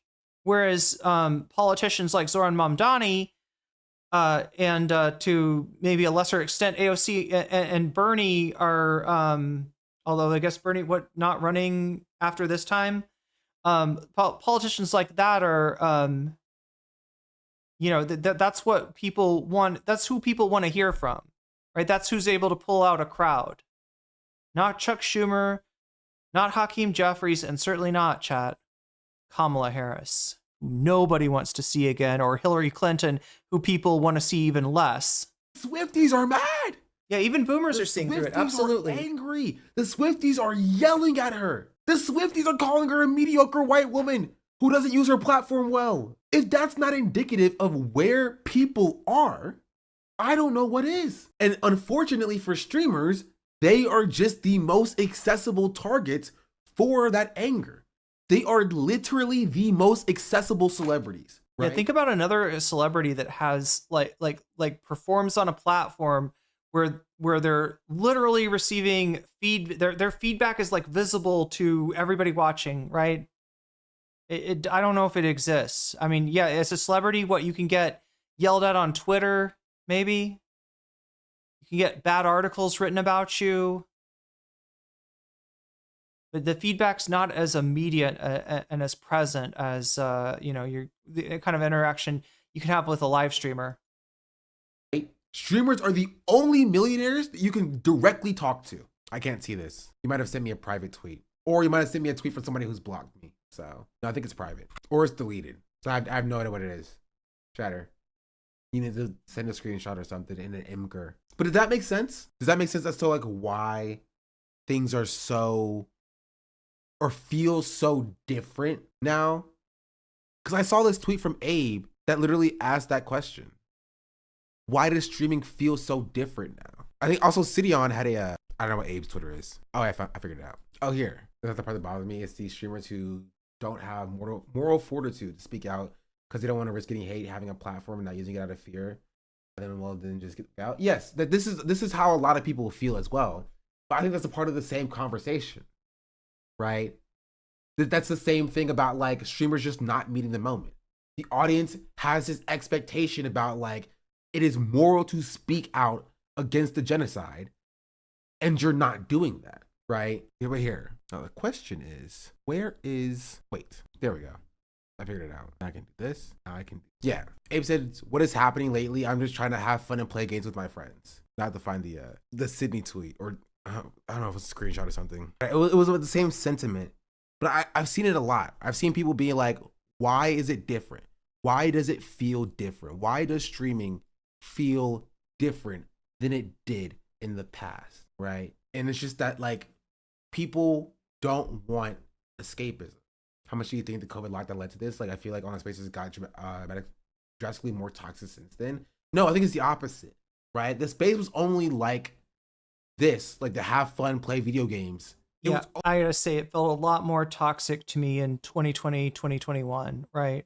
Like in terms of in some very real ways. Only like that because of COVID, right? Because that's when escapism was at its height, right? When at its peak. It was that's when somebody who was like a fucking parasocial super soldier for their favorite edgy boy messiah streamer could dedicate their entire existence to harassing a random small streamer chick, to scaring off her community, and to try to declare some kind of victory, some kind of a statement of if you call out my streamer, this if you fuck with the Clout Network, this is what happens to you. And not quite successful, was it?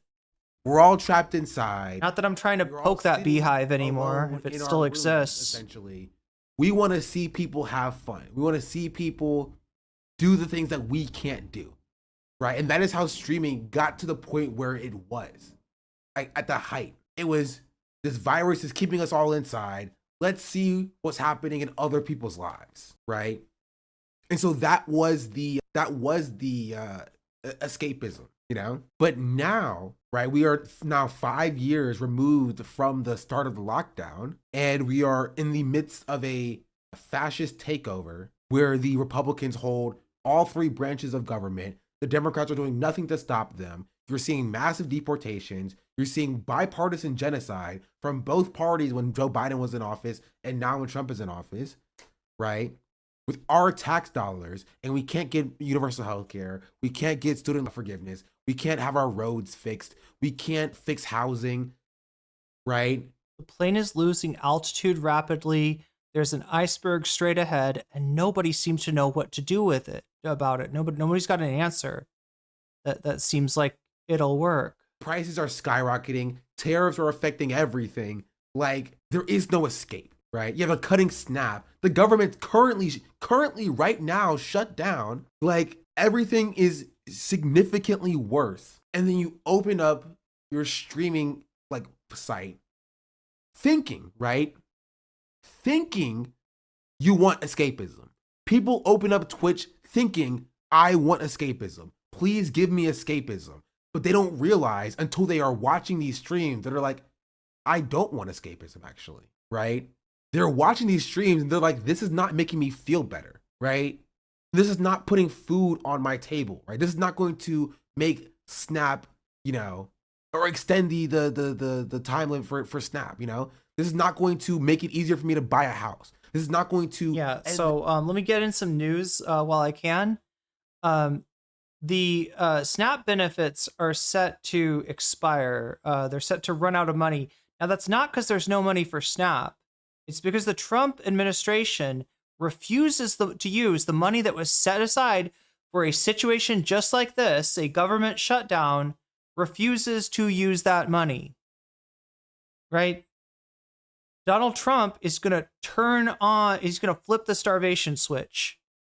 The genocide in Gaza. This is not going to make my cousin be undeported, right? And all I'm doing by watching these streams is I'm watching out-of-touch millionaires play video games with other out-of-touch millionaires. You're watching people not recognize the situation that you're in, which is the scariest thing in the world, chat.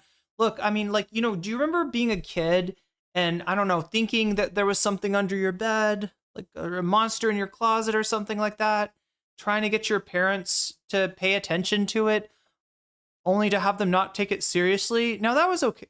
That was okay because, you know, the monster was in your imagination. But in this case, the monster is real. And the scariest thing in the world to somebody who's dealing with like undefined emergency like that is to have to not be able to attune other people's attention to what is happening and be like, yeah, that's fucked up. If nobody else sees the fucking monster on the wing of the plane, that's a very scary experience. That's a very scary situation. And that's the reaction that Sean is describing these viewers getting from millionaire streamers. Right? That's what the audience sees. And that frustrates so many people, right? And so when Ludwig says something about freaking Collargate, right? And he then, like, you know, rides the fence, people get so angry. I would say slightly irrationally angry, right? They shouldn't have gotten that angry at Ludwig for that thing, you know? Like genuinely. Like it was like the amount of anger that was exhibited in that moment was like almost like unheard of. You feel me? And when Cutie made the tweet about Asmongold and Ada Ross's streamer awards, the amount of anger that she got was like completely outside of the realm I think that she was expecting, that I was expecting, right? And that most other streamers were expecting. You know what I mean? Like, and the reason as to why that is, right, is because people are taking out their anger from their lives on the most accessible, privileged people that they have access to, right? And maybe that's unfair to the streamers. That's wild. OnlyFacts says there's a racist post going around. It said that 41 million people are not going to be getting Snap, And then it showed America has 40 million Black Americans, making this racist correlation as if all Black Americans were on Snap. In reality, 30% of Snap recipients are white. Right? Like maybe that's unfair to the streamers, but you have to understand that it's a product of how society is right now, you know? It is a product for the way that people like interact with their material conditions, right? And yeah, maybe it's unfair. Maybe it's unfair to have that expectation of your streamers, right? It's not up for me to say if it's fair or unfair, right? But that's just how it is. So what did I want to see the Peter tweet. Oh, yeah. Are we really real? I'm not worried about racist white people over not having food stamps. No, that's insane, chatter. And I won't even dignify that with an actual response. I'm just going to tell you that is insane. For Ludwig, it's probably felt like a lighthearted office drama concept. For normal people, it's more about the coordinated attempt to discredit the most popular leftist influencer, who tries to advocate for real solutions for the problems the audience seeing in their real lives. Yeah, 100%, right? Because I think what people don't understand is like outside of streaming, like the streaming space, Hasan is popular. Hasan is very, very popular. Genuinely. You leave this bubble, Hasan is extraordinarily popular. What Hasan advocates for is extraordinarily popular. Genuinely. He is. Because he's speaking to the issues that people have, they experience, right? So even people who are like tangentially aware of like streamers, right? Especially on TikTok. Don't even get me started on the wokeness on TikTok, right? And they're not even the biggest fans of Hasan, right? But they're just like, dog, these millionaires only want to talk about like things that are happening when it's drama. They don't want to discuss like the fact that, you know, Snap's getting turned off. They want to yell at the guy who wants to discuss that. They don't want to discuss the fact that people don't have health care. They want to yell at the guy who wants to discuss that. They don't want to discuss the genocide. They want to yell at the only guy on the platform who wants to discuss that. That's what they see. That is what the, like, you know, the base sees. Like the working class people see.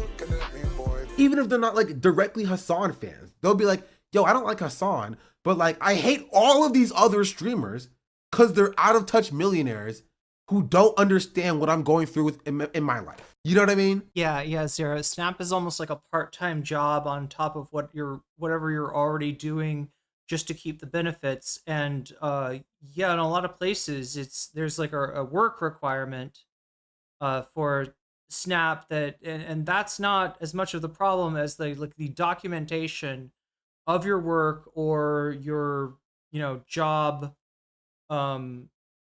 search related or training related activities, right? So it just puts, you know, people can be you know, we know about poverty when it comes to money. I think what doesn't get talked about a lot is that if you got that money poverty, you're possibly putting, you know, possibly doing something like driving an Uber, right? Which for way too many hours, if not, you know, having multiple jobs. And then at that point, you're time poor. And so the time that you would need to apply for Snap, which you still need, you're still not quite making ends meet, is time that you don't have. But in 2020, it was just a different time, right? Them being out of touch was a plus because it let people imagine that they were in that position, you know? Like them being out of touch millionaires, essentially, playing games with their friends, work to their benefit because it... What is that chat? Is that Cooler? Is that the Dragon Ball Z character punching Goku? Inside of their house during... Like Frieza's brother? COVID. Imagine, what if that was me? That can be me, chat. All I have to do is buy a camera, strap it to my MacBook, and that can be me one day. And now there is just very little hope. There is not that much hope. Was there ever? And in 2020, there was. People were stuck inside. They could imagine a world that was like, we're not stuck inside anymore. In 2020, like all people wanted in some ways was to go back to 2016, right? All they wanted was a world where there wasn't a fucking, you know, pandemic, unknown disease ravaging the population and not a fucking psychopath in the White House. And that was easier to imagine because that was literally life before 2016. Things weren't perfect. Things were problematic. There were massive failures, by Democratic politicians in power at the time that got us to the point where Trump was viable. But they could imagine, I don't know, for lack of a better term, going back to brunch. Now nobody can afford brunch. Sorry, the brunch thing is a weird thing to use, but they could imagine going back to a more tenable situation. Let's just put it that way. Thank you, sad girl. I appreciate that. So there was a little bit of hope for people, especially when you consider the election that was happening as well, right? BLM, there was a lot of motivation behind BLM. The election was coming up. And so there was hope. There was like, hey, maybe there is a better world, right? Maybe there is a better world coming and we could fight for that. Now we just had the election. We just had the election. The genocide is still ongoing. Prices are increasing. There is not very much light at the end of the tunnel for a lot of people, right? And then so the escapism, right? The apoliticism of their streaming space just comes across as hollow, It just reads as hollow, and people are very, very mad because of it. That's a good point. Yeah, Arbiter Keys says the empire is crumbling and the proverbial frog is being slowly boiled. The Colosseum effect is no longer working for the powers that be. Yeah, the bread and circuses, the bread's gotten stale and the circus has gotten, the real life's more exciting than the circus, and not in a good way. It feels like you're in the Colosseum. It feels like now you're fighting the lion. Right? She's my African princess. And part of me feels bad for these streamers because they legitimately did not realize the tide was shifting. Partially because they're a little bit out of touch. But they just didn't realize it. They did not understand. Right? They could not see the brewing anger inside of not only just American society, but inside of their own base as well, inside of their own viewers. They just couldn't understand that. They couldn't fathom that being the case, right? So now the anger feels irrational. Now the anger feels like things have changed. And yeah, they don't know how to respond to the tide shift. I can't feel bad. They can afford to eat in their meds. I mean, that's true. And right? Remember what bread is in the first place, right? It's sustenance, but it's not exactly nutrition. It's sustaining you. It's not exactly nourishing you. You're not exactly thriving. But as long as there's enough of it, you can fill your belly, which is not the case now. And the added issue on top of that is that most of these streamers are only surrounded by other millionaire streamers. So it's not like they have anybody to tell them, hey, let's do some introspection here. You know what I mean? They're like, most of them are only like they only interact with on a day-to-day basis other people who are going through that same thing. You know what I mean? Your average Twitch viewer is 5 years older with nothing to show for it and probably having their money cover less. Yeah, 100%. And so I think because of that, the people who are hit by this less are like the phase boys, right? Is like Kai and them, right? The people who have the younger fan base who didn't grow up with things getting worse. But if you were a legacy streamer and you have a legacy fan base, a base that grew up with you for the last 5 years, right? Your fan base is 5 years older now. 5 years older. They've went through college, right? They finished high school. They went through vocational school. They went through trade school. They went through college, or they're 5 years deep into like working, and things are more expensive. They're saddled with debt. There's a genocide going on in their names with their tax dollars. Their friends are being deported, right? Their rights are being overturned. Abortion was struck down. And you're looking for that same level of escapism, right? That you got in 2020 when it was COVID, when you were in high school and college, right? And it just feels hollow now. It doesn't feel the same as it used to. Because of course it doesn't, right? Your life has gotten significantly worse. Your material conditions have worsened. And then the same person who you thought for the last 5 years was telling you how much they care about you and your identity and your community, right?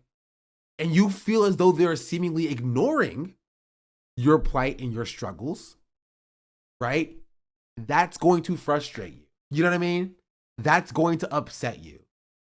And so once they have the slightest misstep, right? Once that streamer slips up just a little bit, right? The dam breaks, and all of that anger that has been brewing up inside of those people, right? Inside of those viewers comes crashing out like a wave. And so it feels like it's out of nowhere. It feels like it's irrational. It feels like it's coming like just like it's a hate campaign that is sparked out of nothing, right? Like a tsunami just appearing thousands of feet in the air, right? But it didn't come from nothing, right? It came from where most resentment comes out of, and that is from the worsening material conditions of the population. Gentrification, there are 3 stages. First, platform attracts users with a good experience. Second, they degrade the user experience to benefit advertisers. And finally, degrade both the user experience to maximize profits for shareholders. The cycle results in useful surveys being filled with more ads, less relevant content, all while the people on the platform experience the brunt of negative effects of streamers and their audiences. I don't even know if I fully agree that it's like specifically a platform, right? Because like most people can look past the platform getting worse or move to different platforms, but this is happening everywhere, right? We're talking about the consolidation of the media that's going on right now, very much in front of our faces, right? This is this is part of the process of an authoritarian consolidation of power. Is that the media is consolidated either through outright purchase in like the CBS case by allies of Trump, or by the networks that aren't purchased being cowed into submission. Think about streamers, but it's happening to like TikTokers. It's happening to music artists who don't even have a specific platform, right? And it's not, you're not even safe from it on the internet. It's happening on the internet, right? Where now TikTok and Twitter are under the thumb of strong Trump allies. It's happening to Hollywood actors, you know?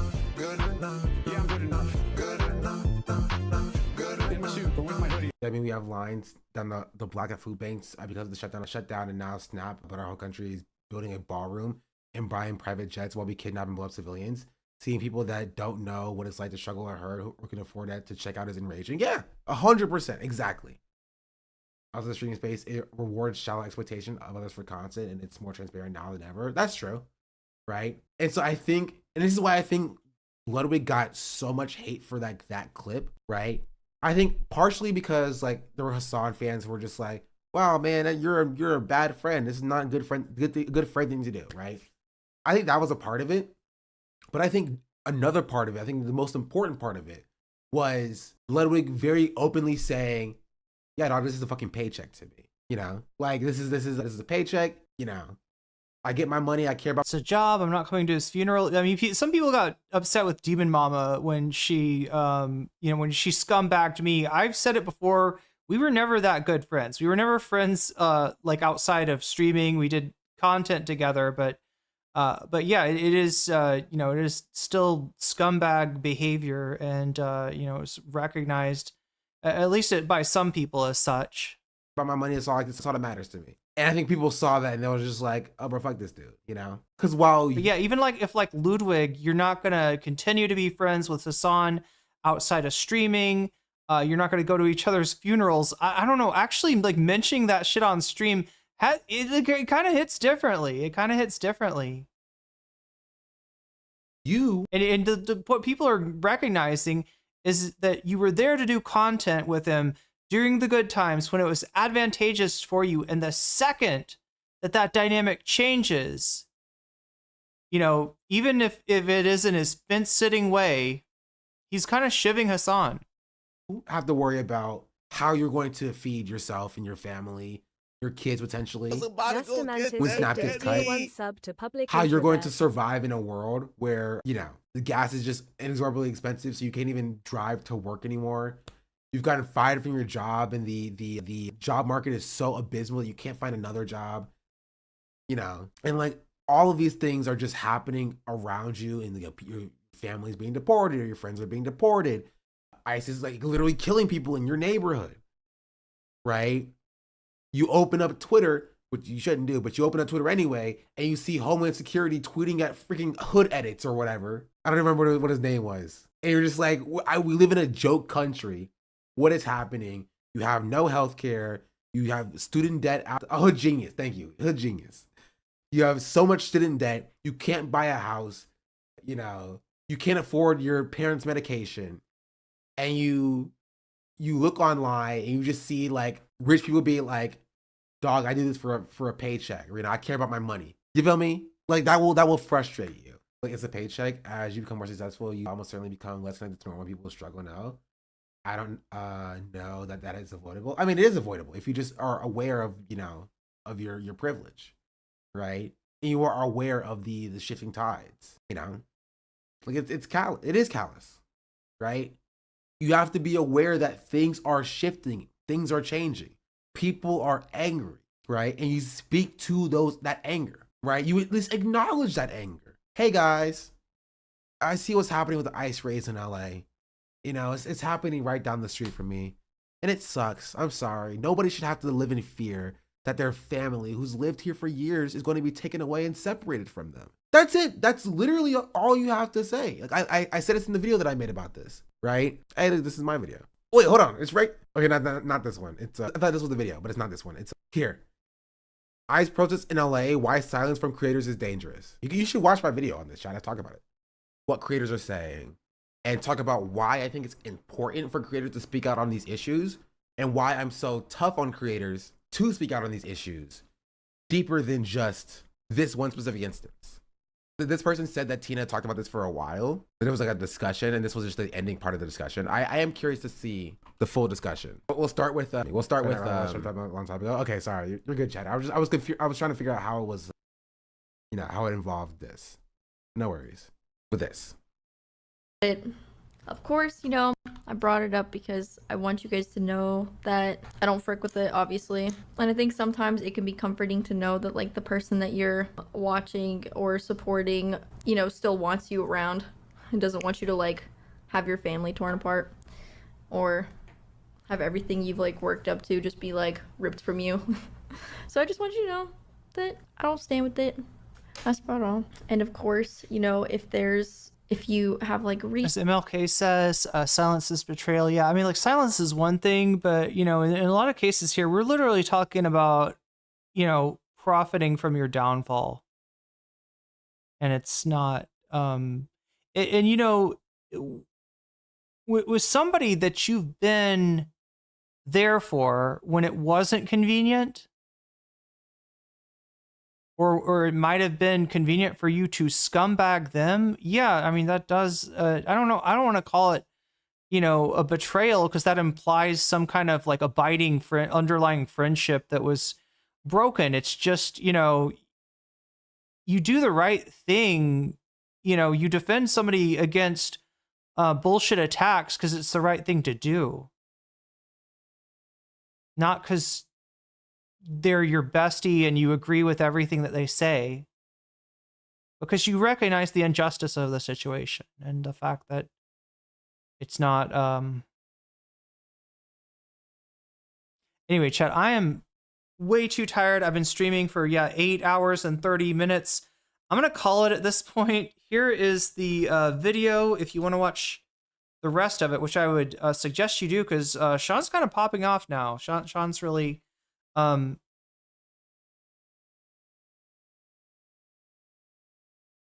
really cooking here. What do I need to do? I need to reload this. Thank you to everybody who supported the thread today on Blue Sky. I see you out there. I massively appreciate you. Thank you to Thumb Gang helping get my video out there to more people, the stream out there, giving more people a chance to come in and check out what we're doing here and get to know the community. Let's see if I can do this swiftly and with I don't know if I can. It was always hard to do. Oh, look at, oh my God, chat. Well, he's just starting, but it seems appropriate, doesn't it? Because I don't know when I'll have a chance to do this again.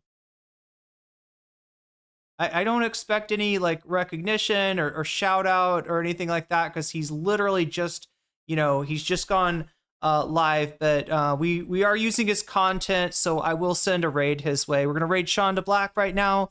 I am gonna shout out my Patreons. If you support me at Patreon at the $5 level or above, you get a fancy shout out at the beginning and ending of each stream. I even hit reload to make sure that, if anybody hit me with a, if anybody subscribe to me on Patreon while I was streaming, that I also give you a shout out at the end. So here are those shout outs now. Shouts out to User, shouts out to JMB, shouts out to Brian, shouts out to Emily French, shouts out to Big Al of the Cake Mix and the Cake Remix, shouts out to Darful, shouts out to Sarah, shouts out to Izzy Mandius, shouts out to Steven Sayers, shouts out to Animus, shouts out to Oral Solipsis, shouts out to Nadia Yvette, shouts out to Choki, shouts out to Moe Noape, shouts out to Funky Monkey, shouts out to Temporal Insanity, shouts out to Good for Gabby, shouts out to Jules K, shouts out to Buffy Geek, and a fancy shout out to Sherry Safira, Rachel K, Omega Star, and Zara Xerix. With that being said, chat, I'm gonna hand you off to Shonda Black. Don't get too excited. They're still doing the intro music. Sean's not on screen yet, but if you wait for a little bit, I promise you're gonna see some base takes today on Sean's stream on Twitch. And yeah, there we go. The raid has gone off. With that, I've been nocommentchick. Thank you for being here. Thank you, mods, for keeping us safe. I can't stress enough how much I appreciate that. I'll try to be back for you tomorrow again, but fuck, I keep on streaming for so long that it when it's so late, when I don't know, makes it hard. I'll do my best, chat. That's my promise to you. I'll do my best. And we'll be looking for big things in the next month. So I will see you soon. Anyway, until then,